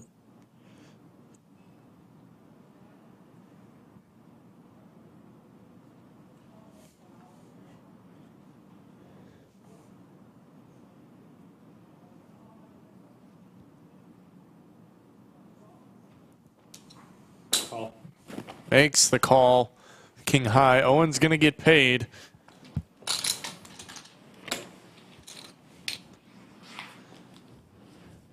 Reasonable.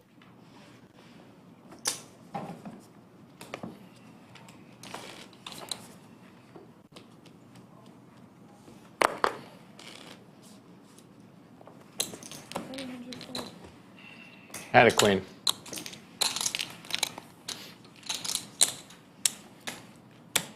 And a king.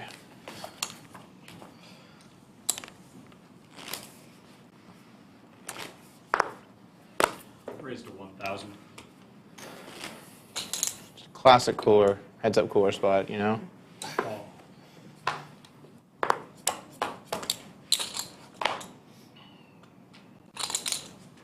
Crisp flops. Check.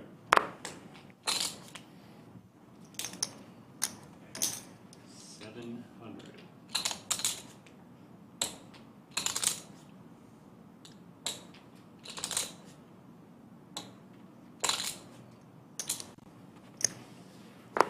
Call.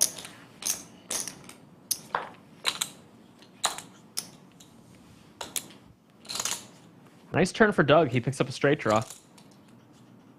Might be able to win this pot. Check. But it goes check, check. Decides not to barrel.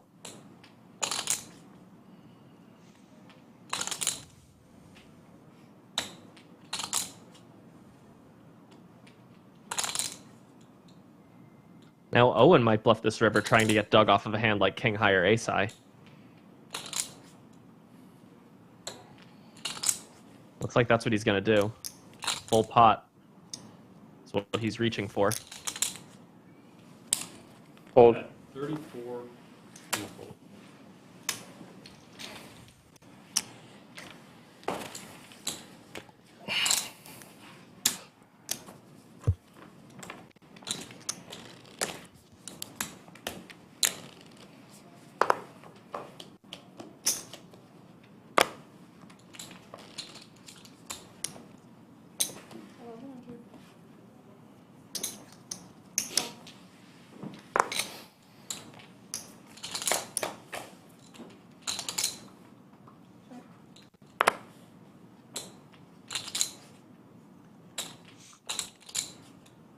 Both players flopping a gutter on this one.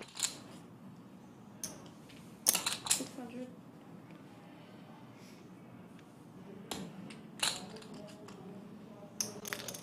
Call.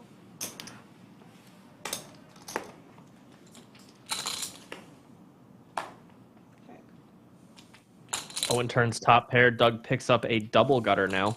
9 or a king for a straight.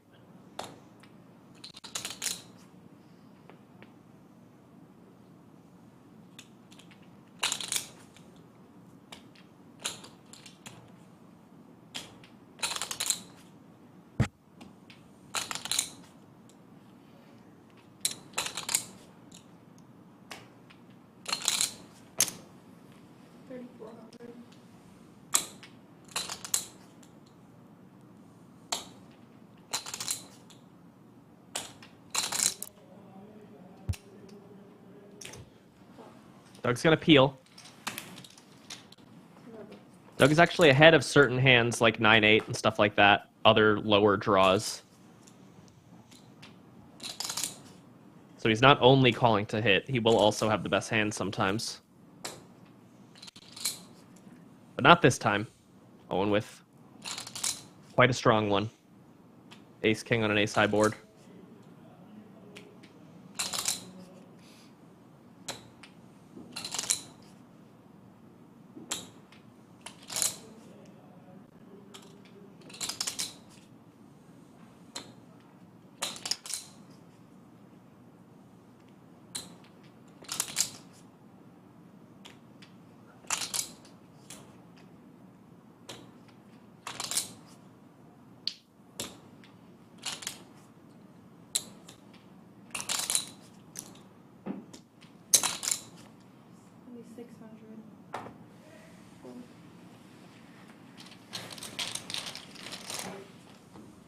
With that pot, Doug is now down over 200K again.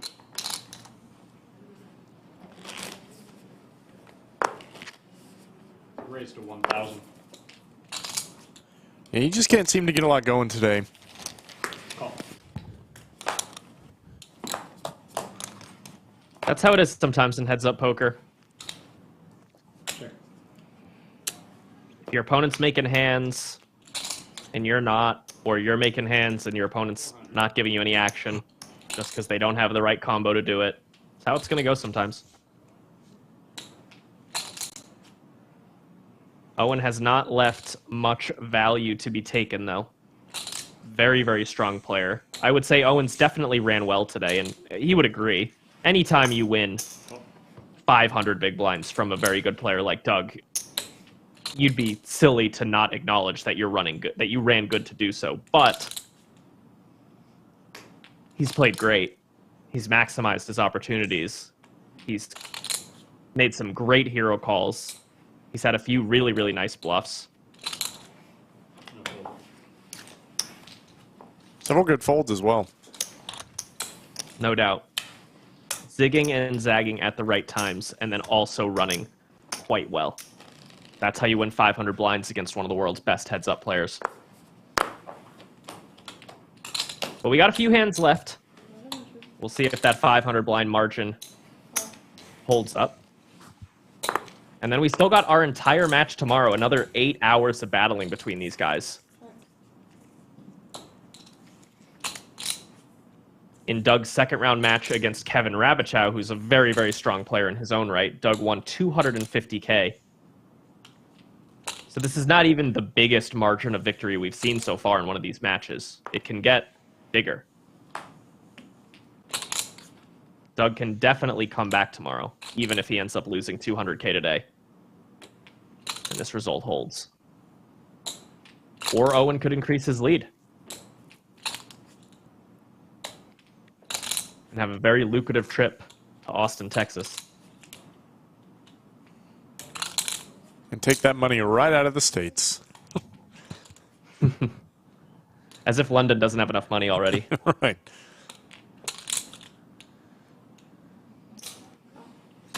Pot-sized bet from Owen on the turn. We call this a delay C bet. Doug calls. Makes two pair. Doug's going to win this pot. He's Gonna check over to Owen. Let's see what Owen decides to do.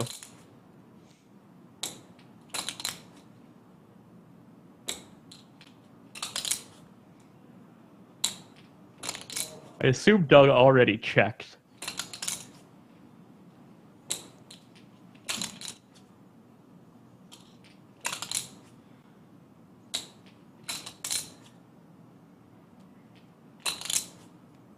Yeah, he did.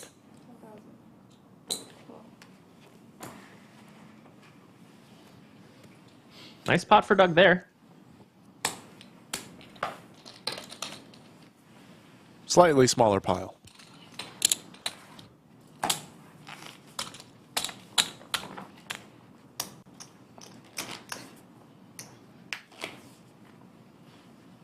River made it easy.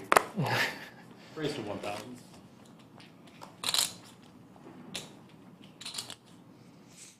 Fold.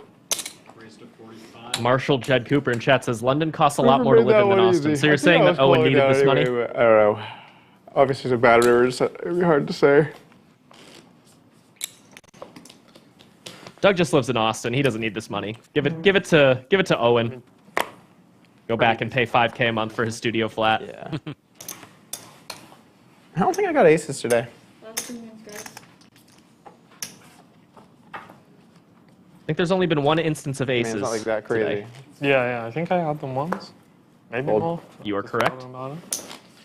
And you raised the button, Owen, and then Doug folded. So a lot of action from the one instance of aces today.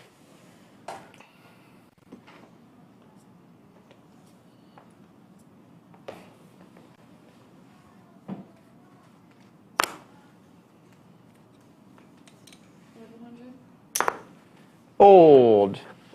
Alrighty. That's going to be a wrap.